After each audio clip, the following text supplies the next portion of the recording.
Selected Writings and Speeches of Marcus Garvey. The Negro's Greatest Enemy. My doom, if I may so call it, of being a race leader dawned upon me. Current History Magazine, September 1923.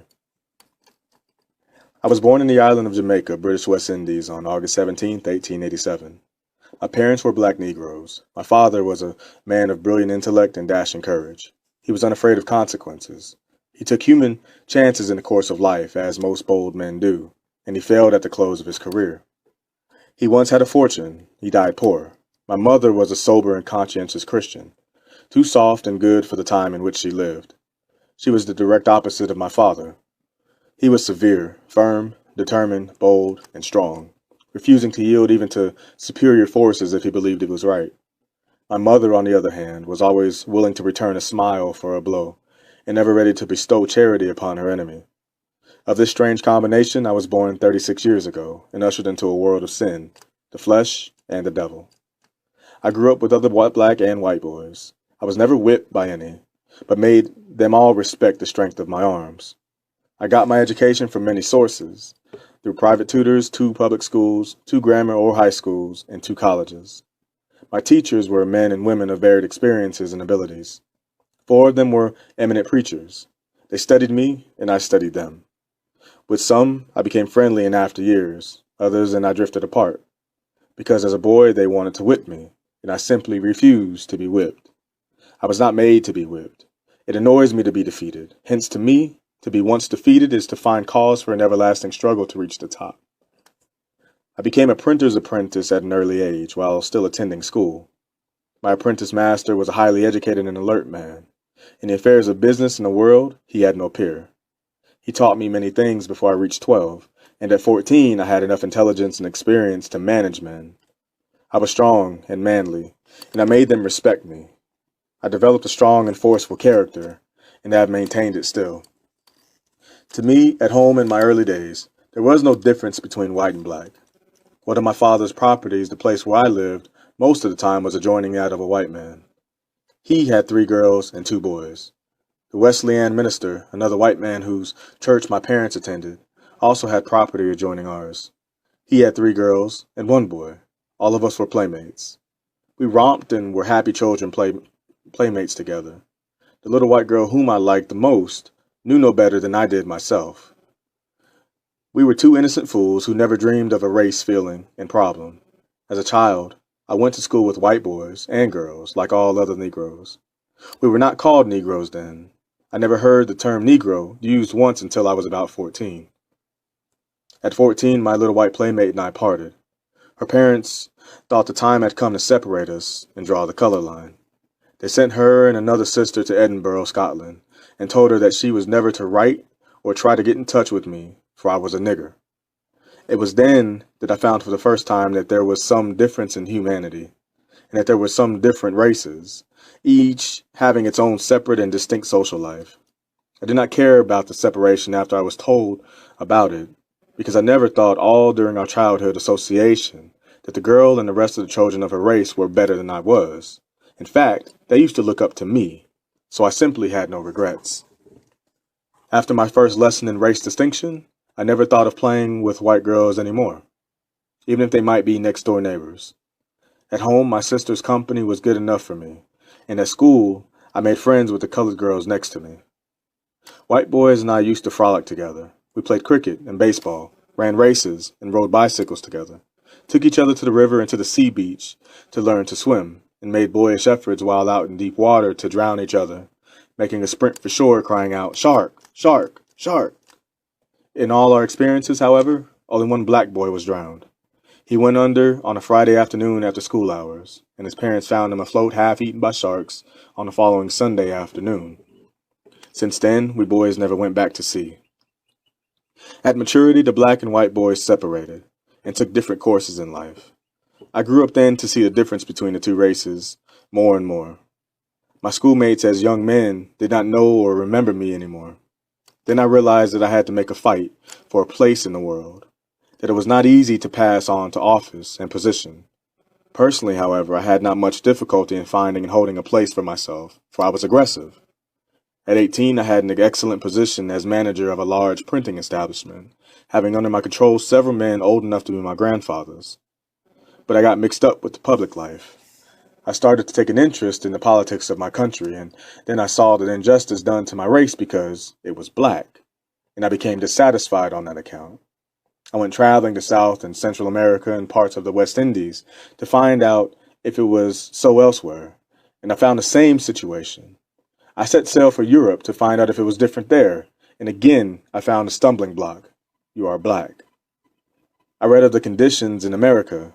I read Up From Slavery by Booker T. Washington, and then my doom, if I may call it, of being a race leader dawned upon me in London after I traveled through almost half of Europe.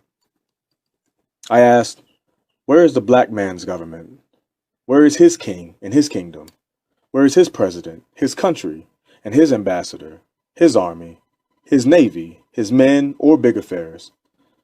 I could not find them, and then I declared, I will help to make them. Becoming naturally restless for the opportunity of doing something for the advancement of my race, I was determined that the black man would not continue to be kicked about all by other races and nations of the world, as I saw it in the West Indies and South and Central America and Europe, and as I read of it in America. My young and ambitious mind led me into flights of great imagination.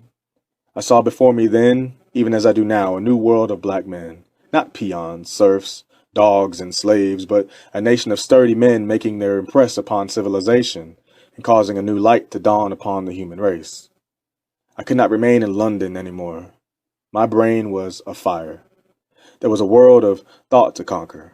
I had to start ere it became too late and the work be not done. Immediately I boarded a ship at Southampton for Jamaica, where I arrived on July 15th, 1914. The Universal Negro Improvement Association and African Communities League was founded and organized 5 days after my arrival, with the program of uniting all the Negro people of the world into one great body to establish a country and government absolutely their own. Where did the name of the organization come from? It was while speaking to a West Indian Negro who was a passenger on a ship with me from Southampton, who was returning home to the West Indies from Basuto land with his Basuto wife, that I further learned of the horrors of native life in Africa. He related to me in conversation such horrible and pitiable tales that my heart bled within me. Retiring from the conversation to my cabin all day and the following night, I pondered over the subject matter of that conversation. And at midnight, laying flat on my back, the vision and thought came to me that I should name the organization the Universal Negro Improvement Association and African Communities League. Such a name, I thought, would embrace the purpose of all black humanity. Thus, to the world, a name was born, a movement created, and man became known.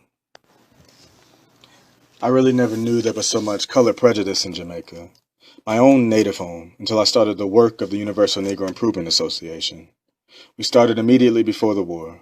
I had just returned from a successful trip to Europe, which was an exceptional achievement for a black man. The daily papers wrote me up with big headlines and told of my movement, but nobody wanted to be a Negro. Garvey is crazy. He has lost his head. Is that the use he is going to make of his experience and intelligence? Such were the criticisms passed upon me. Men and women as black as I, and even more so, had believed themselves white under the West Indian order of society. I was simply an impossible man to use openly the term Negro. Yet every one beneath his breath was calling a black man a Negro. I had to decide whether to please my friends and be one of the black whites of Jamaica and be reasonably prosperous, or come out openly and defend and help improve the protected integrity of the black millions and suffer. I decided to do the latter, hence my offense against colored black-white society in the colonies in America. I was openly hated and persecuted by some of these colored men of the island who did not want to be classified as Negroes, but as white. They hated me worse than poison. They opposed me at every step, but I had a large number of white friends who encouraged and helped me. Notable thing among them were the then governor of the colony and the colonial secretary and several other prominent men, but they were afraid of offending the colored gentry that were passing for white. Hence my fight had been made alone. I spent hundreds of pounds sterling helping the organization to gain a footing. I also gave up all my time to promulgation of its ideals. I became a marked man, and I was determined that the work should be done. The war helped a great deal in arousing consciousness of the colored people to the reasonableness of our program, especially after the British at home had rejected a large number of West Indian colored men who wanted to be officers in the British Army. When they were told that Negroes could not be officers in the British Army, they started their own propaganda, which supplemented the program of the Universal Negro Improvement Association. With this and other contributing agencies, a few of the stiff-necked colored people began to see the reasonableness of my program, but they were firm in refusing to be known as Negroes. Furthermore, I was a black man and therefore had absolutely no right to lead. In the opinion of the colored element, leadership should have been in the hands of a yellow or a very light man. On such flimsy prejudices, our race has been retarded. There is more bitterness among us Negroes because of the caste of color than there is between any other peoples, not excluding the people of India. I succeeded to a great extent in establishing the association in Jamaica with the assistance of a Catholic bishop, the governor, Sir John Pringle, and Reverend William Graham, a Scottish clergyman, and several other white friends. I got in touch with Booker Washington and told him what I wanted to do. He invited me to America and promised to speak with me in the Southern and other states to help my work. Although he died in the fall of 1915, I made my arrangements and arrived in the United States on March 23, 1916. Here I found a new and different problem. I immediately visited some of the then so-called Negro leaders, only to discover that, after a close study of them, that they had no program. They were mere opportunists who were living off of their so-called leadership, while the poor people were groping in the dark. I traveled through 38 states and everywhere found the same condition. I visited Tuskegee and paid my respects to the dead hero, Booker Washington, and then returned to New York, where I organized the New York division of the Universal Negro Improvement Association. After instructing the people in the aims and the objects of the association, I intended returning to Jamaica to perfect the Jamaican organization. But when we had enrolled about 800 or 1,000 members in the Harlem district and had elected the new officers, a few Negro politicians began trying to turn the movement into a political club. Seeing that these politicians were about to destroy my ideals, I had to fight to get them out of the organization. There it was that I made my first political enemies in Harlem. They fought me until they smashed the first organization and reduced its membership to about 50.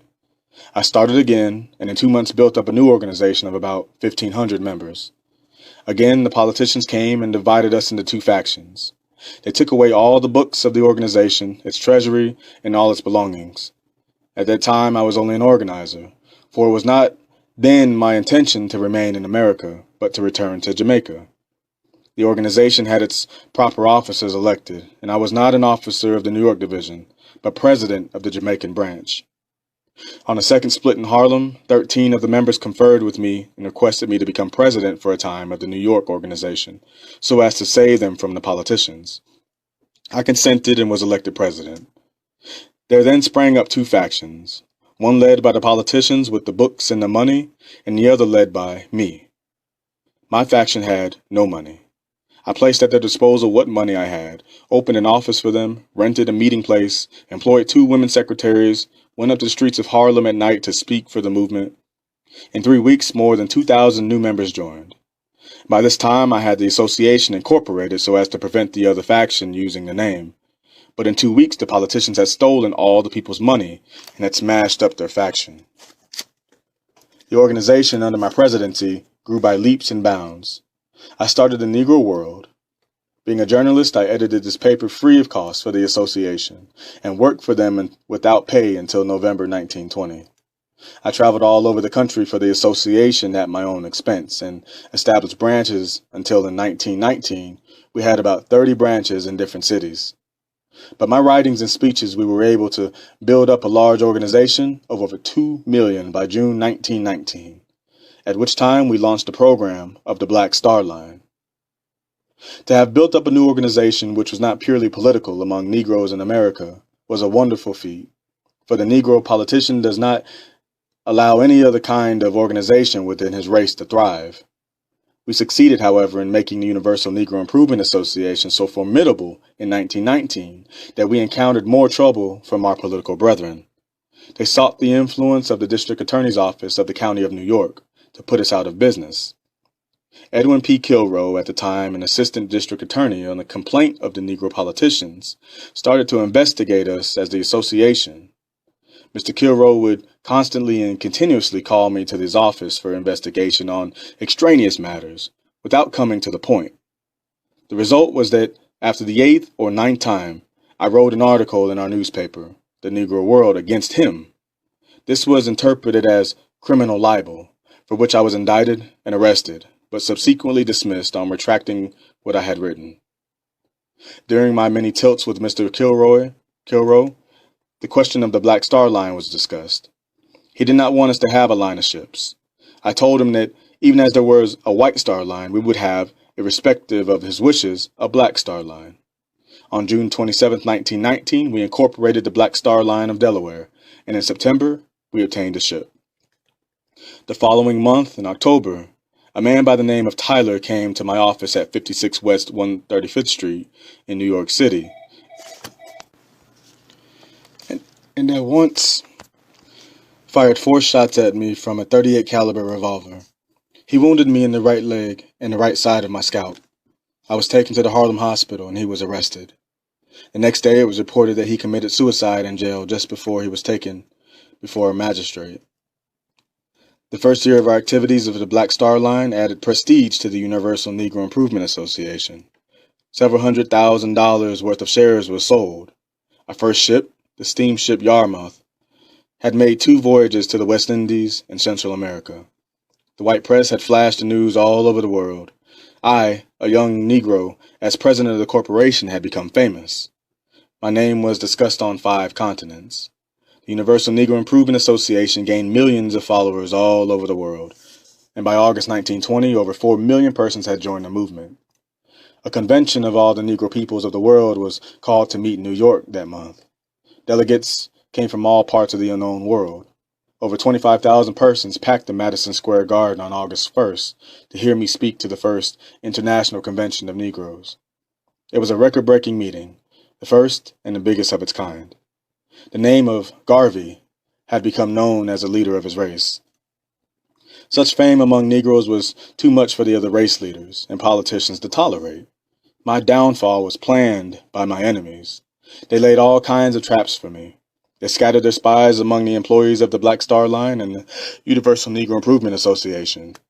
Our office records were stolen. Employees started to be openly dishonest, and we can get no convictions against them. Even if on complaint, they were held by a magistrate, they were dismissed by the grand jury. The ship's officers started to pile up thousands of dollars of debts against the company without the knowledge of the officers of the corporation. Our ships were damaged at sea, and there was a general riot of wreck and ruin. Officers of the Universal Negro Improvement Association also began to steal and be openly dishonest.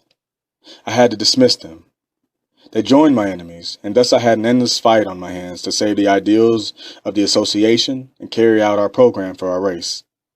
My Negro enemies, finding that they alone could not destroy me, resorted to misrepresenting me to the leaders of the white race, several of whom, without proper investigation, also opposed me. With robberies from within and from without, the Black Star Line was forced to suspend active business in December 1921. While I was on a business trip to the West Indies in the spring of 1921, the Black Star Line received a blow from which it was unable to recover. A sum of $25,000 was paid by one of the officers of the corporation to a man to purchase a ship, but the ship was never obtained and the money was never returned. The company was defrauded of a further sum of $11,000. Through such actions as the part of dishonest men in shipping business, the Black Star Line received its first setback. This resulted in my being indicted for using the United States mail to defraud investors in the company. I was subsequently convicted and sentenced to 5 years in the federal penitentiary. My trial is a matter of history. I know I was not given a square deal because of my indictment. I was the result of a frame-up among my political and business enemies. I had to conduct my own case in court because of the peculiar position in which I found myself. I had millions of friends and a large number of enemies. I wanted a colored attorney to handle my case, but there was none I could trust. I feel that I have been denied justice because of prejudice, yet I have an abundance of faith in the courts of America and hope yet to attain justice on my appeal. The temporary ruin of the Black Star Line has in no way affected the larger work of the Universal Negro Improvement Association, which now has 900 branches and an approximate membership of 6 million. This organization has succeeded in organizing the Negroes all over the world, and we now look forward to a renaissance that will create a new people and bring about the restoration of Ethiopia's ancient glory.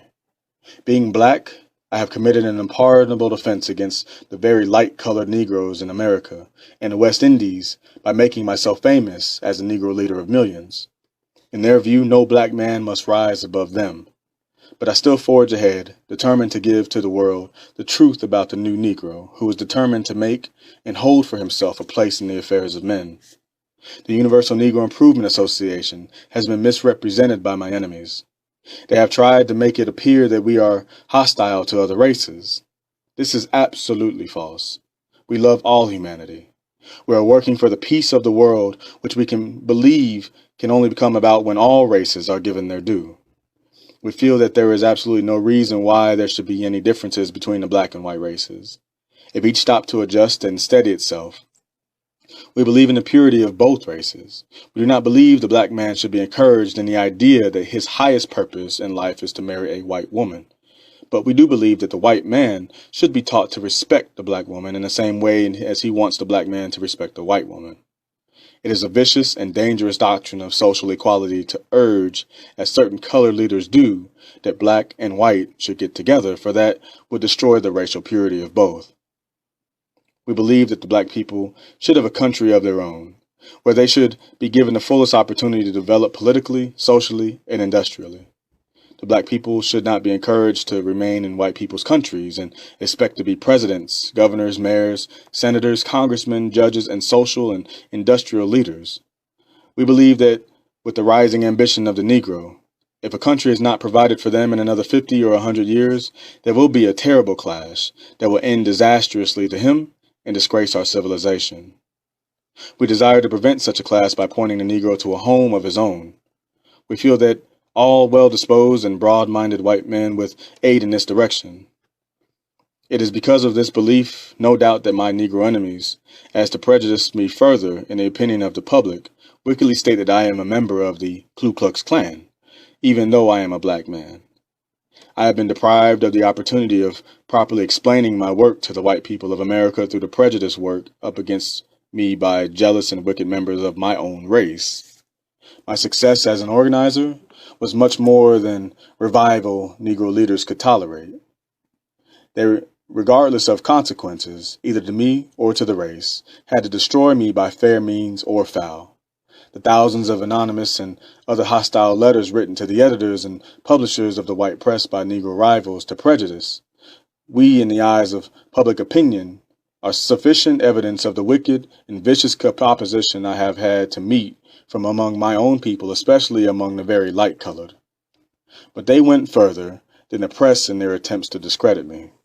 They organized clubs all over the United States and the West Indies, and wrote both open and anonymous letters to city, state, and federal officials of this and other governments to induce them to use their influence to hamper and destroy me. No wonder, therefore, that several judges, district attorneys, and other high officials have been against me without knowing me. No wonder, therefore, that the great white population of this country and the world has a wrong impression of the aims and objects of the Universal Negro Improvement Association and of the works of Marcus Garvey. Having had the wrong education as a start in his racial career, the Negro has become his own greatest enemy. Most of the trouble I have had in advancing the cause of the race has come from the Negroes.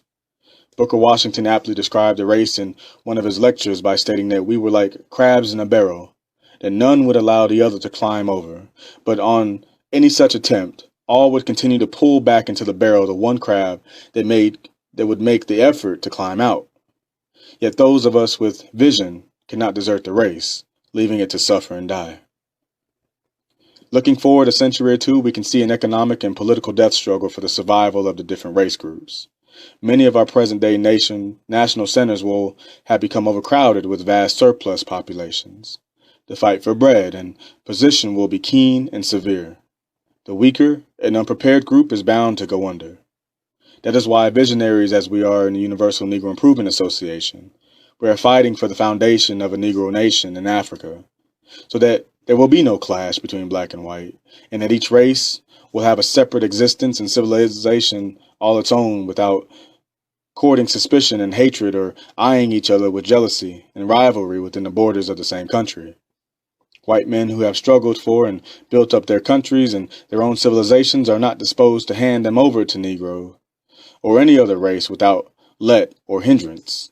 It would be unreasonable to expect this. Hence, any vain assumption on the part of the Negro to imagine that he will one day become president of the nation, governor of the state, or mayor of the city in the countries of white men is like waiting on the devil and his angels to take up their residence in a realm on high and direct their affairs of paradise. Selected writings and speeches of Marcus Garvey. Great ideals know no nationality. All intelligent people know that one's nationality has nothing to do with great ideals and great principles. My enemies in America have done much to hold me up to public contempt and ridicule, but have failed. They believe that the only resort is to stir up national prejudice against me, and that I was not born within the borders of the United States of America.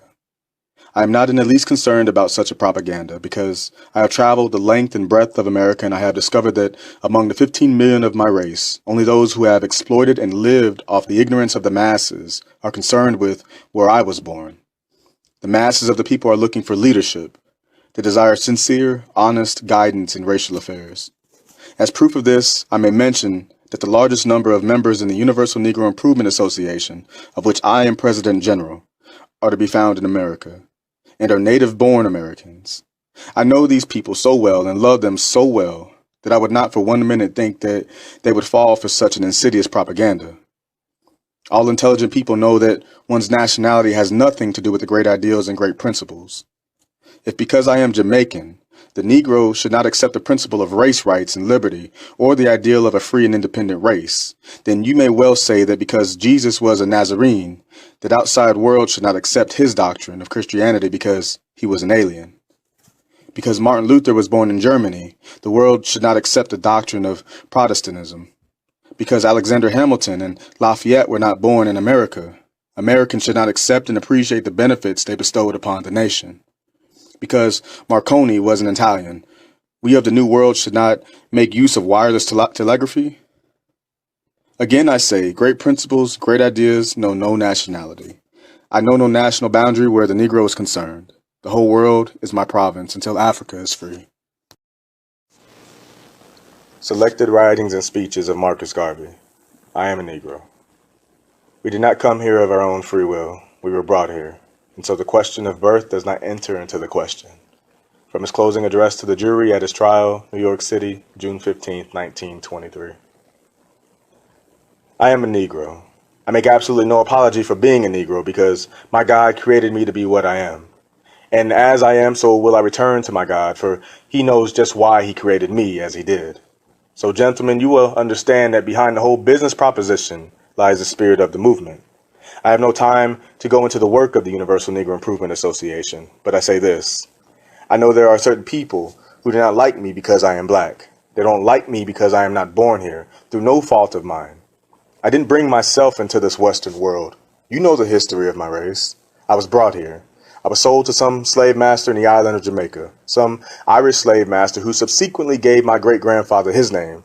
Garvey is not an African name. It is an Irish name. As Johnston is not an African name. Garcia is not an African name. Thompson and Tobias are not African names. Where did we get those names from? We inherited them from our own slave masters, English, French, Irish, or Scotch. So if I was born in Jamaica, it was no fault of mine. It was because that slave ship which took me to Jamaica did not come to American ports. That is how some Negroes of America were not born in the West Indies. We did not come here of our own free will. We were brought here, and so the question of birth does not enter into the question of the Negro. It was a matter of accident. Will you blame me for the accident of being a Jamaican Negro and not an American Negro?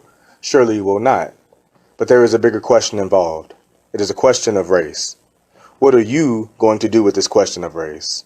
You may sit quietly by, but it is going to be as serious later on, and that is why the Universal Negro Improvement Association is endeavoring to assist you in solving the Negro problem by helping the Negro to become enterprising, independent politically, and by having a country of his own.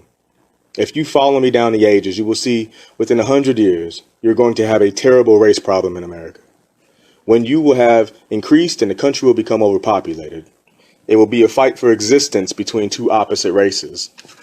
The weak will have to go down in defeat before the strong. In the riots of Washington, East St. Louis, Chicago, Tulsa, study the race question and you will find that some serious thinking must be done now to solve this problem. Otherwise, our children will be confronted with it. Do you know when you want bread and the other fellow wants it? When there is only one loaf, what is going to happen? Enmity and pressure is going to spring up and a fight will ensue. That is why the Universal Negro Improvement Association has started this proposition to redeem Africa and build up a country of our own, so as not to molest you in the country your fathers founded hundreds of years ago. Some Negroes believe in social equality. They want to intermarry with white women of this country, and it is going to cause trouble later on. Some Negroes want the same jobs you have. They want to be presidents of the nation. What is going to be the outcome? Study the race question and you will find that the program of the Universal Negro Improvement Association and the Black Star Line is the solution of the problem which confronts us, not only in this country, but throughout the world. Folks try to misrepresent me and say I don't like white people. That is not true. Some of the best friends I have are white men. The bishop who testified here has been my friend from youth. He said other things that some of us did not understand. I asked him, do you know Marcus Garvey? He said, yes. What is the opinion of him? He said, doubtful. Now, probably you didn't understand what he meant. Garvey was a public man. Opinions differ. He was a priest, and he had to tell the truth. Surely some men are doubtful of Marcus Garvey, and there are some who are not doubtful. He didn't say that Garvey was doubtful. He gives it as it was. When I asked him about his personal opinion, I was not allowed because it was not the proper question, the court ruled. He said, however, Garvey was a worthy man, so I trust you will not have the wrong impression. Now, gentlemen, I will not touch on the other witnesses. I leave it all to you. But gentlemen, remember this. I assure you that you are all at this time to judge a man, to judge me by the testimony, by what has been brought here, by your judgment of what is right and what is wrong. You condemn the body, but not the soul. It is not in your power to condemn a soul. It is only the power of God. You can only condemn the body, but God condemns the soul. Yes, judge me, and God will judge you for judging Marcus Garvey. You can believe me. It is satisfactory to Marcus Garvey because some writer says, what greater breastplate than a heart untainted? Thrice is he armed who hath his quarrel just, and he but naked. Though locked up in steel, whose conscience with injustice is corrupted.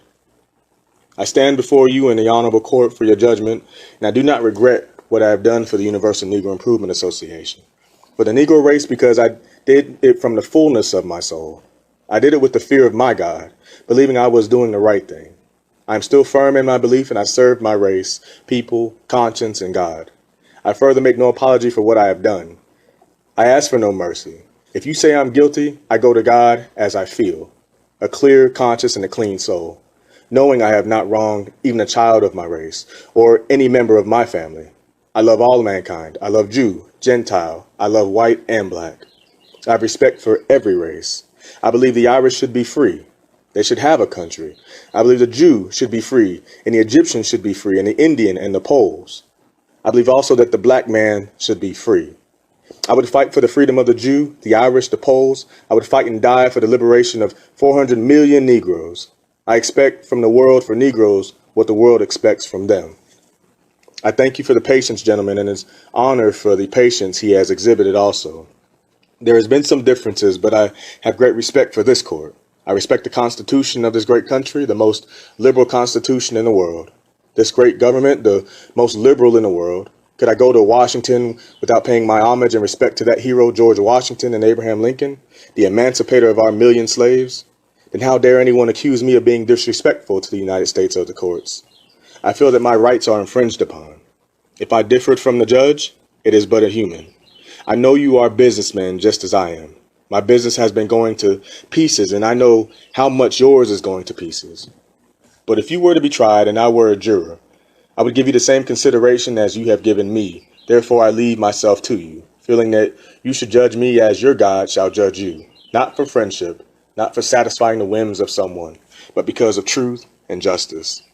The district attorney will tell you it is Garvey. Garvey is the mastermind. Garvey is the genius. Garvey is but a man. Garvey is but human. But Garvey must be destroyed. But in destroying the physical in Garvey, you cannot destroy the soul.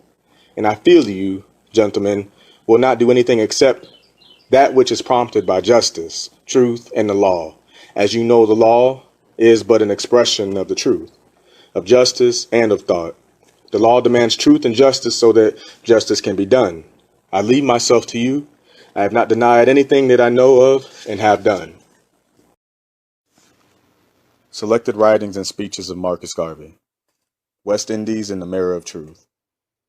The Negroes of West Indies have been sleeping for 78 years and are still under the spell of Rip Van Winkle. The Champion Magazine, Chicago, January 1917. I have been in America 8 months. My mission to this country is to lecture and raise funds to help my organization, the Universal Negro Improvement Association of Jamaica, to establish an industrial and educational institute to assist in educating the Negro youth of that island. I am also engaged in the study of Negro life in this country. I must say at the outset that the American Negro ought to compliment himself, as well as the early prejudice of the South, for the racial progress made in 50 years, and for the discriminating attitude that had led the race up to a high mark of consciousness, preserving it from extinction. I feel that the Negro who has come in touch with Western civilization is characteristically the same, and but for the environment, there would have been no marked difference between those of the scattered race in the Western Hemisphere. The honest prejudice of the South was sufficiently evident to give the Negro of America the real start, the start with the race consciousness, which I am convinced is responsible for the state of development already reached by the race. A Fred Douglass or a Booker Washington never would have been heard of in American national life if it were not for the consciousness of the race in having its own leaders. In contrast, the West Indies has produced no Fred Douglass or Booker Washington after 78 years of emancipation, simply because the Negro people of that section started without a race consciousness. I've traveled a good deal through many countries, and from my observations and study, I unhesitatingly and unreservedly say that the American Negro is the peer of all Negroes, and most progressive, and the foremost unit in the expansion chain of scattered Ethiopia. Industrially, financially, educationally, and socially, the Negroes of both hemispheres have to defer to the American brother, the fellow who has revolutionized history and race development inasmuch as to be able, within 50 years, to produce men and women out of immediate bond of slavery, the latchets of those whose shoes many a favorite son and daughter has been unable to loose. As I travel through the various cities, I have been observing with pleasure an active part played by Negro men and women in the commercial and industrial life of the nation. In the cities I have already visited, which include New York, Boston, Philadelphia, Pittsburgh, Baltimore, Washington, and Chicago, I have seen commercial enterprises owned and managed by Negro people. I have seen Negro banks in Washington and Chicago, stores, cafes, restaurants, theaters, and real estate agencies that fill my heart with joy to realize, in positive truth, and not by sentiment, that at one center of Negrodom, at least the people of the race have sufficient pride to do things for themselves. The acme of American Negro enterprise is not yet reached. You have still a far way to go. You want more stores, more banks, and bigger enterprises. I hope that your powerful Negro press and the conscientious element among your leaders will continue to inspire you to achieve. I have detected during my short stay even among you there are leaders who are false, who are mere self-seekers, but on the other hand, I am pleased to find good men, and too, those who fight for the uplift of the race is one of life and death.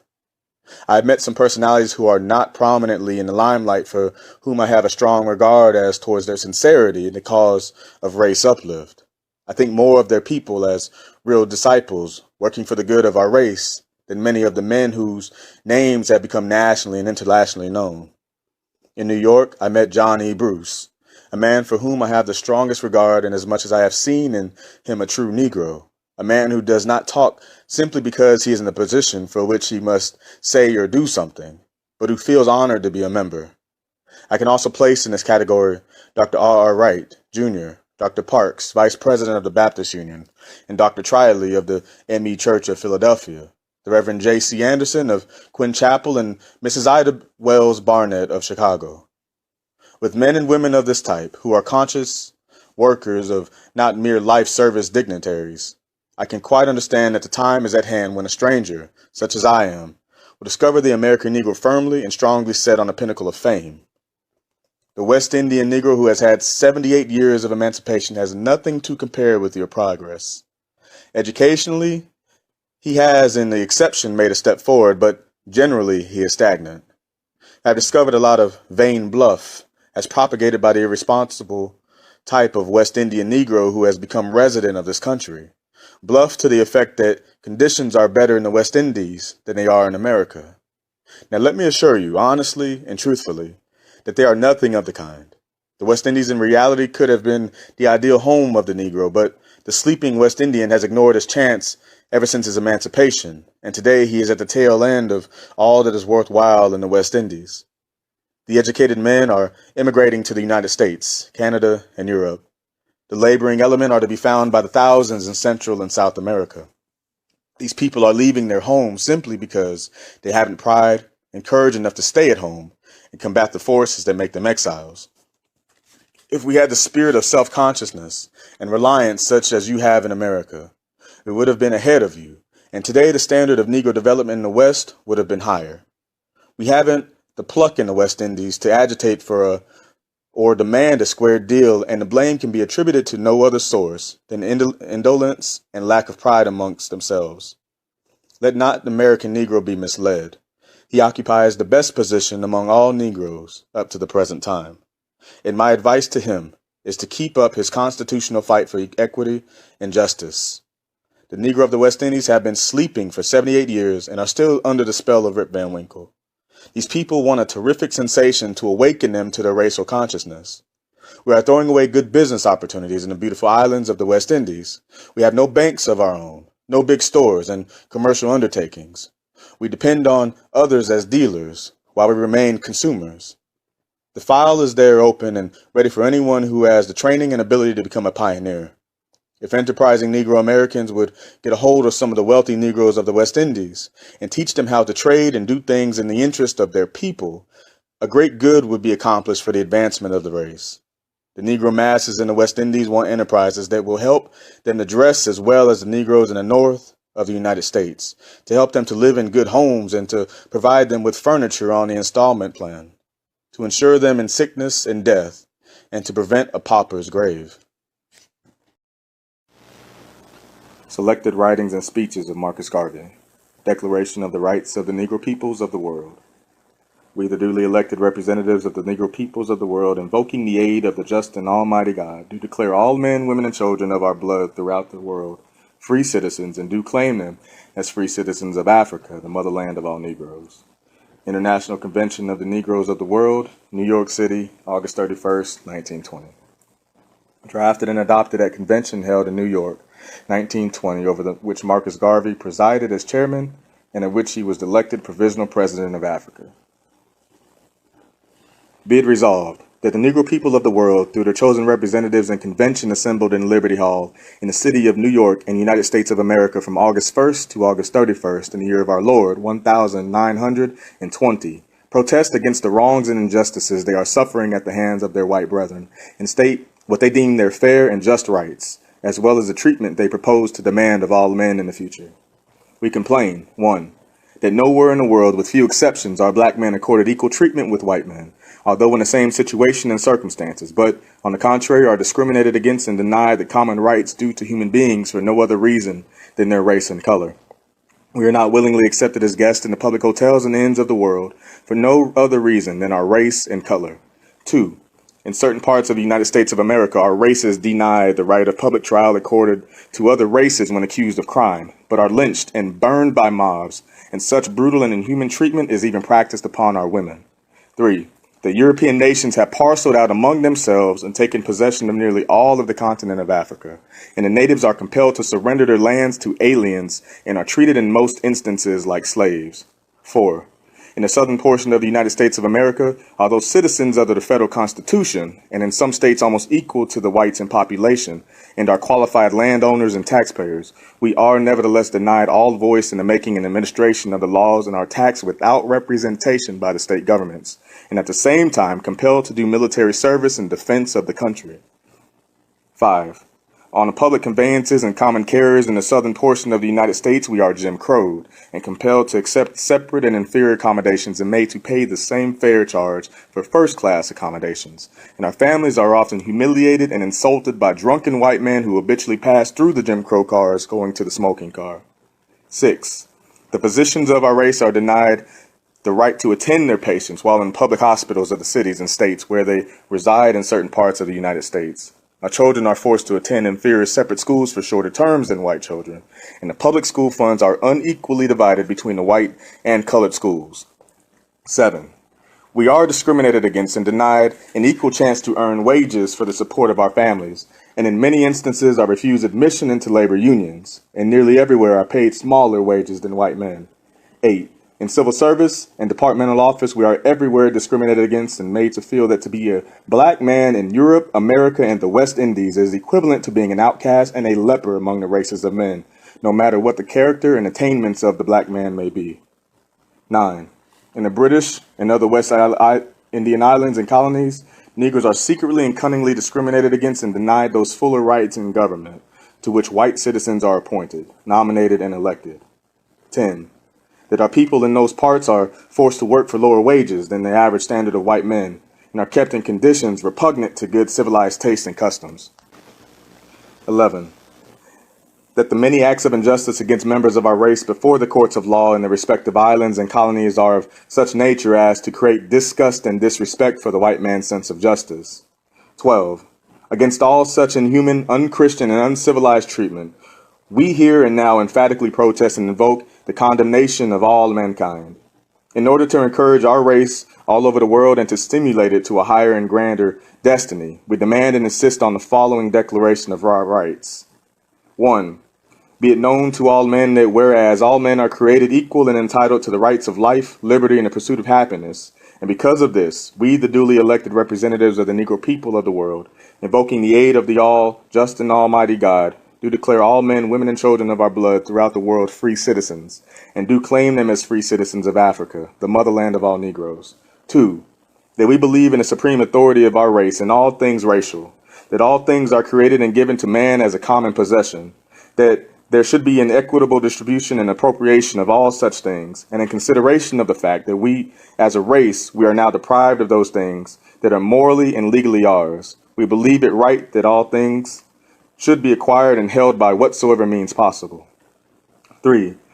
That we believe the Negro, like any other race, should be governed by the ethics of civilization, and therefore should not be deprived of any of those rights and privileges common to other human beings. 4.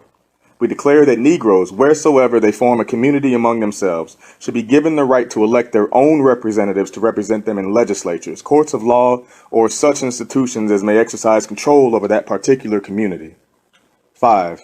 We assert that the Negro is entitled to even-handed justice before all courts of law and equity in whatever country he may be found, and when this is denied him on account of his race or color, such denial is an insult to the race as a whole and should be resented by the entire body of Negroes. 6. We declare it unfair and prejudicial to the rights of Negroes in communities where they exist in considerable numbers to be tried by a judge and jury composed entirely of an alien race, but in all such cases, members of our race are entitled to representation on a jury. 7. We believe that any law or practice that tends to deprive any African of his land or the privileges of free citizenship within his country is unjust and immoral, and no native should respect any such law or practice. 8. We declare taxation without representation unjust and tyrannous, and there should be no obligation on the part of the Negro to obey the levy of a tax by any law-making body from which he is excluded and denied representation on account of his race and color. 9. We believe that any law especially directed against the Negro to his detriment and singling him out because of his race or color is unfair and immoral and should not be respected. 10. We believe all men entitled to common human respect and that our race should in no way tolerate any insults that may be interpreted to mean disrespect to our color. 11.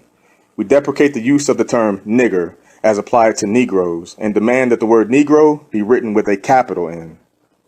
12. We believe that the Negro should adopt every means to protect himself against barbarous practices inflicted upon him because of color. 13. We believe in the freedom of Africa for the Negro people of the world, and by the principle of Europe for the Europeans and Asia for the Asiatics, we also demand Africa for the Africans at home and abroad. We believe in the inherent right of the Negro to possess himself of Africa, and that his possession of the same shall not be regarded as an infringement on any claim or purchase made by any race or nation. 15. We strongly condemn the cupidity of those nations of the world who, by open aggression or secret schemes, have seized the territories and inexhaustible natural wealth of Africa, and we place on record our most solemn determination to reclaim the treasures and possessions of the vast continent of our forefathers. 16. We believe all men should live in peace with one another, but when races and nations provoke their ire, or of other races and nations by attempting to infringe upon their rights, war becomes inevitable, and the attempt in any way to free oneself or protect one's rights or heritage becomes justifiable. 17.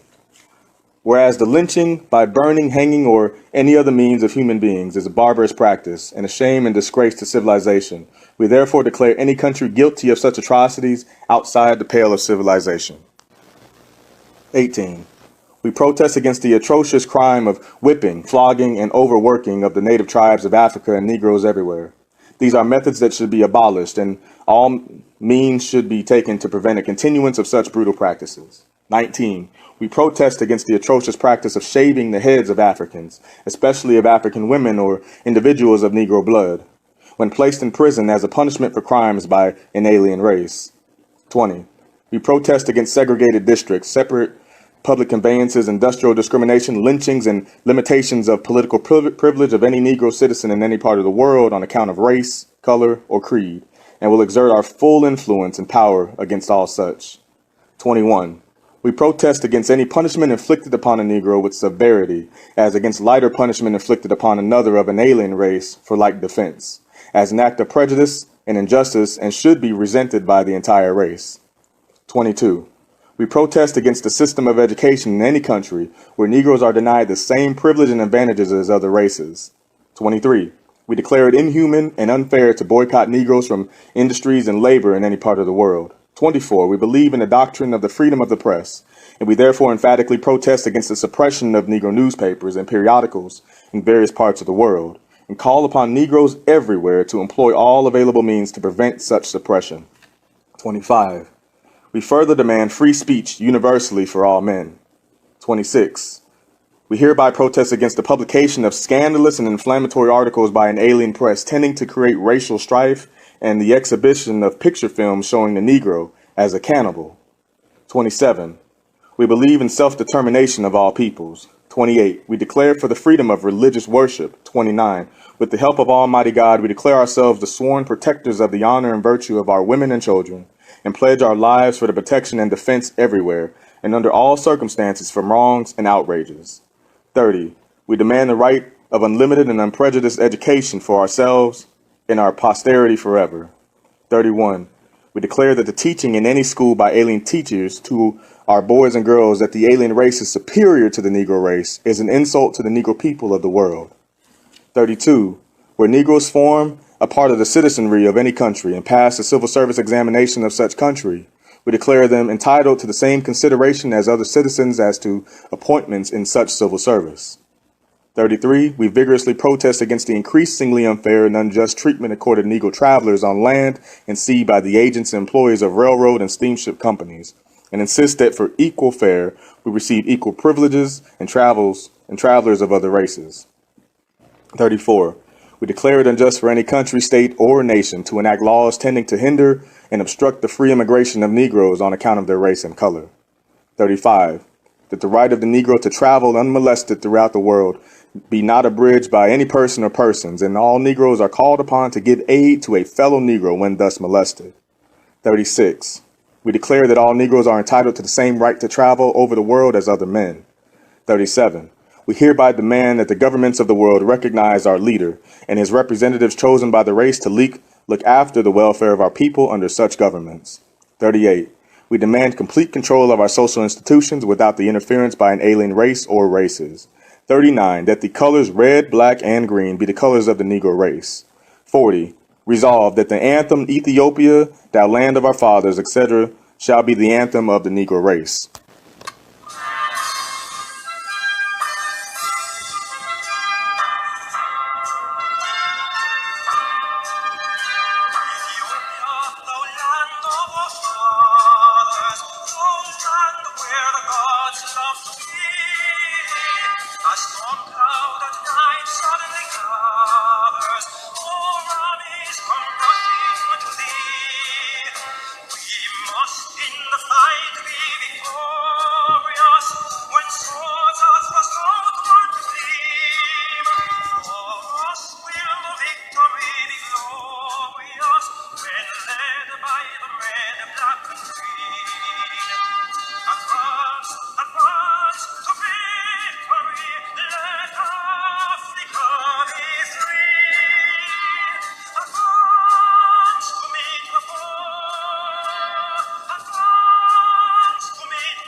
"41. We believe that any limited liberty which deprives one of the complete rights and prerogatives of full citizenship is but a modified form of slavery. 42. We declared an injustice to our people and a serious impediment to the health of the race to deny to competent licensed Negro physicians the rights to practice in the public hospitals of the communities in which they reside for no other reason than their race and color. 43. We call upon various governments of the world to accept and acknowledge Negro representatives who shall be sent to the said governments to represent the general welfare of the Negro peoples of the world. 44. We deplore and protest against the practice of confining juvenile prisoners in prisons with adults, and we can recommend that such youthful prisoners be taught gainful trades under humane supervision. 45. Be it further resolved that we as a race of people declare the League of Nations null and void as far as the Negro is concerned, in that it seeks to deprive Negroes of their liberty. 46. We demand of all men to do unto us as we would do unto them, in the name of justice, and we cheerfully accord to all men all the rights we claim herein for ourselves. 47. We declare that no Negro shall engage himself in battle for an alien race without first obtaining the consent of the leader of the Negro people of the world, except in a matter of national self-defense. 48. We protest against the practice of drafting Negroes and sending them to war with alien races without proper training, and demand in all cases that Negro soldiers be given the same training as the aliens. 49. We demand that instructions given Negro children in schools include the subject of Negro history to their benefit. 50. We demand a free, unfettered commercial intercourse with all the Negro peoples of the world. 51. We declare for the absolute freedom of the seas for all people. 52. We demand that our duly accredited representatives be given proper recognition in all leagues, conferences, conventions of courts, or international arbitration wherever human rights are discussed. 53. We proclaim the 31st day of August of each year to be an international holiday to be observed by all Negroes. 54.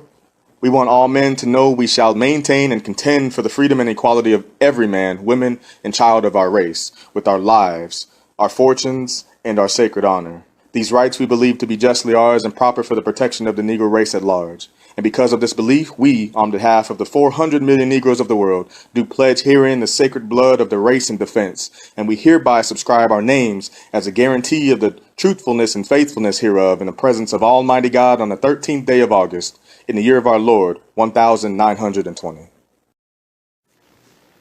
Selected writings and speeches of Marcus Garvey. Unemployment.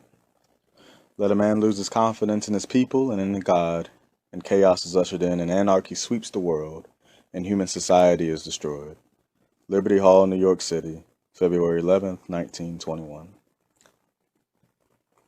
I desire to speak to you this evening in a heart-to-heart manner, because just at the time we are facing critical conditions, it is but right that we should talk to each other, counsel each other, and get to understand each other, so that all of us may be able to work from one common understanding for the good of all.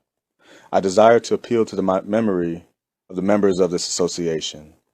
You will remember that in the years immediately preceding the Great War in Europe, there was a great industrial stagnation among Negroes in the United States of America, and that we then faced a hard and difficult task industrially, economically, and we saw no hope, and we had none. Then immediately, whilst undergoing a hard and difficult experience, the war broke out in Europe. Germany declared war, and nearly all the European powers were dragged into the bloody conflict. Immediately the war started in Europe. The participants rushed a large number of orders for war supplies and munitions to the United States of America, that was then neutral in the war. By the abnormal demands for the industrials of the United States of America, a great industrial wave swept the country, and untold opportunities were opened up to Negroes everywhere in the United States of America.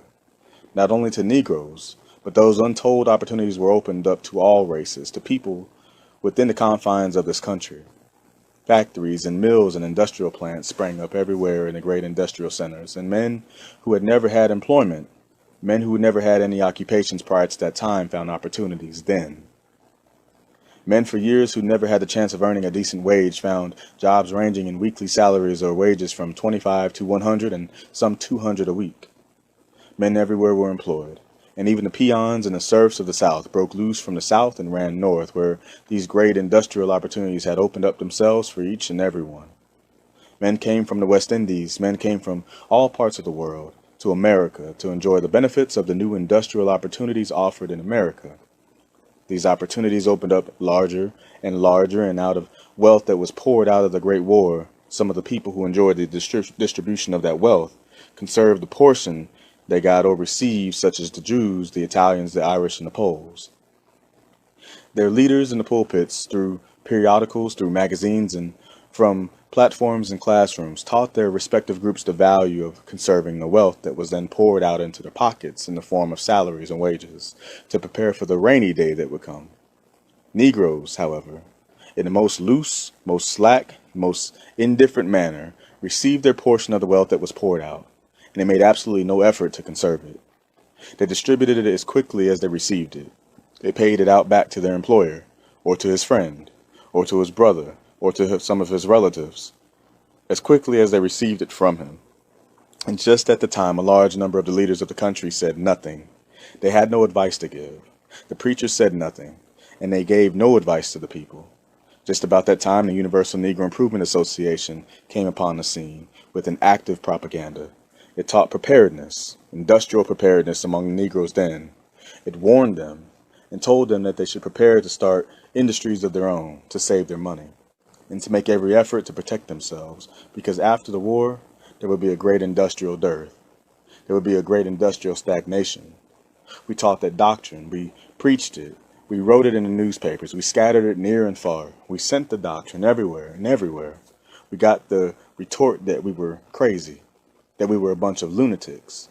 The man who inspired the movement was a crazy man and a fit subject for the lunatic asylum.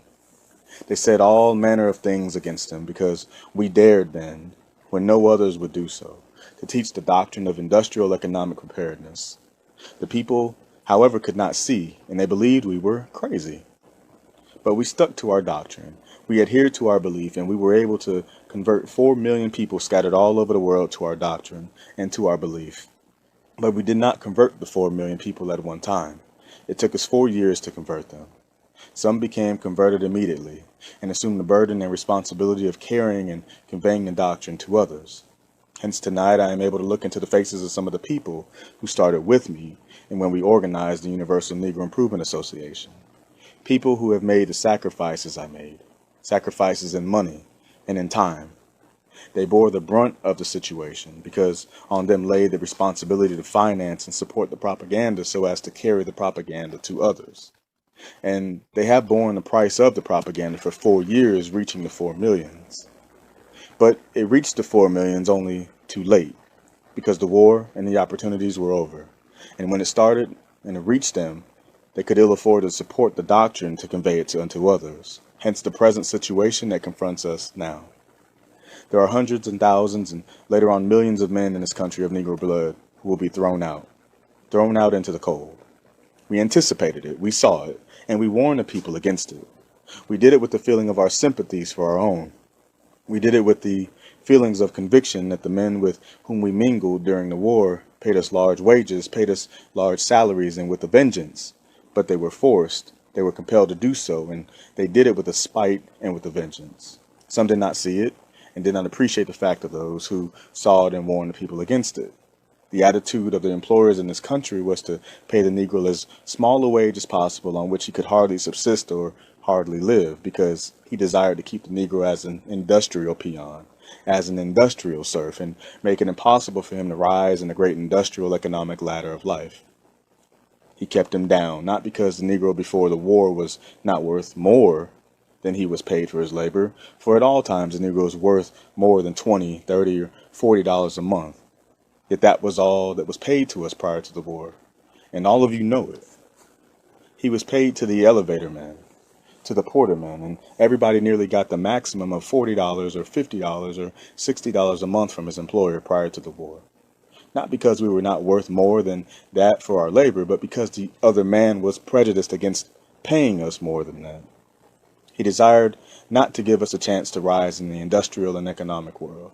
But the war came, and we compelled him by conditions. We forced him by conditions to pay us $100 a week, or pay us $50 a week, or pay us $60 a week. And some of us mechanics forced him to pay us $200 a week, and he paid it, but with bitter anguish. He paid it with a great reluctance. He paid it with a vengeance, and he said, I'm going to get even with the Negro. He knew the Negro better than the Negro knew himself. He knew the Negro would spend every dollar, every nickel, every penny he earned, which he was compelled to pay him. He laid the plan by which the Negro would spend every nickel, but the Negro hadn't sense sufficient to see it and know it. Now, what was the object and purpose of it? To take back every nickel that he paid him. When he raised the cost of living, when he raised the cost of bread, when he raised the cost of butter and of eggs and of meat and other necessities of life, what did he mean? He meant that he should return to him every penny of what he got from him, and that the Negro had not sense enough to see it. He raised the price of everything. He raised the price of luxuries, for he knew well that above all other peoples, Negroes love luxuries, and he paid taxes to us in the districts where Negroes live. For you paid more for the luxuries you received in your district than the white folks paid in the same luxuries in their district. The white people planned to get every nickel that they paid to you, and we fell for it. We bought silk shirts at $10 a piece and $15 a piece. We bought shoes at $30 and $25 a pair. We bought ladies' dresses at $100 a suit.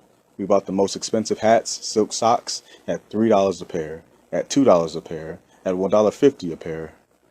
And we took automobile rides and paid $24 for a Sunday afternoon ride. And we did all kinds of things of that sort. Some of us had 6 girls and gave presents to each of them. Thus we spent every nickel of what we received. Did anyone else live at the same rate at which the Negro then lived? Did the Italian live at that rate? Did the Jew live at that rate? Did they not? The Jews saved at least 50% of what they earned. The Italian saved at least 60% of what he earned. The Irish saved at least 50% of what he earned. And at the end of the war, every one of them had a bank account to show. Every one of them had some investment in Irish interest to show. How much did we save? What interest have we to show? Absolutely none. Whose fault is it? It is the fault of the people. It is the fault more of the leaders. You cannot so much blame the people because the bulk of the people do not think. The bulk of the people follow the advice of their leaders. And the people of that race that has no leaders is a race that is doomed. Negroes never had any leaders at any time. That is why we have always been doomed. When we preach the doctrine of the preparedness men like Dubois criticized the U.N.I.A. and its leader. All of you can remember that when we started the propaganda of the U.N.I.A. and the Black Star, every newspaper and magazine in New York tried to down us. The Amsterdam News wrote against us, the New York News wrote against us, the Crusade wrote against us, the Challenge wrote against us, the Emancipator wrote against us. Every one of them wrote against us and discouraged the people. Whose fault is it now? That is the question, and you yourselves must give the answer. They all said and pointed to us saying that we were a crazy bunch of people. What did you tell you during the war period and immediately following the war? When were you still employed? Didn't we tell you that there was a Black Star Line? Did we not tell you that its capital was $10 million? Did we not throw away during the war 50, 100 and more at different times for mere pleasure and expense? Fashionable clothing? And had we invested the money which we were spent to the lavishly and foolishly to subscribing to the capital stock of the Black Star Line, what would have happened? With $10 million of its stock subscribed and paid for, we would tonight have 20 ships that would belong to us as ours, each worth $500,000. And what kind of ships would they be? They would be ships of tonnage of 5,000 to 8 or 10,000 tons. They would be ships each able to accommodate at least 500 to 1,000 passengers. If we had 20 ships each able to accommodate 1,000 passengers across the Atlantic Ocean, what would happen today? Every day in the week, every other day of the week, a ship of the Black Star Line would sail out of New York with at least 1,000 unemployed men from the New York to Liberia, West Africa. That is what we saw. That is what we tried to tell the people and teach the people. How many of us would be unemployed tonight if the capital stock of the Black Star Line had been subscribed for 2 years ago? I hardly believe that there would be an unemployed Negro here, because if we have 10,000 unemployed Negroes in Harlem tonight, we could call up 10 ships of the Black Star Line and say to the captain of those ships that we have 10,000 Negro men unemployed to send to Liberia. Take them. But you did not subscribe to the capital. You paid it out in silk shirts and paid it out in expensive socks. And who made those factory silk shirts and those fancy silk socks that you purchased and paid for? White men. Who sold them to you? White men. Where's the money you paid for them? Gone back to white men, and you are still the paupers that you were prior to the war in 1914. Whose fault is it? That is the answer you must give yourselves. It pains me. It grieves me. It brings me tears to my eyes when I see a race, not of children, but of matured minds of full-grown men and women playing with and threatening their lives and destiny of themselves and of posterity. What more can we do as leaders of the Universal Negro Improvement Association than to open the eyes of the people by talking to them, preaching to them, pleading with them, and writing to them concerning that which we know, which we see? That is all we can do. Some of you are crazy now, as crazy as you were, some of you 4 years ago. And those of you who are old members of the U.N.I.A. can remember Marcus Garvey in the streets of Harlem, when you had your fat jobs downtown earning $100 a week. And in other parts of the country, I could have done the same. But I saw the threatening disaster. And what did I do? I had as much ability as the average man. I had as much skill as the average man. The average man was going his way, making his pile, and enjoyed himself when he was at his leisure. People would walk up and down Lenox Avenue and see Marcus Garvey on a stepladder, and they say, "Look at that crazy black fool." They called me all kinds and all manner of names standing up there talking about Africa. Look at his coat. Look at his shoes, everything he has on. They said all those things about me. But I saw the future collapse. I saw the results that would follow the then period of posterity and prosperity that was only transitory. I saw the day when the very big Negro who then got his pay envelope on a Saturday night of $100 and believed he was the biggest thing in Harlem. I foresaw when he would be the smallest thing in Harlem. Then that he would be the man without a nickel, because I knew the war would soon be over. And I knew the white man would then throw him aside as soon as hostilities were over. And there was a slackening in the demand for the commodities or munitions he was then making and give the preference to white men, and it has been the white man's policy ever since his contact with the Negro. That has been his program, and that will be his program always, as long as Negroes are foolish enough to allow him to use them for what he wants. I am sounding the second warning, and I want you to take it from a man who feels the consciousness of what he says. I am not pretending to be a prophet. I am not pretending to be a sage or a philosopher. I am but an ordinary man with ordinary common sense who can see where the wind blows. And a man who is foolish as not to be able to see and understand where the wind blows, I am sorry for him. His senses are gone. I can feel. And a man who cannot feel now, I am sorry for his dead sense. I can see where the wind is blowing, and it is because of what I see that I'm talking to you like this. There are some Negroes in Harlem who are working and some who save money. They believe they are always going to have jobs. They believe they are always going to have money. You will always have money if you know how to use it. There are some men who have money and then lose all they have because they never know how to use it. There are some men who never had, and they get and always have it. Now I want you to realize this one truth that I'm endeavoring to point out to you. There are large numbers of unemployed Negroes in New York, and there are hundreds of thousands of unemployed Negroes in different parts of the country. I have been traveling for the last couple of months, and in all western states I have been, and I have seen Negroes out of work by the hundreds in centers like around the western and midwestern states. So that whenever and whether we live in New York or somewhere else, conditions are just as bad. So you might as well stay where you are and face the situation. What we want, Negroes who are still working and who have money to do, is decide upon some wise plan to save the situation. Negroes do not like to help Negroes anyhow, but perforce we will have to help each other, or otherwise something will happen to surprise us. I told you but recently that when a man is hungry, he is the respecter of no person. A hungry man forgets the look of his father. Understand that. There are some Negroes who believe they should not take interest in other Negroes. Now let me tell you that we are going to face a situation, the most critical ever experienced by his race of ours in this United States of America. I told you some time ago that it is a question of a dog eating dog. You know how bad a situation that must be? What I mean by it is just that there are some Negroes who are too big, who are too aristocratic and too dicty to take interest in other Negroes. I'm telling, and I'm going to tell you what I believe will happen to such Negroes later on, if they do not get busy now and do something for all Negroes, irrespective of what class these Negroes belong to. No community is safe if it is in the midst of there are thousands of hungry men. I do not care where that community is. It is an unsafe community, and especially at midnight. Let the big city, big dicty Negroes say, where do I care for that good-for-nothing Negro? He is nothing. The poor Negro who has never had a square meal for 4 days goes to the big dicty Negro. I am trying to picture the conditions later on. He goes to the big Negro and asks for a quarter or 50 cents, and he drives him away. The Negro, that Negro, after not having a square meal for 2, 3, or 4 days, turns away and loses heart, and nothing in the world is too desperate for him not to do. To find bread, a man is driven to the furthest extreme, and at midnight, or even in the daylight, he resorts to violence and cares not what the results be so long as he finds bread to satisfy his hungry heart and soul.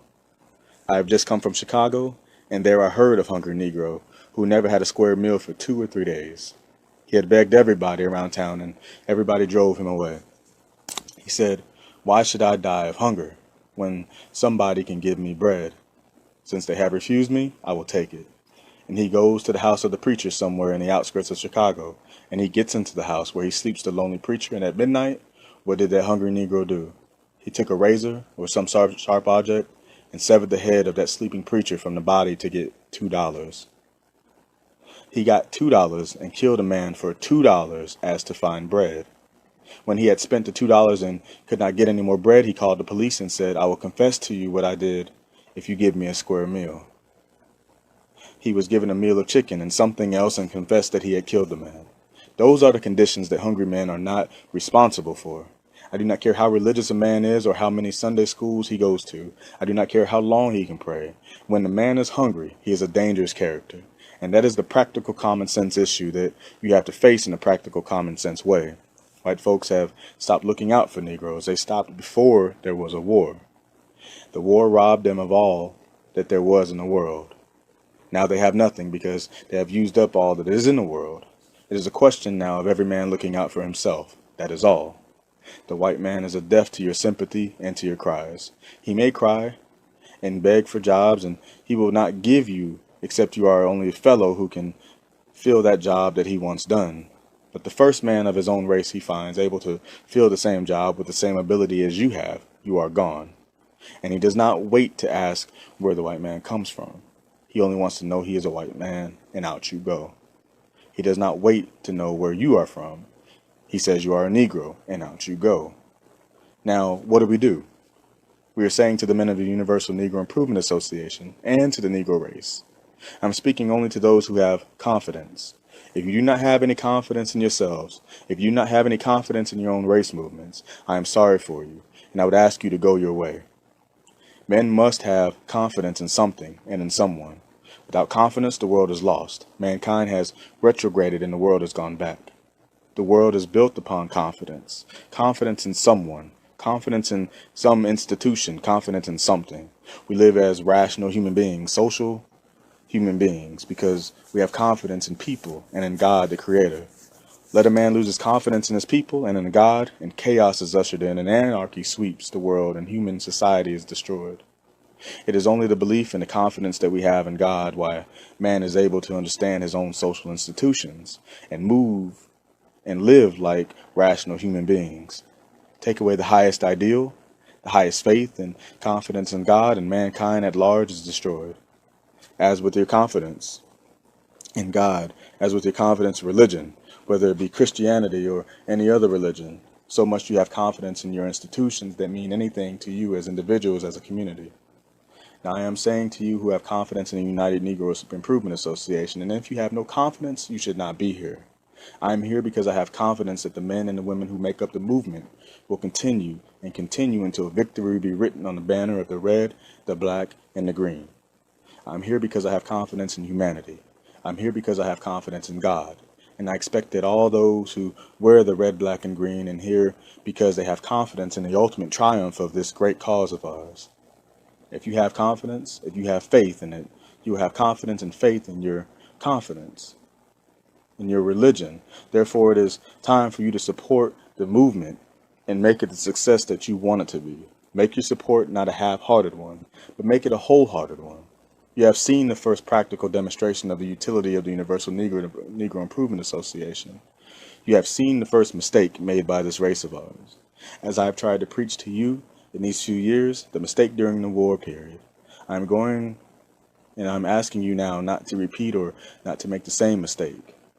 I know, as I look into the face of many of you, that there are hundreds of you members of the United Negro Improvement Association who have not done anything yet for the practical carrying out of the program of this organization. I have asked many of you if you have your Liberty bonds, and you say no. I ask why. You say, well, because you are not able to just now to buy. You rate your ability to buy on the surplus money you have. When you bought a share or two in the Black Star Line for $5 or $10 2 years ago, you did it when you were getting salary of probably $100 or $50 a week. You said, I will invest $10 in the Black Star Line because you have had your work and so much surplus cash. Now it is not a question of surplus cash. It is a question of duty. It is a question of your own interest. I'm saying to you, the men and women of the Negro race here, that there is but one salvation for the Negro as I see it now, and that is the building up of Liberia, West Africa. The only salvation for Negroes now is opening up industrial and economic opportunities somewhere, and I don't see it around here. You will have to create another war for it, or you will have to get another Kaiser before I will see it around here. I have no objection to seeing another Kaiser, and I feel that you would have no objection either for whether he comes from Japan or anywhere. But on the second coming, I believe you will be better prepared than the first coming. Once bitten, twice shy. But you have to bite Negroes 100 times before they get shy. We have been bitten for 300 years, and up to now, we are not shy yet. What do I mean? I want you members to act as living missionaries to convince others. There are still Negroes here who can help and buy shares in the Black Star Line. Those of you who have done your duty, I am not speaking to you, but there are thousands who can subscribe to the Liberian construction loan. There is a hungry man who has not a nickel in his pocket, and he is begging bread. There is another man who has $1,000. The one man without money to buy bread can neither help himself nor help his fellow men. The man with $1,000 can not only help himself, but he can help dozens of others, but he is too selfish. He, like the other man, has no money, has no job, and he says, I have $1,000, but I have no job. I'm just going to hold on to this $1,000. And every day he spends $3, $4, $5 out of it and still has no job. Every day $5 has gone, and he is too selfish to think about the other man. He is too selfish to think about anybody else he meets. And every day $5 goes out of his $1,000. And at the end of the year, he still has no job. His $1,000 is gone. And he is like the other fellow without a nickel. Both of them face each other. Two hungry men, one cannot help the other. But that man who had $1,000, if he were a wise man, and a man of common, ordinary sense, what would he have done with what he finds himself without a job, and without $1,000 only left out of the years of his earning? He would say, is there an organization around that is endeavoring to do some good? Are there any other men around who want to do some good? If so, I will go and link with them, and do some good. Yes, he would say that there is an organization over there. What are they trying to do?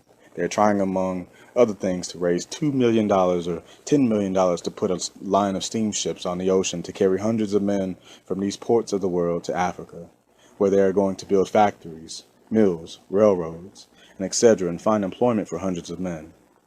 They are crying for money to put over the scheme. I will find out how far they have gone, and if it is possible that they can carry it through, I will put in $500. And if the other fellow, who has 1,000, he will put in 500, and others who will do likewise. $10 million will be subscribed to buy ships, and $2 million will be subscribed to buy a railroad and building materials, and we will be ready to ship men to Africa to work from January to December and open up opportunities immediately. That is what I'm trying to get you to understand. $1,000 in your pocket without a job may find you worse off in the end of 6 months. $1,000 or $200 or $100 invested in an organization in which you have confidence may save yourself, your children, and posterity. If you have no confidence, I cannot advise you, because I will do nothing myself except I have confidence in it. A man's confidence is his guide. A man's faith is his guide. I am only speaking to those who have faith in the Universal Negro Improvement Association. If you have faith, if you respect the success that we have made in 3 years, when we started without anything and have reached where we are now, if you have faith, then we can continue where we are to be greater success to be. I'm asking you to support the program of the Universal Negro Improvement Association. I want to find out how many of you have confidence and faith in the Universal Negro Improvement Association. Hold your hands up. I thank you for your faith, and I thank you for your confidence, but men and women, remember that it is not a question of Marcus Garvey or any other man. It is a question of yourselves. What will you do to save yourselves? Marcus Garvey cannot save anybody, because Marcus Garvey is but human, like every other man. Jesus Christ is only one man who has the power to save. I am but one man. I cannot save you. You must save yourselves. I'm only trying to advise you the way how all of us can save ourselves. If you do not heed it, it will not be my fault. I have stood by, I have listened, and I have heard all kinds of people blaming me. What can I do? I have advised you all the time how to get jobs. This is all I did. If you do not have jobs now, it is not my fault. I advise you to put the money you saved into a great corporation of which you are members, not in some strange thing that you did not know anything about, but in your own organization. Every member of the organization has a right to know everything about the organization, so that when you put your money into it, you are putting it into your own hands. I am but one individual who can help to carry on the work of the organization, and if you do not trust yourselves, who is to blame? If you do not have confidence in yourselves, I am giving you a message that you may impart it to others and tell them there is still a chance, because we have not reached the worst yet.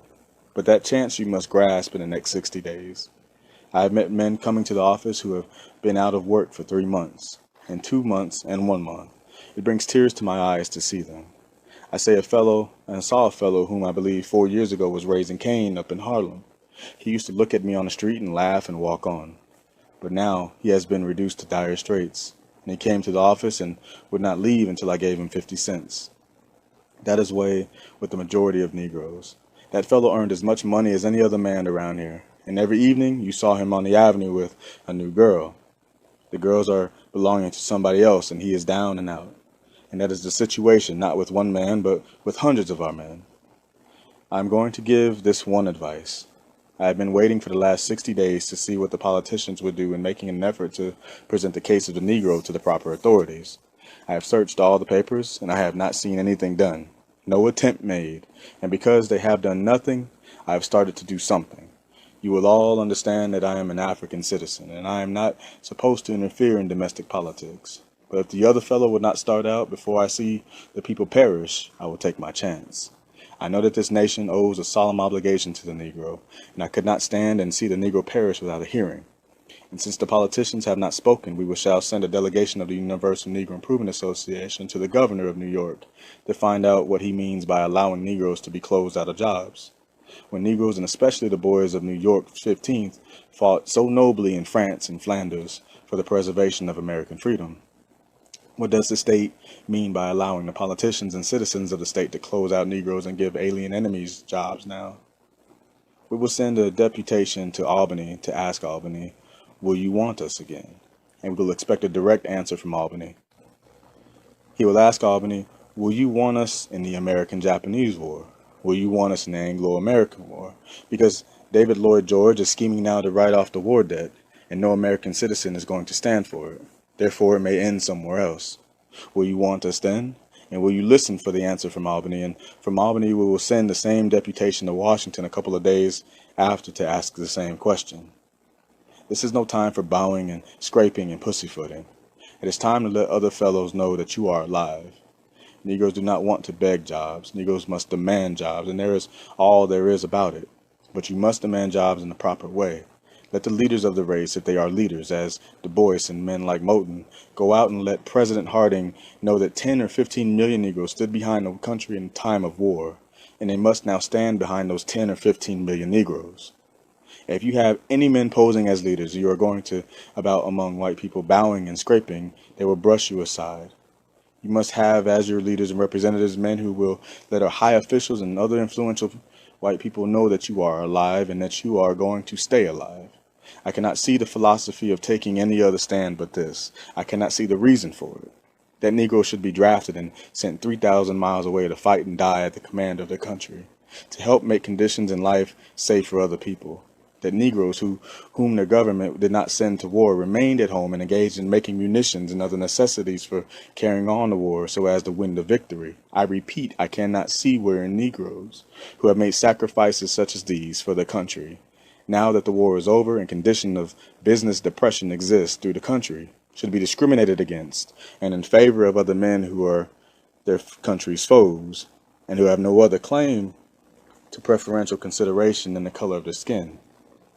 Happens to be white. I cannot see the consistency, the right of it. Your men must not yield up to the job so easily. You have a right to them, and it is the question what you must make up your minds to do, and that is demand what is yours. That is all. If you are too cowardly, you will never get anything.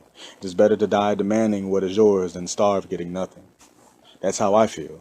And since they have done nothing, in another 10 or 15 days, we will have to have a delegation go to Albany, and from Albany, that delegation will go to Washington and ask what do they mean. We preserve the nation, and the nation must preserve us. Men, you have the balance of power in America, and we are the balance of power in the world. Do not let the world bluff you. The American writers themselves acknowledge that the only people they could depend on in America for loyalty to the flag are the 15 million Negroes in America, because they cannot tell the enemy in that he is white, the German is white, that they have had a hard time finding Germans, but they could tell who were Negroes, and the Kaiser was not from the Negro either. So they knew the Negro was their friend. When the white man came, they had to ask, who comes there? And he had to answer, friend. But they did not have to ask when they saw the black man coming. They knew before he came that he was a friend. However, we are going to ask them a question, and as I told you a while ago, since the politicians have not done anything, we are going to play a little politics now. But above all, men, I want you to remember that now is the time for you to support the Universal Liberian Construction Loan. You men who have $50, you men who have $100, you men who have $300 or $200. Now is the time for you to invest a part of your money so as to enable us in another couple of weeks to secure the ship which we want to go to Africa. The ship is right down at the foot of 82nd Street now. We can have it under contract this very hour, but the ship has to go for another 26 days because we haven't the money to sign up for the contract. The ship costs $500,000. Oh, and some of you think a ship can be bought for $500? Ships in these days cost $1 million, $2 million, $500,000, $250,000, and so on. And when you get a ship for $250,000, you have got a cheap ship. You have been negotiating for the ship. You kind of beautiful ship that we want, a ship with everything on it that we want. And we just had to look and wait a while because Negroes wouldn't subscribe enough to buy it. If we had the money with which to buy the ship, we could send 300 men tomorrow morning to Africa. The ship can carry 300 passengers at one time, and the money for it is right here in Harlem. Some of you say we are crazy. I cannot do better than to tell you what we are planning, what we are hoping, and what we are doing, what lies before us all in the future, and what we should do to attain the destiny that God has mapped out for us. We're hoping that we will realize the money between now and the 19th of March to complete the contract. But God Almighty knows it depends upon the people. If they will not support the Universal Librarian Construction Loan, I cannot work miracles. I cannot take blood out of a stone. Therefore, for this reason, I have spoken to you tonight, and I'm asking you to devise your friends. Those of you who have already subscribed, those of you who have already invested in the Universal Librarian Construction Loan, to appeal to them and urge them to join in the support of this very necessary and much needed of the most worthy object. By subscribing to the loan and investing whatever money they can at this time in the enterprise so that we can put this great program over. I thank you very much for your attention. Good night, all. Selected writings and speeches of Marcus Garvey. Leadership. The leadership of the past has been a leadership more destructive than constructive, a leadership that misrepresented the truth, desires, the true hopes of this struggling race of ours. Liberty Hall, New York City, July 23, 1921. Right Honorable members of the Executive Council, members of the Friends of the Universal Negro Improvement Association, I am pleased to be with you tonight. I desire to speak for a short while with the subject of leadership. That is, as far as the leadership relates to the great movement known as the Universal Negro Improvement Association, and as that leadership affects the Negro race at large. You will realize as a serious group of people that you are living in a serious age, in a serious world, a world without sympathy, a world without charity, a world without love, a selfish, heartless world. This world in which we live is divided up into separate and distinct national groups. It is also divided up into great human groups. Each and every one of these national groups and each and every one of these many race groups is fighting for its own interests, fighting for those things that are dear to it. This conflict of groups and conflict of nations is called for the best in each group and the best in each nation. If you were to take a survey of humanity, if you were to take a survey of the world politically, you will find every little group of humanity striking out in its own domain, whether it be in England, France, Italy, the United States of America, or in Japan. Each and every one is striking out for its own protection. Let it be Jew, let it be Anglo-Saxon, let it be Teuton, let it be Chinese or Japanese. Each and every group is striking out in its own interest. Under the principle of self-interest, under the principle of national interest, the Universal Negro Improvement Association strikes out in behalf of the Negro, the world over, with an interest that is clear to each and every one. It has a national hope that is clear to each and every one of us. At this hour, Frenchmen are determined that there shall be a France, a nation second to none in the world. Englishmen are determined that there shall be a Greater Britain, an empire second to none in the world. The Japanese are determined that there shall be a Japan, an empire second to none in the world.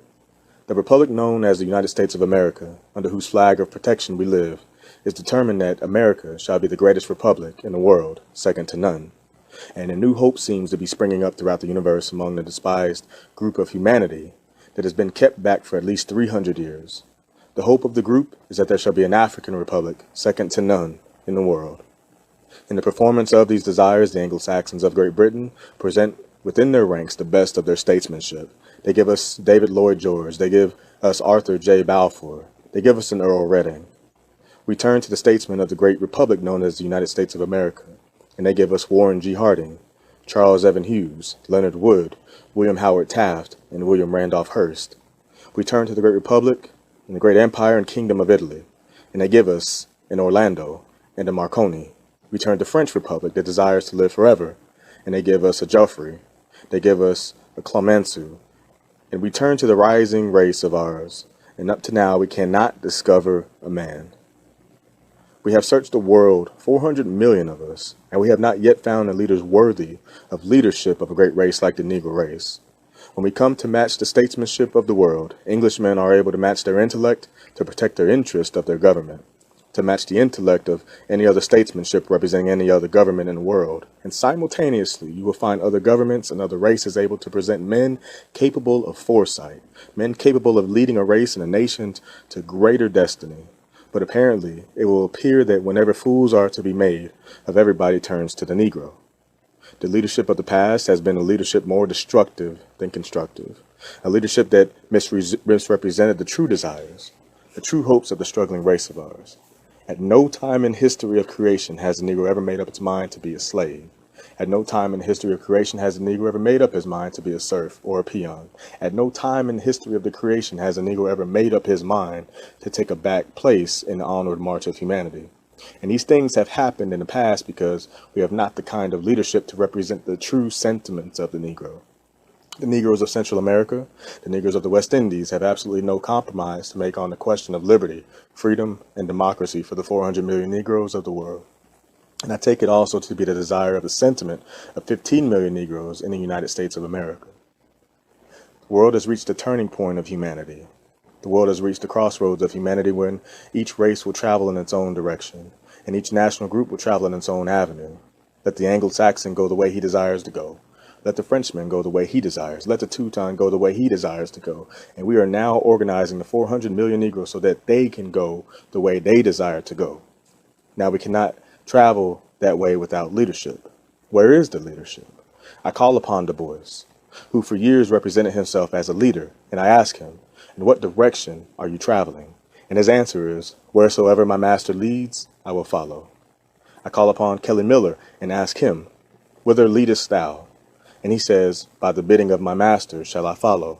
And I come back to the 400 million Negroes of the world and I ask, are you prepared to be led that way? And the universal answer comes to me, no, we shall not be led in that direction. And by that answer, I realize that you demand a new leadership, a leadership that will not give up when the hour seems dark, a leadership that will start and continue the journey until victory perches upon the banner of the red, the black, and the green. A leadership that counts not for a dark hour is a leadership misplaced, because in all leadership that leads to liberty, freedom, and human emancipation, there has always been a dark hour. All victories have been won just at the turning point of the dark hour. There is always a silver lining, and a leader who thinks that the dark hour will not come in the struggle of the Negro is a leader who is indeed misplaced. We have seen experiences and trials in the Universal Negro Improvement Association, but our dark hour has not yet come. The dark hour is the hour when you apparently seem to be losing out, yet you have courage enough to fight on until victory comes your way. That is the dark hour which each and every one of you must prepare for. That dark hour may be tomorrow. That dark hour may be 5 or 10 years or 20 years from now. But I want you to realize that you must prepare for the dark hour. It may meet you in America. It may meet you in the West Indies. It may meet you on the battle plains of Africa. But wheresoever it meets, you must be ready. And you will not be true or loyal members of the U.N.I.A. if you did not count for a dark hour. The dark hour may never come, but it is best to prepare for that hour as you march on from one success to the other, because the history of the Universal Negro Improvement Association reveals one continuous line of success, one triumph after another. How many fights and battles have we won? Innumerable battles and fights we have won, and there are other battles still on to be encountered, other fights still to be won. Let us prepare for them. If I can interpret correctly the spirit of Negroes, it is for me to say that Negroes everywhere are determined to be free, determined to be liberated, liberated from lynch law, liberated from mob rule, liberated from segregation, liberated from Jim Crowism, liberated from injustice. That is the spirit of Negroes everywhere. It is not found in any one country because Negroes have been taken advantage of everywhere. It is universal desire and it is a universal program that seeks to liberate Negroes everywhere. It is well the world knows and understands that as men, we are determined to live as men and determined to die as men. We recognize no Superman in creation. We recognize the equality of men, and because man is equal, we feel that man has no right to take advantage of man.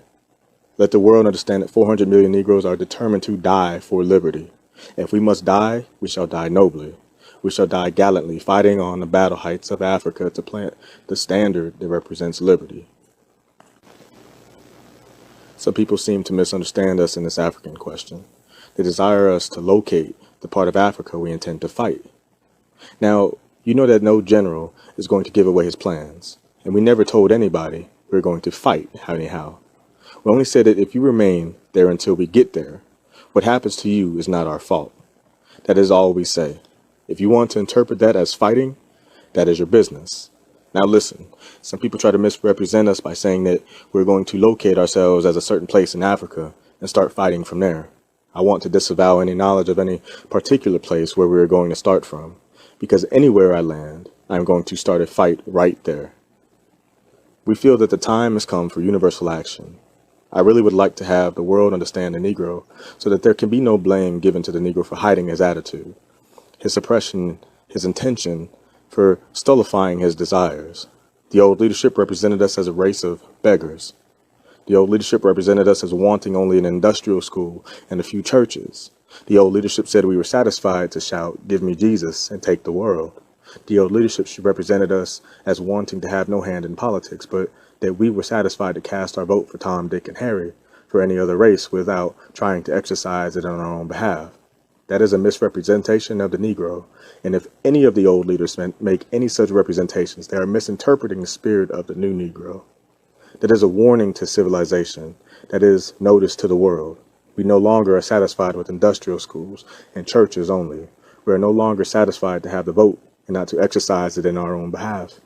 The vote represents political liberty, and the new Negro desires to give his ballot for an alderman of his race, for a congressman of his race, for a senator of his race, and for a president of his race. He says, if you will not give me an opportunity because you outnumber me, my mob violence, if you will not give me an opportunity to cast my vote for my own alderman, congressman, senator, or president in one part of the world, I will make it possible to cast it in another part of the world. The new Negro says, not only churches, not only industrial schools, but we want parliament houses, houses of Congress, national museums, national art galleries, great institutions of learning of our own. The old Negro representing the Negro as being satisfied to be a subject without rights is a misrepresentation. The new Negro demands a leadership which will establish his rule, his right to rule. If it is right for the yellow man to rule, if it is right for the black man to rule, we say, rule on, great white man, rule on, great yellow man, and we are now saying, rule on, great 400 million black men. Creation opened with many distinct races. I cannot enumerate them, but creation will also close with those many distinct races. And when the end comes and the other races answer here, I'm quite sure the Negro will be among those who will answer here. They may exterminate the North American Indian. They may exterminate the Aboriginals of Australia. They may exterminate the Aborigines of the various countries that have been conquered. But there is one race that they will never exterminate, and that is the Negro race.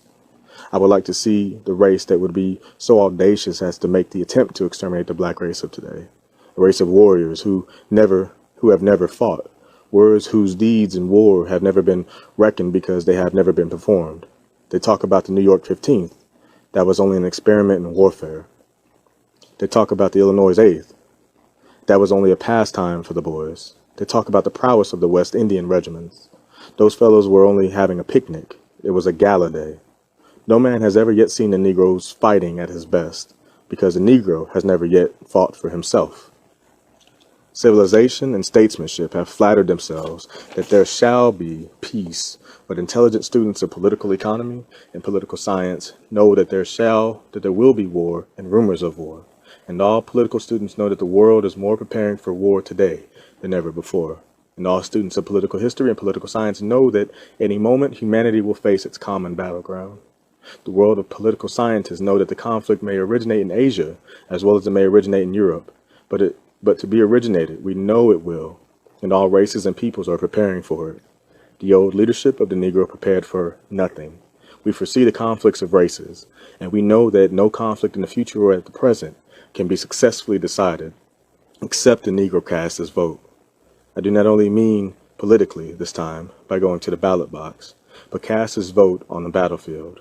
No conflict can be successfully decided until the Negro has put his hand in it. I am warning the race and the races of nations of the world not to forget and not to ignore the Negro. The old leadership of Negroes recorded nothing. They have no record of lynch law. They have no record of mob violence. They have no record of injustice. They have no record of segregation. They have no record of brutalizing the Negro, but the new Negro has a record of everything that is done to him. And when anything goes on later on, the first thing the Negro is going to do is to present his record, and he is going to ask you what you are going to do about it. And you have to decide clearly and positively before he will lend his hand. We appreciate and we love the civilization that we gave to the world.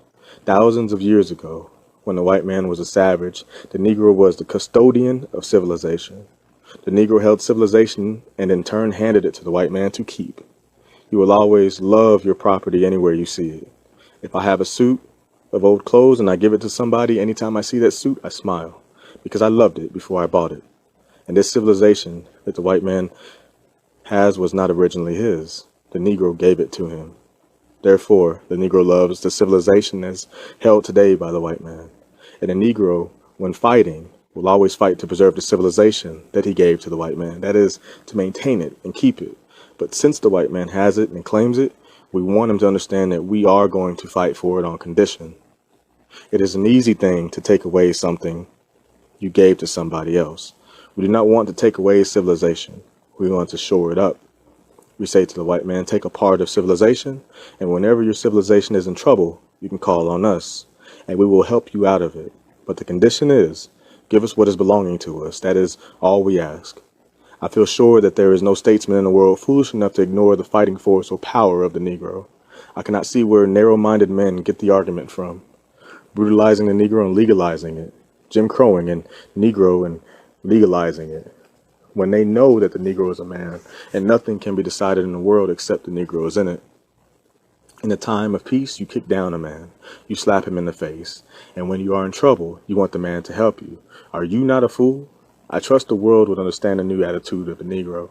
We're not giving to you more than you give to us. Give us a kick and we return the kick.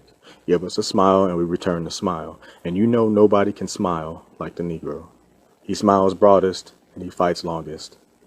I feel that we are nearing the point where all the races will get together and compromise the issue of life, but not until the Negro is lifted to the highest standard of humanity, not until the Negro is given the privileges and opportunities of other races. Not until then will we sit around a table of peace, the table at which humanity will end its troubles. This is my message to you tonight, and I trust that you will keep it with you and transmit it to your friends or colleagues or co-workers in their cause of African freedom. Realize, man, that the call of this hour is for new leadership. Not the leadership Dubois gives, not the leadership Moten gives, the leadership that is satisfied with industrial schools and the leadership that is satisfied with an annual donation from the white philanthropist. And so long as the donation comes regularly, we are satisfied and come to a compromise and want us to close ranks at a time when we ought to open ranks. Remember that the Negro cannot be bought by charity alone. In fact, we want no charity. We are not beggars. We are not paupers, and we are not lepers. We only want a chance. At this time, some of the white people say, you Negroes are getting too impertinent, and because of that, we're going to turn you out of your jobs and give them to white folks. They don't know that they are doing a dangerous thing. Do you know what government means? Government means the protection of human rights. Government means the protection of the property of the people who make up the nation. Do you know why they keep soldiers and battleships? Not for ornaments, but to protect the nation's property. Just a few years ago, the property of the world was in danger, and they would have lost every penny they ever had if it not for the fact that 2 million black men went to France and Flanders and drove the Teutons out of France and Belgium when white men failed to do it. Do you know that were it not for the 2 million Negroes who fought in the war, the white men who fought on the side of their allies would have lost everything they had. They would have had to pay over to Germany a huge war indemnity. Do you know that 2 million black men left their business of Africa and the West Indies and America and went over to France and Flanders and Mesopotamia and fought and saved the allied nations? Let me tell you this. If you are employed by white men, and they choose to dismiss you because of color, tell him, brother, you remember the last war, all right? Another one may come. That is your trump card. You are not begging for jobs. You demand jobs because you made it possible for them to live in peace. Otherwise, the Germans would have been in their door. You have a fair exchange for the money that is given to you. Let them know this, that your future service depends on their present good treatment. Now I must close for tonight. On Monday, the 1st of August, the biggest convention of races will assemble in New York with 50,000 delegates representing the Negro peoples of the world. You will assemble here to sit for 31 days and 31 nights to discuss the problems that confront this race of ours. We're coming to create new legislation for the government of 400 million Negroes, and already some of the delegates are here, and they are coming from all quarters. By next Saturday, we will have between 30,000 and 50,000 delegates here in New York. Monday week at 9:30, we will assemble in this hall for a religious service to open the convention. At 1 o'clock, 50,000 of us join in a great parade and march through the district of Harlem. At 8 o'clock, the same night, we will assemble at the 12th Regiment Armory at 62nd Street and Columbus Avenue, where we will officially celebrate the opening of the Second International Convention of Negroes. It will be declared open by His Highness, the Potentate Honorable Gabriel Johnson, Mayor of Monrovia, Liberia. I trust all of you will do your best to scatter the information to advertise the convention so as to make it a success. Selected writings and speeches of Marcus Garvey. Negroes will stop at nothing short of redemption of Motherland and establishment of African empire. Methinks I see the angel of God taking up the standard of the red, the black, and the green, and saying, men of the Negro race, men of Ethiopia, follow me. The Second International Convention of Negroes of the World, Liberty Hall, New York City, August 14th, 1921.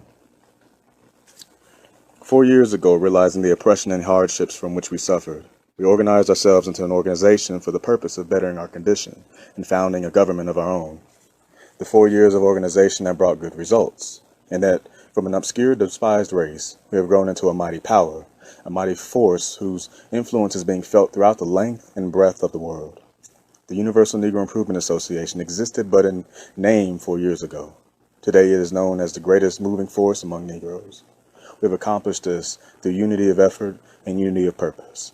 It is a fair demonstration of what we will be able to accomplish in the very near future, when the millions of who are outside the pale of the Universal Negro Improvement Association will have linked themselves up with us.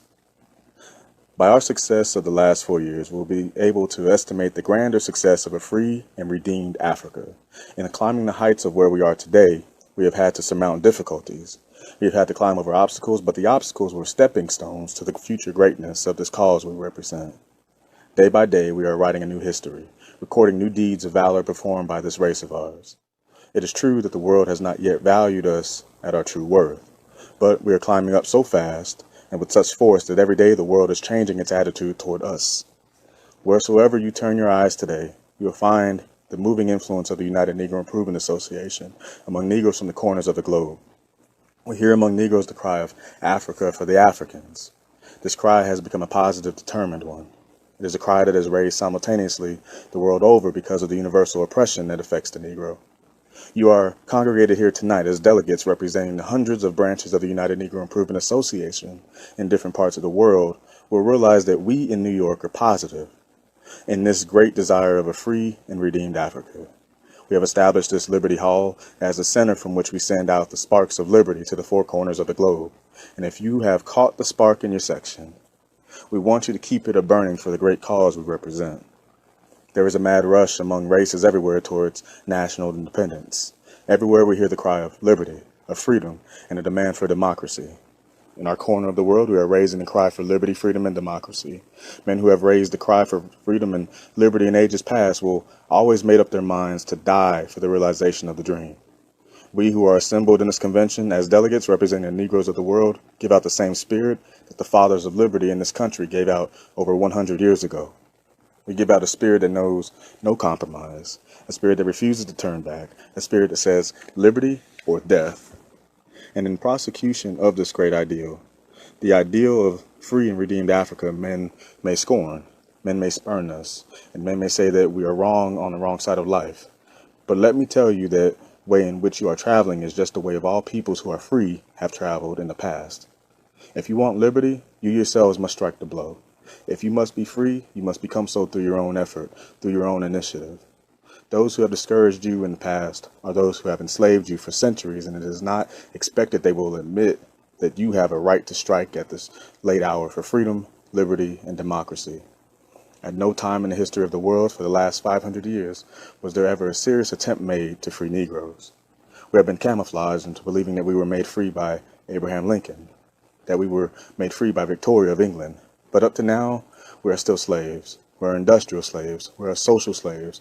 We are political slaves. And the new Negro desires a freedom that has no boundary, no limit.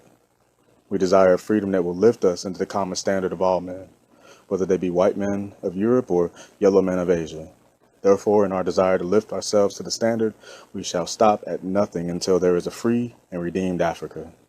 I understand that just at this time, while we're endeavoring to create public opinion and public sentiment in favor of free Africa, that others of our race are being subsidized to turn the attention of the world toward a different desire on the part of the Negroes.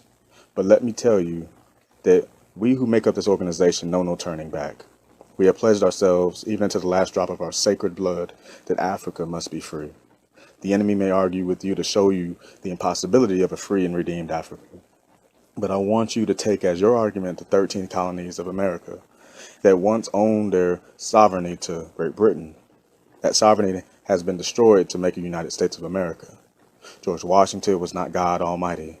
He was a man, like any Negro in this building. And if he and his associates were able to make a free America, we too can make a free Africa. Hampton, Gladstone, Pitt, Disraeli were not the representatives of God in the person of Jesus Christ. They were but men. But in their time, they worked for the expansion of the British Empire, and today they boast of a British Empire upon which the sun never sets. As Pitt and Gladstone were able to work for the expansion of the British Empire, so you and I can work for the expansion of great African Empire. Voltaire and Mirabeau were not Jesus Christ. They were but men like ourselves. They worked and overturned the French monarchy. They worked for the democracy which France now enjoys, and if they were able to do that, we are able to work for our democracy in Africa. Lenin and Trotsky were not Jesus Christ, but they were able to overthrow the despotism of Russia. And today, they have given to the world a socialist republic, the first of its kind. If Lenin and Trotsky were able to do that for Russia, you and I can do that for Africa. Therefore, let no man, let no power on earth turn you from this sacred cause of liberty. I prefer to die at this moment rather than not to work for the freedom of Africa. If liberty is good for certain sets of humanity, it is good for all. Black men, colored men, Negroes have as much right to be free as any other race that God Almighty has ever created. And we desire freedom that is unfettered, freedom that is unlimited, freedom that will give us a chance and opportunity to rise to the fullest of our ambition, and that we cannot get in countries where other men rule and dominate. We have reached a time when every minute, every second must count for something done, something achieved in the cause of Africa. We need the freedom of Africa now. Therefore, we desire the kind of leadership that will give it to us as quickly as possible. You will realize that not only individuals, but governments are using their influence against us. But what do we care about the unrighteous influence of any government? Our cause is based upon righteousness. And anything that is not righteous, we have no respect for, because God Almighty is our leader and Jesus Christ our standard bearer. We rely on them for the kind of leadership that will make us free. For it is the same God who inspired the psalmist to write, "Princes shall come out of Egypt, and Ethiopia shall stretch out her hands unto God." At this moment, methinks I see Ethiopia stretching forth her hands unto God. Methinks I see the angel of God taking up the standard of the red, the black, and the green, and saying, "Men of the Negro race, men of Ethiopia, follow me." Tonight we are following. We are following 400 million strong, and we are following with the determination that we must be free before the wreck of matter, before the crash of worlds. It falls to our lot to tear off the shackles that bind Mother Africa. Can you do it?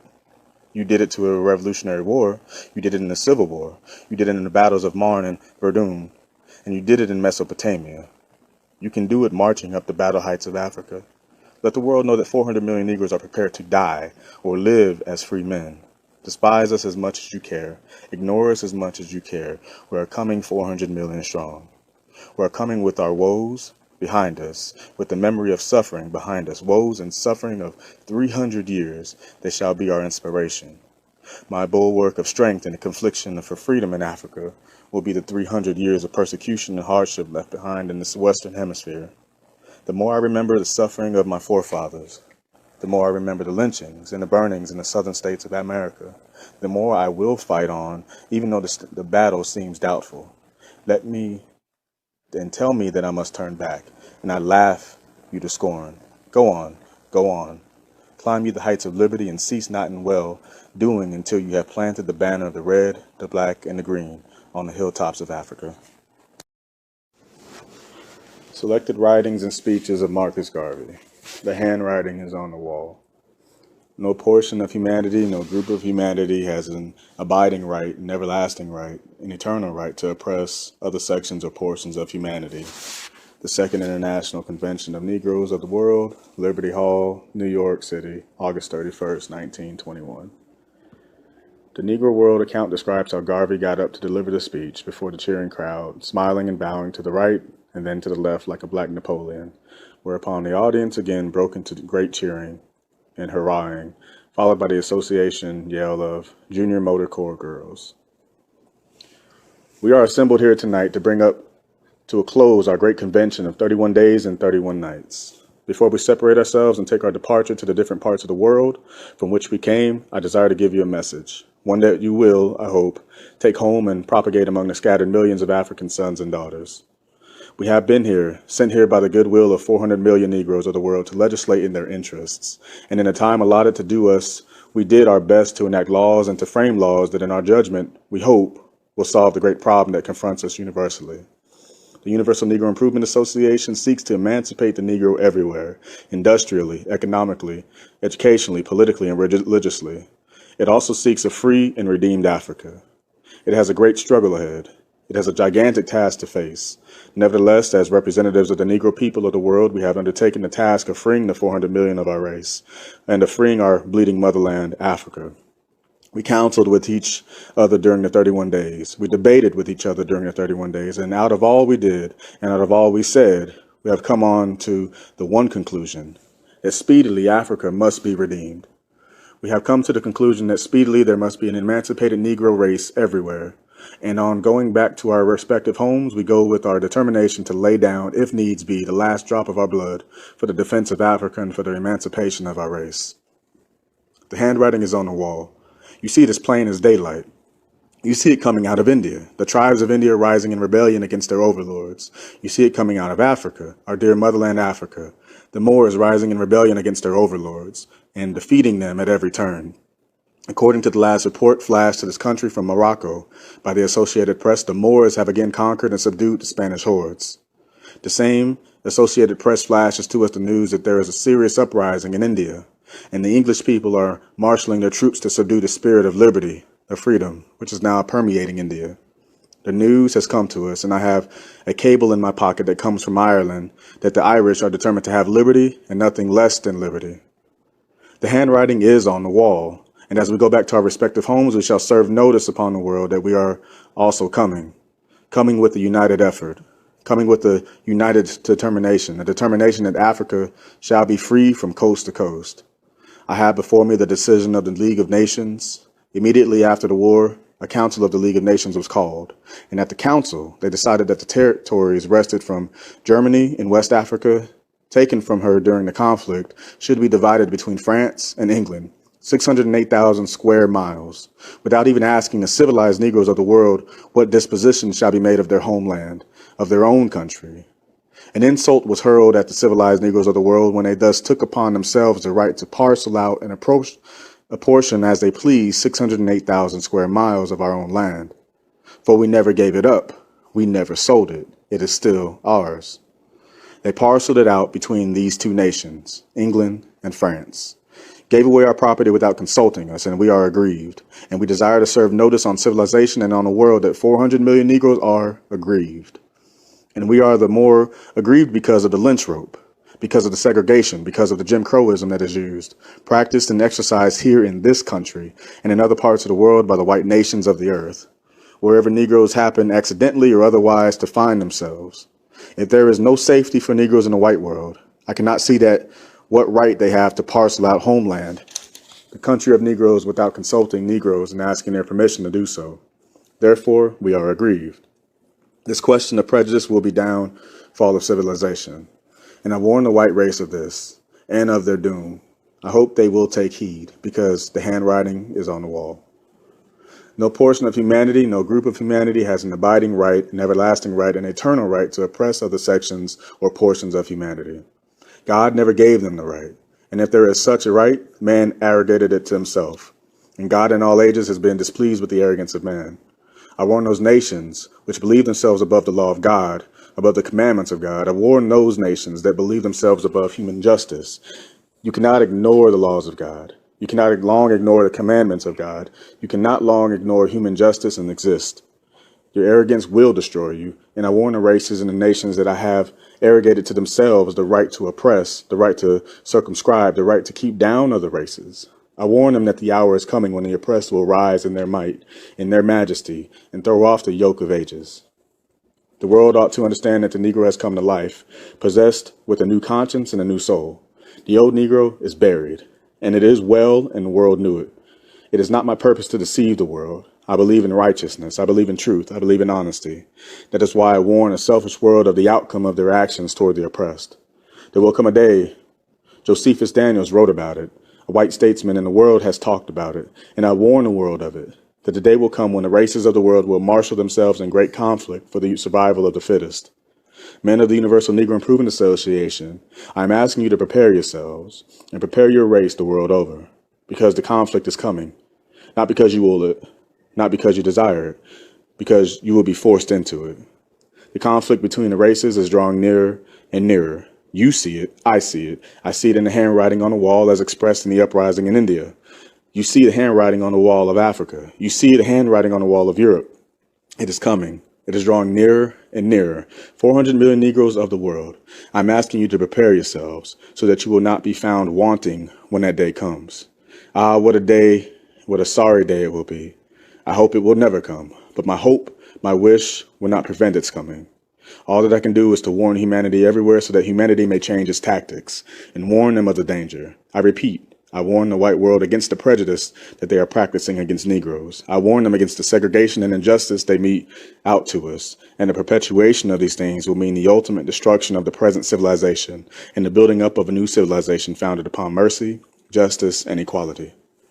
I know that we have had good men in all races living at the present time. We have good men of the black race. We have good men of the white race, good men of the yellow race, and we are endeavoring to do the best they can to ward off this coming conflict. White men who have the vision, go ye back and warn your people of this coming conflict. Black men of vision, go ye to the corners of the earth and warn your people of this coming conflict.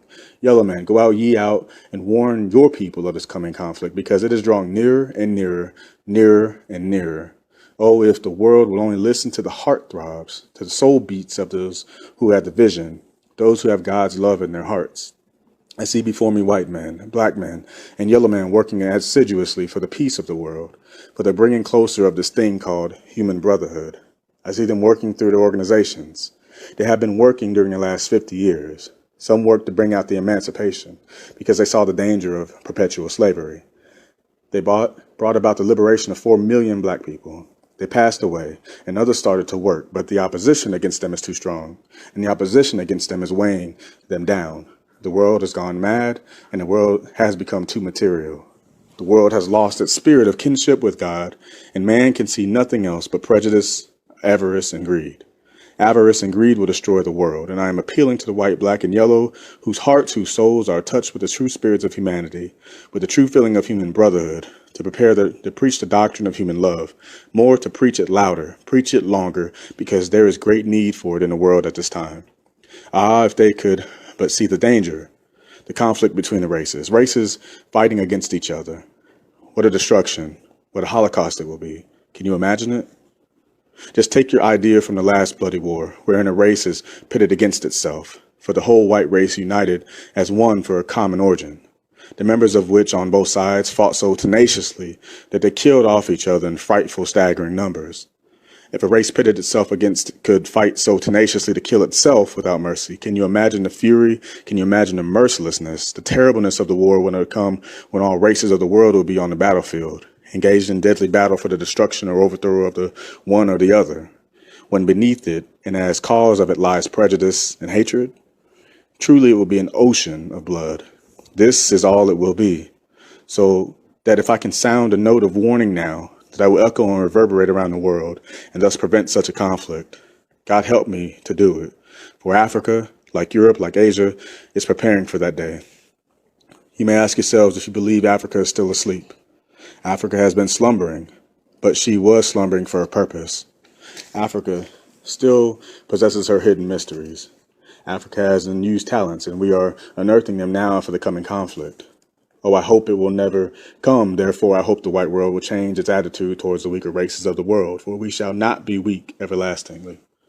Our history teaches us the rise and fall of nations, races, and empires. Rome fell in her majesty. Greece fell in her triumph. Babylon, Assyria, Carthage, Prussia, and German Empire all fell in their pomp and power. The French Empire fell from the sway of a great Napoleon and from the dominion of the indomitable Corsican leader. As they fell in the past, so will the nations fall in the present age, and so will they fall in the future ages to come, the result of their unrighteousness. I repeat, I warn the world, I trust you will receive this warning as you go into the four corners of the earth. The white race should teach humanity. Out there is selfishness in the world. Let the white race teach humanity first, because we have been following the cause of humanity for 300 years, and we have suffered much. If a change must come, it must not come from Negroes. It must come from the white race, for they are the ones who have brought about this estrangement between the races. The Negro never hated. At no time within the last 500 years can they point out one single instance of Negro hatred. The Negro has loved, even under the severest punishment. The slavery, the Negro loved his master. He protected his master. He safeguarded his master's home. Greater love hath no man than he should lay down his life for another. We give not only our services, our unrequited labor, we gave our souls, we gave our hearts, we gave our all to our oppressors. But after all, we are living in a material world, even though it is partly spiritual. And since we have been very spiritual in the past, we are going to take a part of the material now, and we will give others the opportunity to practice the spiritual side of life. Therefore, I am not telling you to lead in humanity. I'm not telling you to lead in the bringing about of the turning of humanity, because you have been doing that for 300 years, and you have lost. But the compromise must come from the dominant races. We are warning them. We are not preaching a doctrine of hatred. And I trust that you will not go back to your respective homes and preach such a doctrine. We are preaching rather a doctrine of humanity, a doctrine of human love. But we say love begins at home. Charity begins at home. We are aggrieved because of the partitioning of Africa, because it seeks to deprive Negroes of the chance of higher national development. No chance, no opportunity is given us to prove our fitness to govern, to dominate in our own behalf. They imputed so many bad things against Haiti and against Liberia, and they themselves circumvented Liberia so as to make it impossible for us to demonstrate our ability for self-government. Why not be honest? Why not be straightforward? Having desired the highest development, as they avowed and professed of the Negro, why not give him a fair chance and opportunity to prove his capacity for governing? What better opportunity ever presented itself than the present, when the territories of Germany and Africa were wrested away from the controls by the Allies in the last war? What better chance ever offered itself for trying out the higher ability of Negroes to govern themselves than to have given those territories to civilized Negroes, and thus give them a trial to exercise themselves in a proper system of government? Because of their desire to keep us down, because of their desire to keep us apart, they refused us a chance. The chance that they did give us is a chance that we are going to take.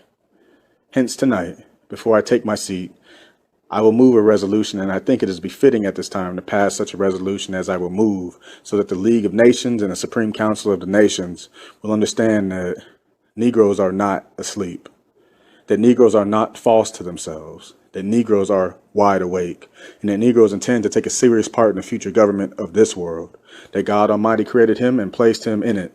The world owes us a place, and we are going to occupy that place. We have a right to a large part in the political horizon, and I say to you that we are preparing to occupy that part. Go back to your respective corners of the earth and preach the real doctrine of the Universal Negro Improvement Association, the doctrine of universal emancipation for Negroes, The Doctrine of a Free and Redeemed Africa. Selected Writings and Speeches of Marcus Garvey. Emancipation Day. Knowing the sufferings of my forefathers, I shall give back to Africa that liberty that she once enjoyed hundreds of years ago, before her own sons and daughters were taken from her shores and brought in chains to this Western world. Liberty Hall, New York City, January 1st, 1922. 59 years ago, Abraham Lincoln signed the Emancipation Proclamation, declaring 4 million Negroes in this country free. Several years prior to that, Queen Victoria of England signed the Emancipation Proclamation that set at liberty hundreds of thousands of West Indian Negro slaves. West Indian Negroes celebrate their emancipation on the first day of August of every year. The American Negroes celebrate their emancipation on the 1st of January of every year. Tonight, we are here to celebrate the emancipation of the slaves in this country. We are the descendants of men and women who suffered in this country for 250 years under that barbarous, that brutal institution known as slavery. You who have not lost trace of your history will recall the fact that over 300 years ago, your forebears were taken from the great continent of Africa and brought here for the purpose of using them as slaves. Without mercy, without any sympathy, they worked for forebears. They suffered, they bled, and they died. But with their sufferings, with their blood, with the shed and death, they had a hope that one day their posterity will be free. And we are assembled here tonight as the children of their hope. I trust each and every one of you, therefore, will realize that you have a duty which is incumbent upon you, a duty that you must perform. Because our forebears that suffered, who bled, who died, had hopes that are not yet completely realized. They hoped that we as their children would be free.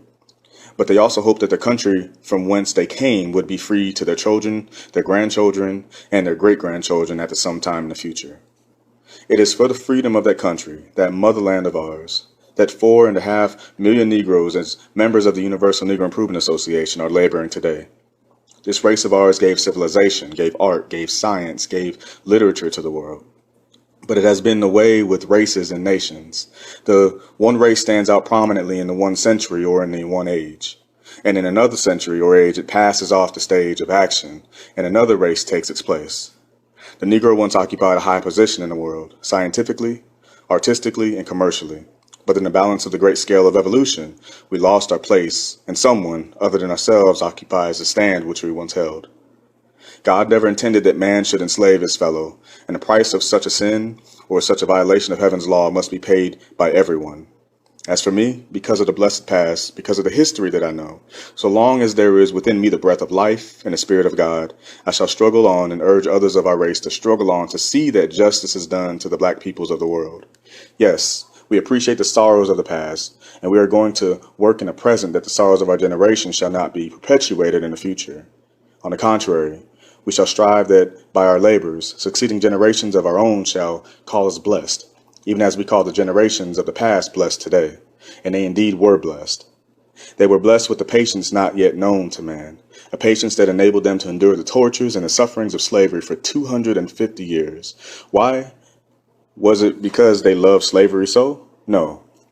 It was because they loved this generation more. Isn't it wonderful? Transcendent. What when are you going to do to show your appreciation of this love? What gratitude are you going to manifest in return for what they've done for you? As for me, knowing the sufferings of my forefathers, I shall give back to Africa that liberty that she once enjoyed, hundreds of years ago, before her own sons and daughters were taken from the shores and brought in chains to this Western world. No better gift can I give in honor of the memory of the love of my foreparents before me, and in gratitude of the sufferings they endured, that I might be free. No grander gift can I bear to the sacred memory of the generation past than a free and redeemed Africa, a monument for all eternity, for all times. As by the action of the world, as by the conduct of all the races of nations, it is apparent that not one of them has the sense of justice, the sense of love, the sense of equity, and the sense of charity that would make men happy and make God satisfied.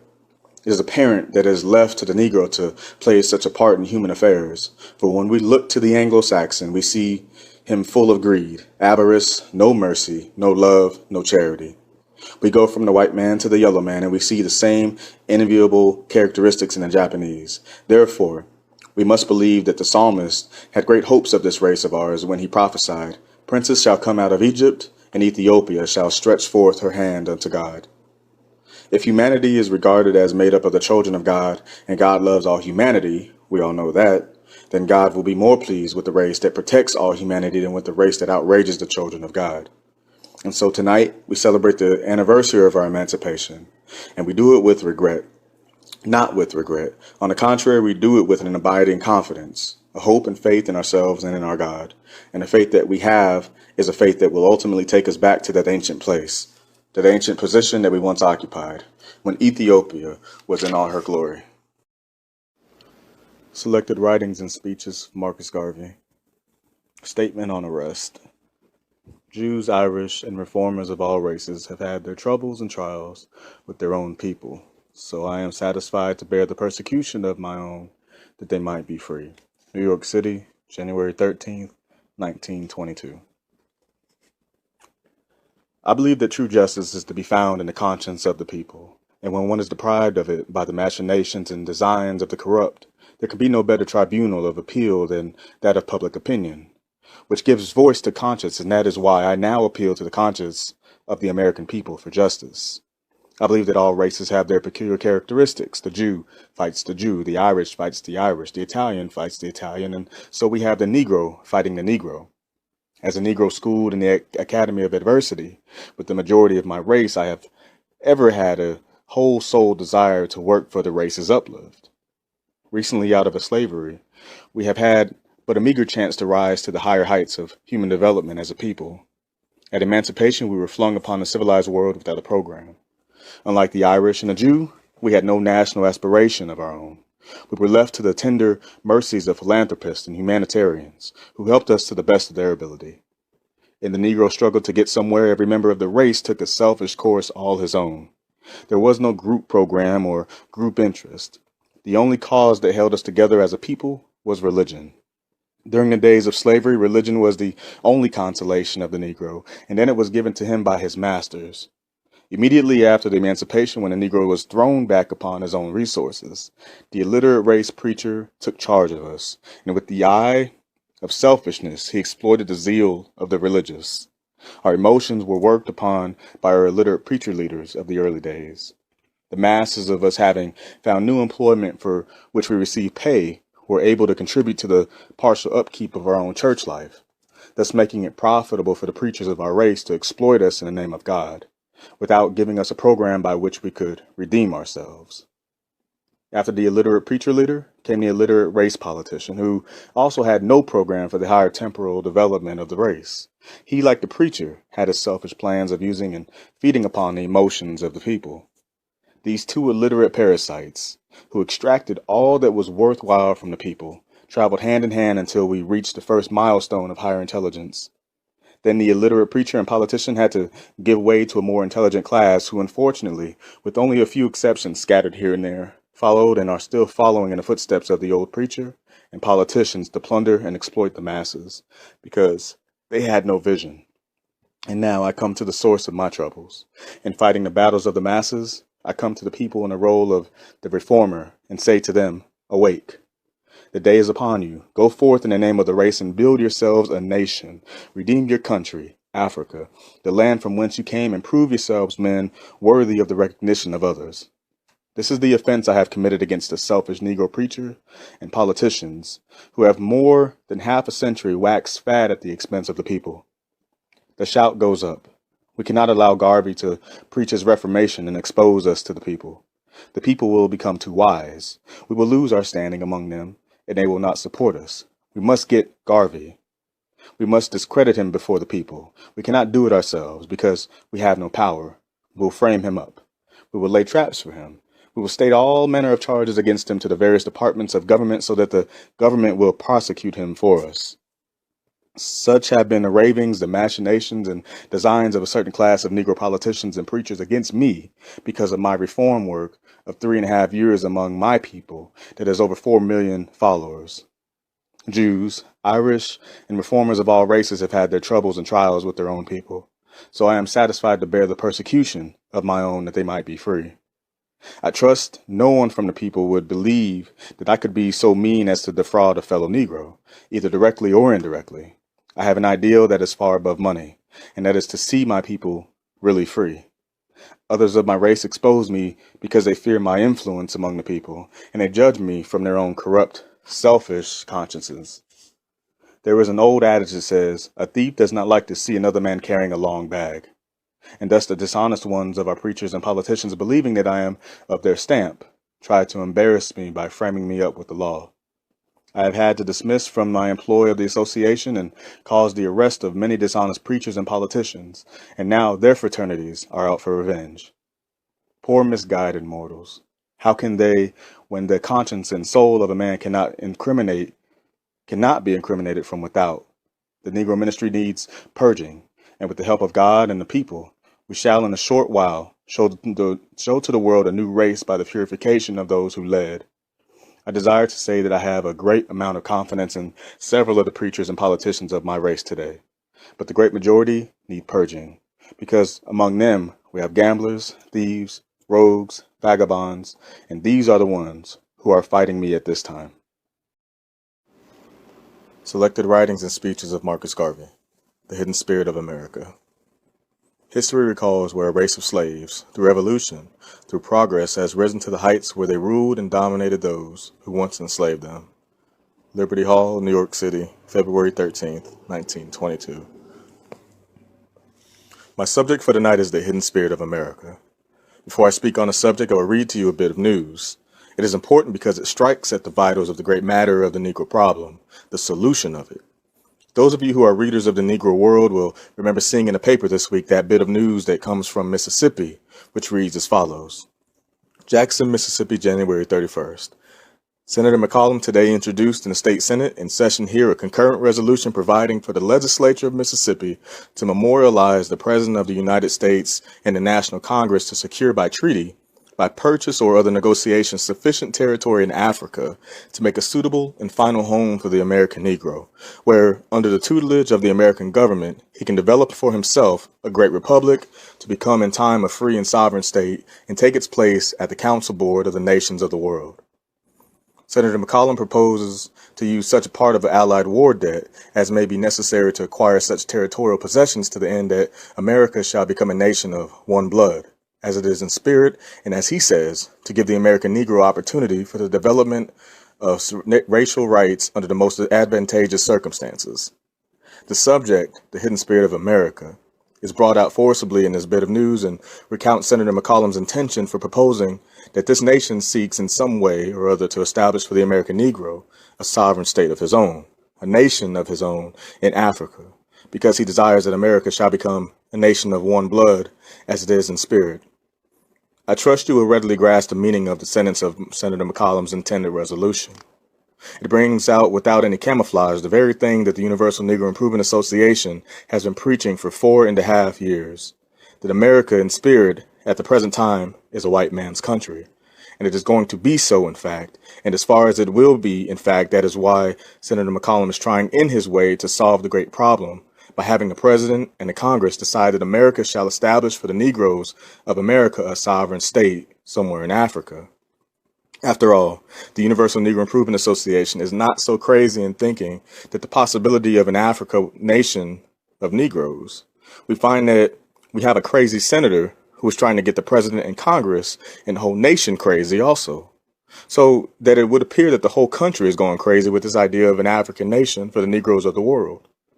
The same reason why Senator McCollum desires a nation in Africa for the American Negroes is the same reason why other Negroes in other parts of the world who are outside of Africa desire a nation also in Africa. So that we are not only going to have a nation for the American Negroes or a nation for the West Indian Negroes, but we're going to have a nation for all Negroes. And the Universal Negro Improvement Association, I say now without any reserve, is very much in sympathy with Senator McCollum's resolution, because that has been our program for the last 4.5 years. We of the Universal Negro Improvement Association realize that for the Negro to encourage himself in the belief that the future will mean peace and happiness for him in these parts of the world where he is hopelessly outnumbered by another race that is prejudiced towards him, is for him to encourage a vain hope.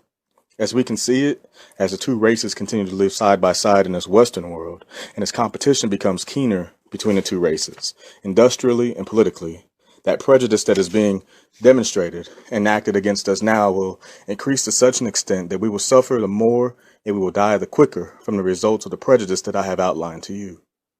The thoughtful Negro leader of today will naturally look down the future, not only for of a day, a week, a month, or a year, but the future of many decades and centuries.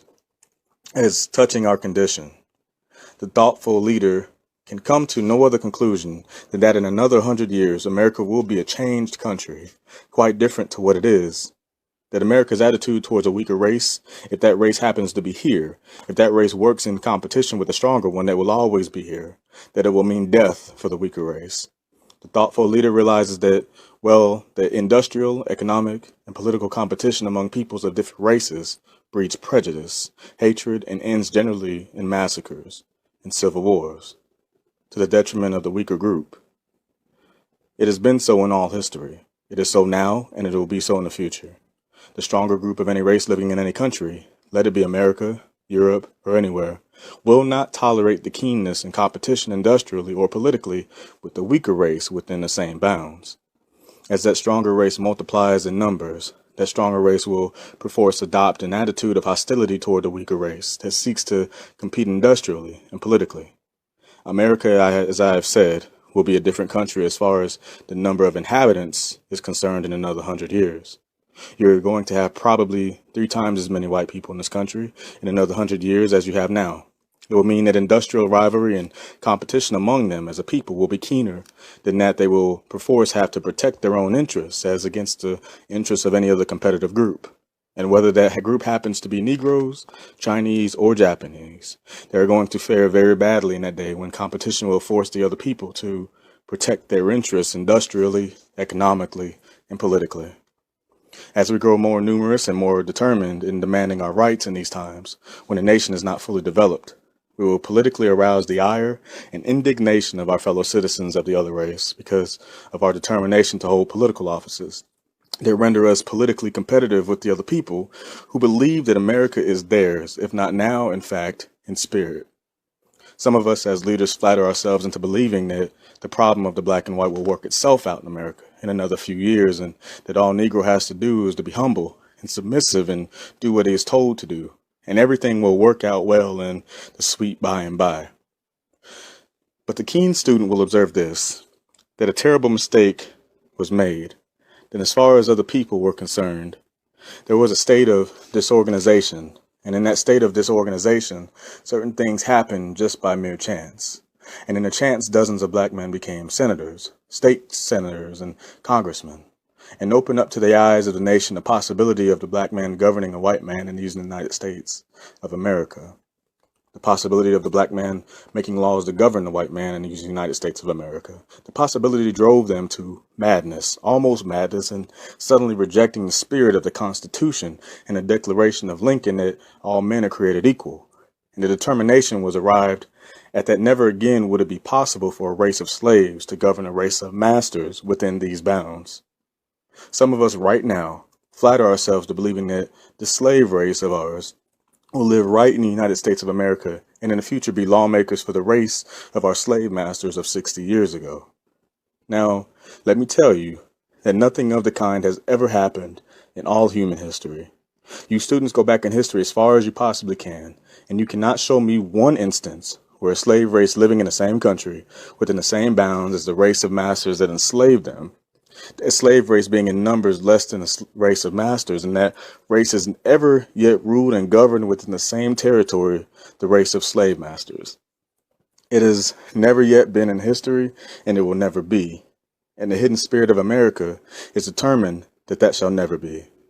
Caring not what hopes or promises we get, it will never be. But history recalls where a race of slaves, through revolution, through progress, has risen to the heights where they ruled and dominated those who once enslaved them. But that race of slaves has always had to betake themselves to other habitats, probably their own native habitats. And they're apart from those who once enslaved them, developed a power of their own, a strength of their own. And in the higher development of that strength and of that power, they, like others, have made conquests, and the conquests sometimes have enabled them to enslave those who once enslaved them. In all history, you can show me no one instance where a race of slaves ever rose within that nation to govern their masters when their masters outnumbered them as hopelessly as they do now in the United States of America.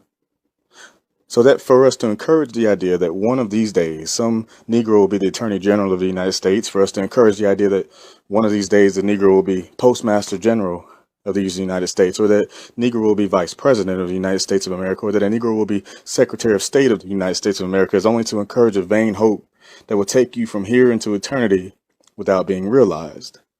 If you have any ambition, and all of us, the 15 million who make up the nation at this time, should have some ambition, and that ambition should not be less than that of any other men in the nation. If we have ambition, the best thing for us to do is to accept the principles of the Universal Negro Improvement Association.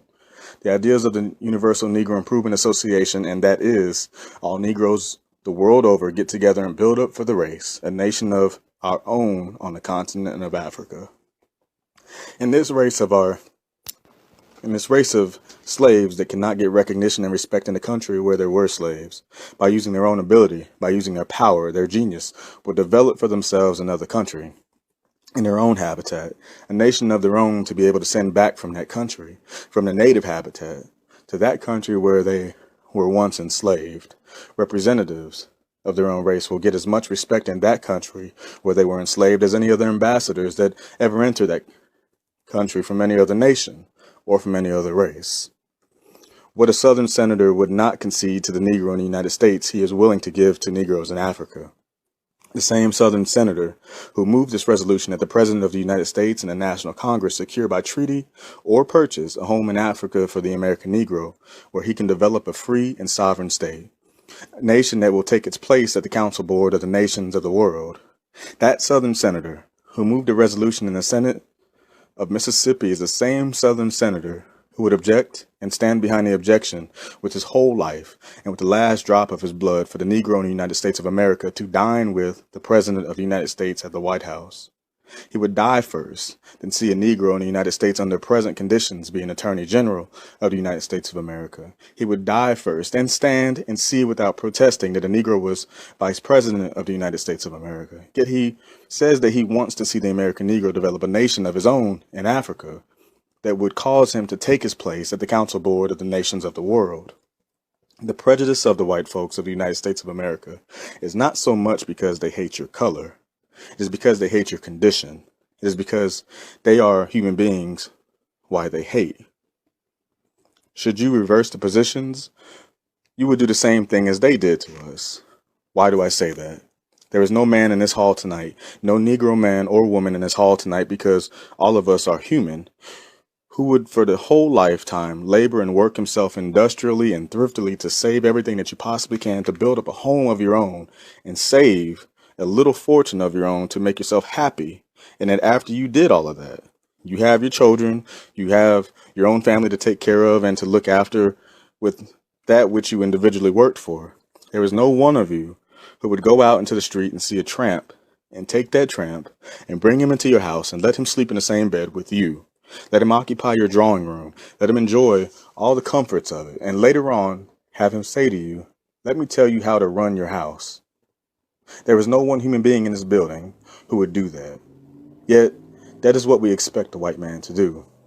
We expect the white man to discover his America, to lay the foundation of this nation, to give for his nation, to die for his nation, to build up his nation, and then to say, "You who were his slaves, come and govern me. Go and sit in the Capitol and tell me what I should do." Although they have not said as much to you, that is how they feel over the question. That is the bone of the contention, not because you are black, but because they believe that they are entitled to all the benefits that America can give because they built up America to suit themselves. And whatsoever we have done to build up America, we did it as slaves. And they having used us as slaves, they are not responsible for our condition. I want you to consider that deeply. We have been talking a lot of the things about our slave masters and so forth. The slave masters are not so much to be blamed as those who sold us to the slave masters. Therefore, the obligation of the slave masters is not so much to you. Your trouble, my trouble, is with the fellow who sold me. That is to say, if I buy a dog from someone, I do not know where that dog comes from. He may have picked up the dog somewhere in South America or Central America, but the man brought the dog to me in New York. And being in need of a dog, I paid him $5 for it. Now the dog's trouble is with the fellow who caught him down in South America, not with me. When we get down to a close study of the question of race relationship, those are the arguments that the other fellows put up, and we cannot very well defeat him.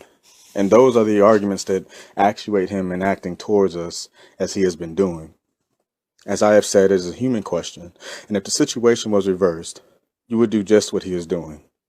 When we go to Africa, as we will, and build up our civilization, build up our superior government and everything, do you mean to tell me that you will allow another class of people to tell you how to run your own government? It is not human. Therefore, those who tell us a better time is coming and Negroes are going to have big opportunities are endeavoring to deceive us according to the spirit of the country and the spirit of the nation. I agree with Senator McCollum, and I am going to give every support possible to his resolution and to his program. The quicker we can get to his national idea into the minds of white folks and black folks in America, the better it is, and it will be for us as a people. It is bound to come if we are to be saved. It must come, and if it does not come, we do not get away from here, we are doomed. Not as of today, but as for the time that is to confront us. I feel that the Universal Negro Improvement Association has scored a great victory in having a senator, not even in the North, but in the heart of the South, to move such a resolution. Because the problem is in the South more than anywhere else. And when a Southern white man reaches the point when he or himself will say, let the Negro laborer go from the South, let the peon leave the farm, it means that our case has gone forward. I'm not prophesying because I am not a prophet, but I'm going to make this statement, and whether I'm alive or not, you will remember it. And if things remain as they are normal, in another 25 years, this government will perforce adopt a program of the Universal Negro Improvement Association, whether they give the credit to the organization or not, because it will be the only solution of the great problem. The solution must either come that way, or some of us must make up our minds to die of economic pressure. Some of us boast that we are 15 million, and we are going to be more than 15 million in the future, and therefore the white man cannot get rid of us. The white man can get rid of every Negro in the United States of America in 3 months. It took McSweeney 75 days to die by starvation, but I don't know the Negro that could last that long. We are so unprepared, we are so unprotected, that when the other race will have become independent of us, that is economically independent of Negro help in every way, when he arrives at that point, when he has a man for every job and is independent of Negro help, when he gets there, he's going there more and more every day. It is only a question of 60 days when the Negro problem is solved. Instead of 15 million Negroes, you will have 15 million coffins, and the epitaph will be, died from starvation. I am telling you that it's a situation as it is. It is no use any leader coming around telling us the proper time is coming without preparing for that proper time. What we have to do, if we desire to ward off the economic disaster, is to prepare economically for the future. And that is the program of the Universal Negro Improvement Association. The higher industrialization of the Negro as he marches on to his higher political status. Politics without industry means insecurity. A man who is going to talk politics without working is going to be a charge on the state. You cannot live on politics alone. You have to live on industry. Industry must be the foundation of your politics. And I am saying to the Negroes of the world that the thing for us to do now is to prepare ourselves industrially so that if an industrial pressure is brought to bear upon us in the future, we will be in a position through independence to protect our own interests. Some people do not understand the program of the Universal Negro Improvement Association, why we have so many different branches and why we want to start steamships and factories. Those are essential to the existence of the Negro. Industry is necessary. Therefore, we have to lay out a program by which we can ensure protection to all the people of our race. I'm saying to you now that while we are here, let us follow this Universal Negro Improvement Association program, caring not what others say to you about the promise of the future, because you have absolutely no intention and attitude of the future towards you. You cannot expect the other fellow to work for you, to labor for you, to build up a civilization and then hand it over to you. He is not going to do it because it is not human. Then the time has come now that we as free men can do for ourselves. And when we start to do for ourselves, the prejudice against us will cease. Again, I repeat, the prejudice against us is not so much because we are black, it is because we have accomplished nothing. When you, by the encouragement of those who wish to work, go out and do for yourselves, build up a nation, build up a government, You will be as much respected in the country where you were once slaves, because when you will be in your own homes. Many nations of today represented a race of slaves. The Great British nation was once a race of slaves. In their own country, they were not respected because the Romans went there, brutalized and captured them, and took them over to Rome and kept them in slavery. They were not respected in Rome because they were brought as slaves to Rome. What happened? Throughout the world, the Britisher is respected today because he went back to his dear Britain and built up a civilization of his own, and by his self-reliance and his initiative, he forced the respect of the world, and he maintains it today. Yet he was once a slave, and the position which the Britisher has attained, coming up through slavery, you can attain if you will go out and assiduously work for the development of your race and nation as the Britain has done. That is my message tonight, and I am saying to you, be not weary in well-doing. In carrying out and spreading the propaganda of the Universal Negro Improvement Association, we have waited for 4.5 years to have a Southern senator to take this step. We will wait another 4 years when the Congress of the United States of America will give its support. And I believe that the time will come, probably within another decade, another 25 years, when this very country, when the white people of this country will help Negroes to found and establish a government of their own in Africa. I believe that because there are many within the nation who wish us well, and they are not going to wish us well if we remain here and compete with them. I'm not going to encourage another man to come into my house and boss me, my wife, and my children and everybody in there, but I wish him well from a distance. The fellow is my friend if he has his home, and when he comes to my home and wants to meddle into my domestic affairs, we're going to fight it out. That is the position. The other fellow wishes you well away from him. If you are going to go into his house and rule him, you're going to be at loggerheads. He is going to hate you, and that is the situation. Selected Writings and Speeches of Marcus Garvey. The Resurrection of the Negro. The God you worship is a God that expects you to be the equal of other men. Liberty Hall, New York City, Easter Sunday, April 16th, 1922. The Lord is risen. A little over 1900 years ago, a man came to this world called Jesus. He was sent here for the propagation of a cause, that of saving fallen humanity. When he came, the world refused to hear him. The world rejected him. The world persecuted him. Men crucified him, and a couple days ago he was nailed to this cross of Calvary. He died. He was buried. Today he is risen. Risen, the spiritual leader of creation. Risen as the first fruit of them that slept. Today that crucified Lord, that crucified Christ, sees the affairs of man from his own spiritual throne on high. After hundreds of years have rolled by, the doctrine he taught has become the accepted religion of hundreds of millions of human beings. He, in his resurrection, triumphed over death and the grave. He, by his resurrection, convinced humanity that his cause was spiritual. The world felt the truth about Jesus too late to have accepted his doctrine in his lifetime. But what was done to Jesus in his lifetime is just what is done to all reformers and reform movements. He came to change the spiritual attitude of man toward his brother, that was regarded in his day as an irregularity, even as it is regarded today. The one who attempts to bring about changes in the order of human society becomes a dangerous impostor upon society, and to those who control the systems of the day. It has been a historic attitude of man to keep his brother in slavery, in subjection for the purpose of exploitation. When Jesus came, the privileged few were taking advantage of the unfortunate masses, because the teaching of Jesus sought to equalize the spiritual and even the temporal rights of man. Those who held authority, sway, and dominion sought his liberty by prosecution, sought his life by death. He was called to yield up that life for the cause he loved, because he was indeed a true reformer. The example set by our Lord and Master 1900 years ago is but the example that every reformer must make up his mind to follow if we are indeed to serve those to whom we minister. Service to humanity means sacrifice.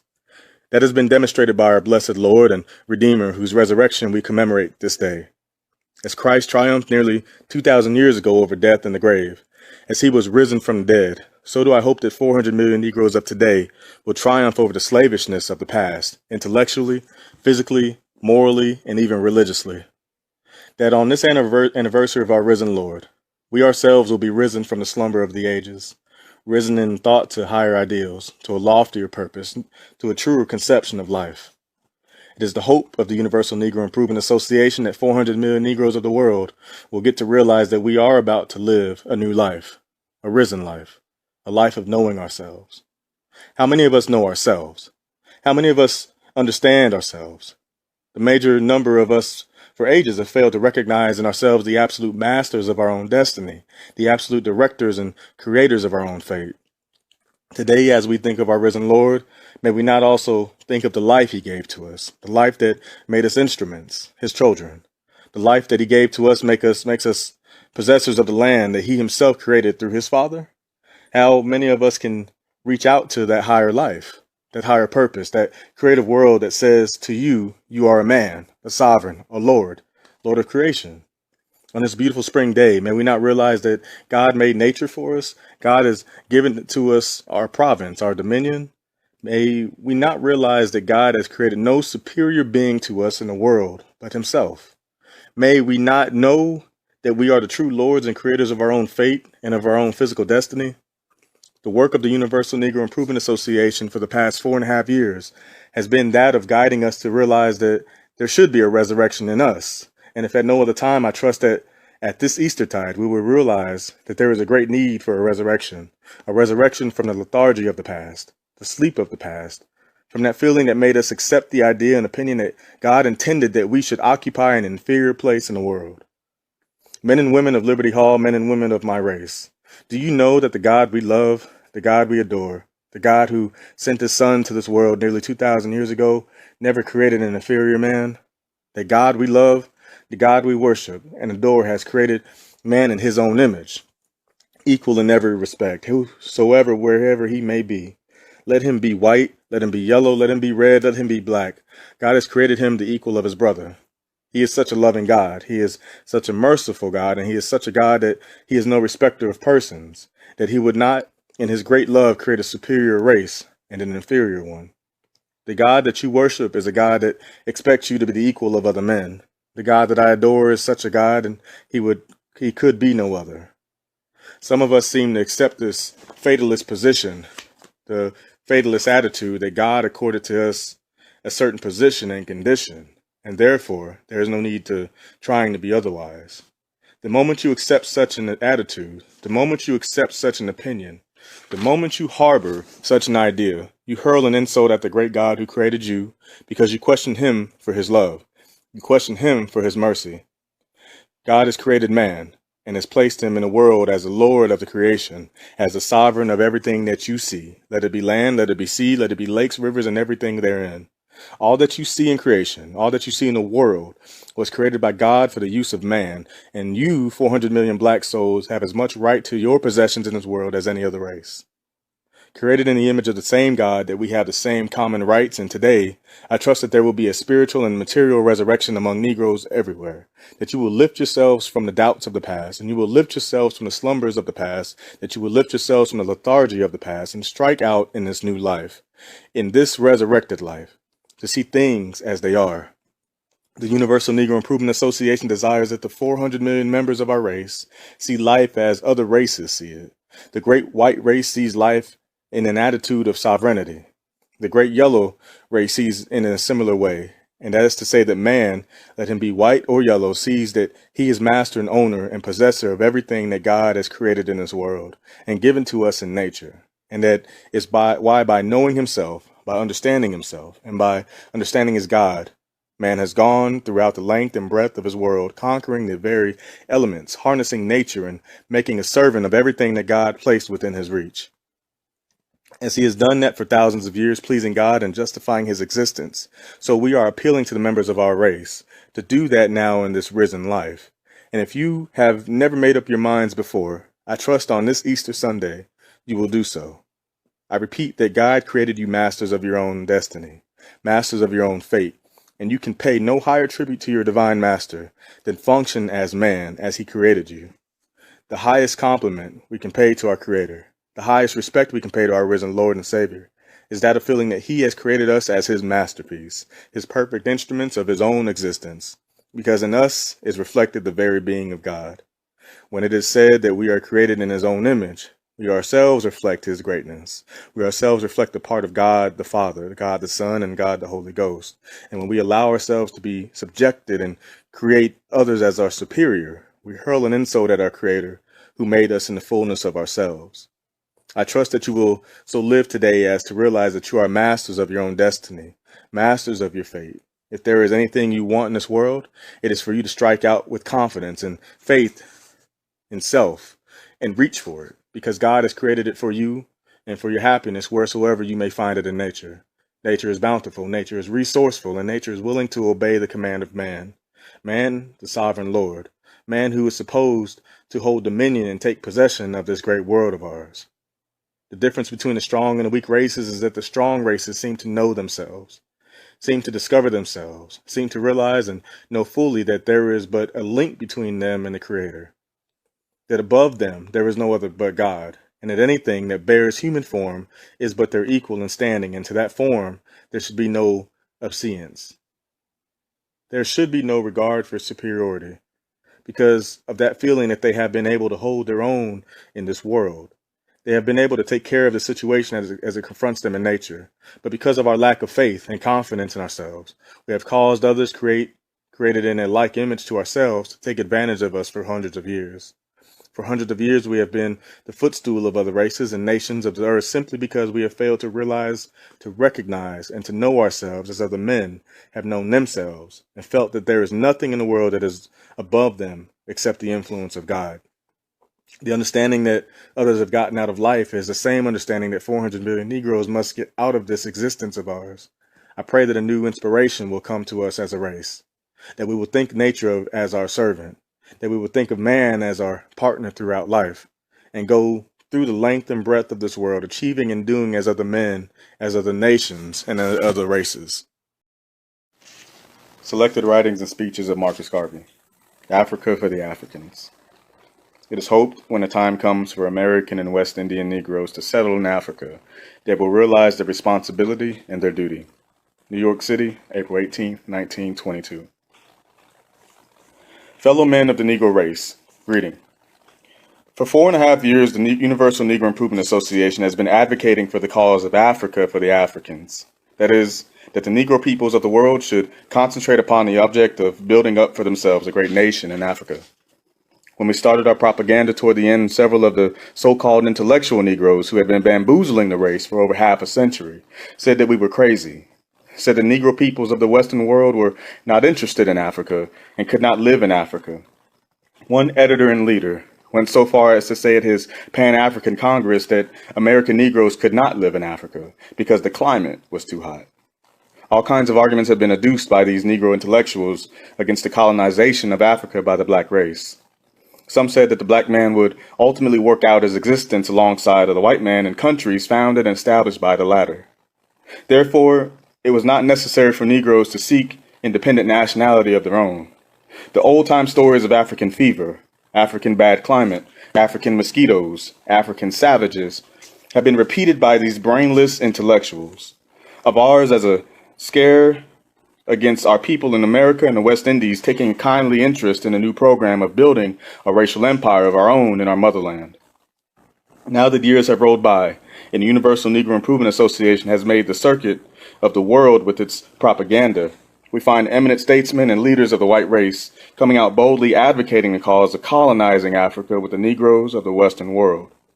Not more than 2 months ago, Senator McCollum of the Mississippi legislature introduced a resolution in the House for the purpose of petitioning the Congress of the United States of America and the President to use their good influence in securing from the Allies sufficient territory in Africa in liquidation of the war debt, which territory should be used for the establishing of an independent nation for American Negroes.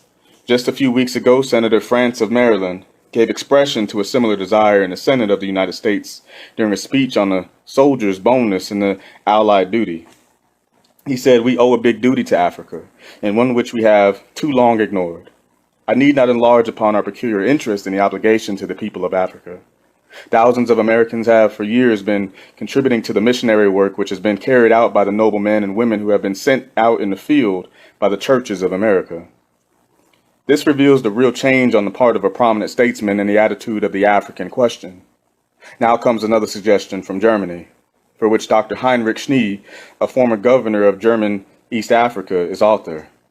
This German statesman suggests in an interview given out in Berlin and published in New York on the 16th that America take over the mandatories of Great Britain and France and Africa for the colonization of American Negroes. Speaking on the matter, he says, as regard the attempt to colonize Africa with a surplus American colored population, this would in a long way settle the vexed problem, and under the plan such as Senator France has outlined, might enable France and Great Britain to discharge their duties to the United States, and simultaneously ease the burden of German reparations, which is paralyzing economic life. With expressions as above quoted from prominent world statesmen, and from the demands made by such men as Senators France and McCollum, it is clear that the question of African nationality is not a far-fetched one, but it is reasonable and feasible, as was the idea of an American nationality. I trust that the Negro peoples of the world are now convinced that the work of the Universal Negro Improvement Association is not a visionary one, but very practical, and that it is not so far-fetched, but can be realized in a short while if the entire race will only cooperate and work toward the desired end. Now that the work of our organization has started to bear fruit, we find that some of these doubting Thomases of 3 and 4 years ago are endeavoring to mix themselves up with the popular idea of rehabilitating Africa in the interest of the Negro. They are now advancing spurious programs, and in a short while will endeavor to force themselves upon the public as advocates and leaders of the African idea. It is felt that those who have followed the career of the Universal Negro Improvement Association will not allow themselves to be deceived by these Negro opportunists, who have always sought to live off the ideas of other people. It is only a question of a few more years, when Africa will be completely colonized by Negroes, as Europe is by the white race. It is for us to welcome the preferred help of such men as Senator McCollum and France, though their methods are a little different to that of the Universal Negro Improvement Association. Yet it is felt that the same object will be achieved. What we want is an independent African nationality. And if America is to help the Negro peoples of the world establish such a nationality, then we welcome the assistance. It is hoped when the time comes for American and West Indian Negroes to settle in Africa, that will realize their responsibility and their duty. It will not be to go to Africa for the purpose of exercising an overlordship over the natives, but it shall be the purpose of the Universal Negro Improvement Association to have established in Africa that brotherly cooperation, which will make the interest of the African native and the American and West Indian Negro one and the same. And that is to say, we shall enter into common partnership to build up America in the interest of our race. Everybody knows that there is absolutely no difference between the native African and the American and the West Indian Negroes, and that we are descendants from one common family stock. It is only a matter of accident that we have been divided and kept apart for over 300 years. But it is felt that when the time has come for us to get back together, we shall do so in a spirit of brotherly love. And any Negro who expects that he will be assisted here, there, or anywhere by the Universal Negro Improvement Association to exercise a haughty superiority over the fellows of his own race makes a tremendous mistake. Such men had better remain there they are and not attempt to become in any way interested in the higher development of Africa. The Negro has had enough of the vaunted practice of race superiority as afflicted upon him by others. Therefore, he is not prepared to tolerate a similar assumption on the part of his own people. In America and the West Indies, we have Negroes who believe themselves so much above their fellows as to cause them to think that any readjustment in the affairs of the race should be placed in their hands for them to exercise a kind of an autocratic and despotic control, as others have done to us for centuries. Again, I say, it would be advisable for such Negroes to take their hands and minds off the now popular idea of colonizing Africa in the interest of the Negro race, because their being identified with this new program will not in any way help us, because of the existing feeling among Negroes everywhere not to tolerate the infliction of the race or class superiority upon them, as is the desire of the self-appointed and self-created race leadership that we have been having for the last 50 years. The masses of Negroes in America, the West Indies, South and Central America are in sympathetic accord with the aspirations of the native Africans. We desire to help them to build up Africa as a Negro empire, where every black man, whether he was born in Africa or in the Western world, will have the opportunity to develop on his own lines under the protection of the most favorable democratic institutions. It will be useless, as above stated, for bombastic Negroes to leave America and the West Indies to go to Africa, thinking that we'll have privileged positions to inflict upon the race that bastard aristocratic that they have tried to maintain in this Western world at the expense of the masses. Africa shall develop an aristocracy of its own, but it shall be based upon service and loyalty to race. Let all Negroes work toward that end. I feel that it is only the question of a few more years before our program will be accepted not only by the few statesmen of America who are now interested in it, but by the strong statesmen of the world, and that the only solution to the great race problem. There is no other way to avoid the threatening war of the races that is bound to engulf all mankind, which has been prophesied by the world's greatest thinkers. There is no better method than the apportioning every race to its own habitat. The time has really come for the Asiatics to govern themselves in Asia, and the Europeans are in Europe and the Western world, or so also it is wise for the Africans to govern themselves at home, and thereby bring peace and satisfaction to the entire human family. I'm calling upon Negroes everywhere to lend the support necessary to the Universal Negro Improvement Association for putting over its great convention program of August of the present year. As has been outlined in other parts of this paper, it is planned to make the immediate establishment of an African nation one of the features of our legislative demands. The best thing that the race can do is to create just at this time a universal sentiment in support of the work of the forthcoming international convention, so that when our demands are presented to the various governments that have possession in Africa, there will be no doubt as to the potency and force of the demands. We have decided to ring in the changes 1922 has never done before. This year is regarded as a year of racial and national changes. Egypt and Ireland have already secured their freedom for 1922, and it is most likely that before the close of the year, India will have gained a larger modicum of self-government. We cannot therefore allow the cause of Africa to lag behind. It is for us to force it. Thus, the Universal Negro Improvement Association shall leave no stone unturned to win for Africa and the 400 million Negroes of the world a new position in the racial, national, and political affairs of the world. All that is necessary is the moral and financial support of the race everywhere for this great organization. You can contribute your might now to help this great cause. If you have not done so before, and even if you have, it is your duty to send in a donation to Universal Negro Improvement Association, 56 West 135th Street, New York City, New York, USA, to help this great work for the redemption of Africa and the emancipation of the race. With very best wishes for your success, I have the honor to be your obedient servant, Marcus Garvey, President General, Universal Negro Improvement Association. Selected writings and speeches of Marcus Garvey. Honorable Marcus Garvey tells of interview with the Ku Klux Klan. The Ku Klux Klan is the invisible government of the United States of America. Liberty Hall, New York City, July 9th, 1922. In keeping with my duties as leader of a large movement, as one of the advocates of Negro rights and Negro liberties, as an officer of the largest Negro organization in the world, I became interested in the activities of an organization known as the Ku Klux Klan. Not because I wanted to be a member of the Klan, but because I wanted to know the truth about the Klan's attitude toward the race I represent. For that reason, a conference was arranged between the acting imperial wizard of the Ku Klux Klan and myself, which took place in Atlanta, Georgia on the 25th of June. The interview or the report of the conference is to be published in the Negro World, the official organ of the Universal Negro Improvement Association, and I believe it will also be published in the Searchlight, the official organ of the Ku Klux Klan. Unfortunately, because of the pressure of business, I have been unable to read the interview as held to send a copy back to the Imperial Wizard for his correction as well as for my own, and that it was arranged that the interview would be handed to each party concerned for his approval or correction before it was made public. Up to now, the corrections have not been made, and I am to speak tonight not so much from the reported matter of the interview as from my impression of the Ku Klux Klan as gained through contact with the leaders of the Klan. You will understand what it means when two parties enter into an agreement that no public announcement should be made of certain things until the two parties had the opportunity of looking over the copies concern referring to the matter of or the thing. And that has not been done yet. But since my return to New York, I discovered that a large number of the colored people here are very curious as to the nature of the visit and what happened. And since I returned to New York, I have received copies of Negro papers that have published me as joining hands with the Ku Klux Klan.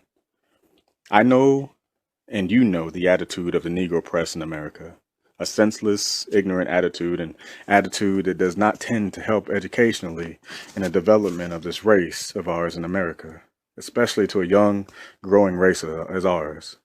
From my impressions, from the observations, from my understanding, The Ku Klux Klan is a mighty white organization in the United States of America, organized for the purpose of upholding white supremacy in this country. Organized for the purpose of making America a white man's country, pure and simple. The organization has absolutely no apology to make as far as its program is concerned. A program of making America a white man's country. In America, we have 12 or 15 million in a population of 105 million people. The Ku Klux Klan, to a large extent, represents every white man in the United States of America. And I want you to realize that. The Ku Klux Klan represents the spirit, the feeling, the attitude of every white man in the United States of America. Now, what should be the Negro's attitude towards such an organization? The Negro's attitude towards such an organization should not be to stand off, not knowing its program, not understanding it and saying and writing all kinds of things against it with the intention of aggravating its program and its attitude toward the race.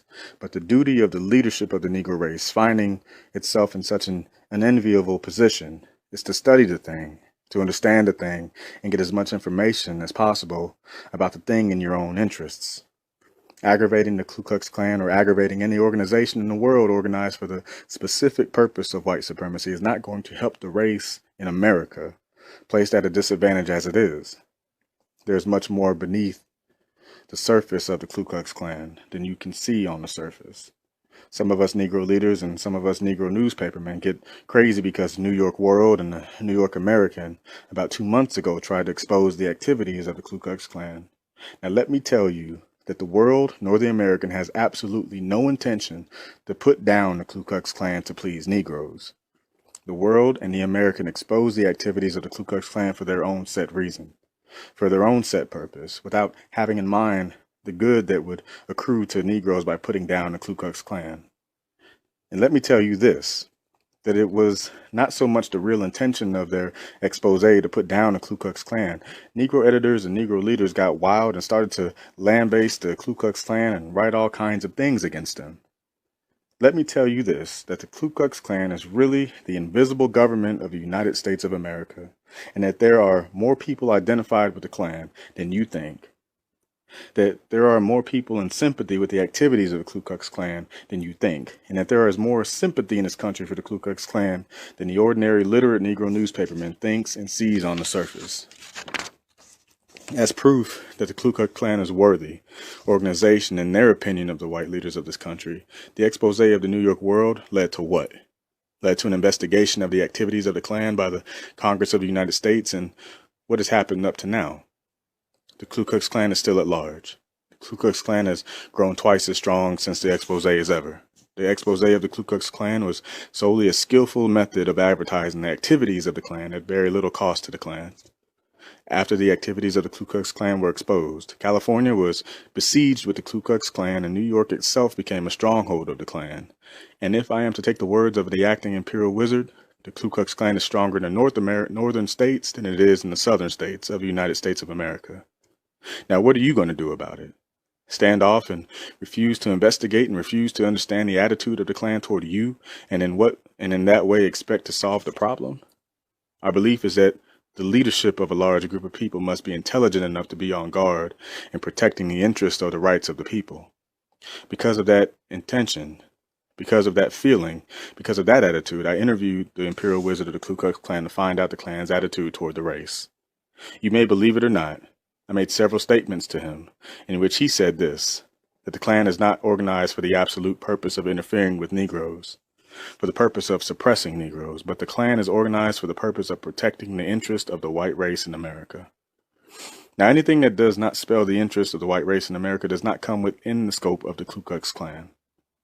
I found out, therefore, that the Ku Klux Klan was purely a racial organization standing up in the interest of white folks exclusive of the interest of others. You cannot blame any group of men, whether they are Chinese, Japanese, Anglo-Saxons, or Frenchmen, for standing up for their interest or for organizing in their interest. I'm not apologizing for the Klan or endeavoring to excuse the existence of the Klan, but I want a proper understanding about the Ku Klux Klan so that there can be no friction between the Negroes in America and the Ku Klux Klan, because it is not going to help. The Ku Klux Klan is not an ordinary social club organized around the corner. The Ku Klux Klan is the invisible government of the United States of America. The Ku Klux Klan expressed to a great extent the feeling of every real white American. The attitude of the Ku Klux Klan is that America shall be a white man's country at all hazards, at all costs. The attitude of the Universal Negro Improvement Association is in a way similar to the Ku Klux Klan. Whilst the Ku Klux Klan desires to make America absolutely a white man's country, the Universal Negro Improvement Association wants to make Africa absolutely a black man's country. Whether you wish it or not, that it is not the point, because your wish does not amount to anything. The wish of 15 million Negroes in America does not amount to anything when 95 million other folks wish the thing that you want. That is the disadvantage. We wish liberty. We wish to be good American citizens. We want to be president of the United States. We wish to be congressmen. We wish to be senators. We wish to be governors of states. We wish to be mayors of cities. We wish to be the police commissioners. It is a wish, all right, but the other fellow wishes the same thing. Now, is he going to allow you to have your wish? That is the attitude. White people of this country are not going to allow Negroes, ambitious and educated Negroes, to have their wish. And the wish of the educated, ambitious Negro of America is that the Negro has as much right to be president of the United States as President Harding has. The ambition and wish of the Negro in America today is that the Negro has as much right to be a member of the cabinet as any other white man. Now, that is your wish. Will the other fellow accede to your wish? The Ku Klux Klan interprets the spirit of every white man in this country and says, you shall not pass. What are you going to do? You have the wish, but the odds are against you. Some of us Negro leaders, some of us newspapermen, before we get down to a serious study of the question and adopt the best possible means of solving the problem, we're working on the surface. My suit is mine. But if a bully comes along and tears it off of me, it is mine. But it is his now. All of us know that the America is as much the Negroes as the white man's, but the white man says, I am going to make this a white man's country. The only thing for you to do is to get hold of him, beat him, and take it anyway. But can you do that? You cannot do that. Therefore, the best thing for you to do is to get down to a sober understanding of the Klan and try the best of your ability to solve the question that concerns you.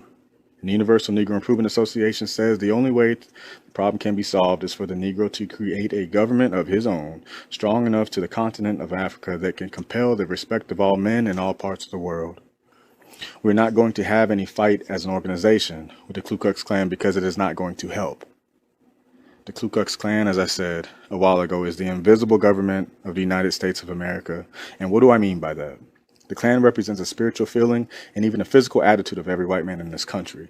There are hundreds of other organizations that feel as the Ku Klux Klan feels. There are millions of individuals in America who feel as the Ku Klux Klan feels. But those individuals, those organizations are not honest enough to make the confession that the Ku Klux Klan makes.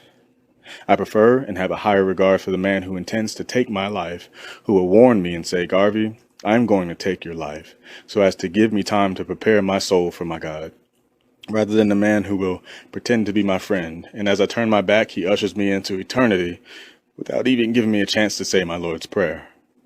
The Ku Klux Klan comes out openly and says this: Negroes, we are going to make this country a white man's country. So long as there is a white man in America, a Negro shall not be president of the United States.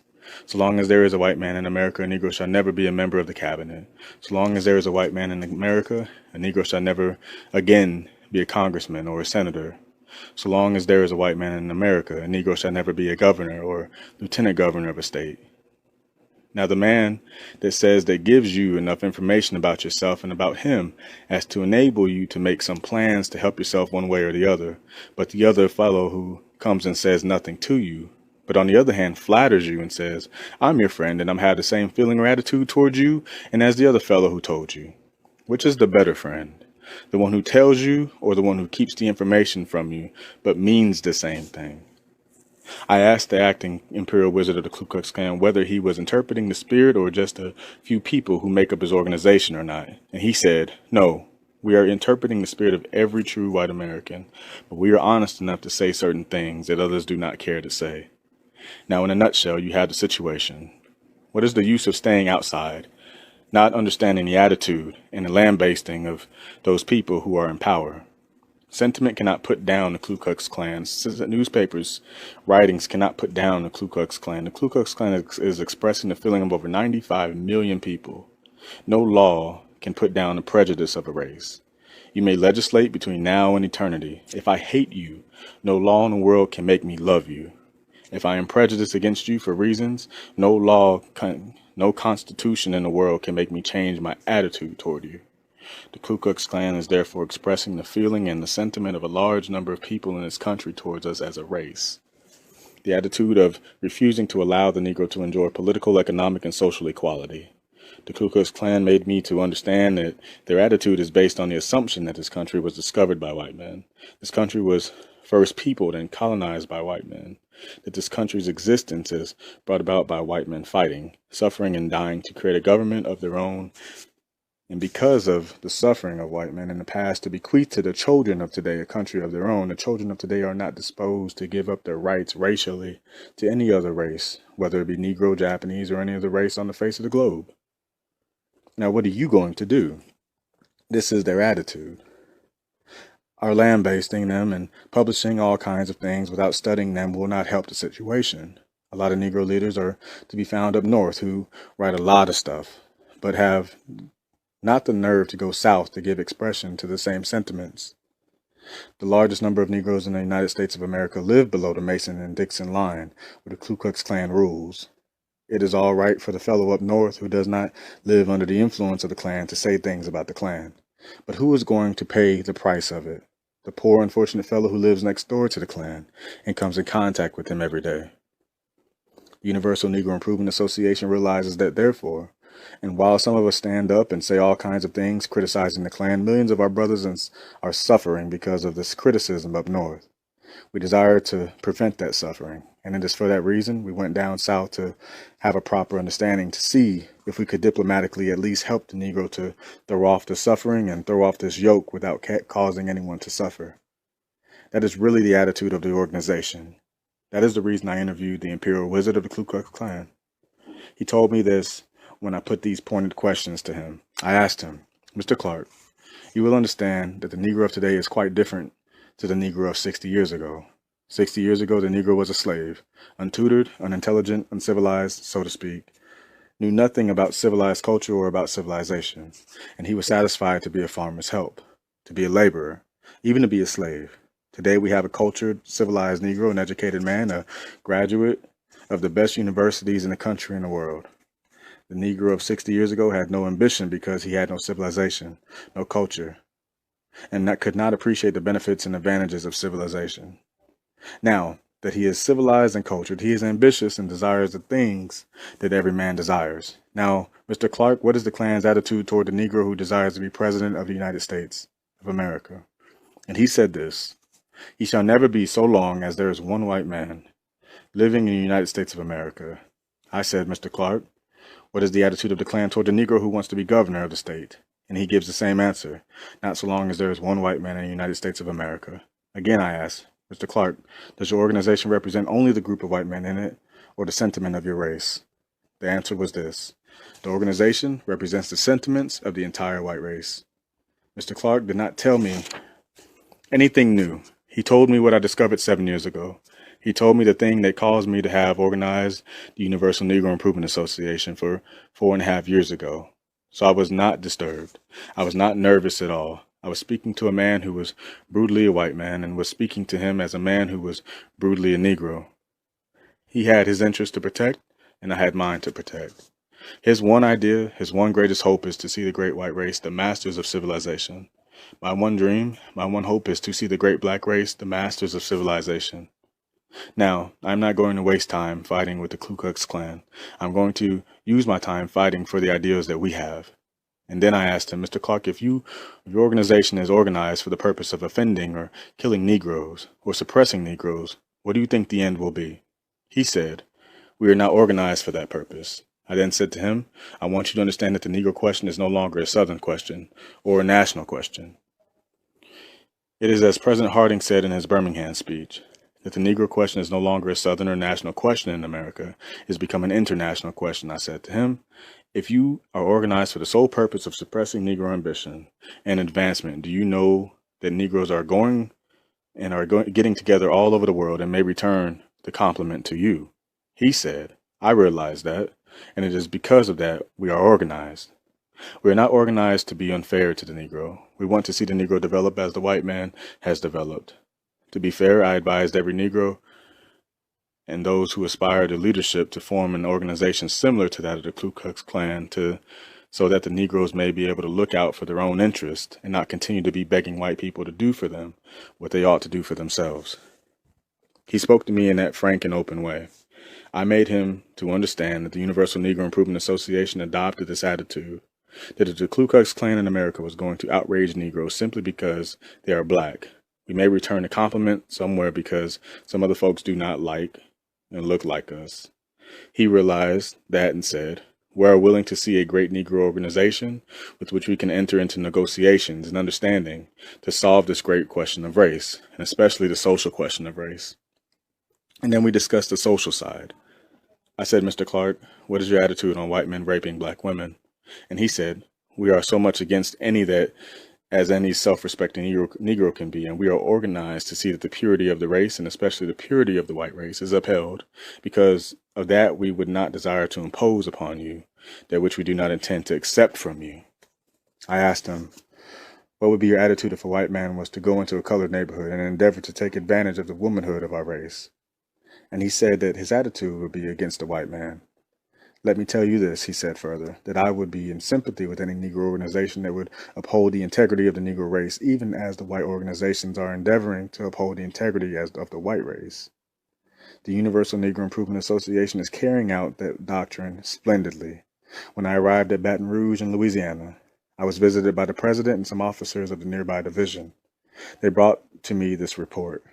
3 nights ago, 7 white men came into a colored neighborhood. We found them at midnight sleeping in homes where they had no business, and they flogged them and drove them out of the neighborhood. The next day, they brought them before the judge, and the judge, who was a Ku Kluxer, let go all the colored men and said, do some more of that. So you realize that the Universal Negro Improvement Association is carrying out just what the Ku Klux Klan is carrying out, the purity of the white race down south, and we're going to carry out the purity of the black race, not only down south, but all through the world. I intend in another week or so to publish the nature of the interview, and you will have an opportunity to reading word for word what was said and what was done. But before you pass judgment on the Klan, before you go out of your way to criticize a white organization, just find out first how much you will be benefited by the criticism you make. If the criticism is not going to help you, I advise you to leave it alone. Just at this time, if it doesn't help certain Negroes to go on criticizing everybody and everything, you must realize your position in this country. It is hopeless. You cannot, therefore, adopt an attitude of offense and aggression, because in the retaliation, a large number of us are going to suffer. Let us take the dire anti-lynching bill. I believe that bill would have been very much more successful and would have had the support of more of the leading statesmen of this country if a certain organization had not gone forth and made so many claims to the originality of the bill and to the fatherhood of the bill. You cannot successfully put over anything in this country that seeks to change the white man's attitude towards you by taking up the offensive attitude toward the white man if you are dependent upon him to pass the measure for your satisfaction. As proof of what I mean, since the agitation of the National Association of the Advancement of Colored People about the anti-lynching bill, more lynchings have occurred in the southern states than prior to the agitation of the bill. If more diplomatic steps had been taken, we would have had the passage of the bill without anybody knowing who was responsible for it. That we could have achieved by diplomacy without creating any offense. It brings me to this, that our leadership is either ignorant or bankrupt. Our leadership has no diplomacy. What is the use of going out of your way to offend somebody whom you cannot discipline or correct? It is like going before a lion and saying, I'm going to hold you. You know the result. You would be destroyed by the lion. It is for you to study the strategy that will enable you to get around the lion and take away its life. That is my subject to you tonight on the Ku Klux Klan. Do not take it as final, because the interview will be published, as I said in the earlier part of my address. Selected writings and speeches of Marcus Garvey. Whether we will accept civilization as it is, or put it under a rigid examination to make it what it ought to be, as far as our race is concerned. To free Africa, we must first free ourselves mentally, spiritually, and politically. Third Annual International Convention of the Negro Peoples of the World, 71st Regiment Armory, New York City, August 1st, 1922. Deputies, delegates, ladies and gentlemen, we are assembled here tonight celebrating the opening of the Third Annual International Convention of the Negro Peoples of the World. We have come from the four corners of the world to meet in conference over the great problems that confront our race. It is pleasing to learn that we have representatives from Africa, Australia, Europe, Asia, South and Central America, the West Indies, and Canada, and from the 48 states of the American Union. Such a representation as you present tonight will give to this convention the aspect of world importance. We are here as citizens and subjects of the different white governments of the world, but within us is that new spirit that makes each and every one of us an African citizen. We are proud of our racial lineage because out of Africa has come the civilization of the 20th century. It is true that the 20th century civilization is corrupt and about to destroy itself. Nevertheless, the good that is found in it can be traced back to that time when our ancestors held up the torch of science, of art, of literature, when the outer world was groping in darkness and the rest of the human race within the grip of barbarism. Yet when the great white race of today had no civilization of its own, when white men lived in caves and were counted as savages, the race of ours boasted of a wonderful civilization on the banks of the Nile. But evolution brings us changes that sometimes make us fail to recognize ourselves even after a lapse of centuries. Today, the average Negro fails to understand his own possibilities and potentialities. He lacks confidence and courage, believing that nature never intended him to do for himself. But the Universal Negro Improvement Association that has brought us together in this third annual international convention is determined to bring to the race a new hope. We are determined to point the race to a brighter future, a future that may yet restore to us the ancient glory of our fathers. Africa is looking up, and you, her sons and daughters, are assembled here to give to the race a program and a policy. The program, to be explained in a few words, is that of universal industrial, educational, religious, social, and political freedom. The stranger will ask, why should you want political freedom when Victoria of England gave it to you 84 years ago, and Lincoln of America 57 years ago? I'm tempted to answer for you and to say that the present-day Negro does not believe in hypocrisy and camouflage. He believes in truth, in honesty, and justice. The freedom that Lincoln gave us means that half of the population of our race in America is still voteless and voiceless. All of the population of the race in America is deprived of that higher right of citizenship that makes each and every one an equal under the Constitution. Religiously, we are still slaves to the doctrine of an alien race. It is true that a large number of us here tonight from America, the West Indies, Canada, South and Central America are Christians, whilst others of us are Mohammedans. But for us, Christians, have we ever stopped to question the source of our religion? That whilst there is nothing wrong with the teachings of our blessed Lord and Savior, the lowly Nazarene who suffered and died on the Mount of Calvary to set humanity free, yet that in the practice of his doctrine today is instilled the propaganda that seeks to make the race that you and I represent in an inferior unit of the great human family.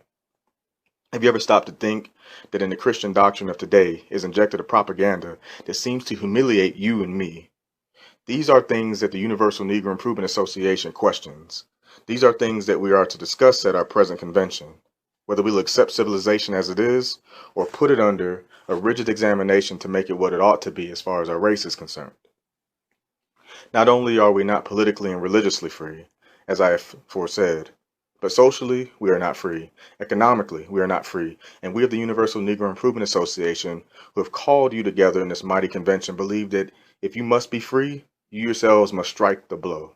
Lincoln cannot free you. Victoria of England cannot free you. If Negroes must be free, then 400 million of us must organize the world over and strike the blow for our freedom, the freedom we desire. And what do we desire? We desire the emancipation of the entire race.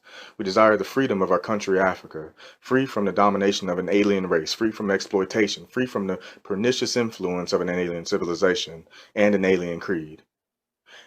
This is the time when all peoples are looking forward. Yes, on every hand you hear the cry for liberty. And what is liberty? It is that sacred principle for which millions have died in the past, for which millions will die today, and for which millions will more die in the future. Yes, on this principle stood Patrick Henry in the Virginia legislature 140-odd years ago.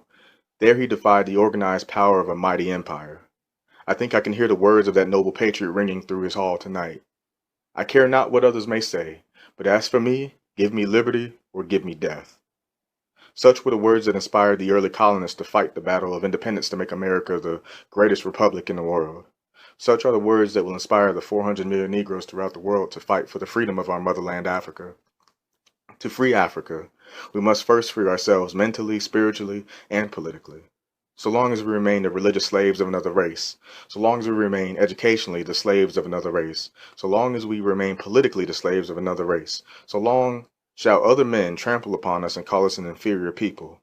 But when we lift ourselves from the racial mire to the heights of religious freedom, of political freedom, of social freedom, of educational freedom, then and then only will we start to become a great race, and ultimately make of ourselves a mighty nation. The new Negro desires nationhood. We believe if nationhood is good for the Anglo-Saxon race, if nationhood is good for the Anglo-American race, then if nationhood is good for the Japanese race, for the Chinese race, or any other race in the world, then it is also good for this great black race of ours. We shall have in this 20th century nothing less than freedom. If it must be won by sacrifice, then we are prepared to sacrifice of any kind. If we must give our money, we shall give it. If we must give our intelligence, we will give it. If we must give our physical power, we will give it. If we must give our blood, and we shall give it, for by the blood of the fathers the children are freed. As we assemble ourselves for the 31 days and nights of this month, we shall apply ourselves seriously to the solving of the great problems that are upon us. In America, we have the problem of lynching, of peonage, of disenfranchisement. In the West Indies, South and Central America, we have the problem of peonage, serfdom, and industrial and political government inequality. In Africa, we have not only peonage and serfdom, but we have outright slavery, racial exploitation, and alien political monopoly. We cannot afford to allow a continuation of these crimes against our race. If we are 400 million men, women, and children worthy of the existence given us by the divine creator, then we must either live as free men or die as men fighting for the great and noble principle of human liberty. We shall take a leaf out of the book of George Washington. Yes, we shall be encouraged by the noble exploits of Lafayette, yes, of Garibaldi, and of all of those who have stood for the freedom of their countries, for the freedom of humanity, for the establishment of the sacred principle, liberty. We hear a great deal of the talk about peace. Wilson of America, Lord George of England, Clemenceau of France, and a few years ago prophesied at Versailles that a reign of peace. Up to the present, many of the leading statesmen of the world have pledged themselves to a program of world peace. Many conferences have been held, political as well as industrial, for the purpose of settling the question of peace. But up to now, none of them has laid the foundation for a real peace, for a lasting peace. The peace of the world cannot be settled by political conferences or by industrial conferences alone. If we are to have a world peace, it will only come when a great interracial conference is called, when Jew will meet Gentile, when Anglo-Saxon will meet Teuton, when a great Caucasian family will meet the Mongolian, and when all will meet the Negro. And then there will straighten out the differences that have kept them apart for hundreds of years and will continue to keep us apart until doomsday if something is not done to create better racial understanding. If white men are going to continue to exploit yellow men, if white men are going to continue to exploit black and brown men, if yellow men are going to exploit brown men and black men, then all we can look forward to is a reign of wars and rumors of wars. So long as Anglo-Saxons oppress Indians, so long as the French race exploits the black race, so long as the Russian murders the Jew, so long will the cause for war be found, and so long will man continue to fight and kill his brother. If England wants peace, if France wants peace, if Italy wants peace, I suggest to them that they pack their bag and baggage and clear out of Africa, because Africa in the future will be to them what Europe has been for the last 300 years. Europe has been a hotbed of wars, political intrigues, and upheavals for over 3 centuries. Yes, and Europe has changed many in time politically. Once the great Napoleon ruled, the Tsars ruled, and recently the German eagle was the symbol of fear. Today, England stands out as the most brilliant star in the European political constellation. But what of tomorrow? Africa, with their threatened upheavals, will produce the same condition in another century as Europe has done in the past. Can we not realize that we are provoking the sleeping passion of the races?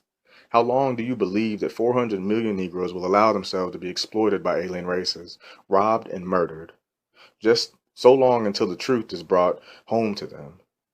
And then when the sleeping giant awakens, even like Samson, he may bring down the pillars of the temple. The war of 1914 to 1918 has created a new sentiment throughout the world. Once upon a time, weaker peoples were afraid of expressing themselves, of giving vent to their feelings. But today, no oppressed race, no oppressed nation is afraid of speaking out in the cause of liberty. Egypt has spoken, Ireland has spoken, Poland has spoken, and Poland is free. Egypt is free, Ireland is also free. Africa is now speaking. And if for 750 years Irishmen found perseverance enough to have carried the cause of freedom on until they won, then 400 million Negroes are prepared to carry on the fight for African liberty, even if it takes us to the seat of the Most High. Yes, if it takes us until Judgment Day, we shall fight the cause on and on without relenting. The world may scoff at us, the world may deride us, but there have been many surprises for the world before, and there will be many more.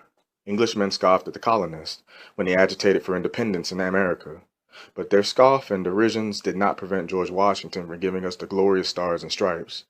Men laughed at the propaganda of Tolstoy and saw himself impugn the idea of a more liberal Russia, but today Lenin and Trotsky rule. Yes, the Lewises laughed at the propaganda of the liberals of France, but the French monarchy is no more. Today Frenchmen take pride in the new democracy of France. So that others may laugh at us today because we are agitating the question of free and independent Africa. Tomorrow, who knows? Africa will loom up to the greatest republic of the world. Men, there is much to live for, and there is much to die for. The man, the race, and nation that is not prepared to risk life itself for the possession of an ideal shall lose that ideal. If you, I repeat, must be free, you yourselves must strike the blow. I am not speaking of any other freedom than African freedom, because other men are capable of advocating for their own causes. You must not in any way misrepresent the aims and objects of the Universal Negro Improvement Association and of this convention. We are met for the sole purpose of regulating our affairs as a race. That does not mean that we are to offend any other race. The Universal Negro Improvement Association believes in the fellowship of races. We have a high regard for the white race. We have a high regard for all the other races of the world. But we believe in the golden rule and its application to all races. Do unto others as you would have them do unto you. When the white race and the yellow race and all the other races are willing to do the Negro as the Negro is willing to do unto them, then we shall have the reign of peace. I suppose the peace that Lloyd George, Woodrow Wilson, and Georges Clemenceau spoke of at Versailles Conference. Until then, it becomes the duty of every race to protect itself. We cannot blame the great white race for protecting itself. We shall not blame the great yellow race for protecting itself. And how are they protecting themselves? We see Great Britain with her standing armies and her mighty navy, with a powerful government organized on the latest principles. So of France, so of America, so of Italy and Japan is also organized with her mighty navy and army. For what purpose? For the purpose of protecting themselves. We of the Universal Negro Improvement Association are advocating the right of Africa to develop herself as a mighty nation and give to herself the same kind of naval and military protecting us as the other races. Will you blame us for doing that? Then if you blame us, you must blame England. If you blame us, then you must blame France. You must blame Italy. You must blame Japan.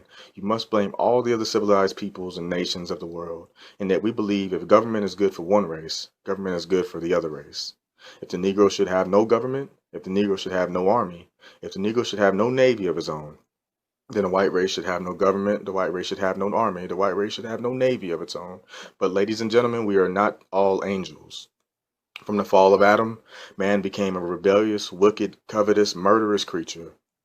Yes, man from the time of Cain and Abel coveted the property of his brother man, became envious of his brother's success. Yes, it was on the principle of injustice that Cain killed Abel.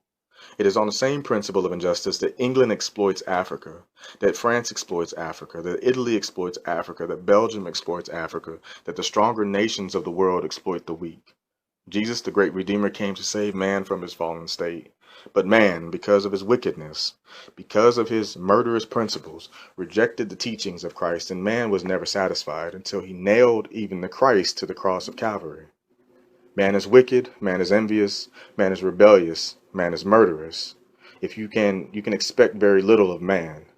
The only protection against injustice in man is power. Physical power, financial power, educational power, scientific power, power of every kind. It is the power that the Universal Negro Improvement Association is encouraging Negroes to get for themselves. And may I not encourage you at this opening of our third annual international convention to seek the higher scientific power. The battles of the future, whether they be physical or mental battles, will be fought on scientific principles, and the race that is able to produce the highest scientific development is the race that will ultimately rule. Men of the Negro race, I implore you to seek the higher scientific knowledge. You must send out your chemists, your engineers, skilled and proficient enough to cope with the scientific men of the other races of the world. If Africa is to be won, if our motherland is to be redeemed, we have to do so through the higher scientific competition. You cannot depend upon your own physical power to bring about the results we want. And as we discuss these problems during the month of August, let us do so dispassionately. Do so with the faith in your own ability. And I feel sure that in another few years, your race and mine will lift itself from its depressed condition of today to the heights of universal respect. Since the adjournment of our last convention, many things of importance have developed to affect our race for good or ill. In September of last year and thereafter, the tribesmen of Morocco, our kinsmen, revolted against Spanish imperialism, and they were able to maintain a successful campaign for several months, during which time over 100,000 soldiers were lost to Spain. In one battle alone, the Moroccans inflicted a casualty of nearly 25,000, capturing all armaments of the enemy, including airplanes, and 16 that is now permeating the tribesmen 16,000 square miles of land. This is the demonstrative of the new spirit that is now permeating the tribes in Morocco. It is true that the Moroccans met with many reverses, but when it's considered that the Spaniards had had the advantage of a higher civilization for hundreds of years, you will readily admit that the Moroccans did splendidly against dreadful odds.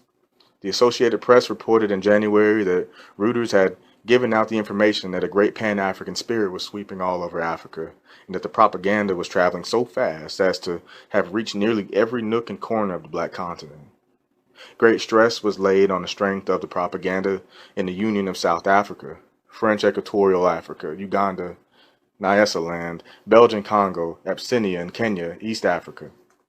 Reports during the year informed us of a native uprising in Kenya, where the natives, by the pressure of injustice imposed upon them by their alien masters, rioted, fighting their enemies with wooden spears and leather shields, whilst the enemies charged them with modern artillery and bombed them from the air in airplanes. The uprising was subsequently quelled, and the natives forced to accept the continuation of the iron rule of their foreign or alien lords. In December of last year, a great surprise was sprung upon the race in the award of René Morin of the Edmond de Goncourt Prize for the best literary production of the year in France.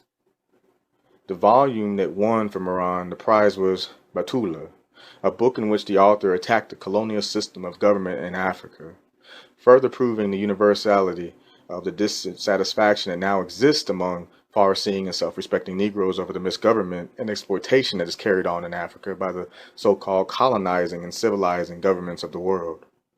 Another matter of great interest during the year was the speech of the Honorable Warren G. Harding, President of the United States of America, delivered at Birmingham, Alabama on the 26th of October, in which he made a plea for race equality, industrial and politically, but suggested that the black and white races maintain a separate and distinct social life.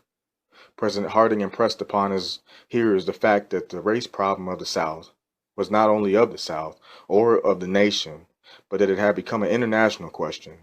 In the speech, President Harding avowed himself a true friend of the Negro race, even though he had been most senselessly or brutally criticized by a few self-appointed Negro leaders and sycophants.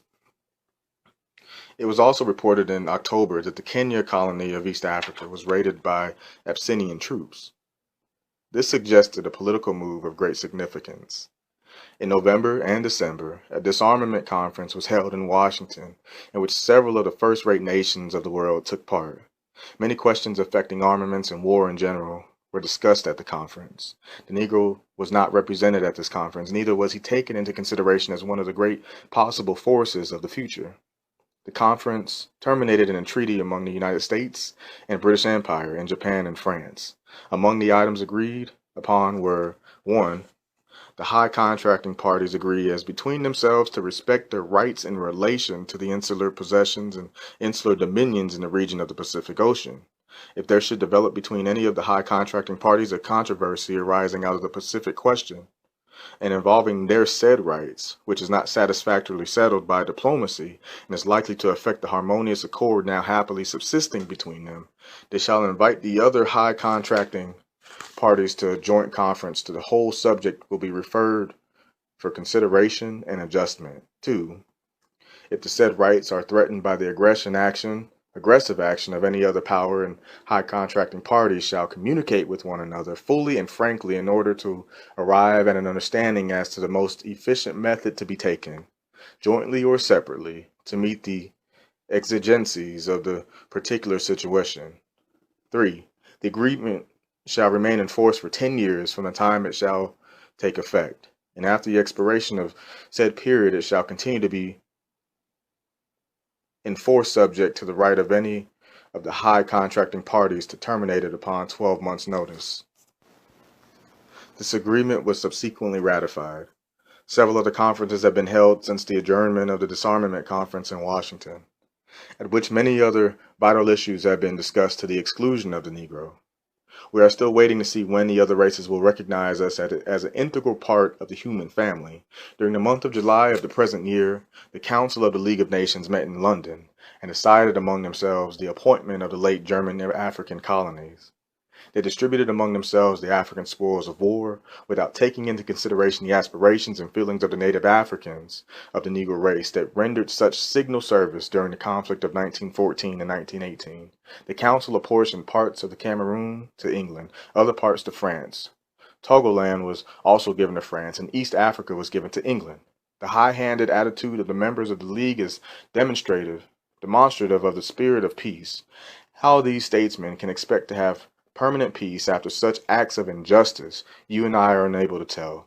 We are hoping, however, that one day they will awake to their true sense and realize that peace can only be maintained when humanity universally is satisfied.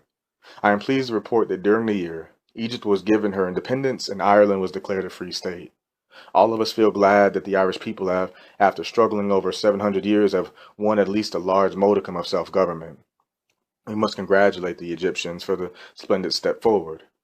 It is unfortunate that I have to report the arrest of our friend and co-worker Mahatma Gandhi.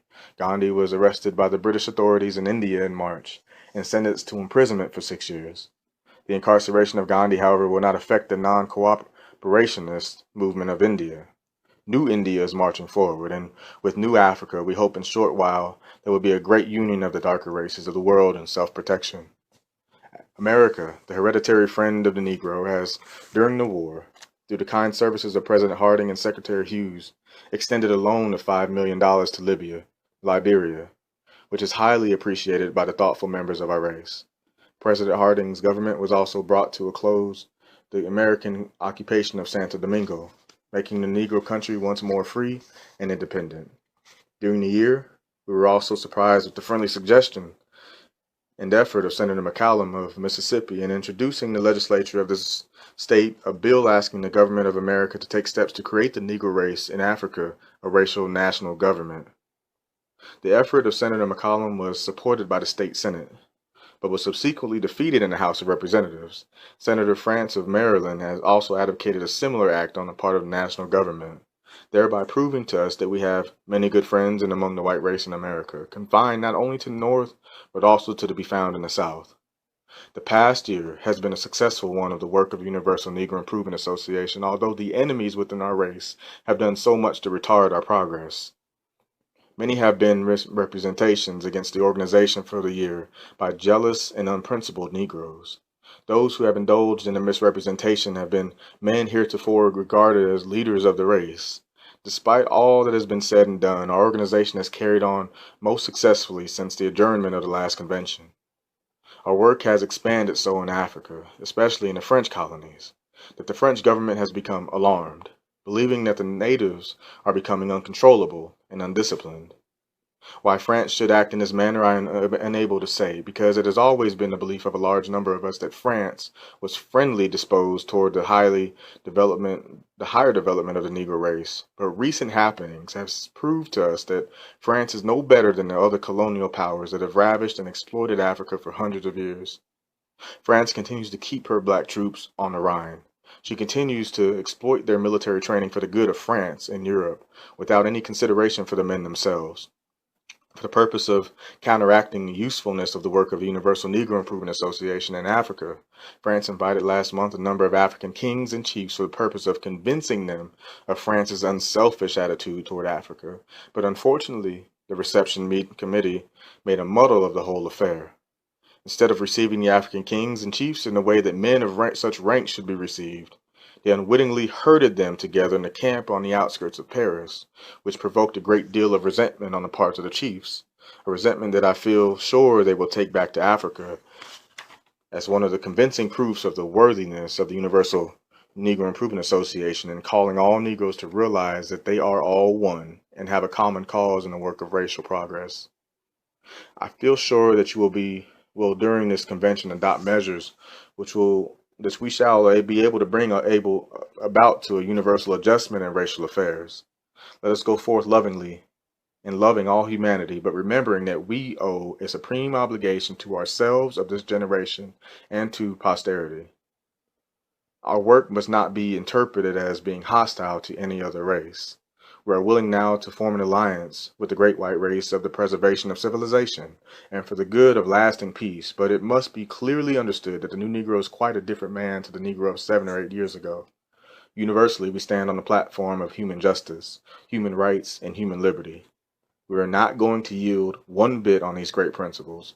Men have fought for them, they have died for them in the past, and we are willing to fight to see Africa restored to us as our own home. We cede to the Asiatics Asia. We cede to the Caucasians Europe. We also demand for ourselves Africa. Our work in America must be understood as being friendly to our great government. We stand by every principle of the American Constitution. We believe the America's friendship for the Negro is unparalleled and that when the time comes, America will do more for us as a race than any other government in the world. We feel that the time is not far distant when our brothers of the white race in America will help us to build up a civilization of our own in Africa. We in our time have helped them to build up a great civilization and feel a great government in the United States of America, and I feel that the common gratitude will suggest to them that they should help us to build up a civilization of our own in the United States of Africa. It is true that there is a great amount of friction between the two races here at the present time, but that we cannot prevent. Two ambitious races cannot live in peace side by side when they have to compete with each other economically, politically, and socially. It has never been so in all human history, and it is unreasonable for us to expect it so in America, unless we are going to have a change of the human heart, and that is not likely. Those of us who lead the Universal Negro Improvement Association can interpret signs of the times. We foresee the time when the great white race in America will have grown numerically to the point of selfish race exclusion, when no common appeal to humanity will save our competitive race from their prejudice and injustice. Hence, the Universal Negro Improvement Association warns the Negro of America as well as of the Western world of the dangers of the future, and advises that the best effort of today should be concentrated on the building up of a national home of ours and of our own in Africa. Selected Writings and Speeches of Marcus Garvey. Climbing Upward. How in the name of God and with history before you do you expect to redeem Africa without preparing yourselves, some of us, to die? Third Annual International Convention of the Negro Peoples of the World, Liberty Hall, New York City, August 13th, 1922. There is a great deal of commotion at this time over the activities of the U.N.I.A. We have been hearing a great deal said against the U.N.I.A. and against me personally. Some members are disposed to take the talkers seriously. We who lead the U.N.I.A. in all seriousness have laid down a policy long ago, and that policy we have maintained. It is to pay no attention to the man who criticizes unless he is doing something better than what he criticizes. We hear a lot of criticism, and most of it is from irresponsible individuals about the U.N.I.A. Criticism is very cheap. It does not take an exceptional man. It does not take an abnormal mind.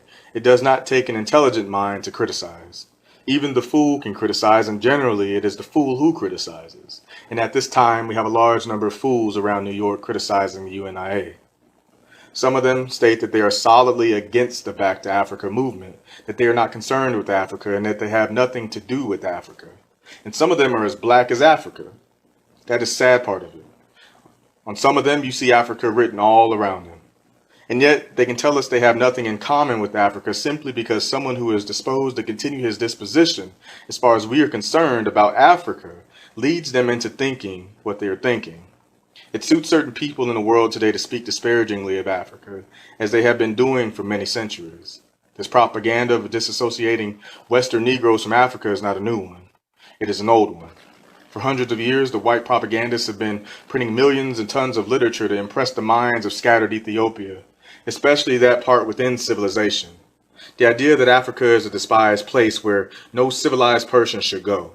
That Africa is inhabited by a race of cannibals, a race of savages, and that it would be unsafe for civilized human beings to think about settling in Africa, especially black civilized human beings. This propaganda is not new. It is as old as yourselves. It is as old as the hills. But this propaganda is one that is promulgating for the cause that is being realized today. That cause is colonial expansion for those who have waged the propaganda. The Africa that they have taught us of 50 years ago, of 80 years ago, of 100 years ago, as being a hideous place to live, a place to be avoided, is the Africa that has parceled out from north, south, east, and west. It is the Africa that caused the bloody war of 1914, and it is the Africa that is going to cause another bloody war. And they have, by this propaganda, been able to inoculate some of us with the belief that Africa is really a place to be despised. And we are so inoculated that even the blackest son of Africa is now assisting them in carrying out the propaganda that he has nothing in Africa and that he has lost nothing in Africa. I am speaking of William Pickens. Now, everybody who knows Pickens knows that he is as black as anybody in this house. And when any black man in his sober senses gets up anywhere and talks that he has lost nothing in Africa and that he is not going back to Africa, why, he becomes a huge joke to the world. This fellow they call Dean, I wonder what he really means by speaking and writing so disparagingly about Africa. Is it that he has lost his senses? Is it that he has lost his manhood? Is it that he has lost knowledge of himself? You know, some of us lose knowledge of ourselves sometimes. In the tropics where I come from, you will find very well-to-do Negroes losing themselves and losing knowledge of himself. That is the moment a white man smiles with him, shakes his hand, pats him on the shoulder, and invites him to dinner for once. He loses knowledge of himself and starts to believe that he is a white man. I wonder if anybody has patted Pickens on the shoulder. I wonder if anybody has taken Pickens by the hand. I wonder if anybody has invited Pickens to dinner. And I would not doubt that he has been invited to dinner because I have seen him recently very much in the company of white folks. And anytime a Negro gets into the company of white folks, he becomes a dangerous Negro. Yes, because he loses knowledge of himself. And whenever you hear a Negro talking about not going back to Africa because he has lost nothing in Africa, believe me, he has lost all trace of racial consciousness and knowledge of himself. And I would not be surprised that this dean of ours has lost knowledge of himself. But let me tell Brother Pickens that he is still as black as I am. And if he has lost knowledge of himself, we have not lost our vision. And we can see him just as he always has been. Now, if these blacks will take our advice, they will throw down this white man's propaganda. I'm surprised that men calling themselves deans and college graduates still have no better sense and judgment than to be continuing the propaganda of these vicious villains who for ages have prepared this propaganda to deceive us so as to be able to rob us from our own heritage. Everybody knows that there is one part of the world that the Negro lays claim to. Everybody knows that the Negro has no moral nor legal claim to anywhere else outside of Africa. The question of the age is that of political freedom, political liberty, and political emancipation for all people. If we are to accept and believe the divine injunction, we must realize that the time is coming when every man and every race must return to its own vine and fig tree. Where in America will Pickens find his own vine and fig tree when everyone starts to look for his? Later on, he will tell us he is an Indian or he has Indian cross blood. So many of us find so many excuses to get out of the race because we are led to believe that the race is unworthy, that it has not accomplished anything. Cowards that we are. Any Negro who deserts his race simply because that race is not made good to take its place alongside the other races of the world can be dubbed nothing else than a coward. The time when we test men, the time when we test the loyalty of individuals is the time when the race or nation is in trouble. And what do we find? At this time when the Negro is in trouble, is endeavoring to lift itself from the condition in which we find ourselves, we find so many desiring to desert the ranks and get out of the race by the statements they have made. By their actions, they indicate to us that they are slaves and are not with us in the struggle upwards. When Pickens deserts Africa at this time, when Pickens deserts the manly efforts of Negroes to reclaim their country, what does he do? What is he doing? He is doing that which amounts to treason, because every soldier knows that his nation expects him, if at no other time, at the time when the command is given to march, to be loyal and true to his colors. When the general gives the command to march out and soldier breaks the line, you know what happens. And here it is, the command is given because of our conditions, because of our environments. The command is given to go forward for the reclamation of Africa. And whilst we are on the march, here steps out one of the soldiers of the mighty host, telling us that he has lost nothing, that he is not concerned about the objective, and is willing to compromise the issue of African redemption by being a traitor to the cause of liberty. We hear them tell us that we are on a fool's errand, because Africa cannot be redeemed in that England. France and the other great powers control Africa. Hence, there will be no opportunity for the U.N.I.A. to ultimately reclaim Africa and redeem the continent of our forefathers. If other men of other times had argued in that way, how many of us of this great human race would be free today? If the early fathers of American independence had argued about the strength of England, would we today have been under the protecting influence of the Stars and Stripes? If the revolutionists of France had compromised with the powers of Louis, would we still have had a French Republic, a French democracy? If the revolutionists of Russia had compromised over the strength of the Tsar, would we today have a socialist democracy in Russia? And after all the history teaches, history that these men are supposed to have read, they come back and tell us that because of the great power of England in Africa, we cannot redeem Africa. Because of the great power of France, we cannot redeem Africa. Because of the great power of Italy in Africa, we cannot redeem Africa. The power that holds Africa is not divine. The power that holds Africa is human.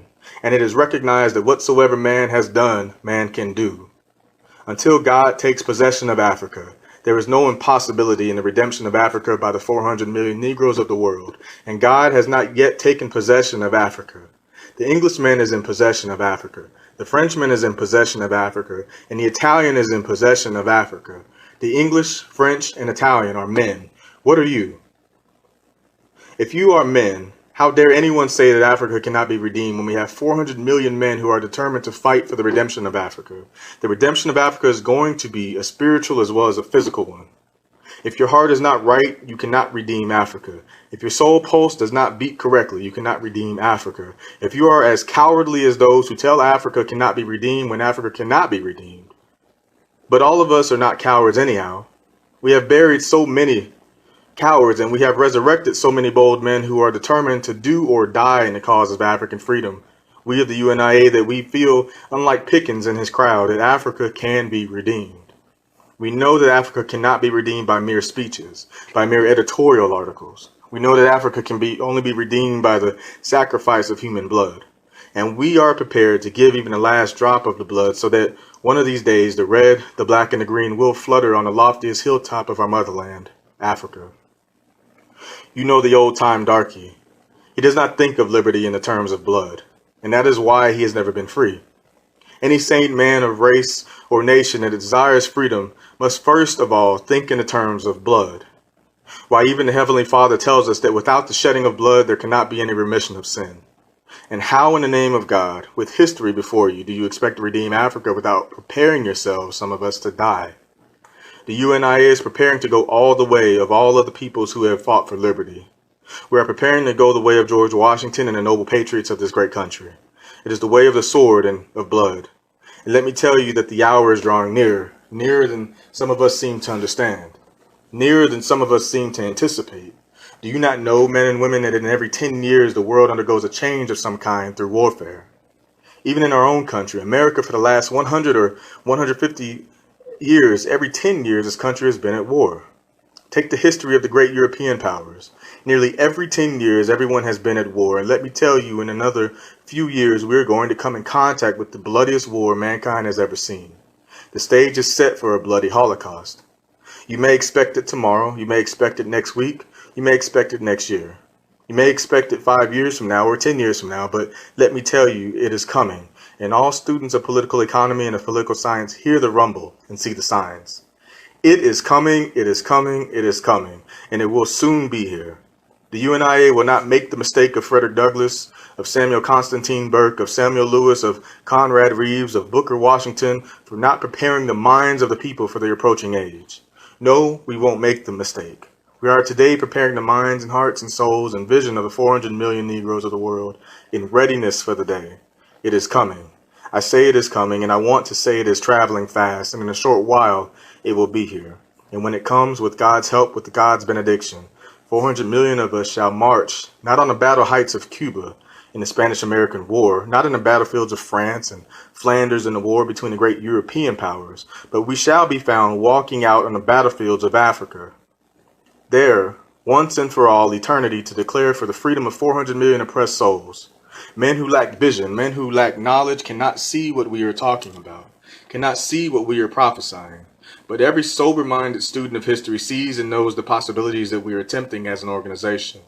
What has been already done by other great groups of people, by other great races at other times, the world seems to think is unnatural for Negroes to be serious about. And because the world takes the attitude some of us and some of our most profound scholars accept the belief that Negroes should not be serious, should not be ambitious. If any other race was agitating the cause that we agitate, the whole world would pronounce the righteousness of it.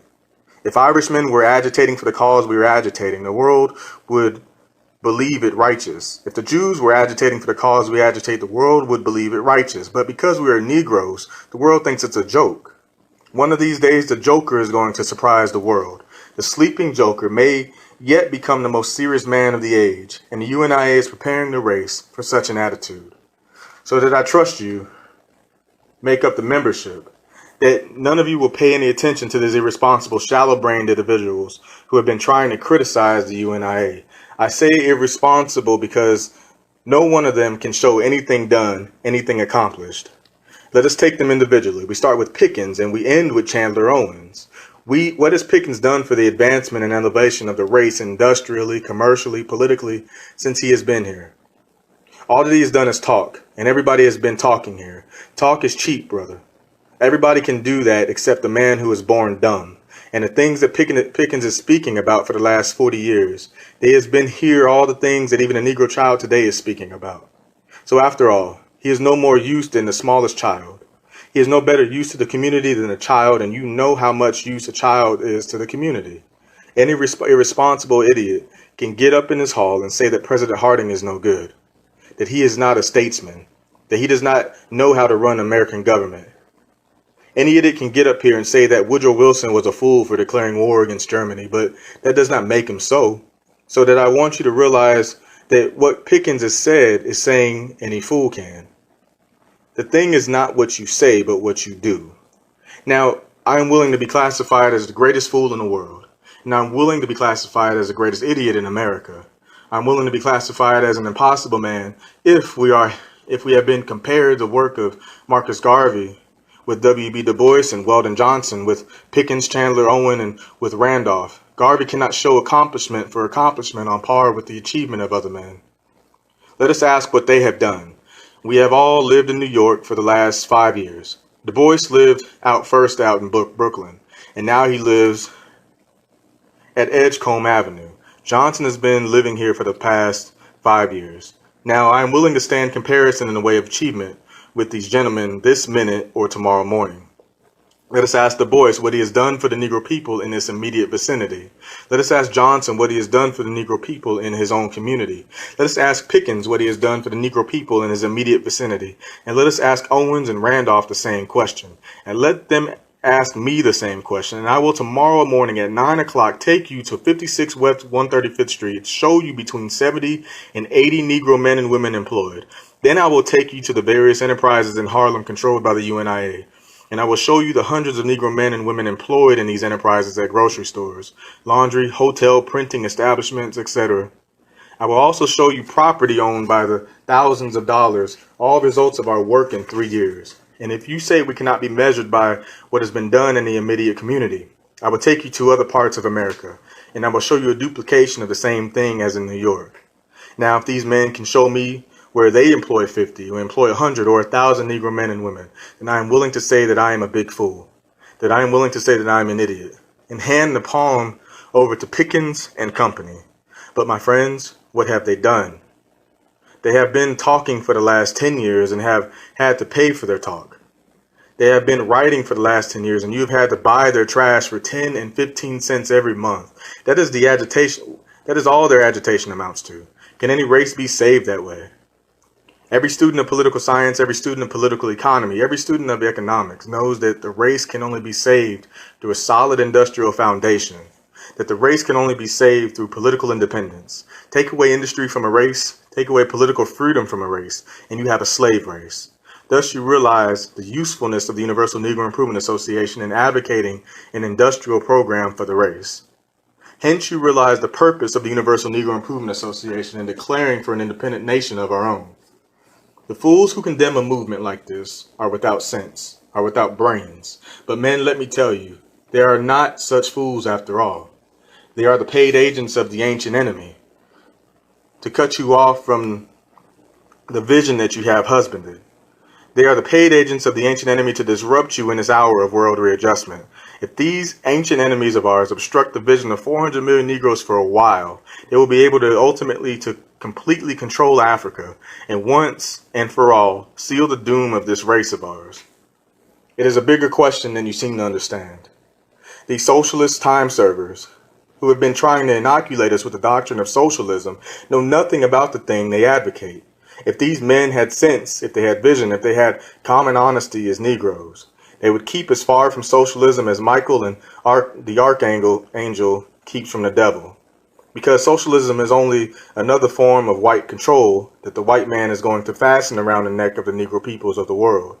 They tell us that socialism will cause us to be treated with better consideration than the other politicalisms, which we have followed during the last 50 years in America, in the last 80 years in this Western world. Men, can you imagine a change of attitude, a change of action from the same lion that swallowed your brother 2 days ago? If you cross him today, if some conversion did not take place, why these people are asking us to accept socialism from the very same men who have been devouring us for 300 years. Before you can accept socialism as a cure, you have to change the white man's soul. And that Negro socialists have not done yet. As proof that the socialist soul has not changed yet, he is the same Republican, the same Democrat as other white men. I will refer to you an incident that occurred not very long ago in one of the New York dance halls, where a misguided Negro by the name of Claude McCabe was urged by a socialist editor to attend a dance, saying that he would be treated by white socialists better than white Republicans. This was an inducement to him to become a member of the Socialist Party. He was told that Negroes should be socialist and that the socialists would be kindly disposed to Negroes, would be more sociable and so forth. He was invited to a dance given by socialists. About 1,000 of his compatriots of his own organization met, and what did they do? They smashed up the dance hall. They closed down the dance because he attempted to dance with a white socialist woman. So much for the sincerity of socialism. The same thing that happened to Claude McCabe in the socialist gathering is the same thing that would happen down in Texas or in Georgia. White men would not put up with or stand for a black man dancing with a white woman or being in a dance hall with white people, even if the attendants were socialists. Hence you realize that whether it is socialism or any other politicalism, there is absolutely no change on the part of the other fellow, and that the best thing you can do is to devise a great and create a politicism of your own.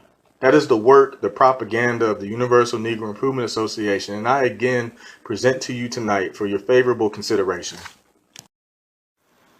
Selected Writings and Speeches of Marcus Garvey, the Colored or Negro Press. Nearly all the newspapers of the race had entered into a conspiracy to taboo the term Negro and popularize the term colored as the proper race term.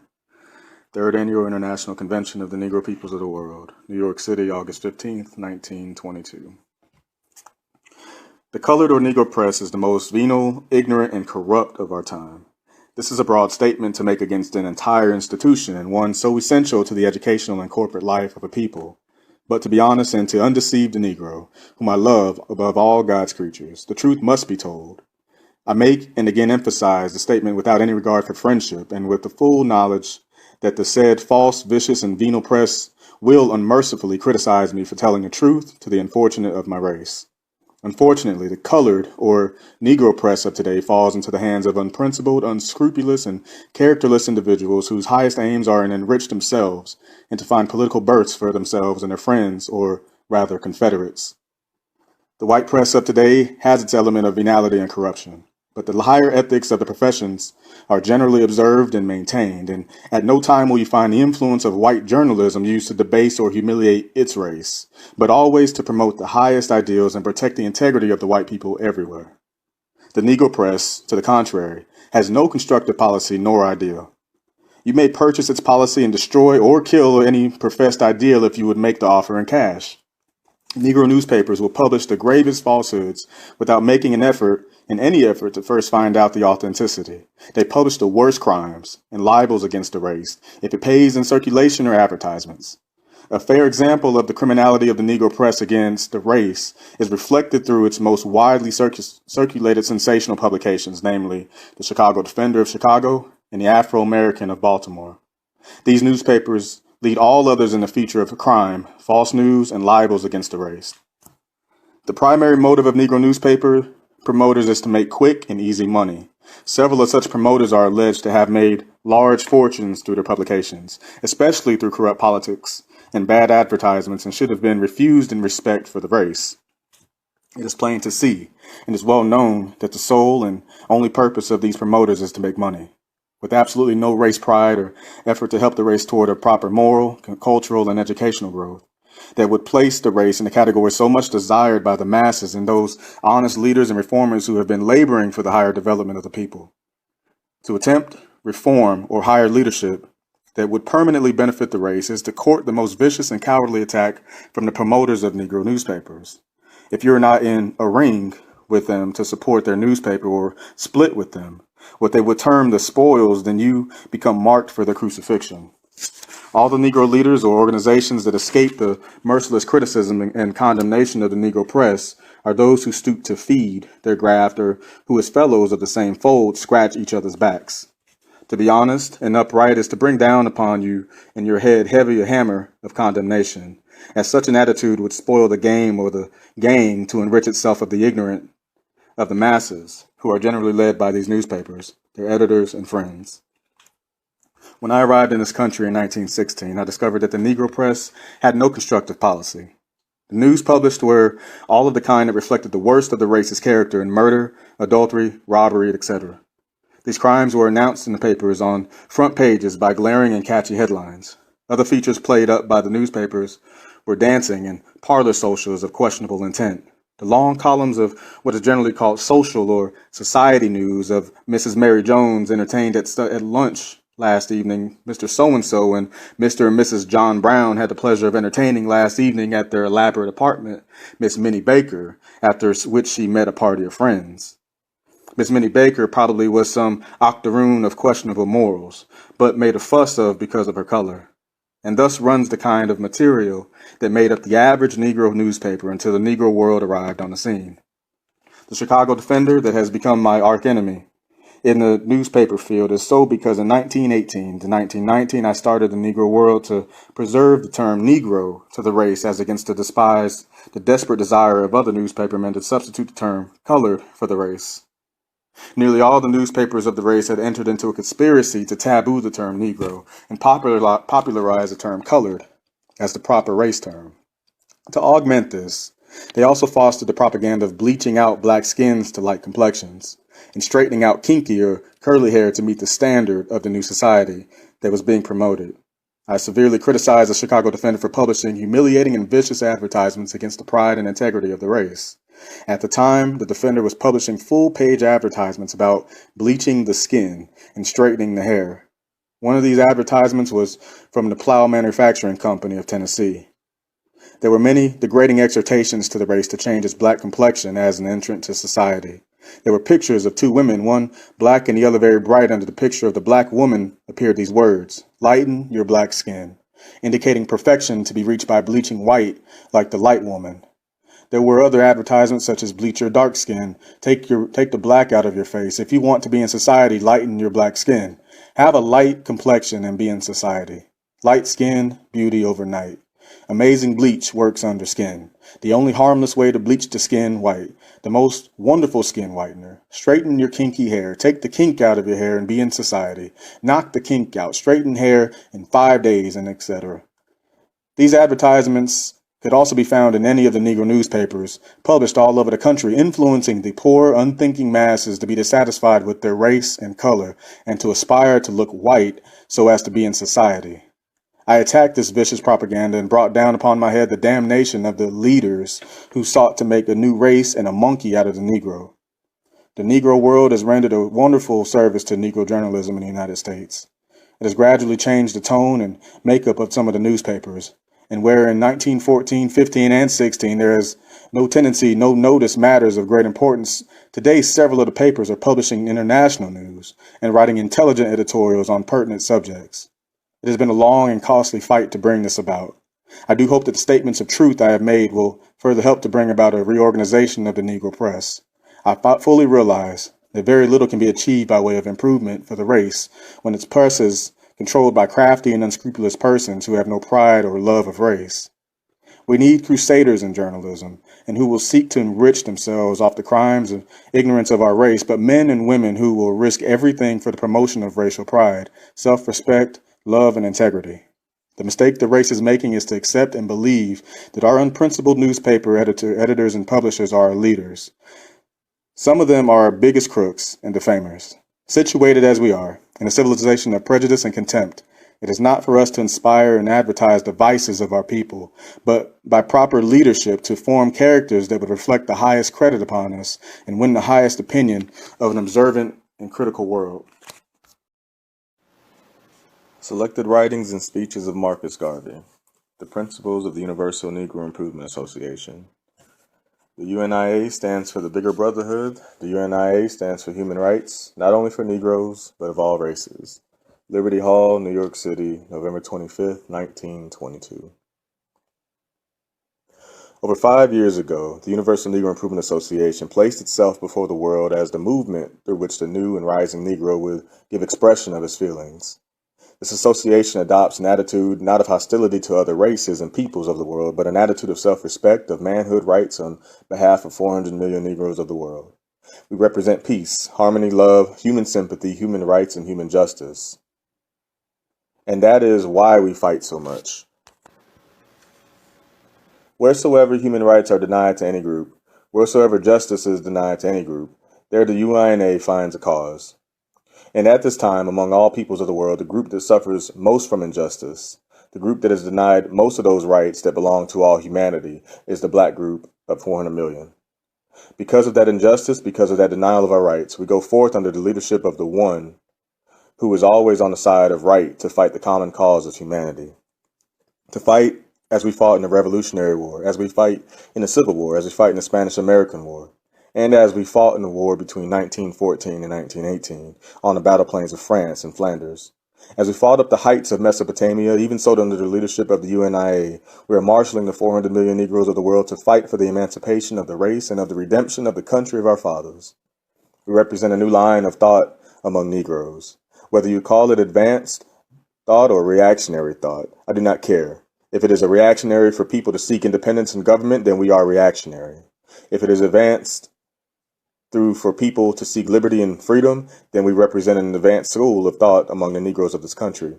We of the U.N.I.A. believe that what is good for the other fellow is good for us. If government is something that is worthwhile, if government is something that is appreciable and helpful and protective to others, then we want to experiment in government. We do not mean a government that will make us citizens without rights or subjects without considerations. We mean a kind of government that will place our race in control even as other races are in control of their own governments. That does not suggest anything that is unreasonable. It is not unreasonable for George Washington, the great hero and father of the country, to have fought for the freedom of America, giving to us this great republic and a great democracy. It is not unreasonable for the liberals of France to have fought against a monarchy to give to the world French democracy and French republicanism. It was no unrighteous cause that led Tolstoy to sound the call of liberty in Russia, which has ended in giving to the world a social democracy of Russia, an experiment that will probably prove to be a boon and a blessing to mankind. If it was not an unrighteous cause that led Washington to fight for the independence of this country and led the liberals of France to establish the republic, it is therefore not an unrighteous cause for the U.N.I.A. to lead 400 million Negroes all over the world to fight for the liberation of our country. Therefore, the U.N.I.A. is not advocating the cause of church building because we have sufficiently large numbers of churches among us to minister to the spiritual needs of the people, and we are not going to compete with those who are engaged in so splendid a work. We are not engaged in building any new social institutions and YMCAs and YWCAs because there are enough social workers engaged in those praiseworthy efforts. We are not engaged in politics because we have enough local politicians, Democrats, Socialists, Soviets, etc., and the political situation is well taken care of. We are not engaged in domestic politics, in church building, or in social uplift, but we are engaged in nation building. In advocating the principles of this association, we find we have been very much misunderstood and very much misrepresented by men from within our own race as well as from without. Any reform movement that seeks to bring about change for the benefit of humanity is bound to be misrepresented by those who have always taken it upon themselves to administer to and lead the unfortunate and to direct those who may be placed under temporary disadvantages. It has been so in all other movements, whether social or political. Hence, those of us in the Universal Negro Improvement Association who do not feel in any way embarrassed about the misrepresentation, about the misunderstanding as far as the aims and objects of the Negro Improvement Association go. But those who probably would have taken kindly notice of this great movement have been led to believe that this movement seeks not to develop the good within the race, but to give impression to that which is most destructive and most harmful to society and to government. I desire to remove the misunderstanding that has been created in the minds of millions of people through the world in their relationship to the organization. The Universal Negro Improvement Association stands for the bigger brotherhood. The Universal Negro Improvement Association stands for human rights, not only for Negroes, but for all races. The Universal Negro Improvement Association believes in the rights of not only the black race, but the white race, the yellow race, and the brown race. The Universal Negro Improvement Association believes that the white man has as much right to be considered, the yellow man has as much right to be considered, and the brown man has as much right to be considered as well as the black man of Africa. In view of the fact that the black man of Africa has contributed so much to the world as the white man of Europe and brown man and yellow man of Asia, we of the Universal Negro Improvement Association demand that the white, yellow, and brown races give to the black man his place in the civilization of the world. We ask for nothing more than the rights of 400 million Negroes. We are not seeking, as I said before, to destroy or disrupt the society or the government of other races, but we are determined that 400 million of us shall unite ourselves to free our motherland from the grasp of the invader. We of the Universal Negro Improvement Association are determined to unite 400 million Negroes for their own industrial, political, social, and religious emancipation. We of the Universal Negro Improvement Association are determined to unite 400 million Negroes of the world to give expression to their own feeling, and are determined to unite 400 million Negroes of the world for the purpose of building a nation, a civilization of their own. And in that effort, we desire to bring together the 15 million of the United States and 180 million in Asia, and the West Indies and Central and South America, and the 200 million in Africa. We are looking forward and looking toward political freedom on the continent of Africa, the land of our fathers. The Universal Negro Improvement Association is not seeking to build up another government within the borders and bounds of the United States of America. The Universal Negro Improvement Association is not seeking to disrupt any organized system of government, but the association is determined to bring Negroes together for the building up of a nation of their own. And why? Because we have been forced to it. We have been forced to it throughout the world, not only in America, not only in Europe, not only in the British Empire, but wheresoever the black man appears to find himself, he has been forced to do for himself. To talk about government is a little more than some of our people can appreciate just at this time. The average man does not think that way. Just because he finds himself a citizen or a subject of some country, he seems to say, why should there be a need for any other government? We are French, English, or American.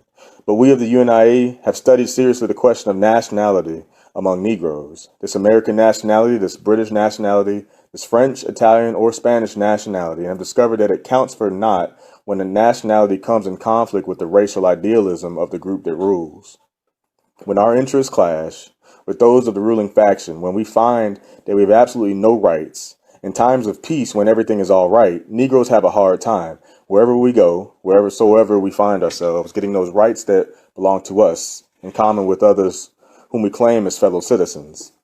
Getting that consideration that should be ours by right of the Constitution, by right of the law. But in a time of trouble, they make us all partners in the cause, as happened in the last war, when we were partners, whether British, French, or American Negroes.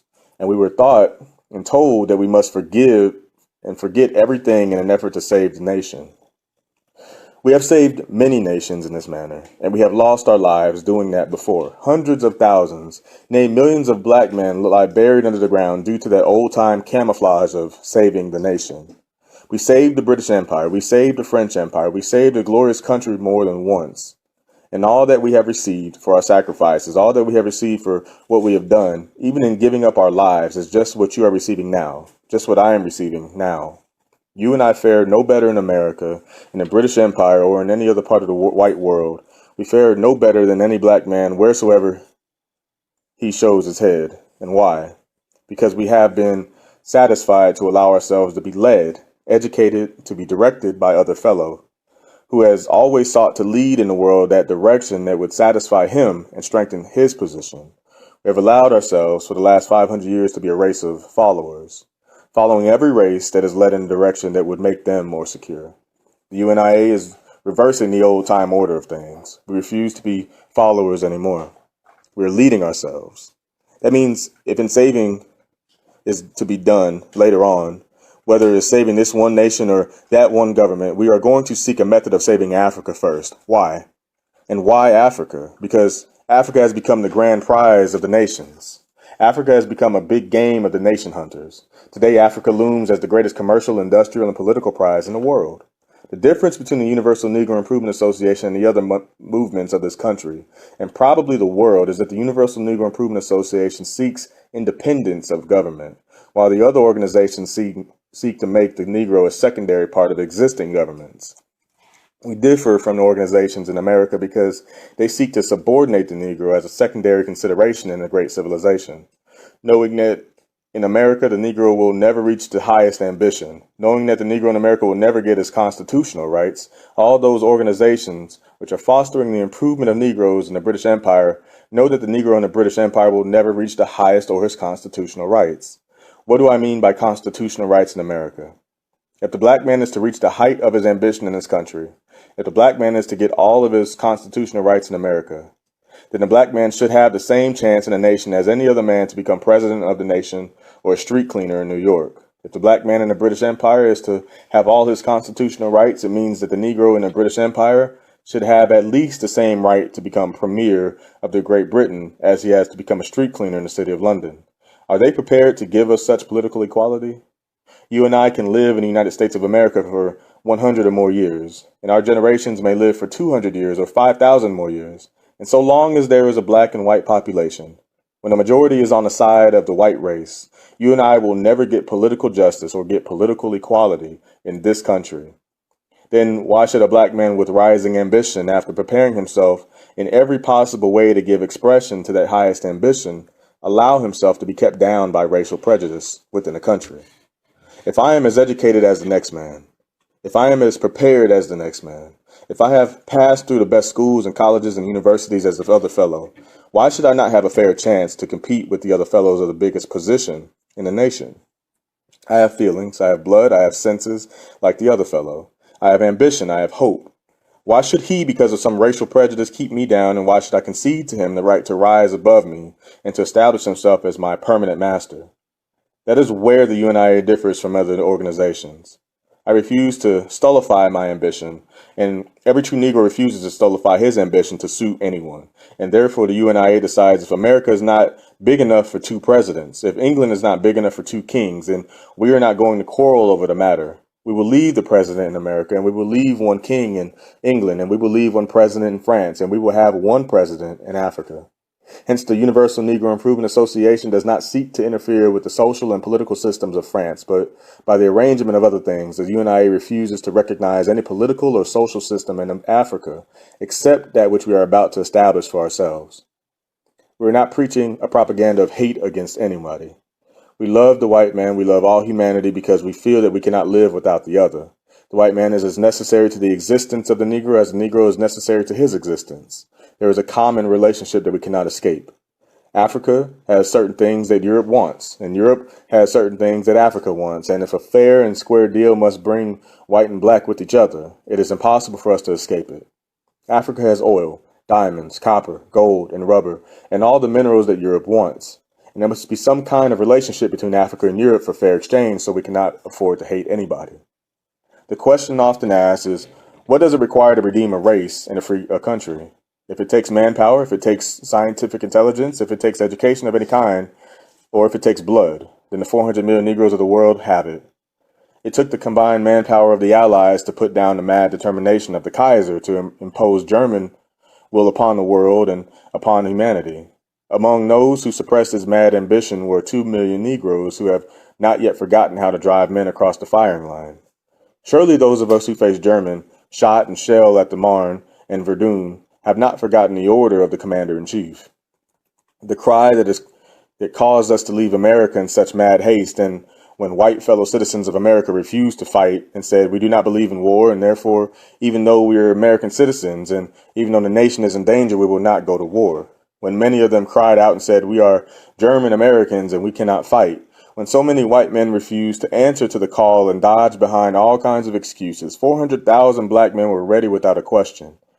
It was because we were told it was a war of democracy. It was a war for the liberation of the weaker peoples of the world. We heard the cry of Woodrow Wilson not because we liked him, but because the things he said were of such nature that they appealed to us as men. Wheresoever the cause of humanity stands in need of assistance, there will you find the Negro ever ready to serve. He has done it from time of Christ up to now. When the whole world turned its back upon Christ, the man who said to the Son of God, when the world cried out, crucify him, when the world spurned him and spat upon him, it was a black man, Simon, the Cyrenian, who took up the cross. Why? Because the cause of humanity appealed to him.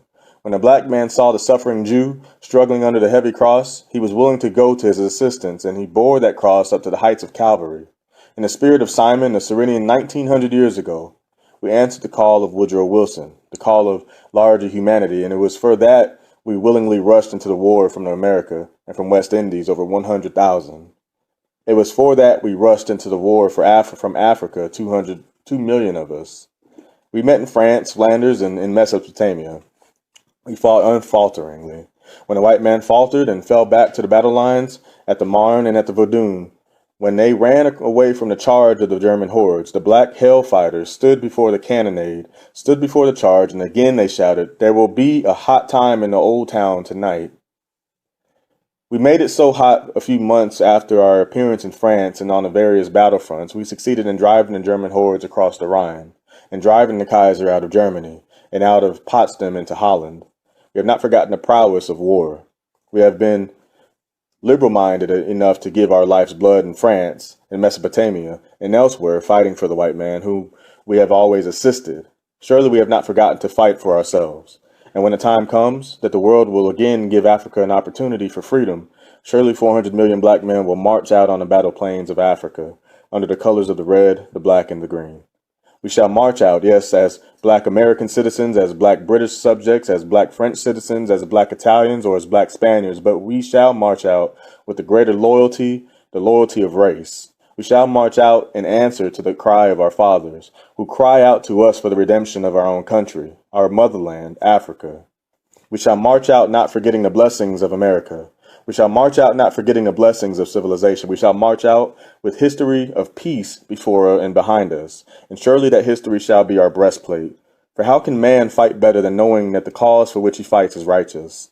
How can man fight more gloriously than by knowing that behind him is a history of slavery, a history of bloody carnage and massacre inflicted upon a race because of its inability to protect itself in a fight? Shall we not fight for the glorious opportunity of protecting and forevermore establishing ourselves as a mighty race and nation, never more to be disrespected by men.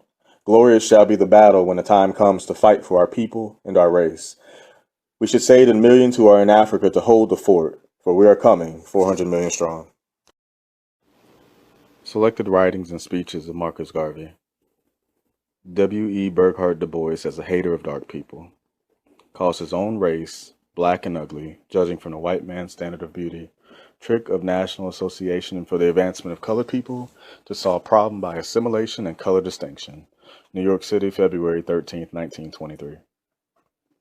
W.E. Burghhardt Dubois, the Negro misleader, who is editor of The Crisis, the official organ of the National Association for the Advancement of Certain Colored People, situated at 70 Fifth Avenue, New York City, has again appeared in print.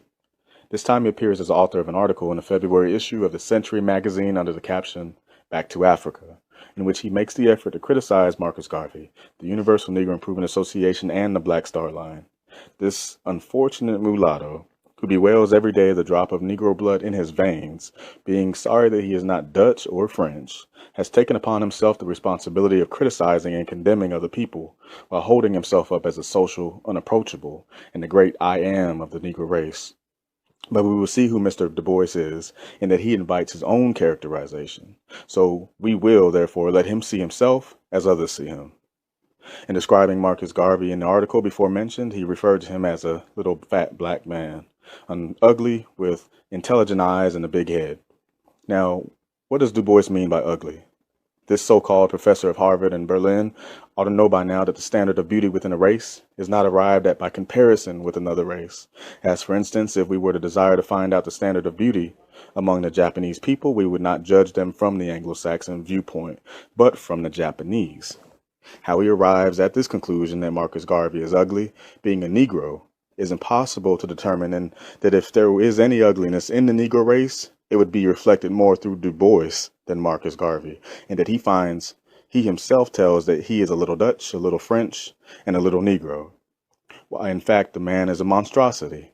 So if there is any ugliness, it is on the part of Du Bois and not on the part of the little fat black man with the big head, because all of this description is typical of the African.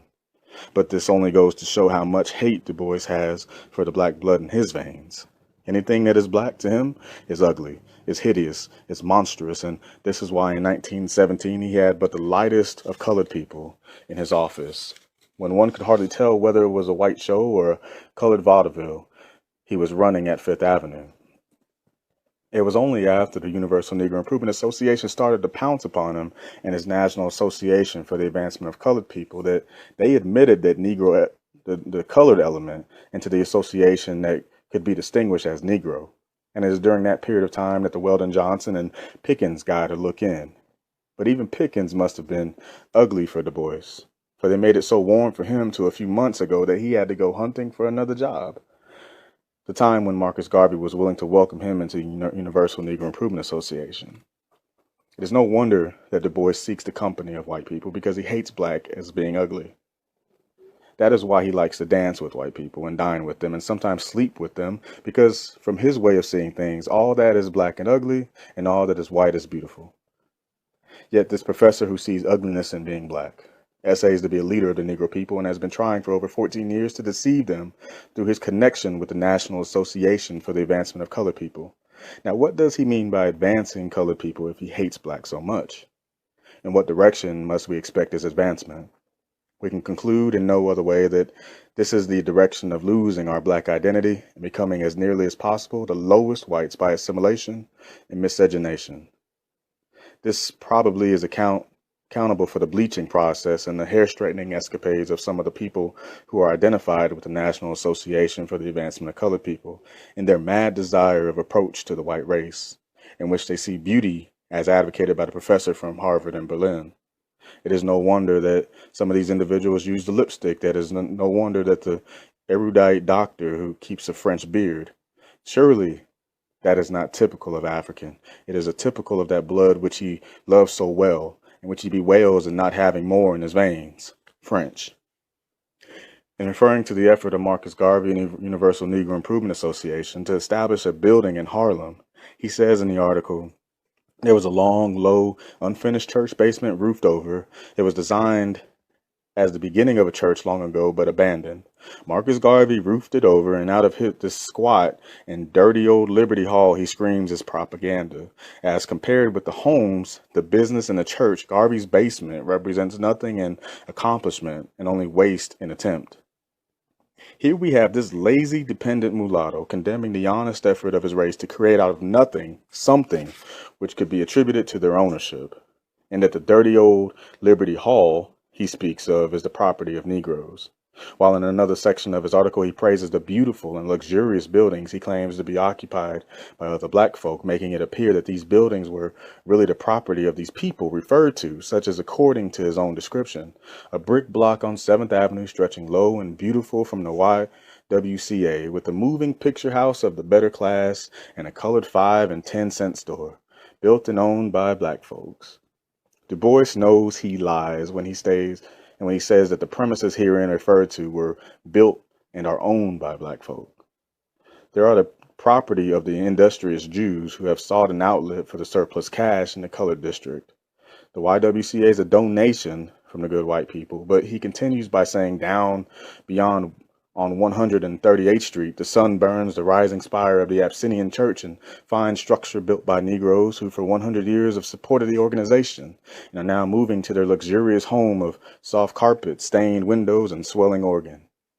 He also knows that this building has been subscribed to by the Church Extension Society, which is white, and therefore the building is not entirely owned by the members of the Abyssinian Church.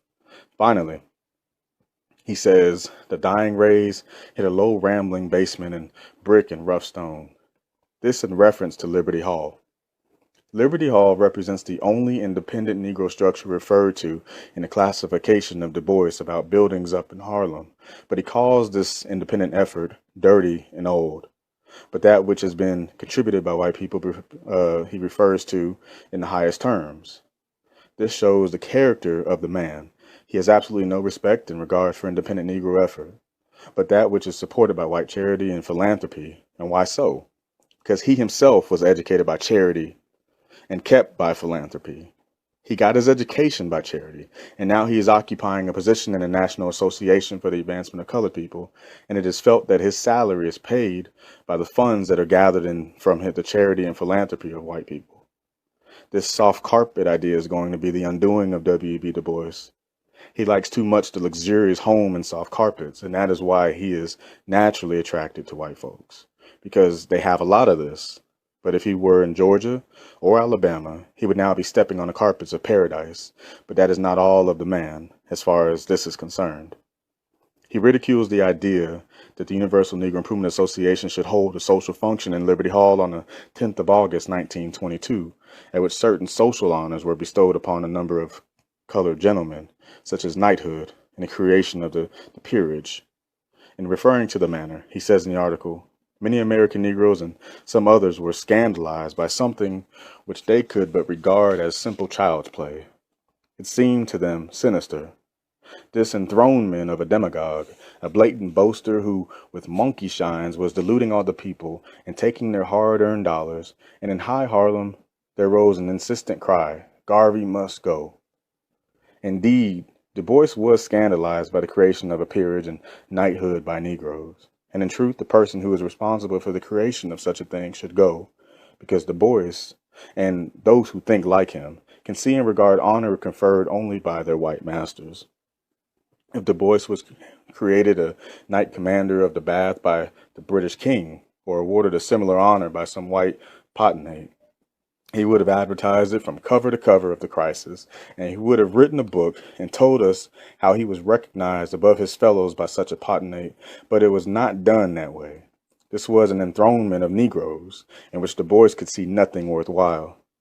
He was behind the Garvey Must Go program, started in Harlem immediately after the enthronement, because he realized that Garvey and the Universal Negro Improvement Association were usurping the right he had arrogated to himself, and as being the highest social dignitary not only in Harlem, but throughout the country.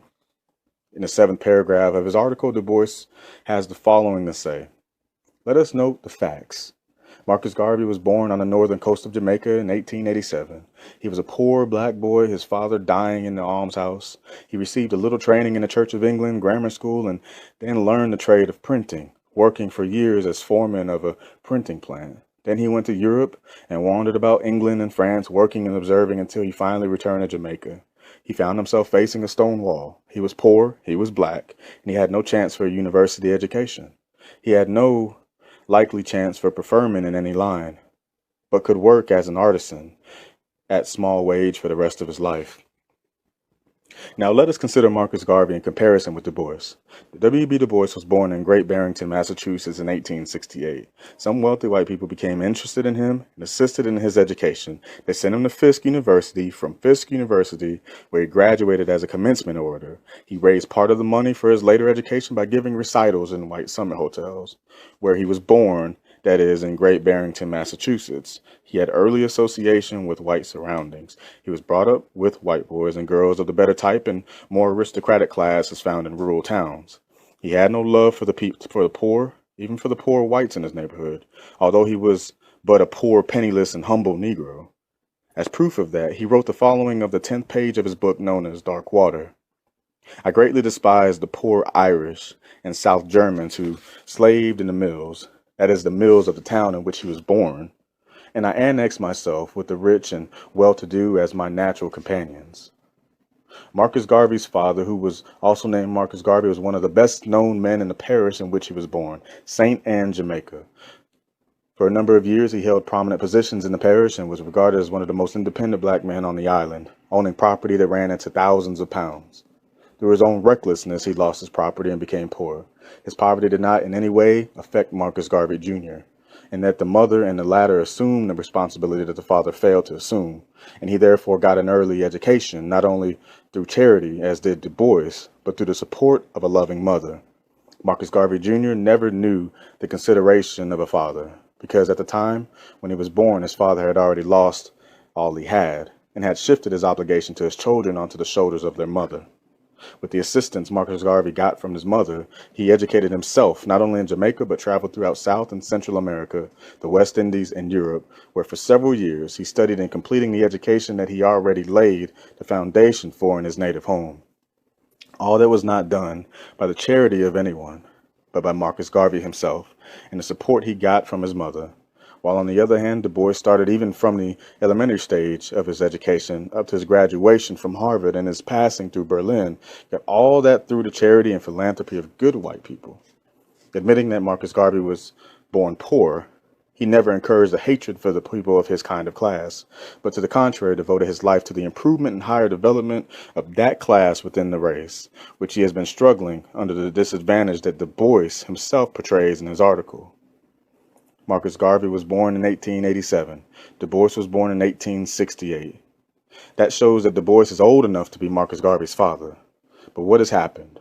Within the 50 years of Du Bois's life, we find him still living on the patronage of good white people, and with the 36 years of Marcus Garvey's, who was born poor and whose father, according to Du Bois, died in a poorhouse, he is able to at least pass over the charity of white people and develop an independent program originally financed by himself to the extent of thousands of dollars, now taken up by the Negro people themselves.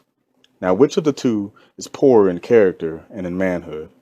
The older man who had all these opportunities and still elects to be a parasite living off the goodwill of another race, or the younger man who had sufficient self-respect to make an effort to do for himself, even though in his effort he constructs a dirty brick building from which he can send out his propaganda on race, self-reliance, and self-respect? To go back to the motive of Du Bois and the advocacy of the National Association of Advancement of Colored People is to expose him for what he is. The National Association for the Advancement of Colored People executives have not been honest enough to explain to the people of the Negro race their real solution for the Negro problem, because they are afraid that they would be turned down in their intention. They would make it appear that they are interested in the advancement of the Negro people of America, when in truth, they are but interested in the subjugation of certain types of the Negro race and the assimilation of as many of the race as possible into the white race. As proof of the intention underlying the National Association for the Advancement of Colored People, we will quote from Du Bois himself. He states in his article, "We think of our problem here as a Negro problem, but we know more or less clearly that the problem of the American Negro is very different from the problem of the South American Negro. South African Negro, or the problem of the Nigerian Negro, or the problem of the South American Negro. We have not hitherto been so clear as to the way in which the problem of the Negro in the United States differs from the problem of the Negro in the West Indies. For a long time, we have been told and we have believed that the race problem in the West Indies, and particularly in Jamaica, has virtually been settled. Now, Dubois speaks of this settlement of the problem of the race in the West Indies and Jamaica with a great deal of satisfaction.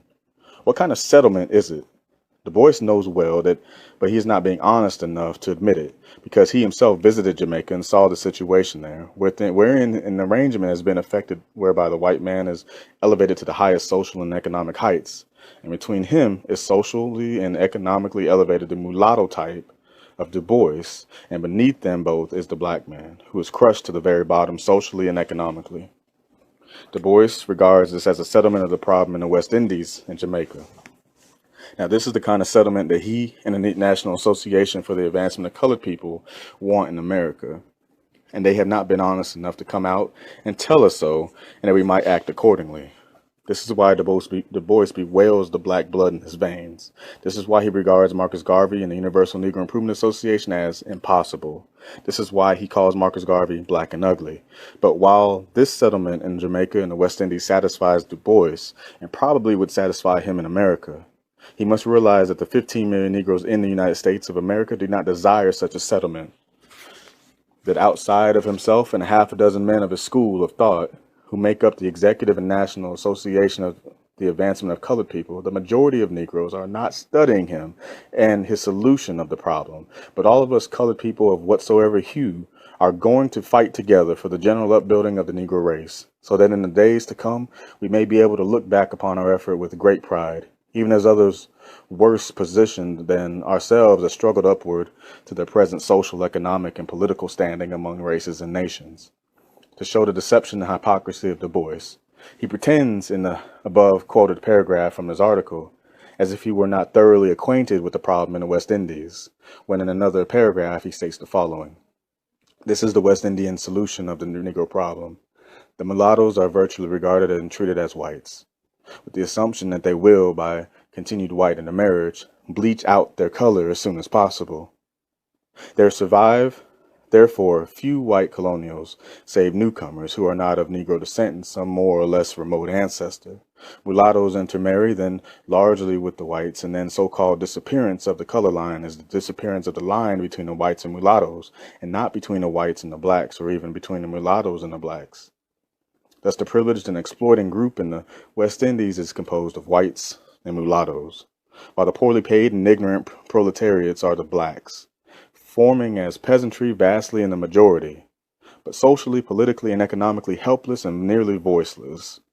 This peasantry, moreover, has been systematically deprived of its natural leadership, because the black boy who showed initiative or who accidentally gained wealth or education soon gained the recognition of the white mulatto group and might be incorporated with them, particularly if he married one of them. Thus, his interests and efforts were identified with the mulatto white group. This is the kind of settlement that Du Bois speaks of, and this is the kind of settlement that he wants in the United States of America.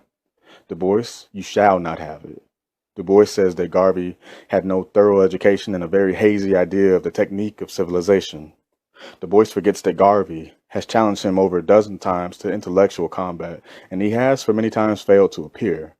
Garvey will back his education against that of Du Bois at any time in the day from early morning to midnight. And whether it be in a classroom or in a public platform, will make him look like a dead duck on a frozen lake. Du Bois seems to believe that the monopoly of education is acquired by being a graduate of Fisk, Harvard, and Berlin. Education is not so much the school that one has passed through, but the use one makes of which he has learned. If Du Bois's education fits him for no better service than being a lackey for good white people, then it were better the Negroes were not educated. Du Bois forgets that the reason so much noise was made over him and his education was because he was among the first experiments made by white people who on colored men along the lines of higher education. No one experimented with Marcus Garvey. No one has to look upon him with surprise that he was able to master the classics and graduate from a university. Du Bois is a surprise and wonder to the good white people who experimented with him. But to us, moderns, he is just an ordinary intelligent Negro, one of those who does not know what he wants.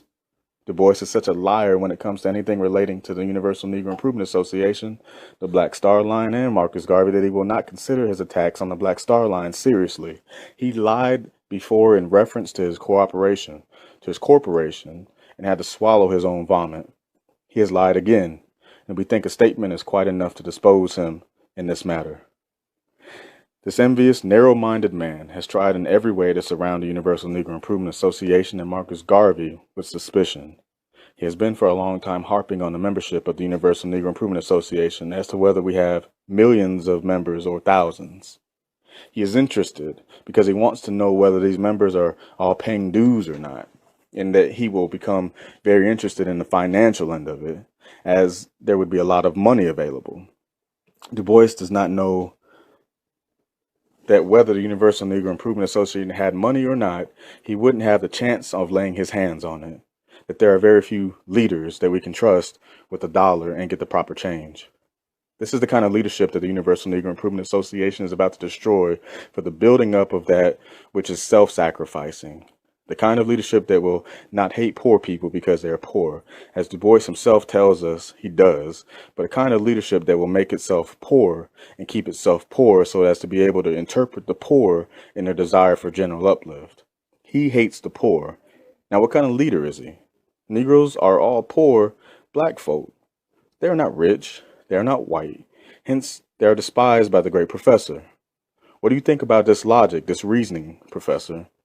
You have been to Berlin, Harvard, and Fisk. You are educated, and you have the technique of civilization. Du Bois harps upon the failure of other Negroes, but he fails to inform the public of his own failures. In his 55 years, Du Bois personally has made success of nothing. In all his journalistic, personal, and other business efforts, he has failed. And were it not for Mary White Ovington, Moorfield, Story, Oswald, Garrison, Villard, and Springhorn, Du Bois, no doubt, would be eating his pork chops from the counter of the cheapest restaurant in Harlem, like many other Negro graduates of Harvard and Fisk. When it comes to education and ability, Garvey would like to be fair to Du Bois in every respect. Suppose for the proof of the better education and ability Garvey and Du Bois were to dismantle and put aside all they possess, and were placed in the same environment to start life over afresh for the test of better man. What would you say about this, Doctor? Marcus Garvey is willing now, because he is conceited enough to believe that in the space of 2 years he would make you look like a tramp in a competitive rivalry for a higher place in this social economic world.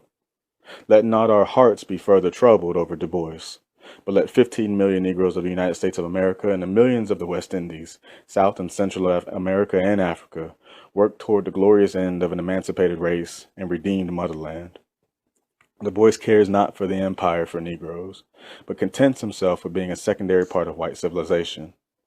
We of the Universal Negro Improvement Association feel that the greatest service the Negro can render to the world and himself at this time is to make his independent contribution to civilization. For this is the millions of members of the Universal Negro Improvement Association are working, and it is only a question of time when colored men and women everywhere will hearken to the voice in the wilderness, even though a Du Bois impugns the idea of Negro liberation. Selected writings and speeches of Marcus Garvey. Who and what is a Negro? Some white men, whether they be professors or whatnot, certainly have a wide stretch of imagination. New York City, April 23, 1923. The New York World, under date of January 15, 1923, published a statement of Drs. Clark Whistler and Franz Boas, the latter a professor of anthropology at Columbia University, confirming the statement of the French and that Moroccan and Algerian troops used in the invasion of Germany were not to be classified as Negroes because they were not of that race. How the French and these gentlemen arrive at such a conclusion is marvelous to understand.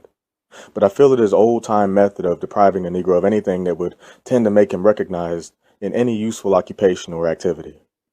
The custom of these anthropologists is, whenever a black man, whether he be Moroccan, Algerian, Senegalese, or whatnot, accomplishes anything of importance, he is no longer a Negro. The question, therefore, suggests itself, who and what is a Negro?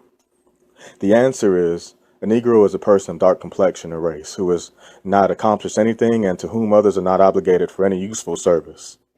If the Moroccans and Algerians were not needed by France at this time to augment their occupation of Germany or to save the French nation from extinction, they would have been called Negroes, as usual. But now that they have rendered themselves useful to the higher appreciation of France, they are no longer members of the Negro race, but can be classified among a higher type as made out by the two professors above mentioned. Whether these professors or France desire to make the Moroccans other than Negroes, we are satisfied that the propaganda before has made these people to understand that their destiny is linked up with all other men of color throughout the world. And now that the hundreds of millions of darker peoples are looking toward one common union and destiny through the effort of universal cooperation, we have no fear that the Moroccans and Algerians will take care of the situation in France and Germany peculiar to the interest of Negroes throughout the world. Let us not be flattered by white anthropologists and statesmen who from time to time, because of our success here, there or anywhere, try to make out that we are no longer members of the Negro race. If we were Negroes when we were down under the heel of oppression, then we will be Negroes when we are up and liberated from such thraldom. The Moroccans and Algerians have a splendid opportunity of proving the real worth of the Negro in Europe, and who to tell that one day Africa will colonize Europe, even as Europe has been endeavoring to colonize the world for hundreds of years. The white world has always tried to rob and discredit us of history. They will tell us that Tutankhamun, a king of Egypt, who reigned about the year 1350 BC before Christ, was not a Negro, that the ancient civilization of Egypt and the pharaohs was not of our race, but that does not make the truth unreal. Every student of history or impartial mind knows that the Negro once ruled the world, when white men were savages and barbarians living in caves, that thousands of Negro professors at the time taught in universities in Alexandria, then the seat of learning, that ancient Egypt gave to the world civilization, and that Greece and Rome have robbed Egypt of her arts and letters and taken all the credit to themselves. It is not surprising, however, that white men should resort to every means to keep Negroes in ignorance of their history. It would be a great shock to the pride to admit to the world today that 3,000 years ago, black men excelled in government and were the founders and teachers of art, science, and literature. The power and sway we once held passed away, but now in the 20th century, we are about to see a return of it in the rebuilding of Africa. Yes, a new civilization, a new culture shall spring up from among our people, and the Nile shall once more flow through the land of science, of art, and of literature, wherein will live black men of the highest learning and the highest accomplishments. Professor George A. Kirsnor, head of the Harvard-Boston expedition to the Egyptian Sudan, returned to America early in 1923. And after describing the genius of the Ethiopians and their high culture during the period of 750 BC to 350 AD, and in Middle Africa, he declared the Ethiopians were not African Negroes. He described them as dark-colored races, showing a mixture of black blood. Imagine the dark-colored man in the Middle Africa being anything else but a Negro. Some white men, whether they be professors or whatnot, certainly have a wide stretch of imagination. The above statements of the professors support my contention at all times that the prejudice amongst us and against us as Negroes is not because of color, but because of condition. If black men throughout the world as a race will render themselves so independent and useful as to be sought out by other race groups, it will simply mean that all the problems of race will be smashed to pieces, and a Negro would be regarded like anyone else, a man to be respected and admired. More than a year ago, the natives of South Africa started to press the limited white population to the wall in demand of Africa for the Africans.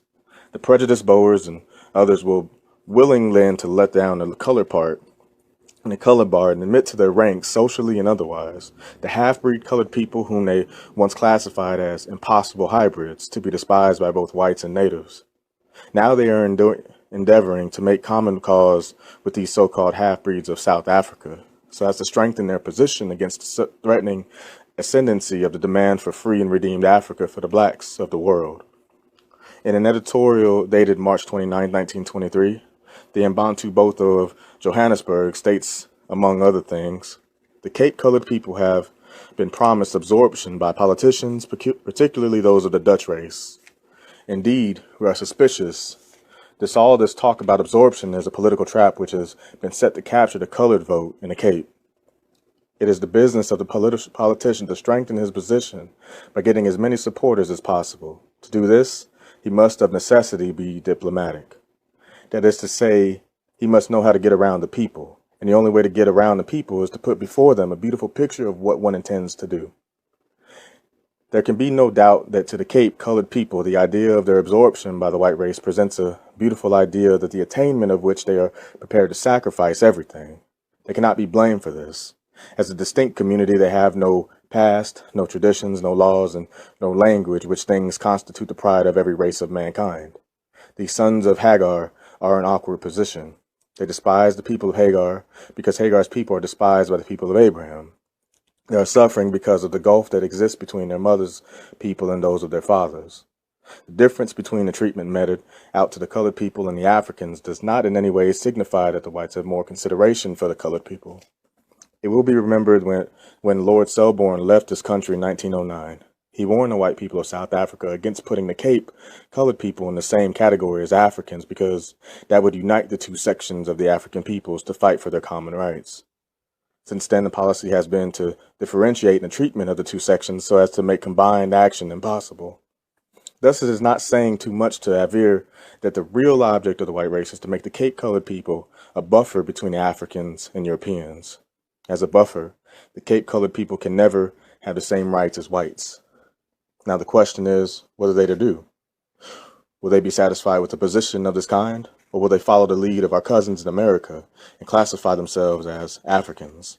In our opinion, this is the only way to the salvation of the Cape-colored people. They are Africans and not Europeans, and the sooner they realize it, the better. White people will seek every opportunity to fraternize with any race in the world, even the one despised yesterday, if by so doing they can strengthen their position, whether it be in Europe, Africa, or elsewhere. But it is for the 400 million people who have been discriminated against throughout the world to take a decided stand, and for once we will agree with the American white man that one drop of Negro blood makes a man a Negro, so that 100% Negroes and even 1% Negroes will stand together as one mighty whole to strike a universal blow for liberty and recognition in Africa. Selected writings and speeches of Marcus Garvey. The World Gone Mad. Force-only argument to correct human ills. We see a new Ethiopia, a new Africa, stretching her hands of influence throughout the world, teaching man the way of life and peace, the way to God. New York City, May 16, 1923. Fellow men of the Negro race, greeting. The world is on fire. The whole human race has gone mad. Man has lost his reason, and now we are in for an age of ruin and destruction that will upset the efforts of the human race for the last 500 years. All this has been brought about by the drunken greed for power on the part of certain races and nations. We are in such a terrible mix-up that one would not wonder if man gets his hell right now and not hereafter. Everywhere you look, and on every side you turn, you come into contact with the undermining influence of one race against the other, the one nation against the other. It is apparent that truth, justice, love, mercy have taken their departure, and all that we have is the reign of selfishness and greed, which will ultimately be the wreck and ruin of our civilization. In all this terrible muddle, 400 million Negroes are called upon to play the part. It is natural that we must take on the spirit of the age, harmful though we know it to be, but we are so situated that we do no better than meet the other fellow on his own grounds. One part of the world is determined to upset the other part. One race is determined to destroy the other for its own selfish existence, and so in this rigid competition for a place and for life, we do no better than strike out in our own direction to save ourselves from this wreck and ruin it threatens. The Universal Negro Improvement Association steps out speaking in unmistakable terms on behalf of our own group, and in language forcible and uncompromising, we call upon each and every member of our race to gird his armor on and be ready for the fray. It is no use talking about settling this human question with prayers and words. It can only be settled by force. This is the only argument that the races and nations of the world understand in the 20th century. England is speaking with force. France is speaking with force. All of the other European powers are speaking with force as their only language, and the races or the people who cannot present to the world organized force will be naturally dragged under the tidal wave of race oppression. England and France are more determined than ever to exploit and subjugate their darker citizens and subjects, their professions notwithstanding. It is no use looking to them in the sense of the larger humanity, because they have lost their Christian souls. Englishmen and Frenchmen no longer think of humanity in the terms of Christian brotherhood, but in terms of pounds and francs. England wants money, France wants money, Italy wants money, Belgium wants money, Portugal and Spain want money, and the only place that they can grind it from today is Africa. Hence they are making one mad determination to exploit and ravish that country, the land of our fathers, without any consideration for humanity or Christian fellowship. If they profess other than their lust for gold, then we know it is a lie. It is all farce, pretense, hypocrisy. Let Robert Cecil talk and Brian and Mussolini. Their voices will be lost in the wilderness of African hope, because surely we will not hear them. We heard Chatham before we heard Gladstone. We heard Chamberlain, and out of the profession of human love and brotherly consideration, we find that Africa has paid the price in blood and in wealth for the expansion of the British Empire, to the loss of millions of native Africans and Negroes everywhere. We are tired of this kind of political hypocrisy. Therefore, we are calling upon the 400 million Negroes of the world to listen to no other voice than that which beckons us to action. The voice that commands us to go further in the name of emancipated race and their African redemption. The voice that says, march on with the hope of a brighter future, with the throwing off of the influences of the past. We have come to the turning and parting of the ways. The black race needs look no longer to any other race for succor, for advice, for the political help. We must naturally look to ourselves. More and more we become disappointed in all our hopes, disappointed in all our ambitions, depending as we have upon others. In America, we are gradually being thrown off politically and disappointed socially and economically. Within the British Empire, we are only the scapegoats of a sober and seasoned diplomacy. In France, we are only made the dupes of a crafty statesmanship that hopes to profit by the ignorance of those who they deceive. How, therefore, can we depend upon others? Doing so will mean nothing else but our present and future ruin, such as has been in the past. The days of slavery are not gone forever. Slavery is threatened for every race and nation that remains weak and refuses to organize its strength for its own protection. Slavery has no day and no time. It is present when a strong race desires to oppress the weaker race. Negroes, be careful of what you do today. No one can tell what our condition will be tomorrow. Whether it be slavery or not, we do not strive toward the goal of racial strength, of racial power, political and national independence. Let us rally around the banner of the red, the black, and the green, the universal emblem of African redemption. Let us stand by the colors as Englishmen stand by the Union Jack, as Frenchmen stand by the tricolors, and as white Americans stand by the stars and stripes. For us, let the vision be fair. Let the vision be one of hope and encouragement. We need not look to the darkness. Africa shall be redeemed.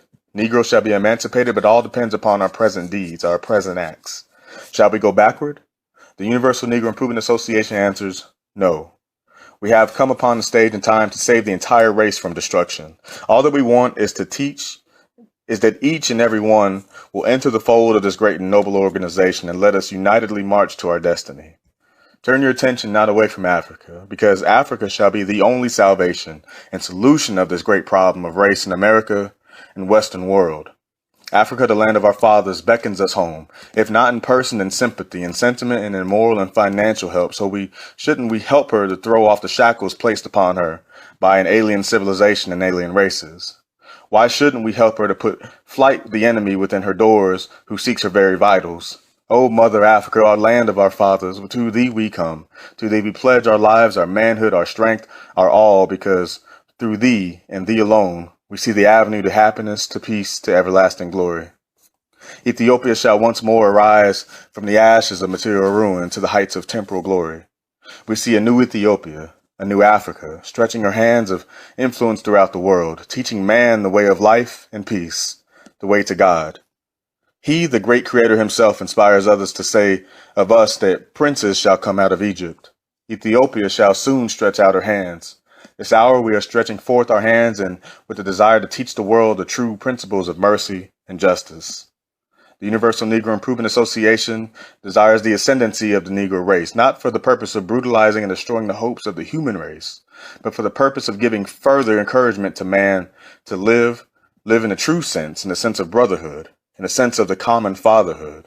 That is the life that we want, the life that the other races have failed to give. That is why the world is in such chaos. That is why the world faces wreck and ruin. That is why the entire world is upset. That is why it faces Africa to save the day. Negroes, again, we appeal to you to come together. Come together in America. the West Indies, South and Central America, and let 400 million of us march toward to the sacred duty that falls upon us, that of saving humanity, that of saving a sinful world. You can help the Universal Negro Improvement Association put over this great program by your moral and financial assistance. Your obedient servant, Marcus Garvey, President General, Universal Negro Improvement Association. Selected writings and speeches of Marcus Garvey. The biggest case in the history of the Negro race. Marcus Garvey is afraid of nobody, nor anything at all in the world except God. Liberty Hall, New York City, May 20th, 1923. My case started last Friday and will continue from tomorrow. It may last for about 5 or 6 weeks. As I said before, it is the biggest case that is to be tried in a United States court, not only in New York, but all over the country. It is a case that involves not Marcus Garvey, but the existence of the Universal Negro Improvement Association. The ideals of the Universal Negro Improvement Association are on trial, and those of you who are interested in the Universal Negro Improvement Association will naturally be able to weigh the situation in a few weeks. Now, understand that Marcus Garvey is not concerned a bit about the trial. As far as I'm concerned, it does not affect me as far as my work goes. This is cut out. My work cannot be destroyed. My work will live through the ages. Those who think that they can destroy Marcus Garvey are making a tremendous mistake if they think that by using all the available human physical forces that they can intimidate and destroy Marcus Garvey. Marcus Garvey, as I have said often, did not organize the Universal Negro Improvement Association without calculating its cost. The cost of ingratitude of those whom we are serving, the cost of uncharitableness on the part of those whom he suffers most for. All that does not concern him. Their ingratitude does not concern him one bit. So Garvey will not be disappointed about anything in the trial. Nothing can disappoint me. My work is cut out. I have done it, and I am still doing it, and will last forever. And those who think that they can getting even with Marcus Garvey are only laying the foundation that will destroy themselves in a short while. Let me say this, that Marcus Garvey is not afraid of hell itself, because Marcus Garvey has one conviction, and that is, until the Negro lays a foundation for his own freedom, he will never have it, and there is only one way that it can be laid, and it must be laid through sacrifice, through death, through suffering. And Marcus Garvey is prepared to go the whole length, and as far as he personally is concerned, it does not matter. I'm saying to those who think they're getting even with Garvey, when Garvey dies, 1 million other Garveys will rise up. Not in America, not in the West Indies, but when a Negro has lived under the white man's civilization, you can hardly make any use of him in this generation. But Marcus Garvey is satisfied that he has stirred Africa from corner to corner, and Africa will take care of herself. Garvey goes to court like a man. Garvey had no cause to be in court for Garvey. Garvey could be the only one of the most successful and prosperous Negroes of the 20th century. I'm not going to court because of Garvey, but because of service to the people. Garvey calculated for that and is not surprised. So don't be disturbed and don't be afraid about Garvey. Garvey knew the consequences, and like a man, he is going to face it. Marcus Garvey has been a target, believing that if they can destroy Garvey, that they can subsequently destroy the Universal Negro Improvement Association. They may destroy the Universal Negro Improvement Association in America. They may destroy the Universal Negro Improvement Association in the West Indies. If Garvey should die or if Garvey should be imprisoned, let them know it will only be the beginning of the work in Africa. The Negro is in no mood to be tampered with now. The Negro who died on Flanders Field, the Negro who died in Mesopotamia, is the same who is willing to do his part towards his race if it means dying in the attempt to put the program over. So I want the whole world to understand that, like Robert Emmet, Garvey faces the worst. Like Roger Casement, Garvey will face the harrows of hell and the principles of the Universal Negro Improvement Association. You who skin the teeth in gratitude do not disappoint me one bit. You cannot harm Marcus Garvey. Do your worst, and Garvey is not affected, nor is he concerned about you. Garvey is concerned about the principles, the sacred principles for which men have died in the past and for which real men will die in the future and for which 400 million Negroes are prepared to die. We do not go pussyfooting about this program. We do not go camouflaging and compromising and apologizing. The Universal Negro Improvement Association has not yet started its real work yet. We have only touched the surface of the great work of the Universal Negro Improvement Association, and any few Negroes or white men who think that they can destroy the great principles of a rising race are flattering themselves and making the greatest mistake and blunder of the age. Those who try to endanger and imperil and harass the work of the Universal Negro Improvement Association, they know not what they do. for the simple reason they are but piling up sorrows for themselves and for their children, because long after some of us are passed away, the principles of the Universal Negro Improvement Association shall live and live on forever. What are you going to do? Can you kill the souls of men? Can you destroy the physical body, but you cannot destroy the souls of men? You cannot even destroy the mind of a man. Now, how can it destroy Garvey when they cannot close Garvey's mouth? Garvey has already spoken to the world and is still speaking to the world, and it will speak to the world until he reaches the last moment in life. And even then, Garvey will just have started to speak to the world. What Garvey cannot do in prison, we are going to do otherwise. And as I said, we are not counting so much on the Western world because the Negro in contact with the white man's civilization is practically useless and helpless. He has imbibed the poison of the white man's civilization, and he is practically half dead. If my work had not gone beyond the borders of the Western world, then I would have been disturbed. But thank God, all Africa is awake. East Africa, North Africa, South Africa, West Africa.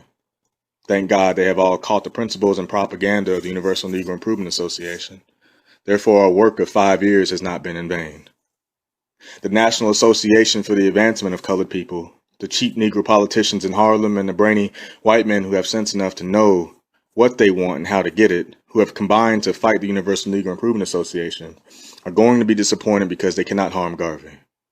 They may waste all their money trying to put me in jail and hang me and all of that, but you cannot harm Garvey. What you think will harm Garvey will not hurt him in the least, because Garvey knows what he is doing. Garvey knows that the Negro will have to suffer and fight before he gets what he wants. All we want is for the members of the U.N.I.A. to realize and understand what they are up against. Marcus Garvey is afraid of nobody, nor anything at all in the world except God. My father was fearful. My grandfather was fearful, but I did not inherit their fear, because we are living in a new age and in a new world. So that the case is on, I am not going to talk about it because it may not be proper to discuss it, because I do not want to be misunderstood. Marcus Garvey calculated for all the consequences in a great moment like this, in a great movement like this. He calculated for the traitors within and the traitors without, so that when they appear, he is not in any way surprised. Marcus Garvey is prepared for the ingratitude of the people whom he serves. Marcus Garvey is prepared for everything, because Garvey was in sober senses when he founded and started the Universal Negro Improvement Association. I suppose the Kaiser was in his sober senses when he started the war in 1914. Therefore, he was satisfied to take what he got. Garvey started to seek the emancipation of 400 million Negroes and the redemption of their country, and anything he gets in the way, he is prepared for it. But it is going to react on somebody someday, if not today, at some other time. But remember this, that the principles of Universal Negro Improvement Association will live forever. The history of the movement is now being written. Do you know what history means? History is the guidepost of a race. It is the inspiration for succeeding generations either to go forward or to stand still, either to revenge or be revenged.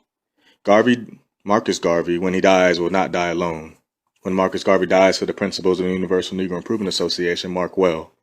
Before Garvey goes, Garvey shall have laid a foundation for other Garveys who will be more deadly in their sting than the one who passes off. So the enemies and traitors are crazy if they think they can damage the Universal Negro Improvement Association.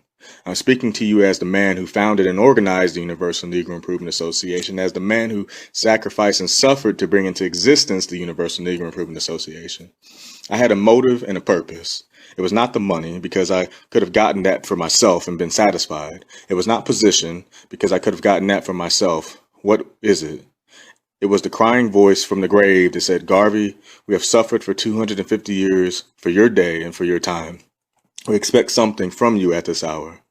Let the world understand that Garvey hears the wail and the cry of millions of our forebears crying from the grave. For what? I will not tell you. Probably another Garvey will tell you. So let those who fight the U.N.I.A. beware. For someday they will have to reckon with 400 million Negroes, for Garvey is but laying the cornerstone for the incoming of the new Africa, the new Ethiopia that shall stretch forth her hands unto God, the new day when princes shall come out of Egypt. So you, who understand the work of the Universal Negro Improvement Association, be not disturbed. Keep your peace, keep your minds in good order, because this is only the starting point of the great battle that is to be waged for African redemption. And understand that it is not Marcus Garvey on trial. It is not a question of money on trial. It is the principles of a race fighting for liberty on trial. When you attack Garvey, you do not awaken anything in Garvey, but when you attack the principles of the Universal Negro Improvement Association, Garvey goes to war and shall remain on the firing line until he passes away or until victory perches on the banner. So you will understand that for the first time, probably in history of the Negro, you will see a real Negro fight a real battle for a racial liberation. Selected writings and speeches of Marcus Garvey. The fight for Negro rights and liberty begun in real earnest. If the enemy could only know that Marcus Garvey is but a John the Baptist in the wilderness. New York City, May 22nd, 1923. Fellow men of the Negro race, greeting. There comes a time in history of every race and nation when a supreme effort must be made to save that race or nation from its enemies, those within as well as those without. Such a time has come in the history of the Universal Negro Improvement Association in the fight for Negro liberty and African redemption. For over 3 years, the enemies of Negro progress laid their plans by which they hoped they would ultimately destroy the new effort on the part of the Negro for the realization of a freer economic, social, educational, and political life. When the Universal Negro Improvement Association aggressively started its program in America 5 years ago, following up its activities in the West Indies 4 years prior, the enemies of Negro freedom within the race, as well as without the race, started to lay the foundation of an opposition which they calculated they could have used for successfully destroying the great program of this organization and dash back forever the hopes of a rising race. They calculated that out of the activities of this great organization, they would have been able to undermine our efforts as to make them appear as failures, and thereby strike back at the movement with that they would think to be irrefutable arguments of the organization's unworthiness. They tried many schemes, among them the laying of plans by which the Black Star Line Steamship Corporation would fail and other business activities connected to the Universal Negro Improvement Association, so that in the argument to the people who make up the Negro race, they would say, "We told you so. We told you so. It could not be done." The enemies have countered without their hosts. Now is the time for the 400 million Negroes of the world to stand together firmer than ever before, because in truth, the enemy shall not pass. The so-called business failure of the Black Star Line was but a trap set to destroy the Universal Negro Improvement Association. But how silly and simple these small-minded enemies are. Do they believe that they can destroy a spiritual movement in this kind of way? Can they believe in themselves that the Universal Negro Improvement Association can die because of the failure of any business enterprise? The idea of the Black Star Line has not failed, can never fail, because 400 million Negroes are determined that out of Africa shall spring one of the greatest governments of the world, and with the rise of a mighty nation and a great people will come all that contributes to human effort and human endeavors. There shall be a greater Black Star Line. There shall be a Black Star Line that shall belt the world with the industries of black men. So let us think not of failure in the sense that the enemies have laid the trap for it to be. Smart, brilliant, great, and intellectual, though you enemies believe yourselves to be. But gentlemen, you are yet schoolboys in your conceptions. Real men laugh at opposition. Real men smile when enemies appear. If you believe you can intimidate and destroy the courage of a race through the destruction of a business enterprise or by the persecution of an individual, you are crazy, you are foolish, and you are mistaken. It might have been so easy with the old Negro, but not with the new. Behind the Universal Negro Improvement Association stands a spiritual force that can never die. No power in the world can destroy it. It is the spirit of liberty. It is a spirit that faces death and smiles. We welcome the opposition of the world because we are determined to see the battle through. Africa's battle cry is not yet heard. What of the day, gentlemen, when Africa shall indeed unfurl her banner of liberty? The persecutions and the sufferings of the past shall be but our breastplates and shields and armor to fight until liberty perches upon the banner of the Negro liberty. We who are sober in our minds and our vision and our outlook laugh at these children who believe that they can tear to pieces and destroy the principles underlying the Universal Negro Improvement Association as embodied in a Black Star Line or any other business operation thereto connected. We have not yet started the battle for liberty, gentlemen. We have but just been talking about it. It is a fight that will continue down the ages, and it is a fight that is confined to no one generation, but succeeding generations shall fight, the more especially when we write in the present for them a history of injustice and persecution, a history of sufferings as we now undergo them. What does Marcus Garvey care about persecution by the enemies? If the enemy could only know that Marcus Garvey is but a John the Baptist in the wilderness, that a greater and more dangerous Marcus Garvey is yet to appear, the Garvey with whom you have not and have to reckon for the injustice of the present generation. Gentlemen, you may as well sharpen your swords, because it is going to be a bloody conflict. History has been the inspiration of generations past, and what we record shall be the inspiration of black generations yet unborn. Marcus Garvey of the present shall so write a history that Negroes 100, 200 years from now shall not forget, shall not forget, shall not forget. Gentlemen, remember, you are dealing with a serious man living in a serious time. Marcus Garvey does not give a snap for anything human but justice, and that which is based upon righteousness. With all your trickery and all your plots, you are just like chaff before the wind, which shall in a while be blown to atoms. Previous generations have flirted with and fooled with Negroes' liberty. Today is going to be a battle to the finish. We have no apologies. We have no compromises. We are not begging the issue. We are just determined we are going to live free men or die free men. So let the whole world of Negroes realize that the hour is approaching when black men shall be called upon to take their stand, to play their part, and play it well. Let the members of the Universal Negro Improvement Association all over the world realize that now is the hour for the manifestation of loyalty and devotion to the cause that we love so well. The enemies think that they are at our door. Some of us feel that they are there. Now let us get ready to dislodge them. The enemies are not so much from without as from within the race. In the final reckoning, when Ethiopia shall have written her name on the new scrolls of empires, when princes shall come out of Egypt and Africa takes her stand in a new civilization, we will then reckon with the generations of vipers whose names and children shall go down to undying posterity. Fight on, enemies, fight on. It is the battle of the centuries. It is not of Garvey today. It shall be of all times. How long? How long? How long? Answer that for yourselves. Some men believe themselves smart, some believe themselves wonderfully keen, but there is no sage who hath not a master. You who think that your small schemes and your secret propaganda to destroy the Universal Negro Improvement Association through its own members can be accomplished make a big mistake. We see that your ambition is to get Garvey out of the way and everything will follow. You said, we will get Garvey out of the way if we can destroy the Black Star Line. Well, Garvey did not go then. We will get Garvey another way. We will undermine all his business enterprises and try to make them failures and then tell the people, oh, you see what has happened. Then Garvey is bound to go after that. Well, Garvey did not go. Well, they said, what is the matter? Let us attack him in person. Then let our slogan be, Garvey must go. But Garvey did not go.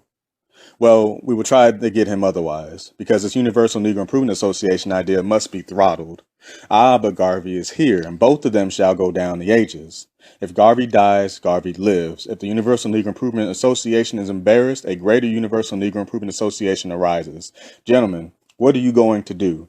You must first destroy the souls of black men before you can destroy Garvey and destroy the Universal Negro Improvement Association, and you will have a hell of a time doing that. Garvey cannot die. The Universal Negro Improvement Association cannot die because, gentlemen, the thing is not only physical. The individual is not only physical, but there is a spiritual motive. There is a spiritual force back of it that cannot be destroyed. Great ideas, great principles, great truths never die. Individuals die. The Christ died. Muhammad died, but you did not destroy Christianity or Mohammedanism. Garvey in the flesh can die, and he is ready to die at any time. But, gentlemen, the greater force will live on. One, I repeat, that will go down in the ages and tell the story. Tell the story of the traitors.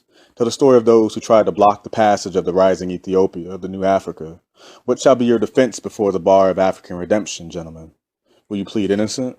Will you plead not knowing better? Ignorance will be no excuse. Our history of the traitors shall go down the ages and shall be written in the black book of time, and even the angel of eternity shall lay it before the judgment seat of God. The traitors are working hard, the enemies are doing their worst, but we smile in their faces. There are combinations of forces working against the Universal Negro Improvement Association, against which is written by these enemies. The association and Garvey must be destroyed. They have been using men once placed in positions of trust in this association to help destroy the movement. These traitors we have had to dismiss. Today, they, with the rest of our enemies, are determined to tear down the structure that we have built. They have all entered into a conspiracy to sue and embarrass the Universal Negro Improvement Association.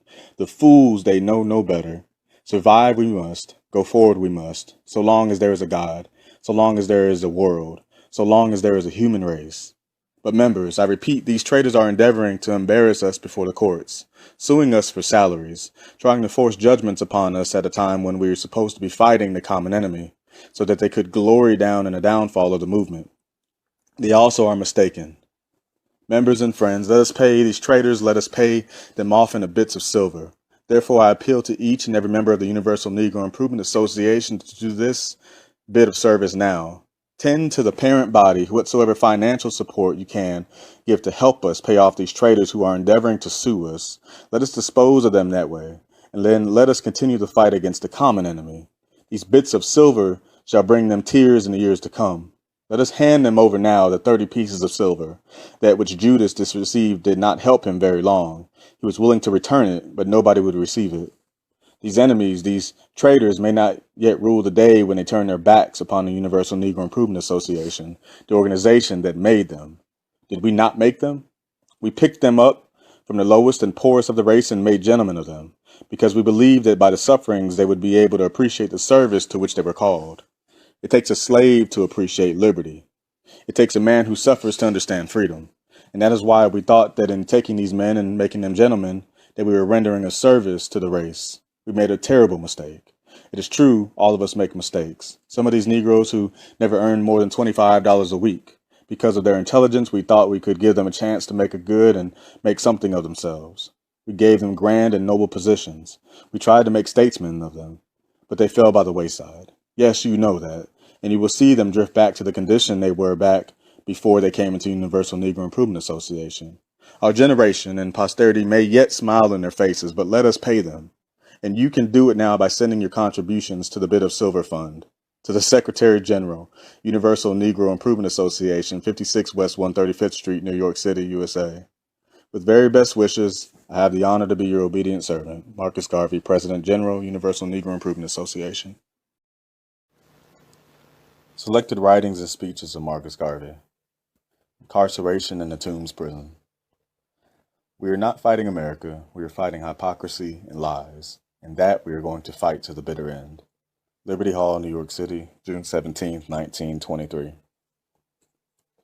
Among the many names by which I have been called, I was dubbed by another name a couple of days ago. The district attorney with whom I have been contesting the case for my liberty in the existence of the Universal Negro Improvement Association, in his fervent appeal and his passionate appeal to the gentlemen of the jury last Friday, cried out, "Gentlemen, will you let the tiger loose?" The tiger is already loose, and he's been at large for so long that it is no longer one tiger. But there are many tigers. The spirit of the Universal Negro Improvement Association has, fortunately for us, made a circuit of the world, to the extent that harm or injury done to anyone will in no way affect the great membership of this association or retard its great program. The world is ignorant of the purpose of this association. The world is ignorant of the scope of this great movement, and when it thinks that by laying low any one individual, it can permanently silence this great spiritual wave that has taken hold of the souls and hearts and minds of 400 million Negroes throughout the world, we have only started. We are just on our way, and we just made the first lap in the great race for existence and for a place in the political and economic sun of men. Those of you who have been observing events for the last 4 or 5 weeks with keen eyes and keen perceptions will come to no other conclusion than this, that through the effort to strangle the Universal Negro Improvement Association, through the effort to silence Marcus Garvey, there is a mad desire, there is a great plan to permanently lay the Negro low in the civilization and future civilizations. But the world is sadly mistaken. No longer can a Negro be laid low. In laying the Negro low, you but bring down the pillars of creation, because 400 million Negroes are determined to a man to take a place in the world to hold that place. The world is sadly mistaken and rudely shocked at the same time. They thought that the new Negro would bend. They thought that the new Negro was only bluffing and it would exhibit the characteristic of the old Negro and push to the corner or push to the wall. If you want to see the new Negro fight, force him to the wall. And the nearer he approaches to the wall, the more he fights, and when he gets to the wall, he is even more desperate. What does the world think? That we are going back to 60 years ago in America? Going back to 85 years ago in the West Indies? Going back to 300 years ago in Africa? The world is crazy if they indulge that thought. We're not going back. We're going forward. Forward to the emancipation of 400 million oppressed souls. Forward to the redemption of a great country and the reestablishment of a greater government. Garvey has just started to fight. Garvey has not yet given his first exhibition of his fighting prowess yet. Men, we want you to understand this, that at the age of men, not of pygmies, not of serfs and peons and dogs, but men, and we who make up the membership of the Universal Negro Improvement Association reflect the new manhood of the Negro. No fear, no intimidation, nothing can daunt the courage of the Negro who affiliates himself with the Universal Negro Improvement Association. The Universal Negro Improvement Association is light, and we have entered into light and shall not go back into darkness. We have entered into the light of a new day. We have seen the light of a new creation. We have seen the light of a new civilization, and we shall follow where that light leads. I was amused when my friend, the district attorney, said that he was more interested in Negroes than Marcus Garvey. They're so accustomed to the old camouflage that they believe they can plead it everywhere to the satisfaction of every Negro and to everyone who comes in contact with them. That is the old camouflage that made them our missionaries 60 years ago. It's the same camouflage that made them our leaders since Emancipation, but it is the camouflage that will not stand today. It is impossible for a Negro to be more interested in a Jew than a Jew is interested in himself. It is impossible for an Englishman to be more interested in an Irishman than an Irishman is in himself. It's a lie for any Jew to say that he is more interested in Negroes than Negroes are in themselves. It's an unnatural lie to talk about one race being more interested in another race than the race is interested in itself. But that only shows how desperate they are. Sometimes we have to beware of Greeks bearing gifts. Unfortunately, I did not have the last word, and therefore I was silenced and after I placed my defense in. But nevertheless, the world will know tomorrow the outcome of this case wherein Marcus Garvey and Universal Negro Improvement Association is involved. One way or the other, the world will not be disappointed. There is no verdict that would disappoint me. I tell you this, that there is to be no disappointment. If they were to give any other verdict than guilty, Marcus Garvey will be very much disappointed.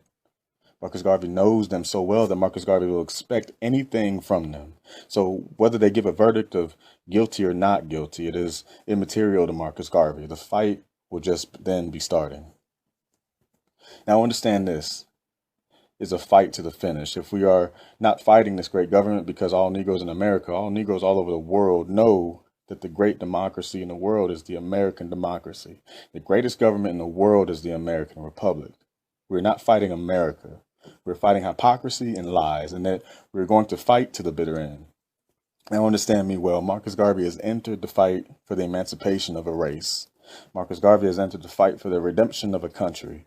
From the graves of millions of my forebears, at this hour I hear the cry, and I'm going to answer it even though hell is cut loose before Marcus Garvey. From the silent graves of millions who went down to make me what I am, I shall make for their memory this fight that shall leave a glaring page in the history of man.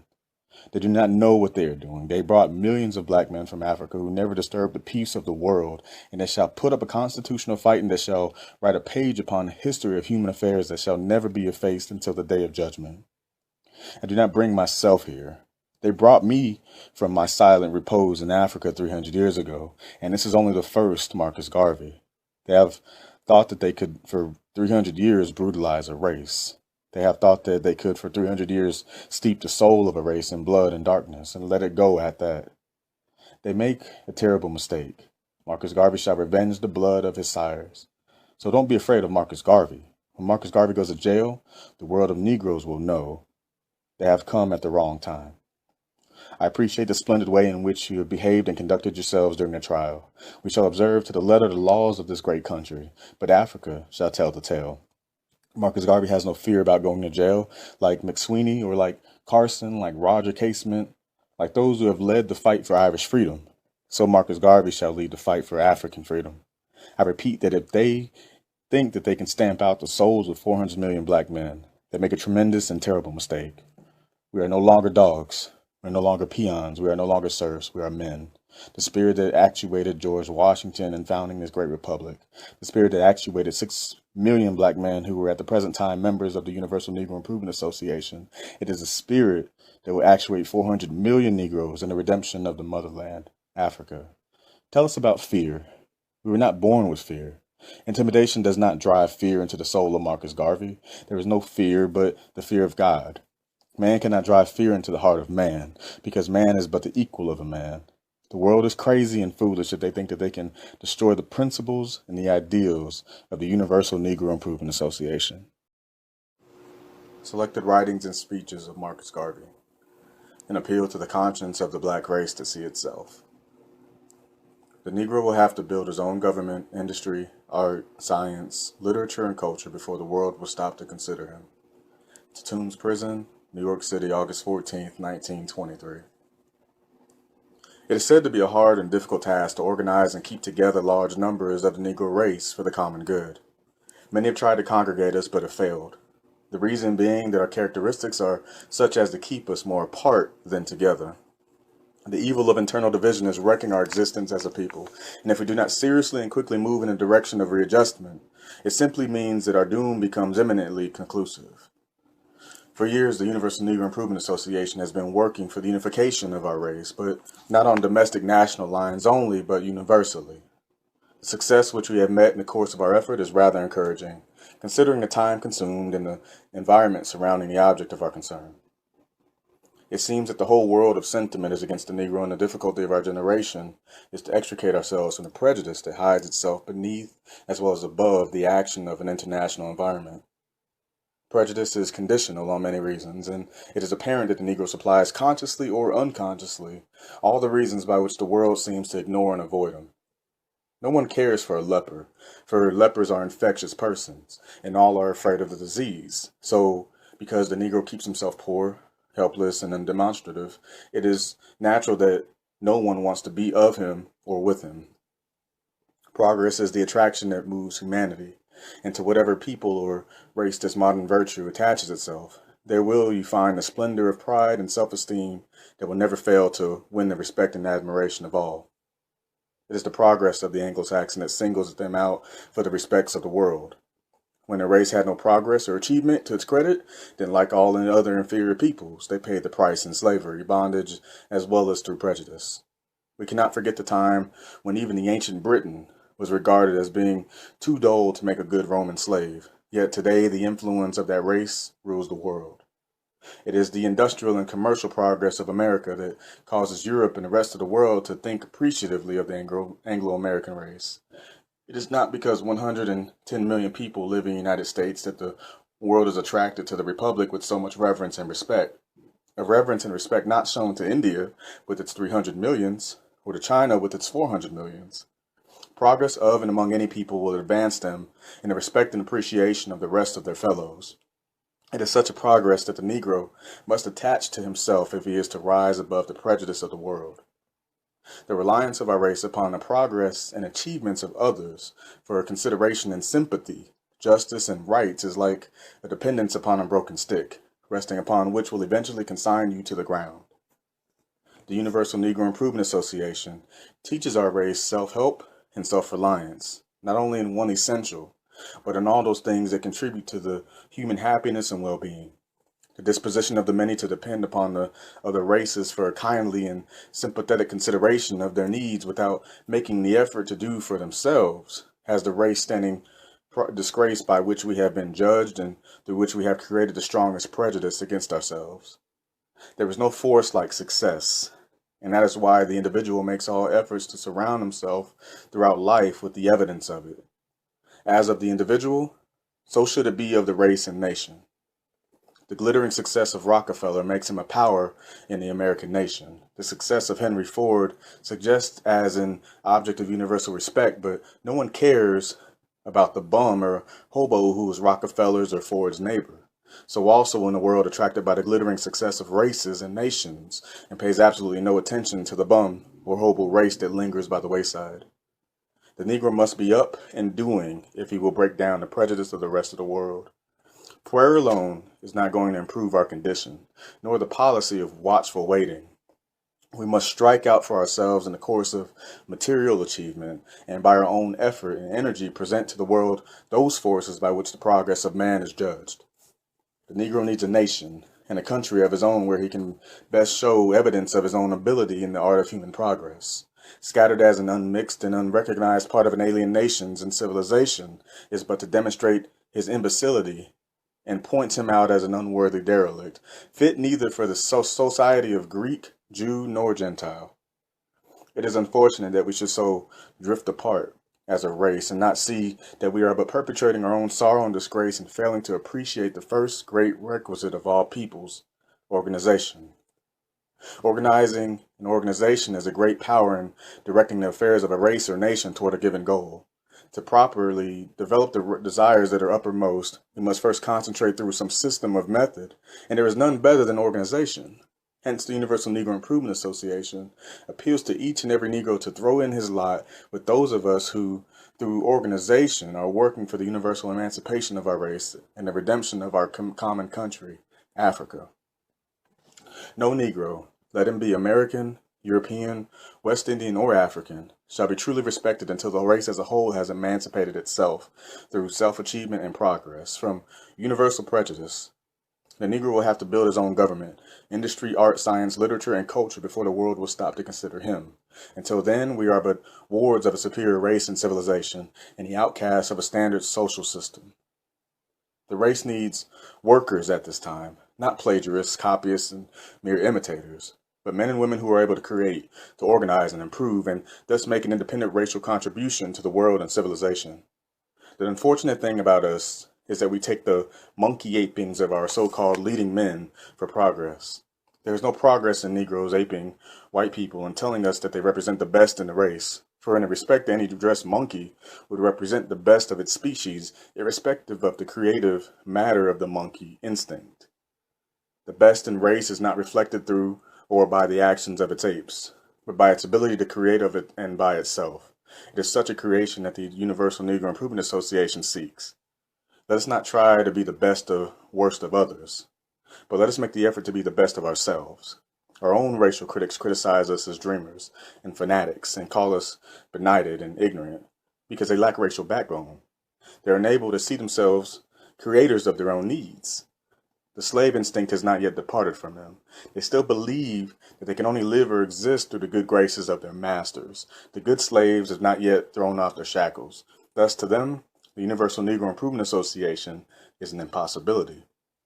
It is a slave spirit of dependence that causes our so-called leading men, apes, to seek the shelter, leadership, protection, and patronage of the master in the organization and so-called advancement work.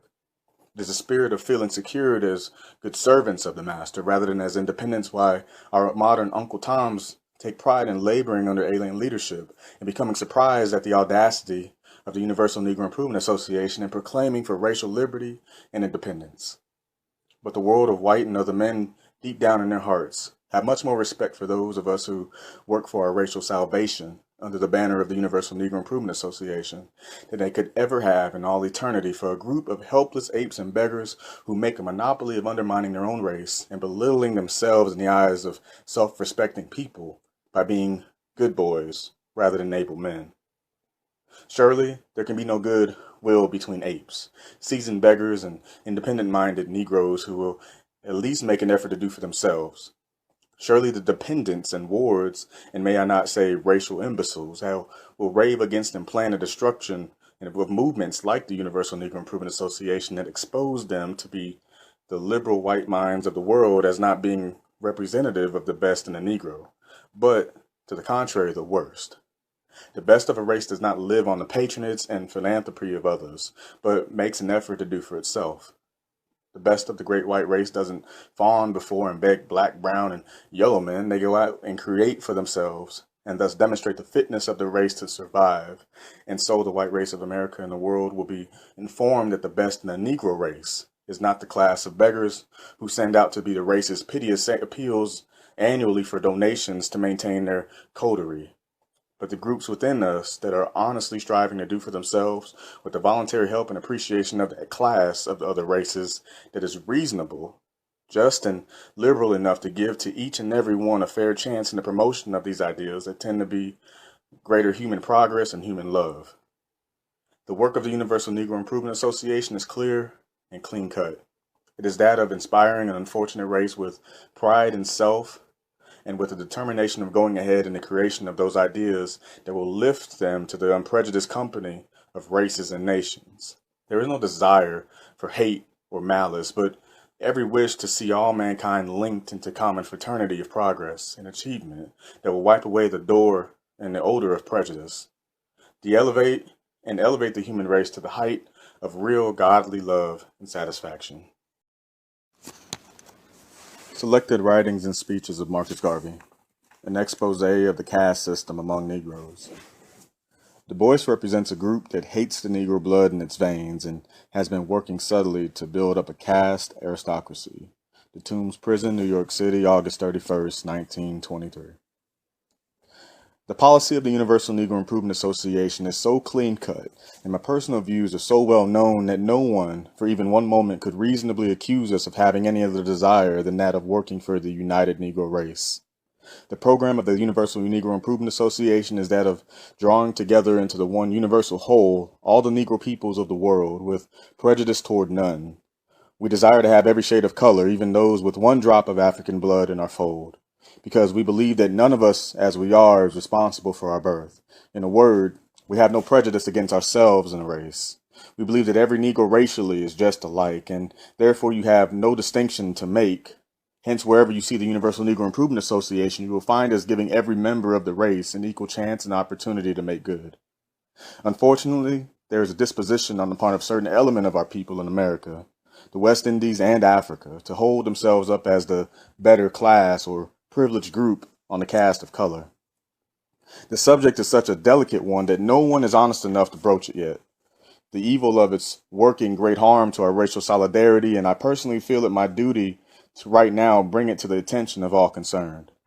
The Universal Negro Improvement Association is founded on truth, and therefore anything that would menace or retard the race must be gotten out of the way, hence our stand in this direction. During the early days of slavery, our people were wrested from the bosom of our native land, Africa, and brought into these climes. For centuries, against their will, our mothers were subjected to the most cruel and unfair treatment, the result of which has created among us a diversity of colors and types, to the end that we have become the most mixed race in the world. The abuse of our race was, up to 85 years ago in the West Indies and 57 years ago in America, beyond our control because we were then but chattel slaves of our masters. But since emancipation, we had full control of our own moral, social life and cannot therefore complain against anyone other than ourselves for any social or moral wrongs inflicted upon us. The Universal Negro Improvement Association realizes that it is now our duty to socially and morally steady ourselves. Hence, our desire to bring about a united race should not be blamable to our generation, but to the abuse and advantage taken of us in the past. But that should not be the reason for us to further open ourselves to a continuation of this abuse and thereby wreck our racial pride and self-respect. The Universal Negro Improvement Association believes that the time has come for us all to call a halt and thus steady ourselves on the basis of race and not be allowed to drift along in the world as the outcast or lepers or society, to be laughed at by every other race beneath their social breath. Some of us in America, the West Indies, and Africa believe that the nearer we approach the white man in color, the greater our social standing and privilege, that we should build up an aristocracy based upon caste of color and not achievement in race. It is well known, although no one is honest enough to admit it, that we have been for the past 30 years at least, but more so now than ever, grading ourselves for social honor and distinction on the basis of color. That the average success in the race has been regulated by color and not by ability and merit. That we have been trying to get away from the pride of race into the atmosphere of color worship, to that damaging extent the whole world has made us its laughingstock. There is no doubt that a race that doesn't respect itself forfeits the respect of others, and that we are in a moral social position now of losing the respect of the whole world. There is a subtle and underhand propaganda fostered by the few men of color in America, the West Indies and Africa, to destroy the self-respect and pride of the Negro race by building up what is commonly known as blue vein aristocracy and to foster same as the social and moral standard of the race. The success of this effort is very much marked in the West Indies and coming into immediate recognition in South Africa, and is now gaining much headway in America under the skillful leadership of the National Association of the Advancement of Colored People and their silent but scattered agents. The observant members of our race must have noticed within recent years a great hostility between the National Association for the Advancement of Colored People and the Universal Negro Improvement Association, and must have wondered why Dubois writes so bitterly against Garvey and vice versa. Well, the reason is plainly to be seen after the following explanation. Dubois represents a group that hates the Negro blood in its veins and has been working subtly to build up a caste aristocracy that would socially divide the race into two groups. One, the superior because of the color caste, and the other, the inferior, hence the pretentious work of the National Association of the Advancement of Colored People. The program of deception was well arranged and underway for success when Marcus Garvey arrived in America, and he, after understudying the artful doctor and the group he represented, fired a bomb into the camp by organizing the Universal Negro Improvement Association to cut off the wicked attempt of race deception and distinction, and in truth, to build up a race united in spirit and ideal with the honest desire of adjusting itself to its own moral social pride and national self-respect. When Garvey arrived in America and visited the office of the National Association for the Advancement of Colored People to interview Dubois, he was regarded as a leader of the Negro race and who had recently visited the West Indies. He was dumbfounded on the approach to the office to find that but for Mr. Dill, Dubois himself and the office boy, he could not tell whether he was in a white office of that of the National Association for the Advancement of Colored People. The whole staff was either white or very near white, and thus Garvey got his first shock of the advancement hypocrisy. There was no representation of the race there that anyone could recognize. The advancement meant that you had to be as near white as possible, otherwise there was no place for you as a stenographer, clerk, or attendant in the office of the National Association for the Advancement of Colored People. After a short talk with Dubois, Garvey became so disgusted with the man and his principles that the thought he never contemplated entered his mind, that of remaining in America to teach Dubois and his group what real race pride meant. When Garvey left the office of the National Association for the Advancement of Colored People to travel through the study of the social life of Negro America, he found that the policy of the association was well observed in business and professional life, as well as in the drawing room, etc., all over the country. In restaurants, drugstores, and offices all over the nation where our people were engaged in business, it was discoverable that those employed were the very lightest members of the race, as waitresses, clerks, and stenographers. Garvey asked, "What's the matter? Why were not black, brown-skinned, and mulatto girls employed?" And he was told it was for the good of the trade. That to have trade, it was necessary and incumbent to have light faces, as near white as possible. But the shock did not stop there. In New York, Boston, Washington, and Detroit, Garvey further discovered that the activities of the Blue Vein Society and the Colonial Club, the West Indian Lights, formed the Colonial Club, and the American Lights, the Blue Vein Club.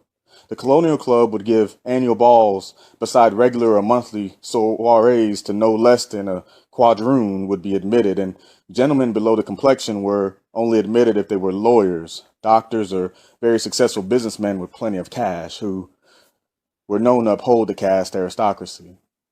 At St. Philip's Church, New York, where the very Reverend Dr. Daniels held sway and dominion, the society had things so arranged that even though this man was a brown-skinned clergyman and his rector a very near white gentleman, he had to draw the line and give the best seats in the church and the places of honor to the blue veins and the others that have a look in when they, by fawning before and humbling themselves and by giving lavishly to the church, admitted the superiority of caste.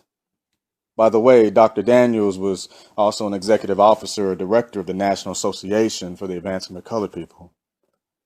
In Washington, one or two of the churches did the same thing. But in Detroit, the very Reverend Bob Bagnall, now director of branch of the National Association for the Advancement of Colored People, held sway. In his church, no dark person could have a seat in the front, and to test the truthfulness of it, after being told, Garvey, incognito, one Sunday night attempted to occupy one of the empty seats. Not so very near the front, and the effort nearly spoiled the whole service, as Brother Bob, who was the ascending the pulpit, nearly lost his balance to see such a face so near the Holy of Holies. Brother Bob was also an officer of the National Association of the Advancement of Colored People. On Garvey's return to New York, he made incognito a similar test at St. Philip's Church one Sunday, and the Reverend Daniels was nearly ready to fight. Now, what does this all mean? It is to relate the hidden program and motive of the National Association of the Advancement of Colored People and to warn Negro America of not being deceived by a group of men who have as much love for the Negro blood in their veins as the devil has for holy water. The National Association for the Advancement of Colored People is a scheme to destroy the Negro race, and the leaders of it hate Marcus Garvey because he has discovered them at their game, and because the Universal Negro Improvement Association, without any prejudice to color or caste, is making headway in bringing all the people together for their common good. They hate Garvey because the Universal Negro Improvement Association and the Black Star Line employed every shade of color in the race, according to the ability and merit, and put the NAACP to shame for employing only the lightest of the race. They hate Garvey because he forced them to fill Shilladay's place with a Negro. They hate Garvey because he had to employ black pickings to cover up the scheme after Garvey had discovered it. They hate Garvey because they have had to employ brown-skinned Bob Bagnall to make a showing to the people that they are doing the right thing by them. They hate Garvey because he has broken up the pink tea set. They hate Garvey because they had to been forced to recognize mulatto, brown, and black talent in the association equally with the lighter element. And they hate Garvey because he is teaching the unity of race without color superiority or prejudice. The gang thought that they would have been able to build up in America a buffer class between whites and Negroes, and thus in another 50 years join with the powerful race and crush the blood of their mothers as is being done in South Africa and the West Indies. The imprisonment of Garvey is more than appears on the surface, and the National Association for the Advancement of Colored People knows it. Dubois and those who led the association are skillful enough to be using the old method of getting the other fellow to destroy himself, hence the activities of brown-skinned Bagnall and Black Pickens. Walter White, whom we can hardly tell from a Southern gentleman who lives with a white family in Brooklyn, is kept in the background, but Dark Bagnall, Pickens, and Dubois are pushed to the front to make the attack, so that there would be no suspicion of the motive. They are to drive hard and hot, and then the silent influence would bring up the rear, hence the slogan, Garvey must go, and the vicious attacks in the different magazines by Pickens, Dubois, and Bagnall. Gentlemen, you are very smart, but Garvey has caught your tune. The conspiracy to destroy the Negro race is so well organized that the moment anything interferes with their program, there springs up a simultaneous action on the part of the leaders. It will be observed that in the September issue of The Crisis is published on the very last page of its news section that purports to be the opinion of a Jamaica paper about Marcus Garvey and his case. The skillful editor of The Crisis, Dr. Dubois, reproduces that part of the article that would tend to show the opinion about Garvey in his own country taken from a paper called The Gleaner, edited by one Herbert George de Leeser, and not the property of Negroes. The article in the original was clipped from The Gleaner when it appeared and was sent by a friend to Garvey so that he knew that all had appeared in it. In it, the editor extolled the leadership and virtues of Dr. Dubois and said it was the right kind of leadership for the American Negro people, and bitterly denounced Garvey.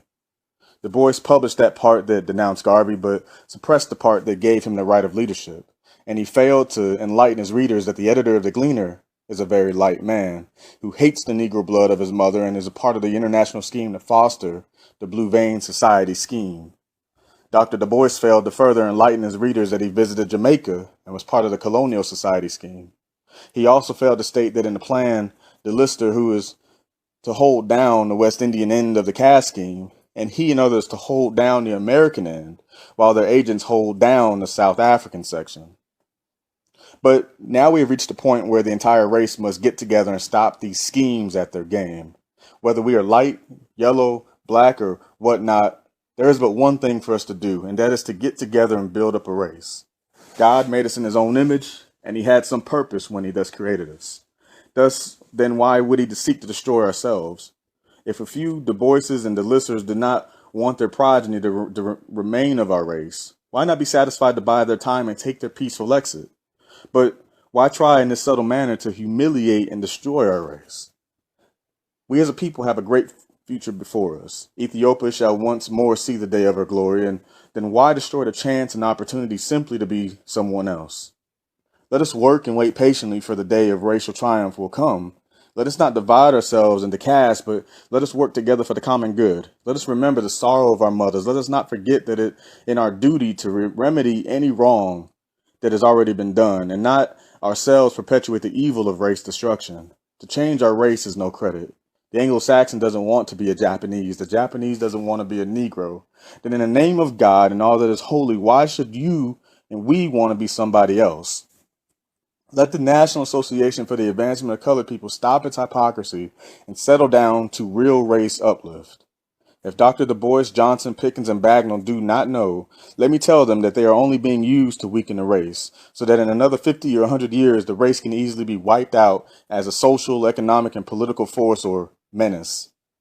The people who are directing the affairs of the National Association for the Advancement of Colored People are keen observers. It takes more than ordinary intelligence to penetrate their motive. Hence, you are now warned. All the gas about anti-lynching and social equality will not amount to a roll of pins. In fact, it is only a ruse to raise money to capitalize the scheme and hide the real motive. Negroes, watch your step and save yourselves from deception and subsequent extermination. Selected writings and speeches of Marcus Garvey. Statement to press on release on bail pending appeal. My imprisonment of 3 months has but steeled me for greater service to the people I love so much and who love me. New York City, September 10th, 1923. My detention in jail pending the appeal of my case has in no way affected my vision of justice. To those who are conscious of themselves, there can be no incrimination from without. It must be from within. When a man's conscience convicts him, then there is no appeal. Thank goodness I am not convicted. I'm not peeved at what has been done to me. It is natural and to be expected that in an effort like mine to serve humanity, a black humanity at that, the powerful enemies will be encountered. The enemies I have are chiefly of my own race, and they have worked hard to discredit and destroy me. They have only succeeded, however, in arousing the fighting spirit of millions of black men all over the world. There is nothing to fire a people to action like injustice, and I feel sure that time will tell the good that has been done into my cause by the injustice meted out to me within the last 3 months. The experience I have had will help me greatly in the determination and conduct of the work that is ahead of me. A large number of people only looked at and enjoyed what to them seemed the humorous side of my program. There is no more humor in it than we find in all the other serious reform movements started for the uplift of humanity. The newspapers will, however, make the people laugh as recreation and a break in the monotony of a life of economic drudgery and social discord. If I afforded some amusement, I hope that the public will not blame me for it, for I am the direct opposite of a clown. I'm serious. I have but one purpose, and that is the uplift and betterment of my race. My detention in jail after my application for bail pending appeal was but a reflex of the state of mind of Mr. Maxwell S. Muddock, the assistant district attorney who tried my case for the government. I'm not blaming the government for my conviction and detention in jail. The government cannot represent itself. If at times we meet disappointments in the representation of government, we must reason that all men do not think and act alike. Some persons are worthy of and dignify any position that they hold. Others, on the other hand, at their best are but libels to decency and propriety. The methods that have been used to prejudice the court and the public against me are of such as to make me shiver and fear that probably hundreds of thousands of innocent persons have lingered and died in prisons from the practice of such a system by unfair and unworthy representatives of governments. I shall make a fight to bring to the attention of the people and government of this great country the evil methods used to railroad me to prison, to rob me of my name, to destroy my work for the pleasure of rival organizations, and the attempt to prevent me from speaking to the great American conscience by a suppression of free speech and a muzzling of the press. I am glad and feel proud we have a worthy representatives in government to outbalance any singular attempt at misrepresentation and injustice. Our institutions and country shall live forever, so long as the people have such worthy men as representatives to whom they can always appeal from the doings and machinations of the unjust. I love America for her laws, Constitution, and her higher sense of fair play and justice. One can always find justice in America. I have to thank my white friends and a member of my organizations, as also the large number of liberal-minded colored citizens who raised their voice in protest and who helped generally in my being admitted to bail. I have to thank the judge and all those who had to do with my being liberated. The few unfair white persons who have acted against us were misinformed. Therefore, I have no blame for them. They, like the majority, do not understand the Negro, but I hope that they will make a closer study of the talebearers of our race who fabricate against their own for special favors. My imprisonment of nearly 3 months has but steeled me for the greater service to the people I love so much and who love me. I had no money before I was indicted. I had none when I was tried and none when I was convicted and sentenced because I gave all to the movement. But the people whom I served and who know me did not desert me. They stuck by me and paid for my defense and subscribed for my bail. These are the people whom my enemies accuse me of defrauding. Those who hounded me haven't lost a penny in the ventures of our organization. They never placed a penny in it, yet they are so aggrieved. I feel sure that white America will, when properly informed, agree with us that the only solution of the Negro problem is to give the Negro country of his own in Africa, and for this I am working without any apologies. I was kindly treated by the warden and prison officials. I shall ever remember the kindly and sympathetic attitude of those worthy representatives of our government. I'm also glad to state that not one of my white fellow prisoners believed me guilty of the crime charged against me. It is amazing, but the prisoners seem to keep a tab on all that is going on in the courts. My cases was well known to them, so that when I arrived in jail, they were all surprised and disgusted at the results. They had a kind word of sympathy for me. Some of the prisoners I met were honest enough to admit their guilt for whatever crimes they were charged, but I believe that there are others who were also innocent victims of circumstances. Several liberal-minded white friends visited me in jail and did their best for me in the cause of justice. I'm not asking for mercy or sympathy. I'm asking for justice, and I have confidence in our Constitution to know that it will not be denied me. Selected writings and speeches of Marcus Garvey for his speech after release from the tombs. I was convicted not because anyone was defrauded in the temporary failure of the Black Star Line brought about by others, but because I represented, even as I do now, a movement for the real emancipation of my race. Liberty Hall, New York City, September 11th, 1923. Ladies and gentlemen, it is needless for me to say that the pleasure of meeting you in Liberty Hall, the shrine of Negro inspiration after an enforced absence of 3 months, is beyond my ability to express.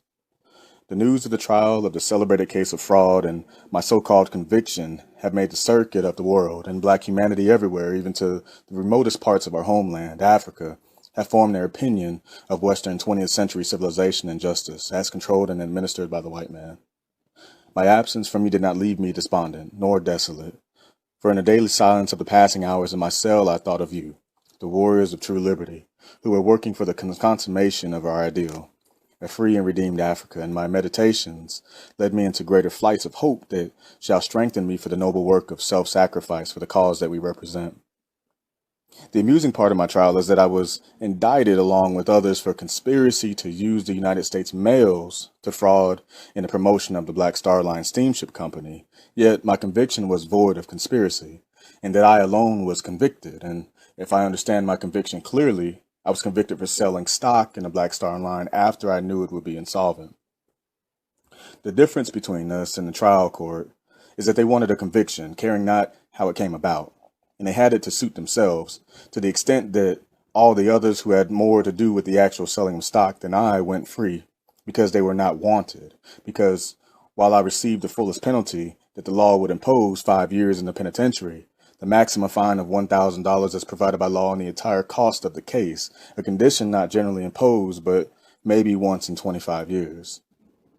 Our point of view is that we cannot defraud ourselves in the sense of promoting the Black Star Line. For the idea of the line of steamships operated by Negroes for the promotion of their industrial, commercial, and fraternal and material well-being can never be insolvent or bankrupt.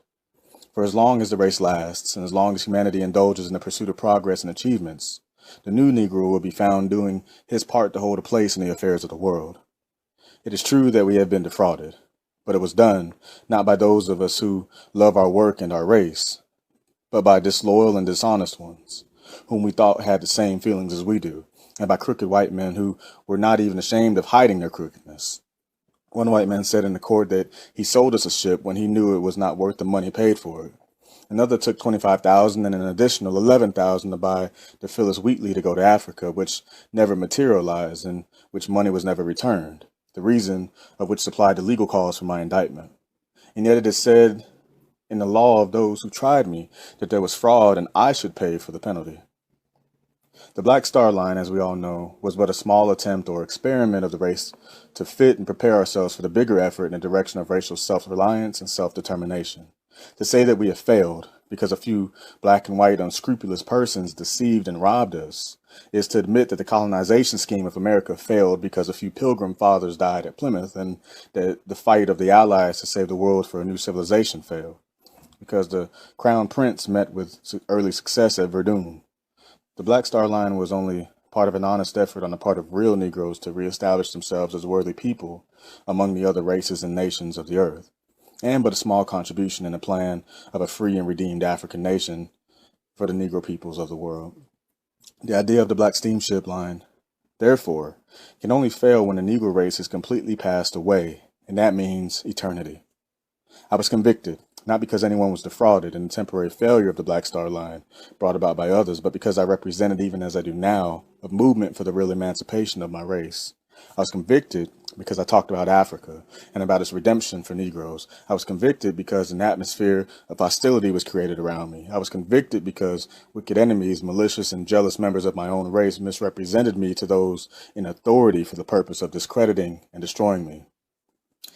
I would not blame the few white persons who contributed to my conviction. Neither would I blame the government and the illiberal of the white race who had prejudices against me. They knew no better than the information than they received from treacherous, malicious, and jealous Negroes who, for the sake of position and privilege, would sell their own mothers. I feel, however, that these white persons and the government have now the opportunity of learning the truth, not only about my case and my conviction, but about the differences in the Negro race that set one against the other. I have no fear for the ultimate outcome of my case. I shall take it to the highest courts in the land, and from there to the bar of international public opinion, and even though I go to jail because of prejudice, I will have left behind for our generations a record of injustice that will be our guide in the future rise of Ethiopia's glory. Nevertheless, I believe that the higher courts of this country will not mingle prejudice with justice and condemn a man simply because he is black and attempts to do good for his race and his fellow men.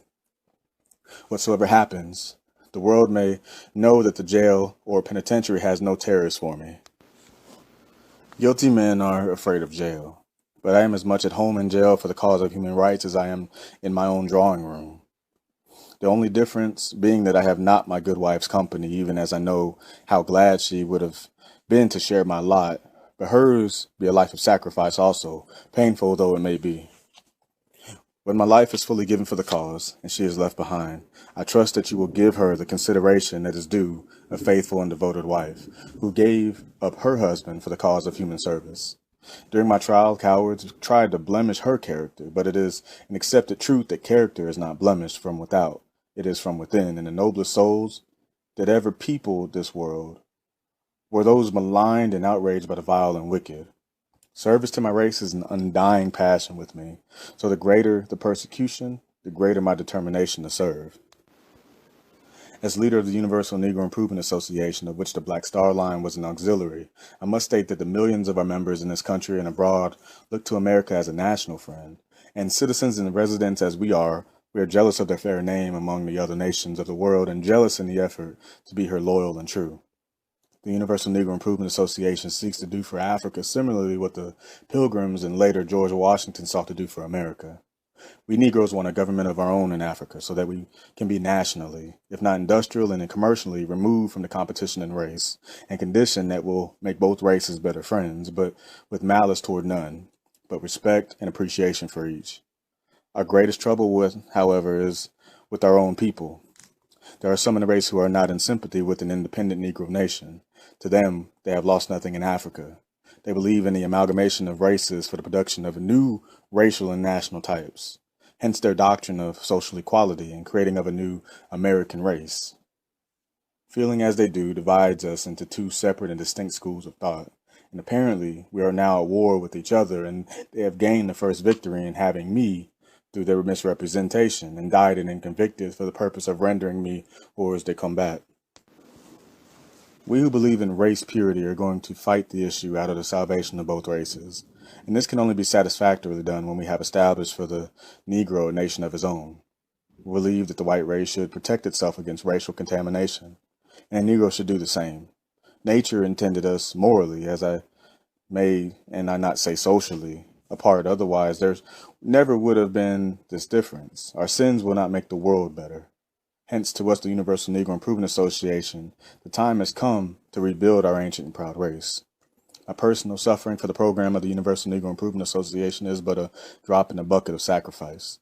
To correct the evils surrounding our racial existence is to undertake a task as pretentious and difficult as dividing the sea or uprooting the rock of Gibraltar.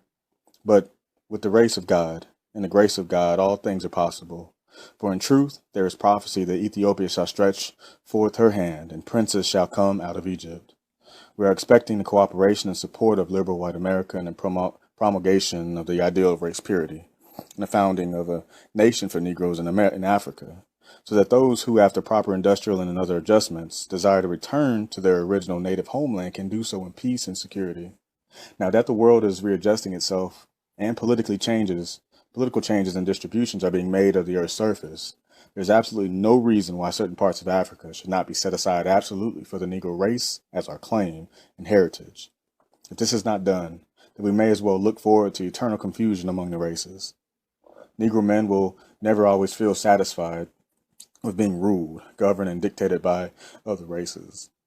As in my case, I would never feel absolutely satisfied with being tried and judged by a white judge, district attorney, or jury, and it is impossible for them to correctly interpret the real feelings of my race and appreciate my effort on their behalf, hence the prejudice from which I suffer.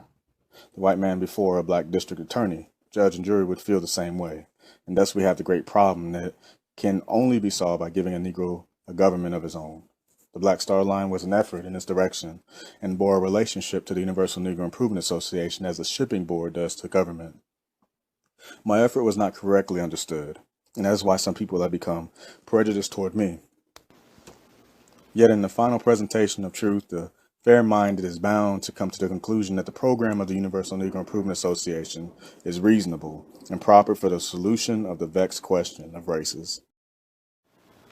Selected Writings and Speeches of Marcus Garvey, The Sign by Which We Conquer. There is no doubt about it that the man who is doing right is never fearful of anything. Liberty Hall, New York City, September 16th, 1923. My subject for tonight is the sign by which we conquer. Perseverance and determination on the part of any people lead ultimately to the goal which they seek. That you are here this evening and hundreds of thousands and millions probably of Negroes are so assembled in different parts of the world in mass meetings tonight, carrying out the exercises of the Universal Negro Improvement Association, is proof that the perseverance and determination will ultimately bring about success for any people. When we started our movement a few years ago with just a few, the world of other men spurned us, laughed at us, and said that we were wasting time because we could not impress the world. Today, that opinion has changed. It has been changed because of the perseverance of the few and the determination of the few. They persevered long enough until they were able to impress not only their immediate community, but attract the entire world. And tonight, the organization that a few founded 4.5 years or 5 years ago has become the talk of the world and has made such an impress on the world that statesmen everywhere, not only in America, but throughout civilization, are worried as to the outcome. We are conscious ourselves what the outcome will be. The outcome for us will be nothing more and nothing less than an independent government for Negroes. It was that vision that attracted us 5 years ago, when just 13 or few more of us founded this organization. It is the same vision that attracts us now that we are 6 million organized. It is the same vision that will attract us until we have completely brought into the fold, if not in active labor, with sentiment and sympathy, the 400 million Negroes of our race. My imprisonment for 3 months was one of the avenues through which we would get our program presented to the world. And I was not sorry one bit to contribute in that direction to at least impress the world some more about the seriousness of the Universal Negro Improvement Association. That impression of seriousness, the compliment of it is for you, not for me. In that I placed in a position that I could not help myself more than the right to the world, but that could not move men. The impress that was made upon the world was for the last 3 months was made by you, by your perseverance and by your determination. The world knows that human achievements and human movements are carried on not by everybody, but by the direction of those who lead. And the strategy of a few people has always sought to remove the leaders of movements, and if successfully cornered, they calculate they would destroy the movement. Well, they were experimenting with me. They put me in jail to try out to see if they could destroy the Universal Negro Improvement Association. And then they found a greater Universal Negro Improvement Association. Now, I suppose they will change their tactics. Nevertheless, the 3 months was convinced me everywhere that the new Negro is here. Now that they did to me for 3 months with the intention of destroying the movement represented by me, would have succeeded in another age and another time prior to this. 10 years ago, 25 years ago, if anyone attempted to start a movement as big as probably as the Universal Negro Improvement Association and they did what they did to me, naturally is from the attitude of the Negro himself, they would have destroyed the movement. But that was the time of the old Negro. They had the plan all right, but they worked the plan in the wrong time. If they had worked the plan 10 years ago or 15 years ago, they would have succeeded. But they cannot crush the rising spirit of the Negro in the 20th century by sending him to jail. They cannot crush the rising spirit of the Negro of the 20th century by holding a club over his head. You cannot crush the rising spirit of the 20th century Negro by drawing his blood. The more you do these things, the more he will fight. And the Universal Negro Improvement Association has not yet started. Now, I am one of those in the association that know what we are doing because I happen to be one of the leaders, and we have not started anything yet. We have not done anything yet. Up to now, we are just good Sabbath school children. And if acting like good Sabbath school children, we create an unrest among other folks, what will happen when we start to behave like men? There is no doubt about it that the man who is doing right is never fearful of anything. I do not see why the world would and should be worried about the Universal Negro Improvement Association and worried about Marcus Garvey. If the world has not done anything to Negroes, why should it be worried about the activity of Negroes? The world must know that we as a people are not seeking to create any disturbance, to affect the peace of communities and the harmony of races. We're not disposed that way. We're too appreciative of other people's rights to go out of our way to offend them. We are too considerate of other people's happiness to go out of our way to create disturbance. Therefore, the world of honest people need to not be afraid of us. But if there are any dishonest people in the world who have held or are holding what is belonging to other folks, if they have anything belonging to Negroes, naturally, they will be disturbed because Negroes are going after those things. We are living in America, but I am speaking not only to you who live in America, as I am speaking in the Liberty Hall, I am speaking to Negroes all over the world. America claims she has nothing for us, and England says she has nothing for us. France says so, and a different European government says they have nothing for us. And we hear some talk now that they have nothing for us in these parts, but we have decided that we have something for ourselves, that we possess something of ourselves, and we have understood that somebody has been keeping it for us. Now, we are just about thanking them for being so good and keeping that which was belonging to us. And we're just asking them to cease their kindness for a while and hand over to us what is belonging to us. If somebody gave you something to keep for me, and you are honest, when I approach you, you will give it to me. They said we are heathens. We were pagans. We were savages and did not know how to take care of ourselves. That we did not have any religion. We did not have any culture. We did not have any civilization for all those centuries, and that is why they had to be our guardians. Well, we are satisfied that we are our guardians for all this while, because we did not have the civilization, we did not have the culture, we did not have the Christianity, but thank God we have them all now, as we are asking that you hand back to us our own civilization, hand back to us which you have robbed and exploited us in the name of God and Christianity for the last 500 years. We're asking England to hand it back. We're asking France to hand it back. We're asking Italy to hand it back. We're asking Belgium to hand it back. We're asking Portugal to hand it back.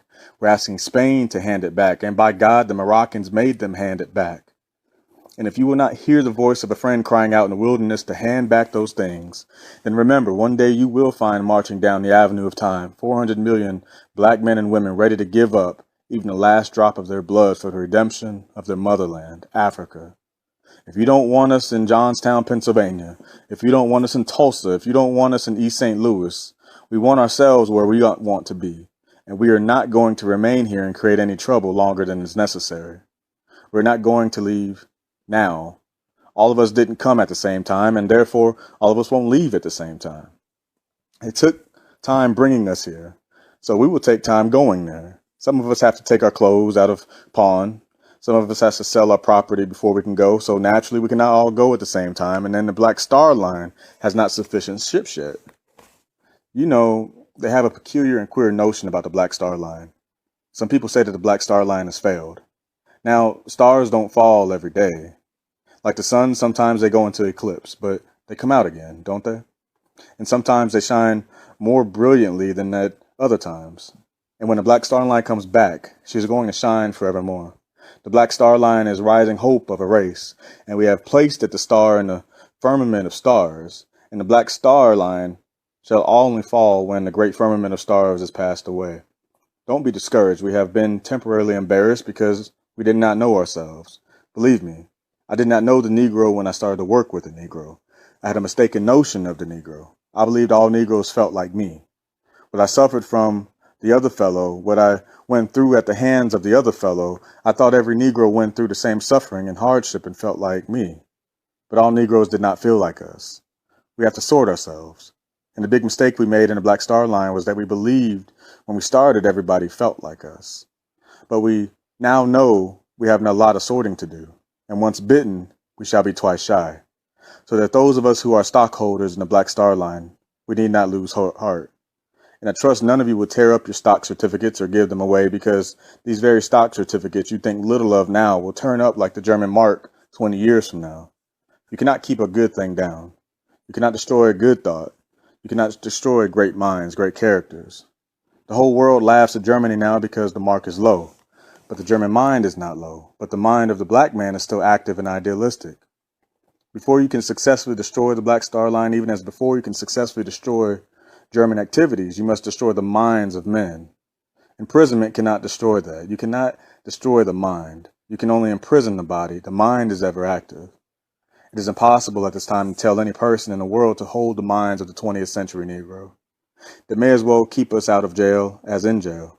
The thing has gotten away from them. You know, we told them, the more you look, the less you see. And they were looking in one direction and not in the other. They thought Garvey was the whole show. And they did not see that we have some Garveys scattered all around, and all of them are not in America either.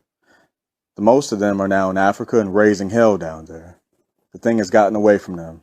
And even if Garvey wanted to call it back, it cannot come back. Can't come back. It has gone too far. But men, remember this.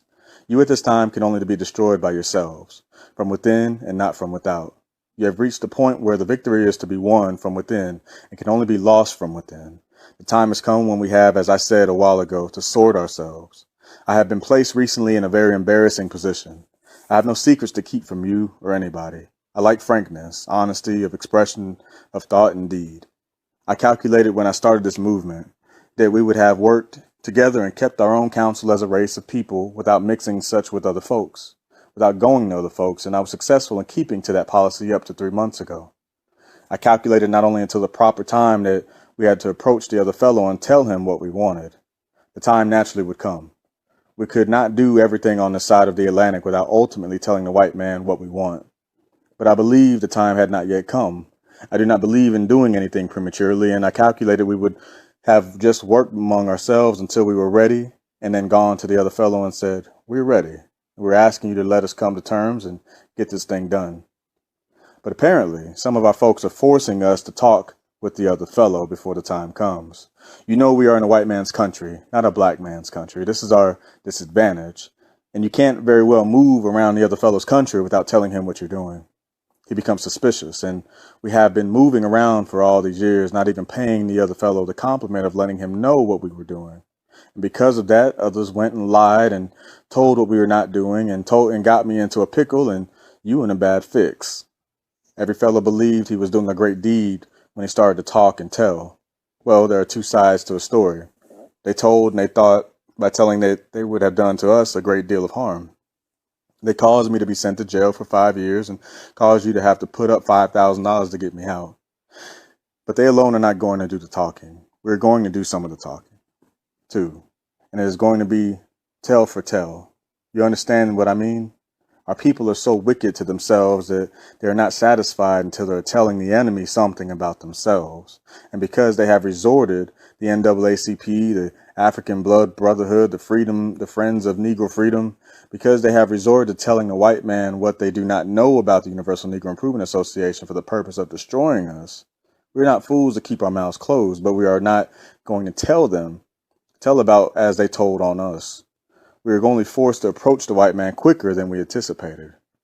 We were only going to approach him when we were fully organized, but we cannot wait until that time, because if we do, the enemy will destroy us.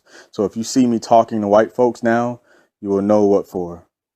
I'm not going to let Dubois, Weldon Johnson, or Pickens, or Randolph, or Owen lie the Universal Negro Improvement Association out of its purpose of emancipating a race and redeeming a motherland. That means we're going to play politics too. And I'm going to ask something of you. I do not intend to ask you so early, but because I felt the time had not yet come.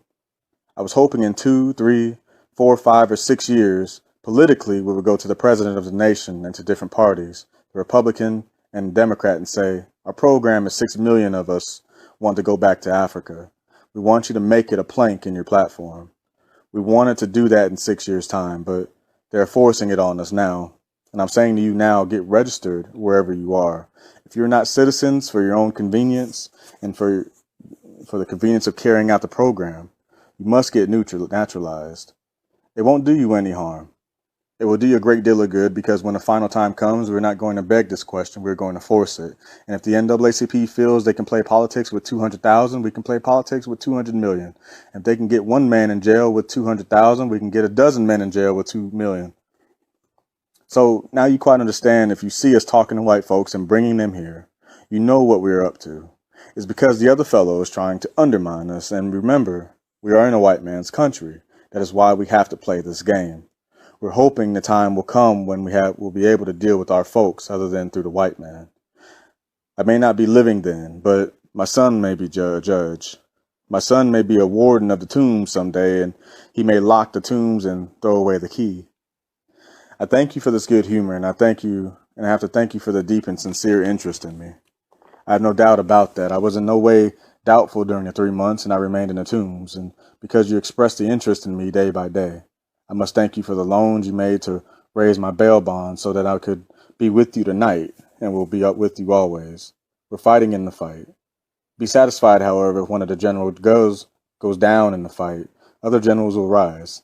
It's a fight that must be carried on, not for a day, not for a limited time, but for all time. And I feel sure that you appreciate the suffering of those who give themselves up for the cause that all of us do love.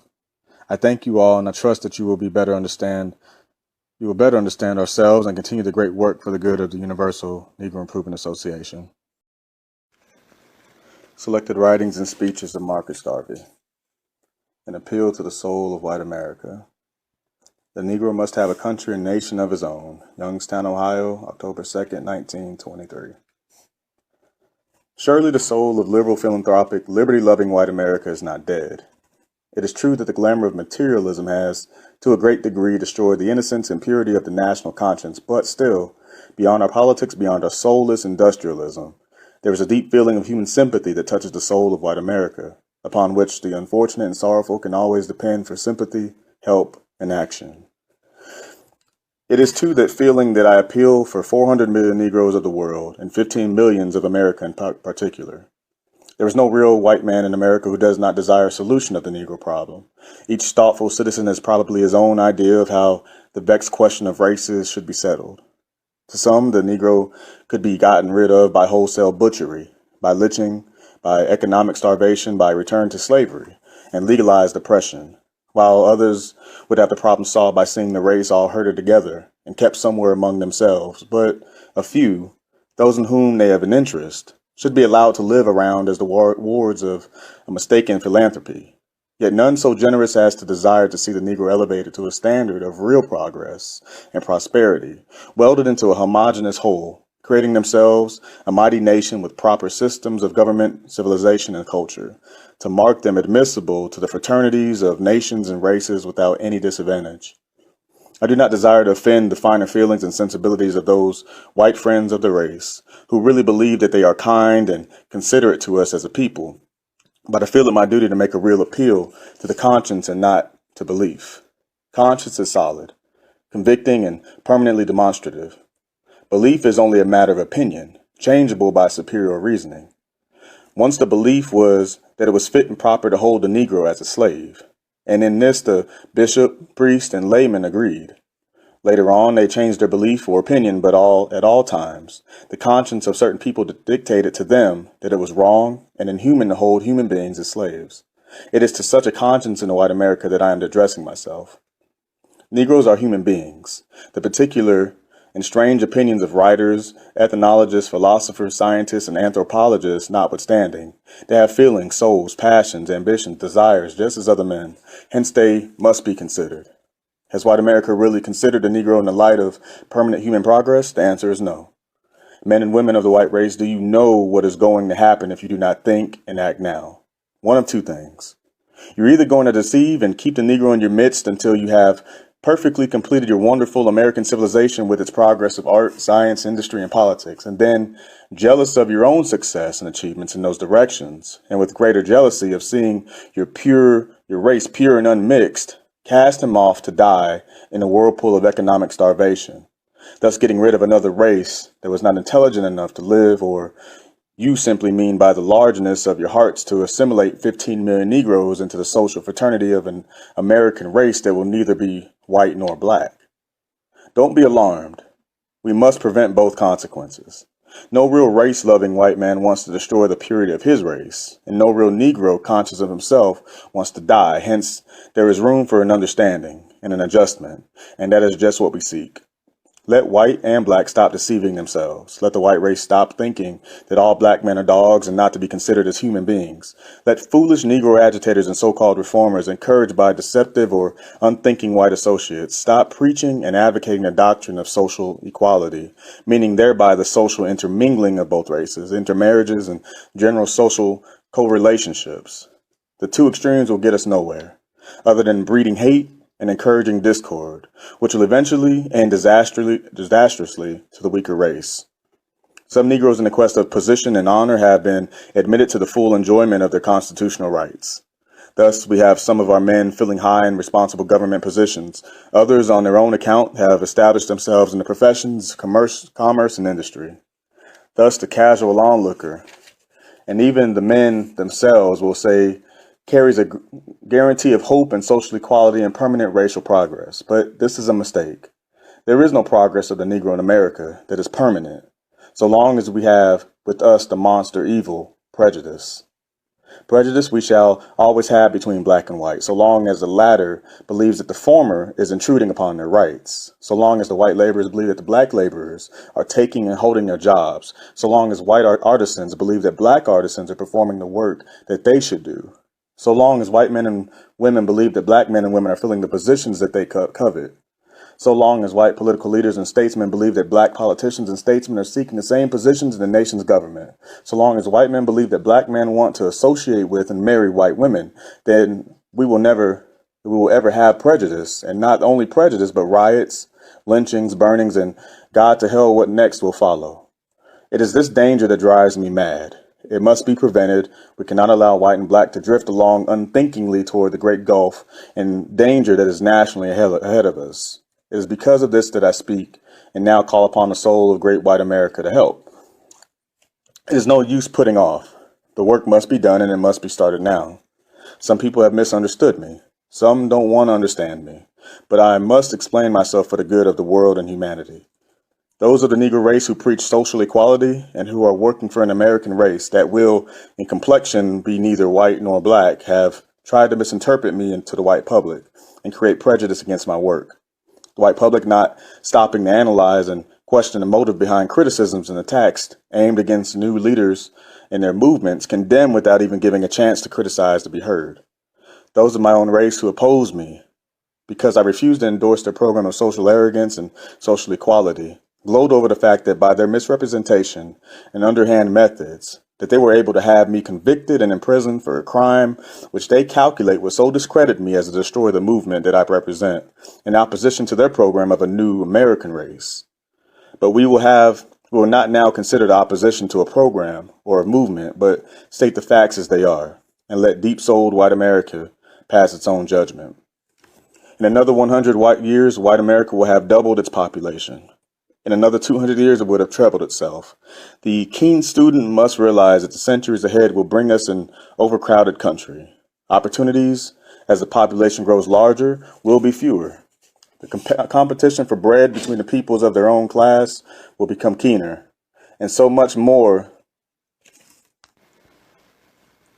So there will be room for two competitive races, the one strong and the other weak.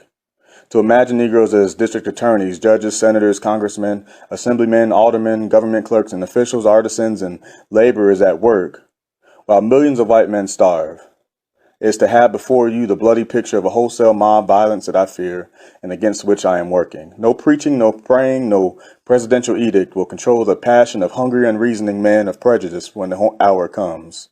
It will not come, I pray, in our generation, but it is of the future that I think and for which I work.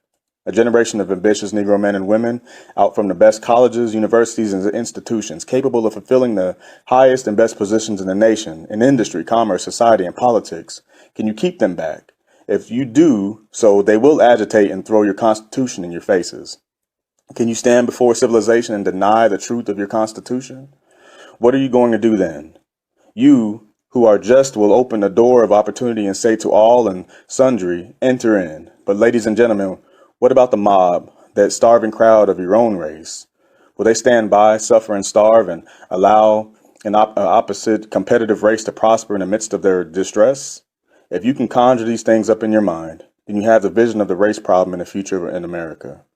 There is but one solution, and that is to provide an outlet for Negro energy, ambition, and passion, away from the attractions of white opportunity and surrounded the race with the opportunities of its own. If this is not done, if the foundation for some is not laid now, then the consequence will be sorrowful for the weaker race and disgraceful to our ideals of justice and shocking to our civilization. The Negro must have a country and a nation of his own. If you laugh at the idea, then you are selfish and wicked, for you and your children do not intend that the Negro shall discommode and commode you in yours. If you do not want him to have a country and a nation of his own, if you do not intend to give him equal opportunities in yours, then it is plain to see that you mean that he must die, even as the Indian, to make room for your generations. Why should the Negro die? Has he not served America and the world? Has he not borne the burden of civilization in the Western world for 300 years? Has he not contributed of his best to America? Surely all that stands to his credit. But there will not be enough room, and the one answer is find a place. We have found a place, and it is Africa. And as black men for 3 centuries have helped white men build America, surely generous and grateful white American men will help build men and build Africa. And why shouldn't Africa and America travel down the ages as protectors of human rights and guardians of democracy? Why shouldn't black men help white men secure and establish universal peace? We can only have peace when we are just to all mankind. And for that peace and for the reign of the universal love, I now appeal to the soul of white America. Let the Negroes have a government of their own. Don't encourage them to believe that they will become a social equals and leaders of the whites in America without first on their own account proving to the world that they're capable of evolving a civilization of their own. The white race can best help the Negro by telling him the truth and not by flattering him into believing that he is as good as any white man without first proving the racial and national and constructive metal of which he is made. Stop flattering the Negro about social equality and telling him to go to work and build for himself. Help him in the direction of doing for himself and let him know that self-progress brings its own reward. And I appeal to the considerate and thoughtful conscience of white America not to condemn the cry of the Universal Negro Improvement Association for the nation in Africa for Negroes, but to give us a chance to explain ourselves to the world. White America is too big, and when informed and touched, too liberal to turn down a cry of the awakened Negro for a place in the sun. Selected writings and speeches of Marcus Garvey. What we believe. The Universal Negro Improvement Association advocates the uniting and blending of all Negroes into one strong, healthy race. New York City, January 1st, 1924. The Universal Negro Improvement Association advocates the uniting and blending of all Negroes into one strong, healthy race. It is against miscegenation and race suicide. It believes that the Negro race is as good as any other and therefore should be as proud of itself as others are. It believes in the purity of the Negro race and the purity of the white race. It is against rich blacks marrying poor whites. It is against rich or poor whites taking advantage of Negro women. It believes in the spiritual fatherhood of God and the brotherhood of man. It believes in the social and political physical separation of all peoples to the extent that they promote their own ideals and civilization with the privilege of trading and doing business with each other. It believes in the promotion of a strong and powerful Negro nation in Africa, and it believes in the rights of all men. Universal Negro Improvement Association, Marcus Garvey, President General. Selected writings and speeches of Marcus Garvey. In honor of the return to America of the delegation sent to Europe and Africa by the U.N.I.A. to negotiate for the repatriation of Negroes to a homeland of their own in Africa. Africa is the legitimate, moral, and righteous home of all Negroes, and time is coming for all to assemble under their own vine and fig tree. Madison Square Garden, New York City, March 16th, 1924. Fellow citizens, the coming together all over this country of fully 6 million people of Negro blood to work for the creation of a nation of their own in their motherland, Africa, is no joke. There is now a world revival of thought and action which is causing people everywhere to bestir themselves towards their own security, through which we hear the cry of Ireland for the Irish, Palestine for the Jew, Egypt for the Egyptian, Asian for the Asiatic, and thus we Negroes raise the cry for Africa, for the Africans.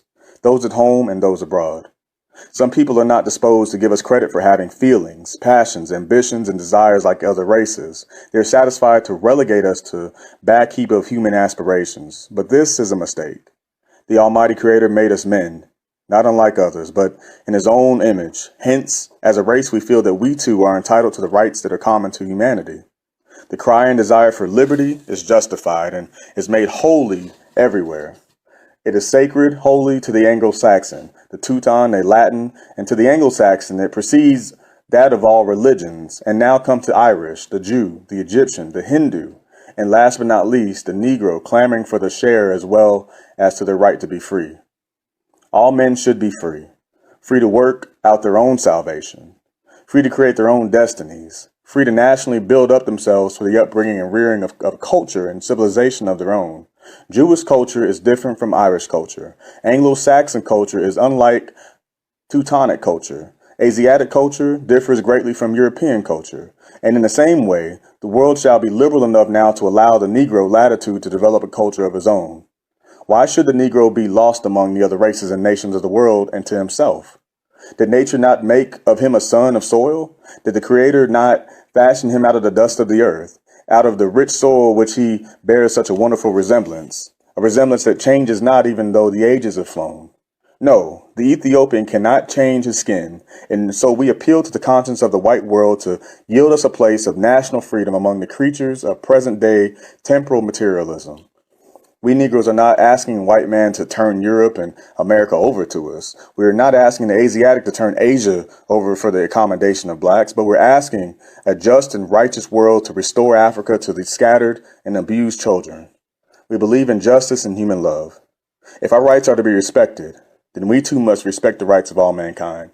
Hence, we are ever ready and willing to yield to the white man the things that are his, and we feel that he too, when his conscience is touched, will yield to us the things that are ours.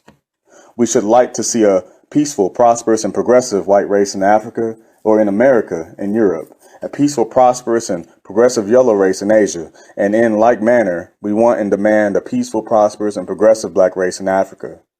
Is that asking too much? Surely not. Humanity, without any immediate human hope of racial oneness, has drifted apart and is now divided into separate and distinct groups, each with its own ideals and aspirations. Thus, we cannot expect any one race to hold a monopoly of creation and be able to keep the rest satisfied. From our distinct racial group of idealism, we feel that no black man is good enough to govern the white man, and no white man is good enough to rule the black man, and so of all races and peoples. No one feels that the other alien in race is good enough to govern and rule to the exclusion of native racial rights. We may as well, therefore, face the question of superior and inferior races. In 20th century civilization, there are no inferior or superior races.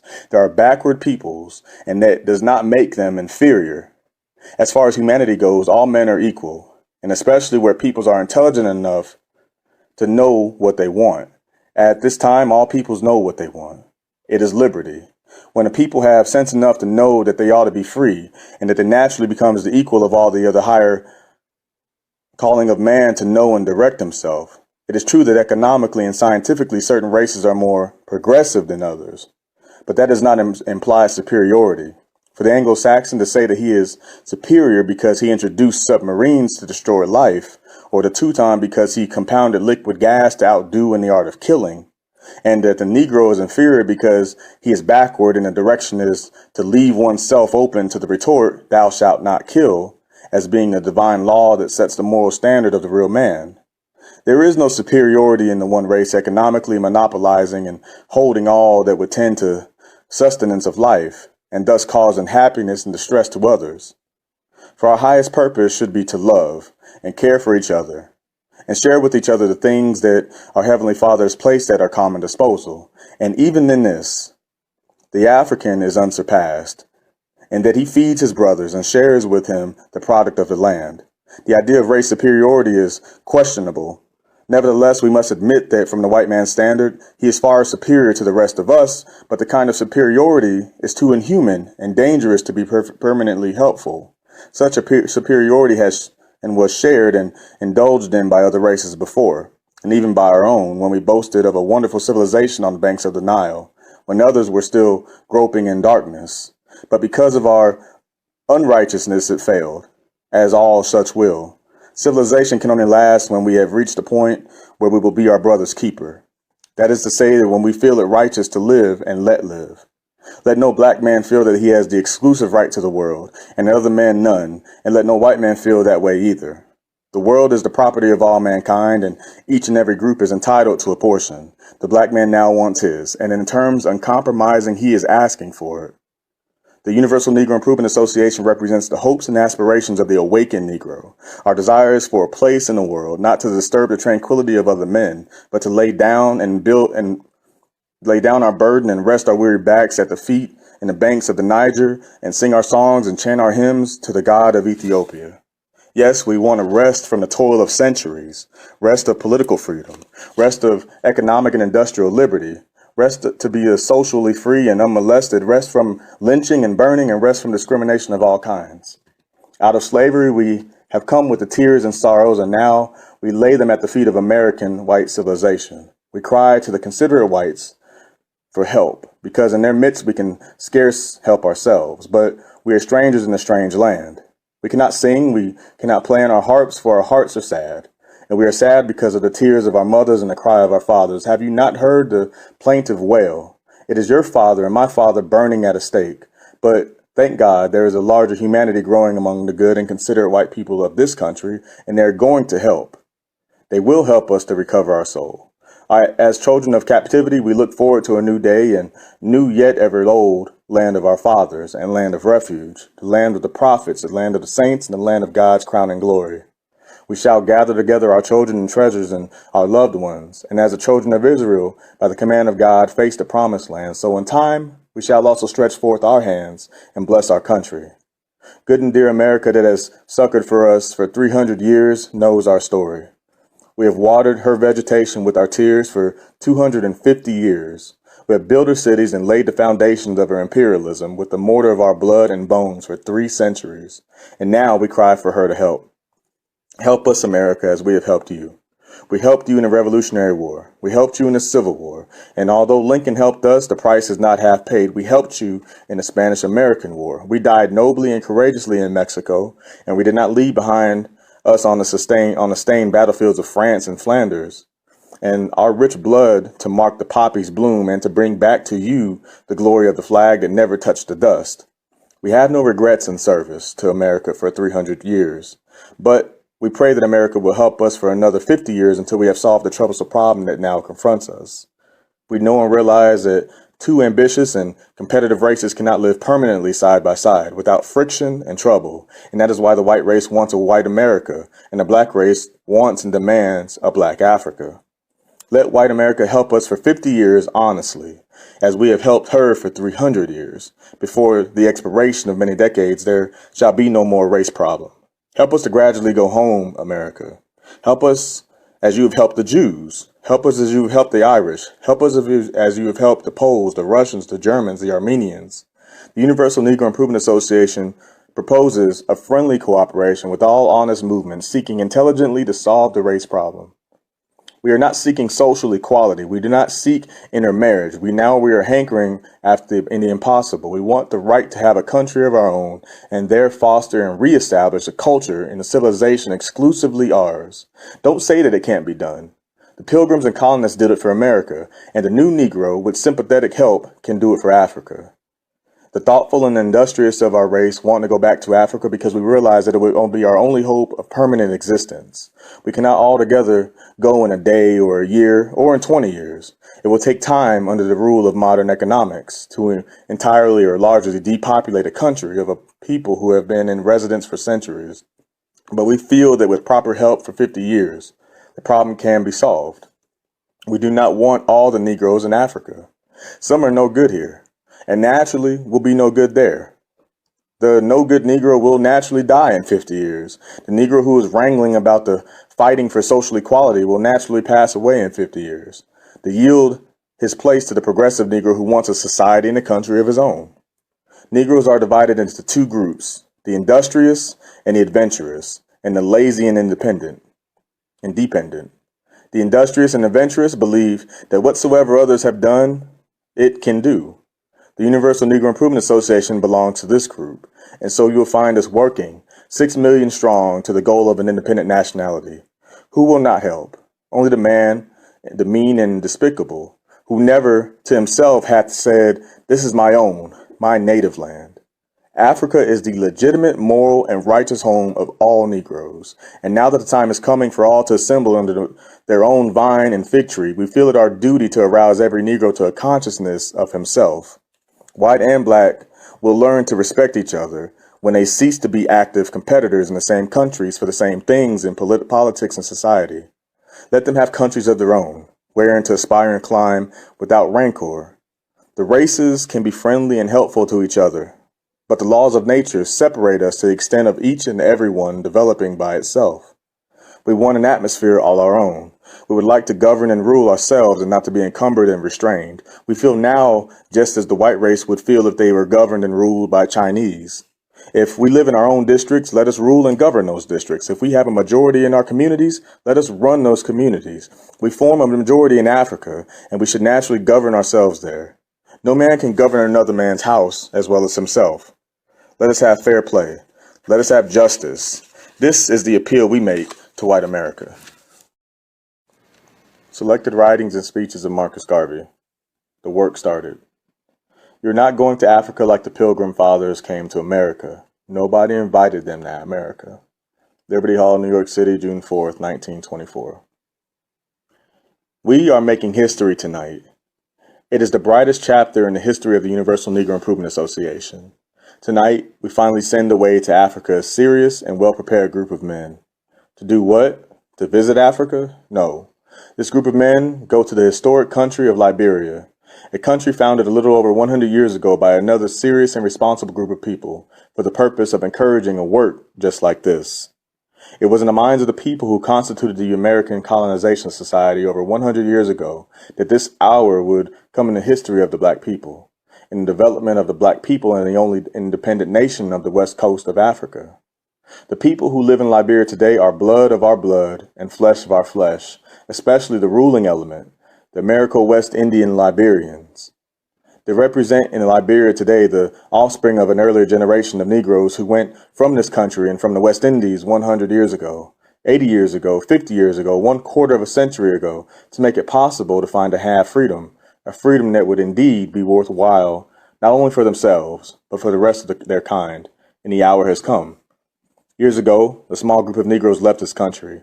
Some went from Maryland, some from the Carolinas to found the new home that they call Liberia, the Liberia that is now attracting us.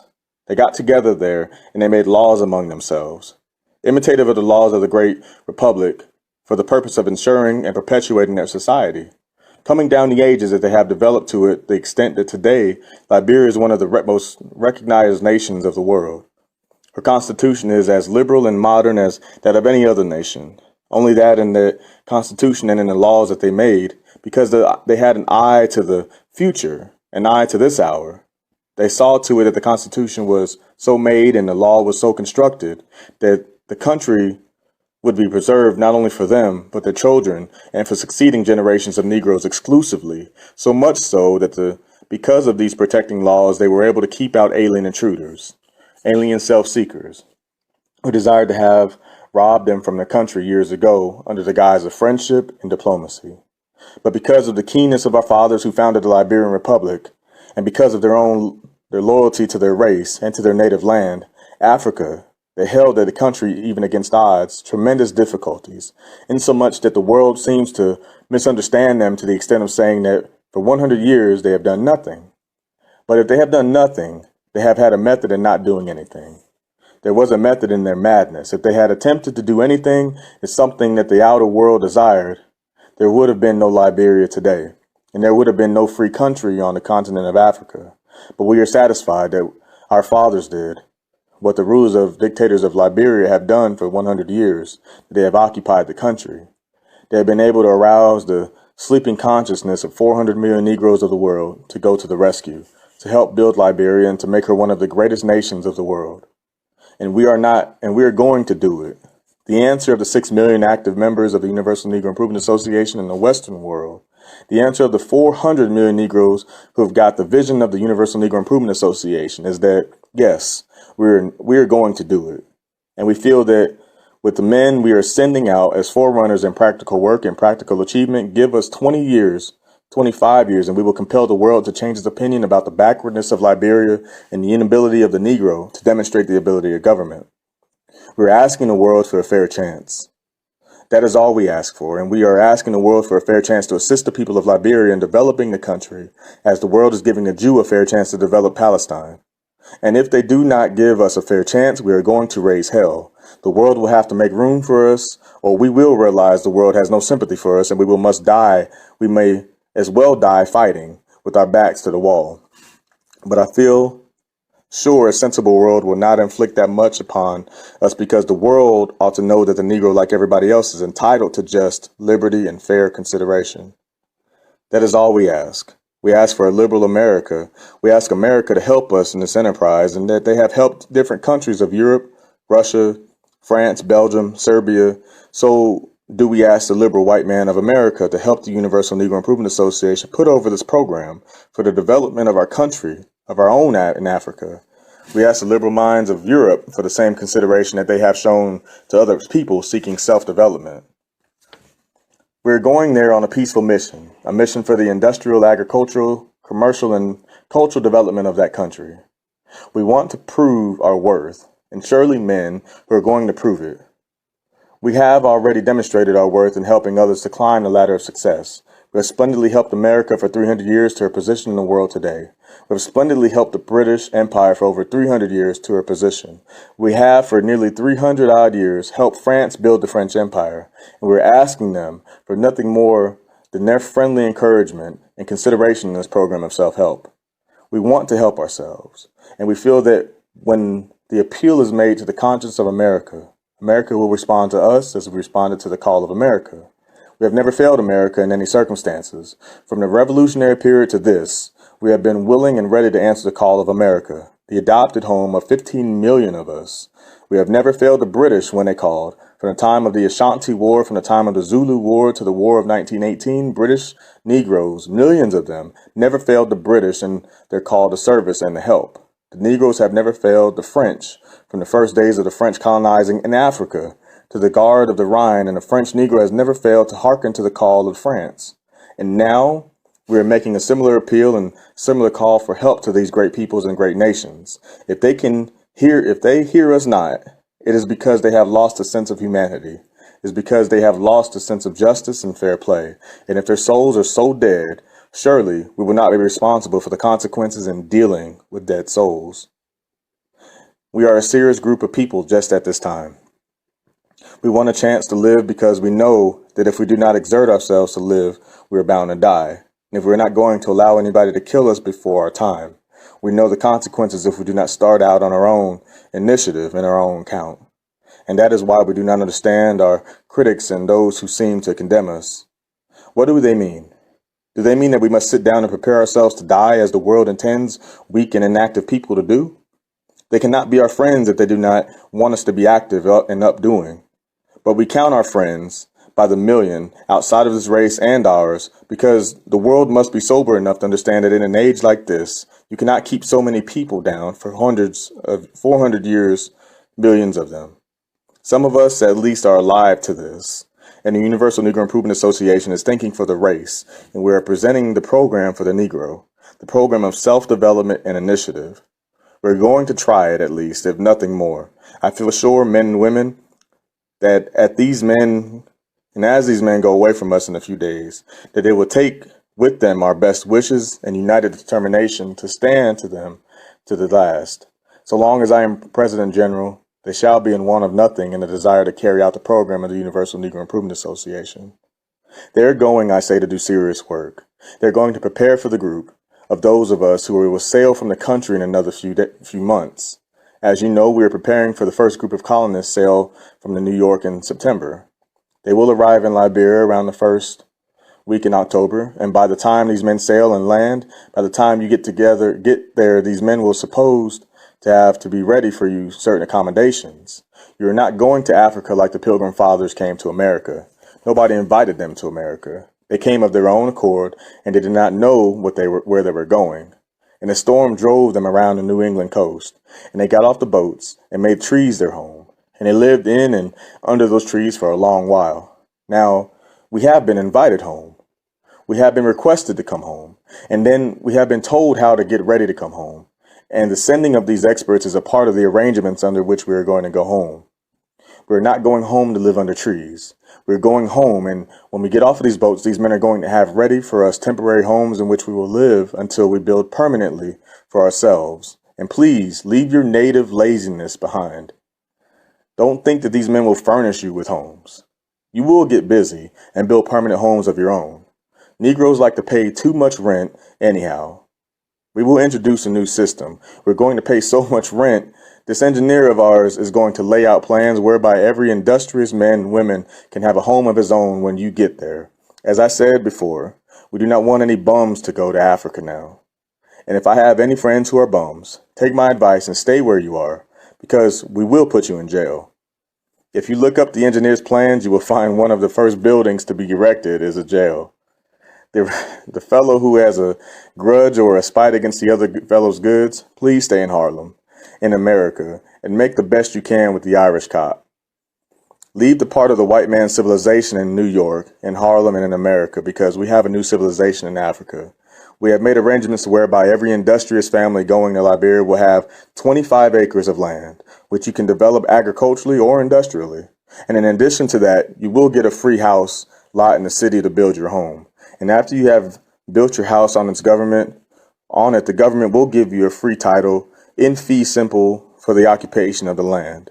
If you are single, you will get 15 acres of land. If you are a woman, you will get 10 acres for industrial or agricultural development and a free house lot. You will get 5 acres for every child you have. You will have a list of thousands of people who want to go this year and next year. We want all to get busy, work hard so that you can land in Liberia with at least $200 or $300 to start with, because a bum in Liberia is just as bad as a bum in Harlem. Society has no use for such a character at this time. Selected writings and speeches of Marcus Garvey. The Negro is dying out. How can any Negro leader flatter us about progress and the rest of it, when the world is preparing more than ever to bury the entire race? The 4th International Convention of the Negro Peoples of the World, Carnegie Hall, New York City, August 1st, 1924. Delegates to the 4th International Convention of the Negro Peoples of the World, ladies and gentlemen, the pleasure of addressing you at this hour is great. You have reassembled yourselves in New York, coming from all parts of the world to this annual convention, because you believe that by unity, you can alleviate the unfortunate condition in which racially we find ourselves. We're glad to meet as Negroes, notwithstanding the stigma that is placed upon us by a soulless and conscienceless world because of our backwardness. As usual, I'm not here to flatter you. I'm not here to tell you how happy and prosperous we are as a people, because that is all false. The Negro is not happy, but to the contrary is extremely miserable. He is miserable because the world is closing fast around him, and if he does not strike out now for his own preservation, it is only a question of a few more decades when he will be completely outdone in a world of strenuous competition for a place among the fittest of God's creations. The Negro is dying out, and he's going to die faster and more rapidly in the next 50 years than he has in the past 300 years. There is only one thing to save the Negro, and that is an immediate realization of his own responsibilities. Unfortunately, we are the most careless and indifferent people in the world. We are shiftless and irresponsible, and that is why we find ourselves the wards of an inherited materialism that has lost its soul and its conscience. It is strange to hear a Negro leader speak in this strain as the usual course of flattery, but I would not flatter you to save my own life and that of my own family. There is no value in flattery. Flattery of the Negro for another quarter of a century will mean hell and damnation to the race. How can any Negro leader flatter us about progress and the rest of it when the world is preparing more than ever to bury the entire race? Must I flatter you when England, France, Italy, Belgium, and Spain are all concentrating on robbing every square inch of African territory, the land of our fathers?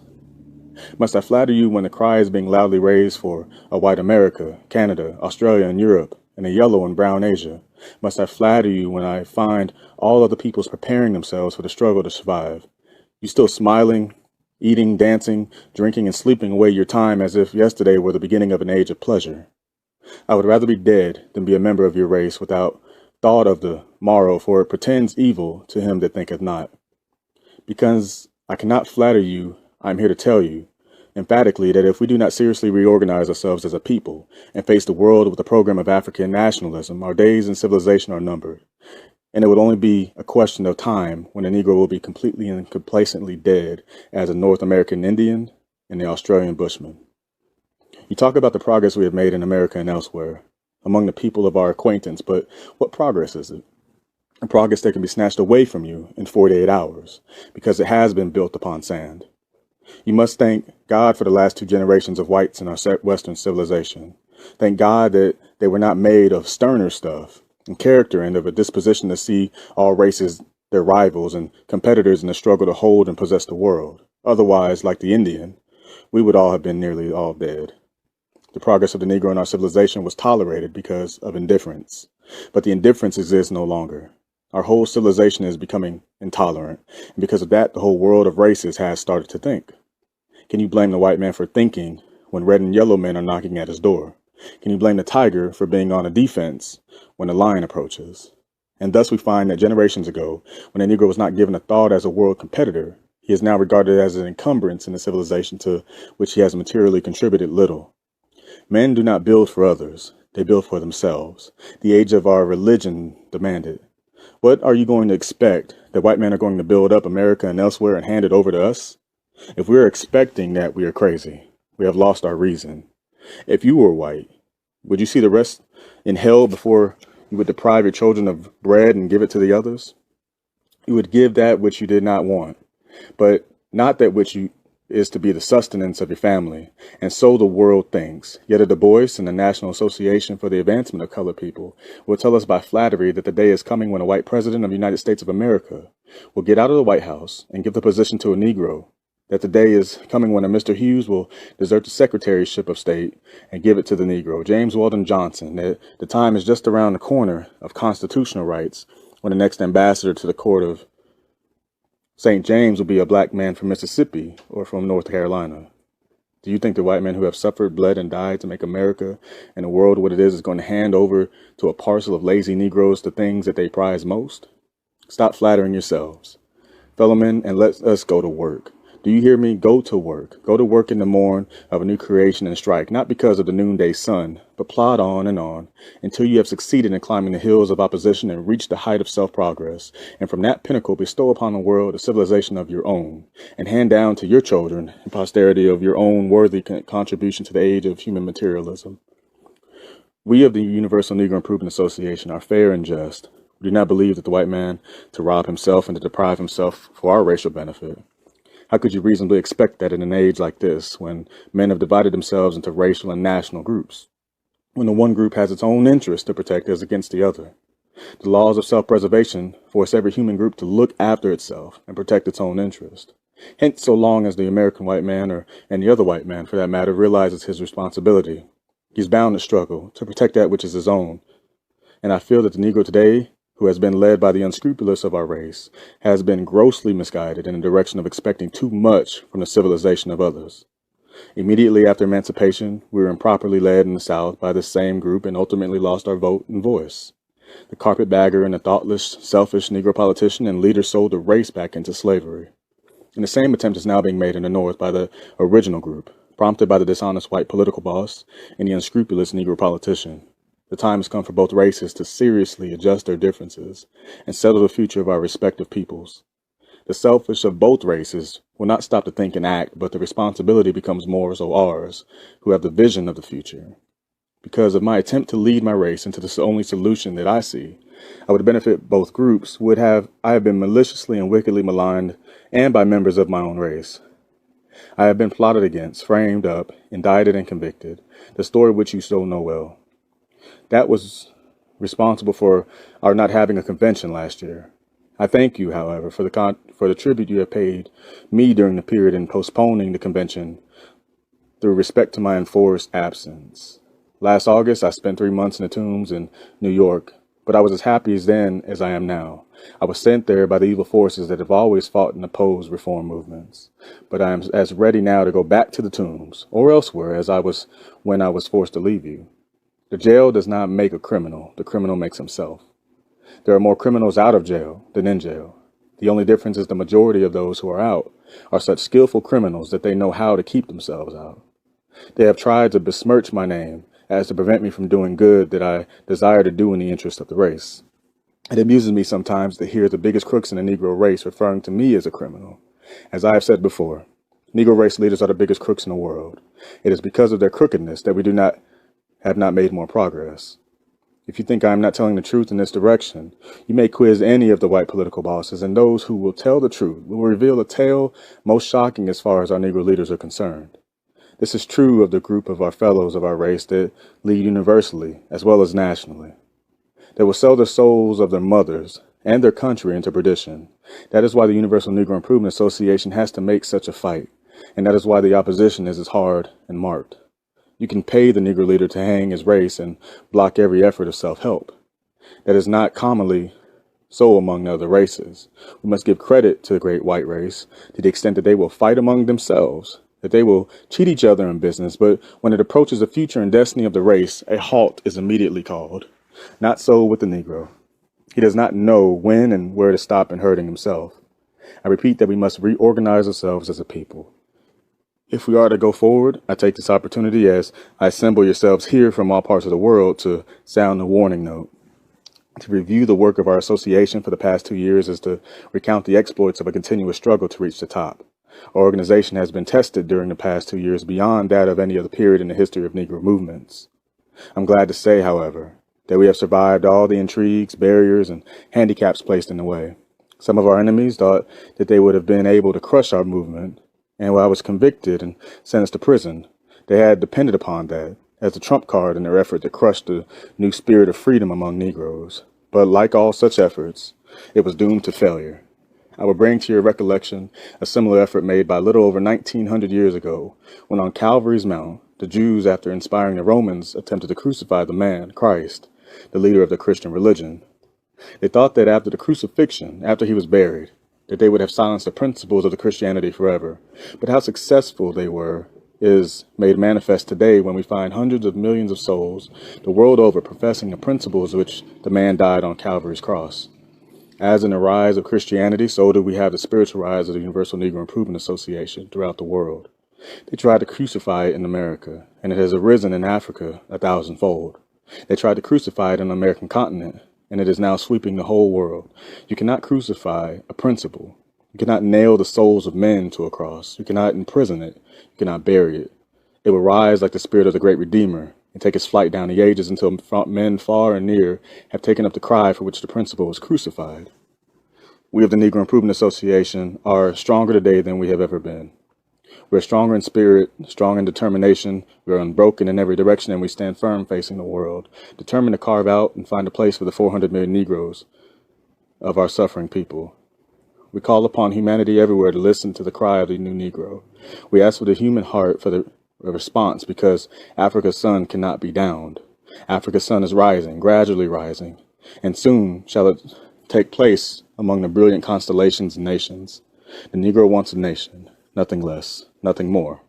And why shouldn't we be nationally free, nationally independent, nationally unfettered? We want a nationality similar to that of the English, the French, the Italian, the German, and of the white American, to that of the yellow Japanese. We want nationality in government because we realize that the American nation in a short while would not be large enough to accommodate two competitive rivals, one black and the other white.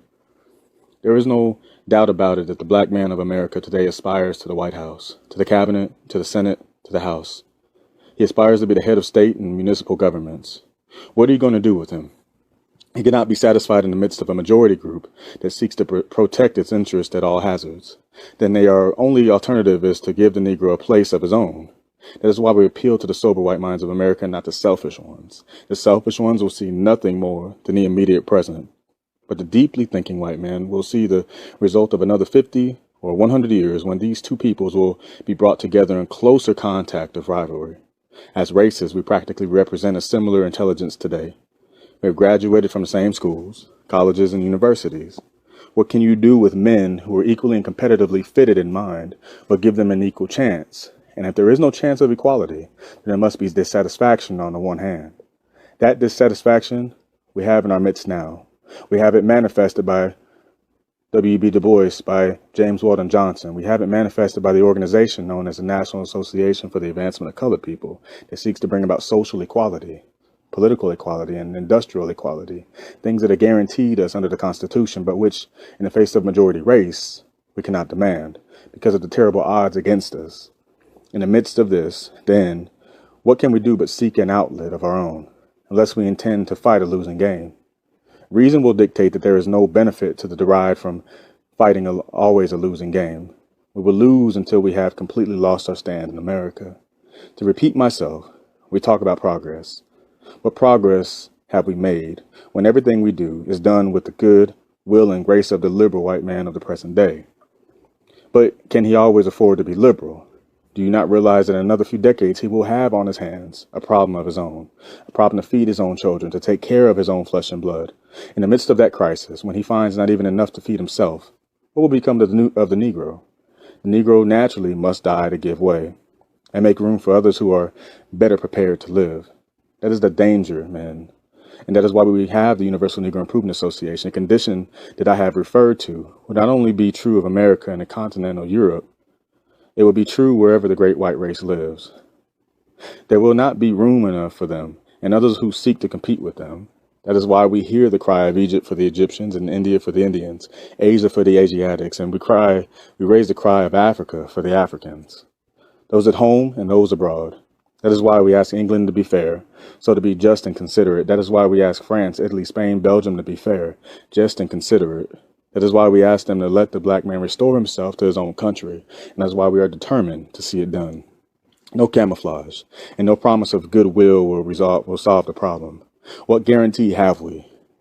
What lease have we on the future that the man who treats us kindly today will perpetuate it through his son or his grandson tomorrow? Races and peoples are only safeguarded when they are strong enough to protect themselves, and that is why we appeal to the 400 million Negroes of the world to come together for self-protection and self-preservation. We do not want what belongs to the great white race or the yellow race. We want only the things that belong to the black race. Africa is ours. To win Africa, we will give up America. We will give up our claim in all other parts of the world. But we must have Africa. We will give up in vain desire of having a seat in the White House in America, of having a seat in the House of Lords in England, of being president of France for the chance of opportunity of filling these positions in a country of our own. That is how the Universal Negro Improvement Association differs from other organizations. Other organizations, especially in America, are fighting for a political equality, which they will never get and never win, and in the face of a majority opposition.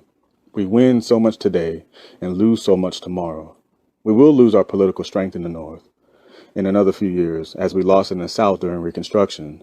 We fill one position today, but lose two tomorrow. And so we will drift on until we have completely obliterated from West civilization.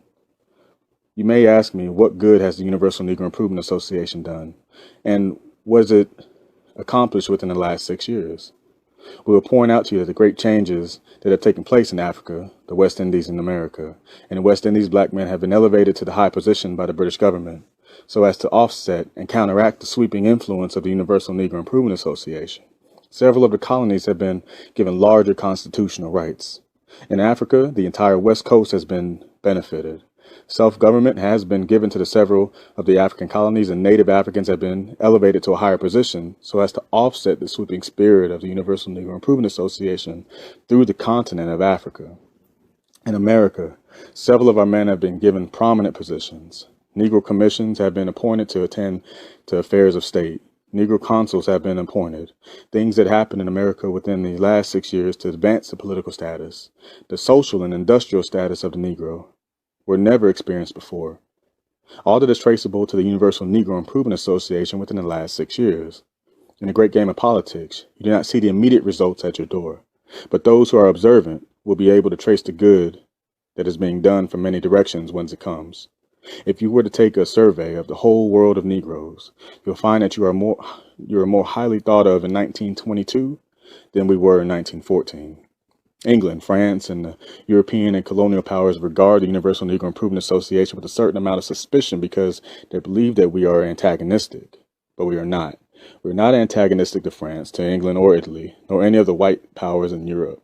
We're only demanding a square deal for our race. Did we not fight to help them?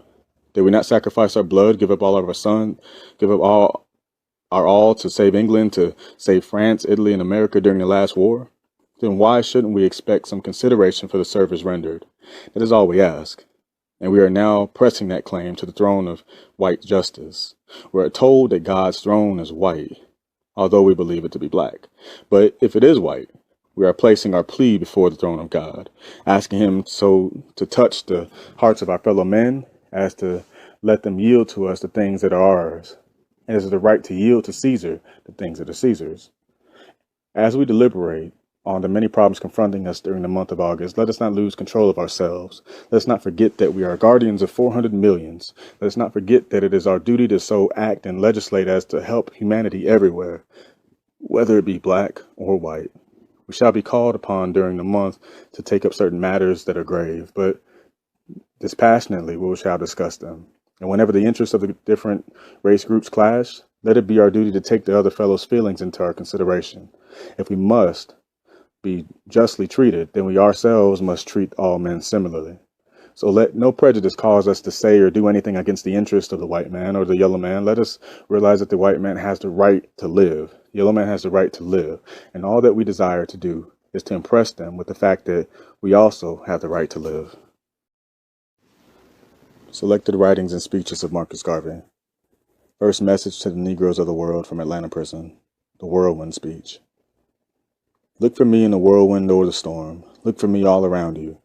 For with God's grace I shall come and bring with me countless millions of black slaves who have died in America and the West Indies and the millions in Africa to aid you in the fight for liberty, freedom, and life.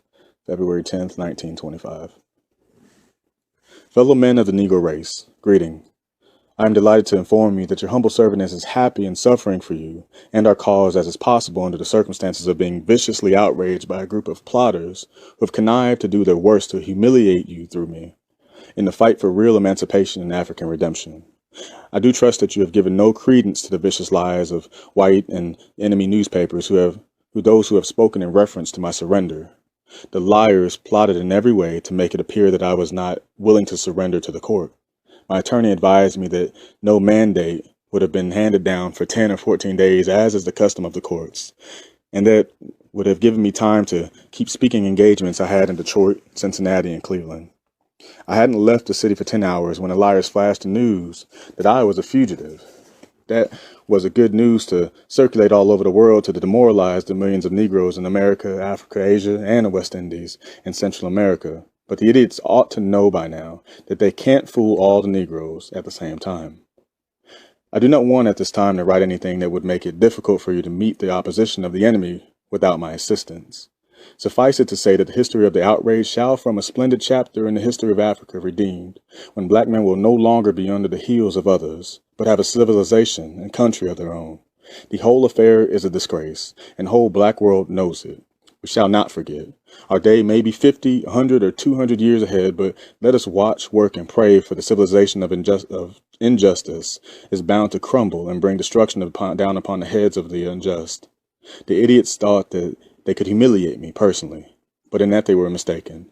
The minutes of suffering are counted, and when God and Africa come back and measure our retribution, these minutes may multiply by thousands for the sinners. Our Arab and Riffian friends will be ever vigilant, as the rest of Africa and ourselves shall be. Be assured that I planted well the seed of Negro or black nationalism, which cannot be destroyed even by the foul play that has been meted out to me. Continue to pray for me, and I shall ever be true to my trust. I want you, the black peoples of the world, to know that W.E. Dubois and that vicious Negro-hating organization known as the Association for the Advancement of Colored People are the greatest enemies the black people have in the world. I have so much to do in a few minutes at my disposal that I cannot write exhaustively on this or any other matter, but be warned against these two enemies. Don't allow them to fool you with fine-sounding press releases, speeches, and books. They are the vipers who have been planned with others the extinction of the black race.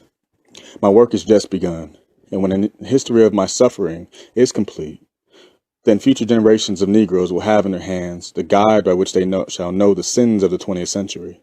I know you too believe in time, and we shall wait patiently for 200 years, if need be, to face our enemies through our posterity. You will cheer me such if you know And if you will now do even more for the organization than when I was among you, hold up the hands of those who are carrying on. Help them to make good so that the work may continue to spread from pole to pole. I'm also making a last-minute appeal for the support to the Black Cross Navigation and Trading Company. Please send in and make your loans so as to enable the directors to successfully carry on the work. All I have given to you. I have sacrificed my home and my loving wife for you. I entrust her to the charge, to protect and defend her in my absence. She is the bravest little woman I know, and she has suffered and sacrificed with me for you. Therefore, please do not desert her at this dismal hour when she stands alone. I have left her penniless and helpless to face the world, because I gave you all. But her courage is great, and I know she will hold up for you and me. After my enemies are satisfied in life or death, I shall come back to you, to serve even as I have served before. In life, I shall be the same. In death, I shall be a terror to the foes of Negro liberty. If death has power, then count on me in death to be the real Marcus Garvey I would like to be. If I may come in an earthquake, or a cyclone, or plague, or pestilence, or as God would have me, to be assured that I shall never desert you and make your enemies triumph over you. Would I not go to hell 1,000,000 times for you?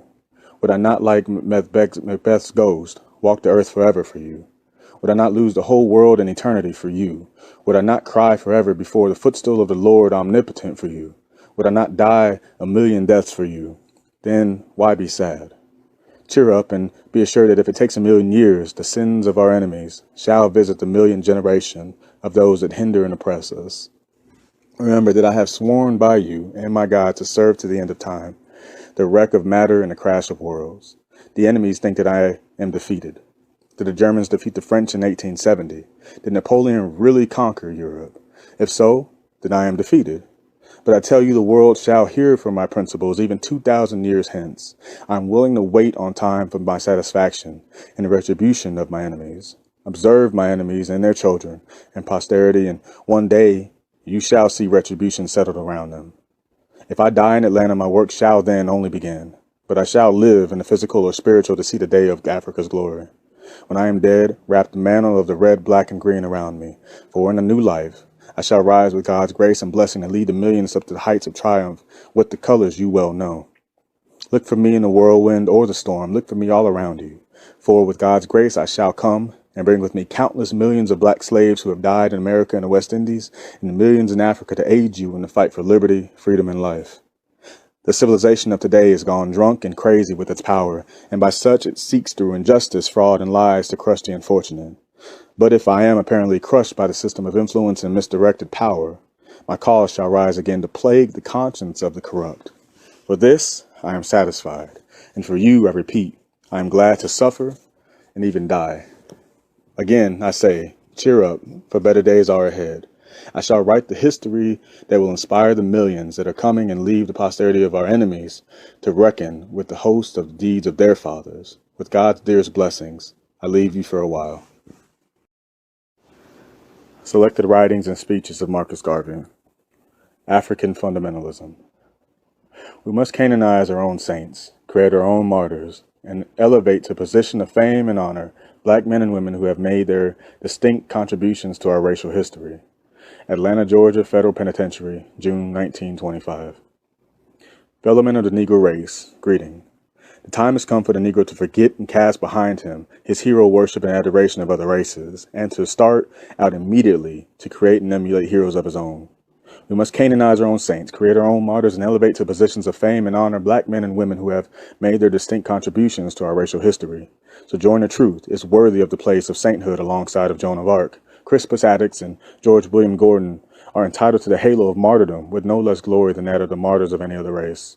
Toussaint Louverture's brilliancy as a soldier and statesman outshone that of Cromwell, Napoleon, and Washington. Hence, he is entitled to the highest place as a hero among men.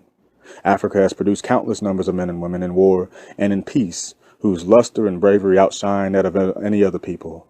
Then why not see good and perfection in ourselves? We must inspire a literature and promulgate a doctrine of our own without any apologies to the powers that be. The right is ours and God's. Let contrary sentiment and cross opinions go to the winds. Opposition to race and independence is the weapon of the enemy to defeat the hopes of an unfortunate people. We are entitled to our own opinions and not obligated to or bound by the opinions of others. If others laugh at you, return the laughter to them. If they mimic you, return the compliment with equal force. They have no more right to dishonor, disrespect, and disregard your feeling and manhood than you have in dealing with them. Honor them when they honor you. Disrespect and disregard them when they vilely treat you. Their arrogance is but skin deep and an assumption that has no foundation in morals or in law. They have sprung from the same family tree of obscurity as we have. Their history is as rude in its primitiveness as ours. Their ancestors ran wild and naked, lived in caves and in the branches of trees like monkeys as ours. They made human sacrifices, ate the flesh of their own dead and the raw meat of wild beasts for centuries, even as they accuse us of doing. Their cannibalism was more prolonged than ours. When we were embracing the arts and sciences on the banks of the Nile, their ancestors were still drinking human blood and eating out of the skulls of their conquered dead. When our civilization had reached the noonday of progress, they were still running naked and sleeping in holes and caves with rats, bats, and other insects and animals. After we had already unfathomed the mysteries of the stars and reduced the heavenly constellations to minute and regular calculus, they were still backwoodsmen, living in ignorance and blatant darkness. The world today is indebted to us for the benefits of civilization. They stole our arts and sciences from Africa. Then why should we be ashamed of ourselves? Their modern improvements are but duplicates of a grander civilization that we reflected thousands of years ago, without the advantage of what is buried and still hidden, to be resurrected and reintroduced by the intelligence of our generation and our prosperity. Why should we be discouraged because somebody laughs at us today? Who to tell what tomorrow will bring forth? Did they not laugh at Moses, Christ, and Muhammad? Was there not a Carthage, Greece, and Rome? We see and have changes every day. So pray, work, be steadfast, and be not dismayed.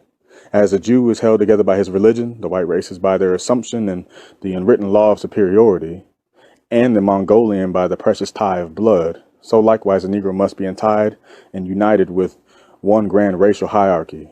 Our union must know no clime, boundary, and nationality. Like the great Church of Rome, Negroes the world over must practice one faith, that of confidence in themselves, with one God, one aim, one destiny. Let no religious scruples, no political machination divide us, but let us hold together under all climes, and in every country making among ourselves a racial empire upon which the sun shall never set. Let no voice be your own speak to you from the depths. Let no influence but your own raise you in the time of peace and time of war. Hear all, but attend only that which concerns you. Your first allegiance shall be to your God, then to your family, race, and country. Remember always that the Jew in his political and economic urge is always first a Jew. The white man in his first is always a white man under all circumstances, and you can do no less than being first and always a Negro. And then all else will take care of itself. Let no one inoculate you for their own conveniences. There is no humanity before that which starts with yourself. Charity begins at home. First to thyself be true, and thou canst not fall, then be false to any man. God and nature first made us what we are, and then out of our own creative genius we make ourselves what we want to be. Follow always the great law. Let the sky and God be our limit, and eternity our measurement. There is no height to which we cannot climb by using the active intelligence of our own minds. Mind creates, and as much as we desire in nature, we can have through the creation of our own minds. Being at present with the scientifically weaker race, we shall treat others only as they treat you. But in your homes and everywhere possible, you must teach the higher development of science to your children, and be sure to develop a race of scientists par excellence. For in science and religion lies our only hope to withstand the evil designs of modern materialism. Never forget your God. Remember we live, work, and pray for the establishment of great and binding racial hierarchy, the rounding of a racial empire whose only natural, spiritual, and political limits shall be God and Africa at home and abroad. Selected writings and speeches of Marcus Garvey. Message of Marcus Garvey to membership of U.N.I.A. from Atlanta prison. Ever remember that from nothing I raised up an organization to which you may see the light. Atlanta, Georgia Federal Penitentiary, August 1st, 1925. Fellow members of the Universal Negro Improvement Association and co-workers in the cause of African redemption, It is with feeling of deep love and thoughts of a great future for the Negro race that I address you.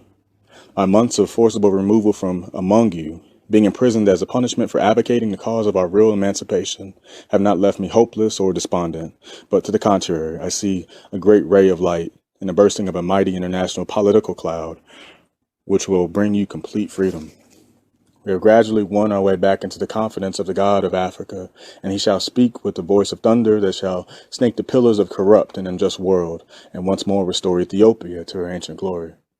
Our enemies have seemingly triumphed for a while, but the final battle when staged will bring us complete success and satisfaction. The wicked and obstructive elements of our own race who have tried to defeat us shall meet their Waterloo, and when they fall, we feel sure that they shall not rise again. For many years since our general emancipation, certain elements composed chiefly of a few octoroons and quadroons who hate the blood of our race, although part of us, with greater venom, scorn and contempt than the most prejudiced of other races, have tried to undermine and sell us out to the mighty powers of oppression. And within recent years, they have succeeded in getting the ear of the leading statesmen of the world and have influenced them to treat the bulk of us Negroes as dogs, reserving for themselves, their kind and class, all the privileges and considerations that as a race would have been otherwise granted as us and merited. The National Association for the Advancement of Colored People, although pretending to be interested in and working for the race, is really and truly the active representative of this class. I trust that you will not believe that my opposition to the National Association for the Advancement of Colored People is based upon any other motive than that of preventing them from destroying the Negro race, that they so much despise and hate. I am always glad and ever willing to cooperate with all Negro organizations that mean good by the race, but I am perfectly convinced and satisfied that the present executive personnel of the National Association for the Advancement of Colored People is not serious or honest in intent toward the black race. When they shall have removed their white and colored officers who believed in racial extermination of the Negro type and honestly promote a program for race uplift, then we can cooperate with them for the general good. Until then, we regard them as amongst the greatest enemies of our race. They teach race amalgamation and intermarriage as the means of destroying the moral purity of the Negro race and our absorption within the white race, which is nothing less than race suicide. You must not forget that we have enemies also within our own organization, men whose motives are selfish and who are only seeking the loaves and fishes and not honest in heart in serving the people. Yet we have to make the wheat and tare grow together till the day of harvest. It is impossible to know all our enemies at one and the same time. Some are our enemies because they do not want to see the Negro rise. Some because the organization supplies the opportunity for exploitation. Others because they are unable to resist the temptation of the evil one, who would have them betray us in the most righteous efforts of racial love and freedom. I feel that my imprisonment has helped to open the eyes of the world to your true position and has made friends to your cause. Men and women of other races who were misinformed and deceived by our enemies are now seeing the light. The graves that the enemies of race pride and purity dug for us may yet entomb them. Hold fast the ideal of a dignified Negro race. Let us work together as one people, whether we are octoroons, quadroons, mulattoes, or blacks, for the making of a nation of our own, for in that alone lies our racial salvation. The few who do not want to be with us will find out that their mistake sooner or later, but as for us, let us all unite as one people. It is no fault of ours that we are what we are. If we are black, brown, yellow, or near white, the responsibility for the accident is not ours. But the time has now come for us to get together and make ourselves a strong and healthy race. The National Association for the Advancement of Colored People wants us all to become white by amalgamation, but they are not honest enough to come out with the truth. To be a Negro is no disgrace, but as an honor, we of the Universal Negro Improvement Association do not want to become white. We do not seek for the white man's company more than we should seek after ours. We are proud and honorable. We love our race and respect and adore our mothers. We are proud as our fathers were in the days of old. And even though we have passed through slavery in the Western world, we should not hang down our heads, for Ethiopia shall again return to her glory. The Universal Negro Improvement Association is a union of all groups within the race. We love each other with pride of race and great devotion, and nothing in the world shall become between us. The truth has to be told, and that we may know from whence our troubles cometh, that we must never, even under the severest pressure, hate or dislike ourselves. Even though we oppose the present leaders of the National Association for the Advancement of Colored People, we must remember that we are all members of one race. Rent asunder by circumstances, let us help them by advice and conversation and conversion. Men like Dubois need our sympathy. We should teach them to love themselves, at least have respect for the blood of their mothers, our mothers who have suffered so much to make us what we are.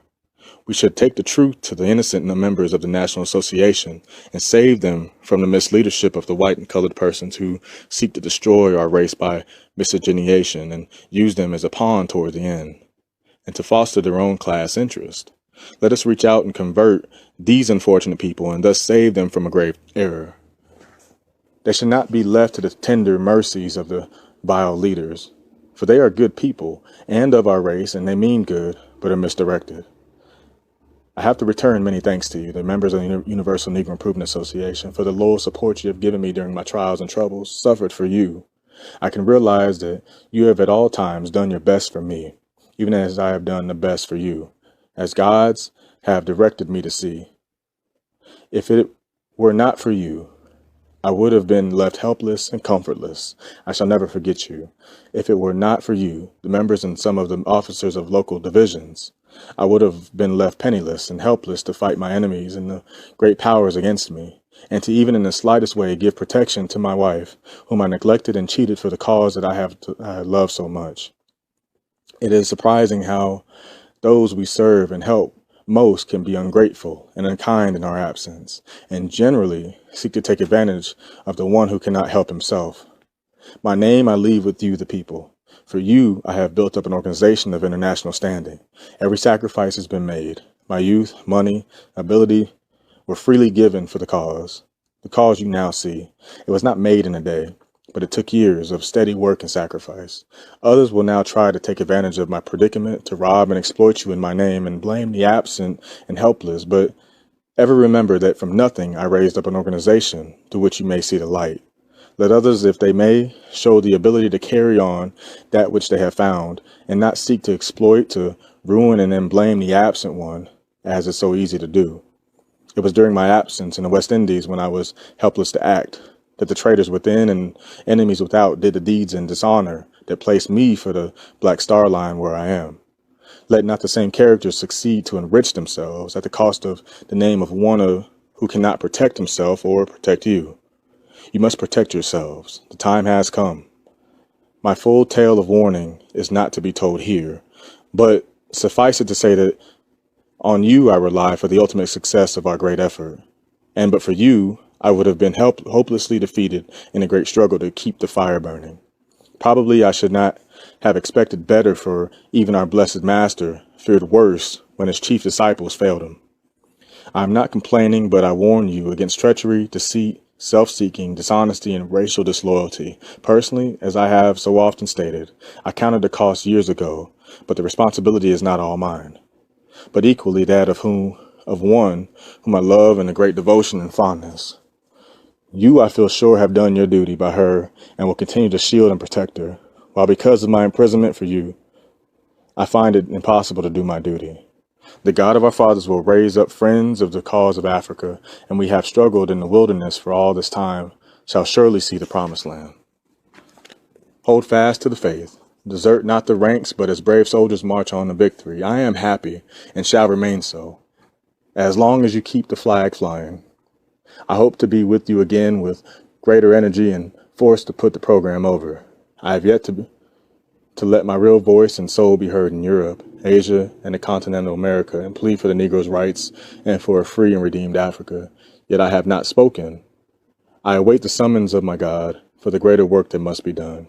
In the meanwhile, pray for success and pray for me. Selected writings and speeches of Marcus Garvey. Message of Marcus Garvey to membership of U.N.I.A. from Atlanta prison. Ever remember that from nothing I raised up an organization through which you may see the light. Atlanta, Georgia Federal Penitentiary, August 1st, 1925. Fellow members of the Universal Negro Improvement Association and co-workers in the cause of African redemption, it is with feeling of deep love and thoughts of a great future for the Negro race that I address you. My months of forcible removal from among you, being imprisoned as a punishment for advocating the cause of our real emancipation, have not left me hopeless or despondent, but to the contrary, I see a great ray of light in the bursting of a mighty international political cloud, which will bring you complete freedom. We have gradually won our way back into the confidence of the God of Africa, and he shall speak with the voice of thunder that shall snake the pillars of corrupt and unjust world, and once more restore Ethiopia to her ancient glory. Our enemies have seemingly triumphed for a while, but the final battle when staged will bring us complete success and satisfaction. The wicked and obstructive elements of our own race who have tried to defeat us shall meet their Waterloo, and when they fall, we feel sure that they shall not rise again. For many years since our general emancipation, certain elements composed chiefly of a few octoroons and quadroons who hate the blood of our race, although part of us, with greater venom, scorn and contempt than the most prejudiced of other races, have tried to undermine and sell us out to the mighty powers of oppression. And within recent years, they have succeeded in getting the ear of the leading statesmen of the world, and have influenced them to treat the bulk of us Negroes as dogs, reserving for themselves, their kind and class, all the privileges and considerations that as a race would have been otherwise granted as us and merited. The National Association for the Advancement of Colored People, although pretending to be interested in and working for the race, is really and truly the active representative of this class. I trust that you will not believe that my opposition to the National Association for the Advancement of Colored People is based upon any other motive than that of preventing them from destroying the Negro race, that they so much despise and hate. I am always glad and never willing to cooperate with all Negro organizations that mean good by the race, but I am perfectly convinced and satisfied that the present executive personnel of the National Association for the Advancement of Colored People is not serious or honest in intent toward the black race. When they shall have removed their white and colored officers who believed in racial extermination of the Negro type and honestly promote a program for race uplift, then we can cooperate with them for the general good. Until then, we regard them as amongst the greatest enemies of our race. They teach race amalgamation and intermarriage as the means of destroying the moral purity of the Negro race and our absorption within the white race, which is nothing less than race suicide. You must not forget that we have enemies also within our own organization, men whose motives are selfish and who are only seeking the loaves and fishes and not honest in heart in serving the people. Yet we have to make the wheat and tare grow together till the day of harvest. It is impossible to know all our enemies at one and the same time. Some are our enemies because they do not want to see the Negro rise. Some because the organization supplies the opportunity for exploitation. Others because they are unable to resist the temptation of the evil one, who would have them betray us in the most righteous efforts of racial love and freedom. I feel that my imprisonment has helped to open the eyes of the world to your true position and has made friends to your cause. Men and women of other races who were misinformed and deceived by our enemies are now seeing the light. The graves that the enemies of race pride and purity dug for us may yet entomb them. Hold fast the ideal of a dignified Negro race.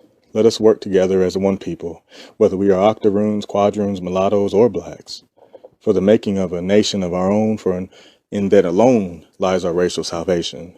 The few who do not want to be with us will find out that their mistake sooner or later, but as for us, let us all unite as one people. It is no fault of ours that we are what we are.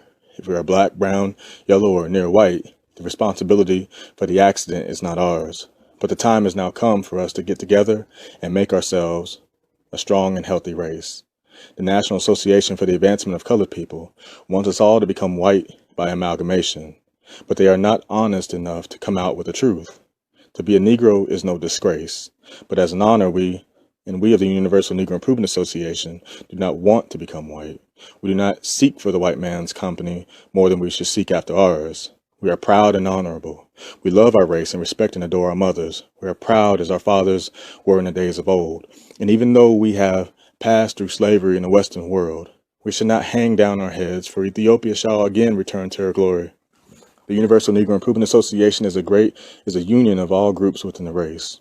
We love each other with pride of race and great devotion, and nothing in the world shall become between us.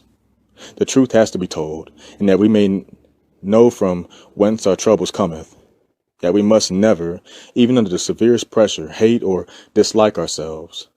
Even though we oppose the present leaders of the National Association for the Advancement of Colored People, we must remember that we are all members of one race. rent asunder by circumstances. Let us help them by advice and conversation and conversion. Men like Dubois need our sympathy. We should teach them to love themselves, at least have respect for the blood of their mothers, our mothers who have suffered so much to make us what we are.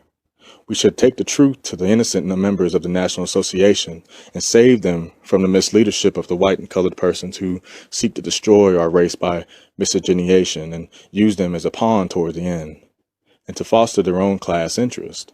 Let us reach out and convert these unfortunate people and thus save them from a grave error.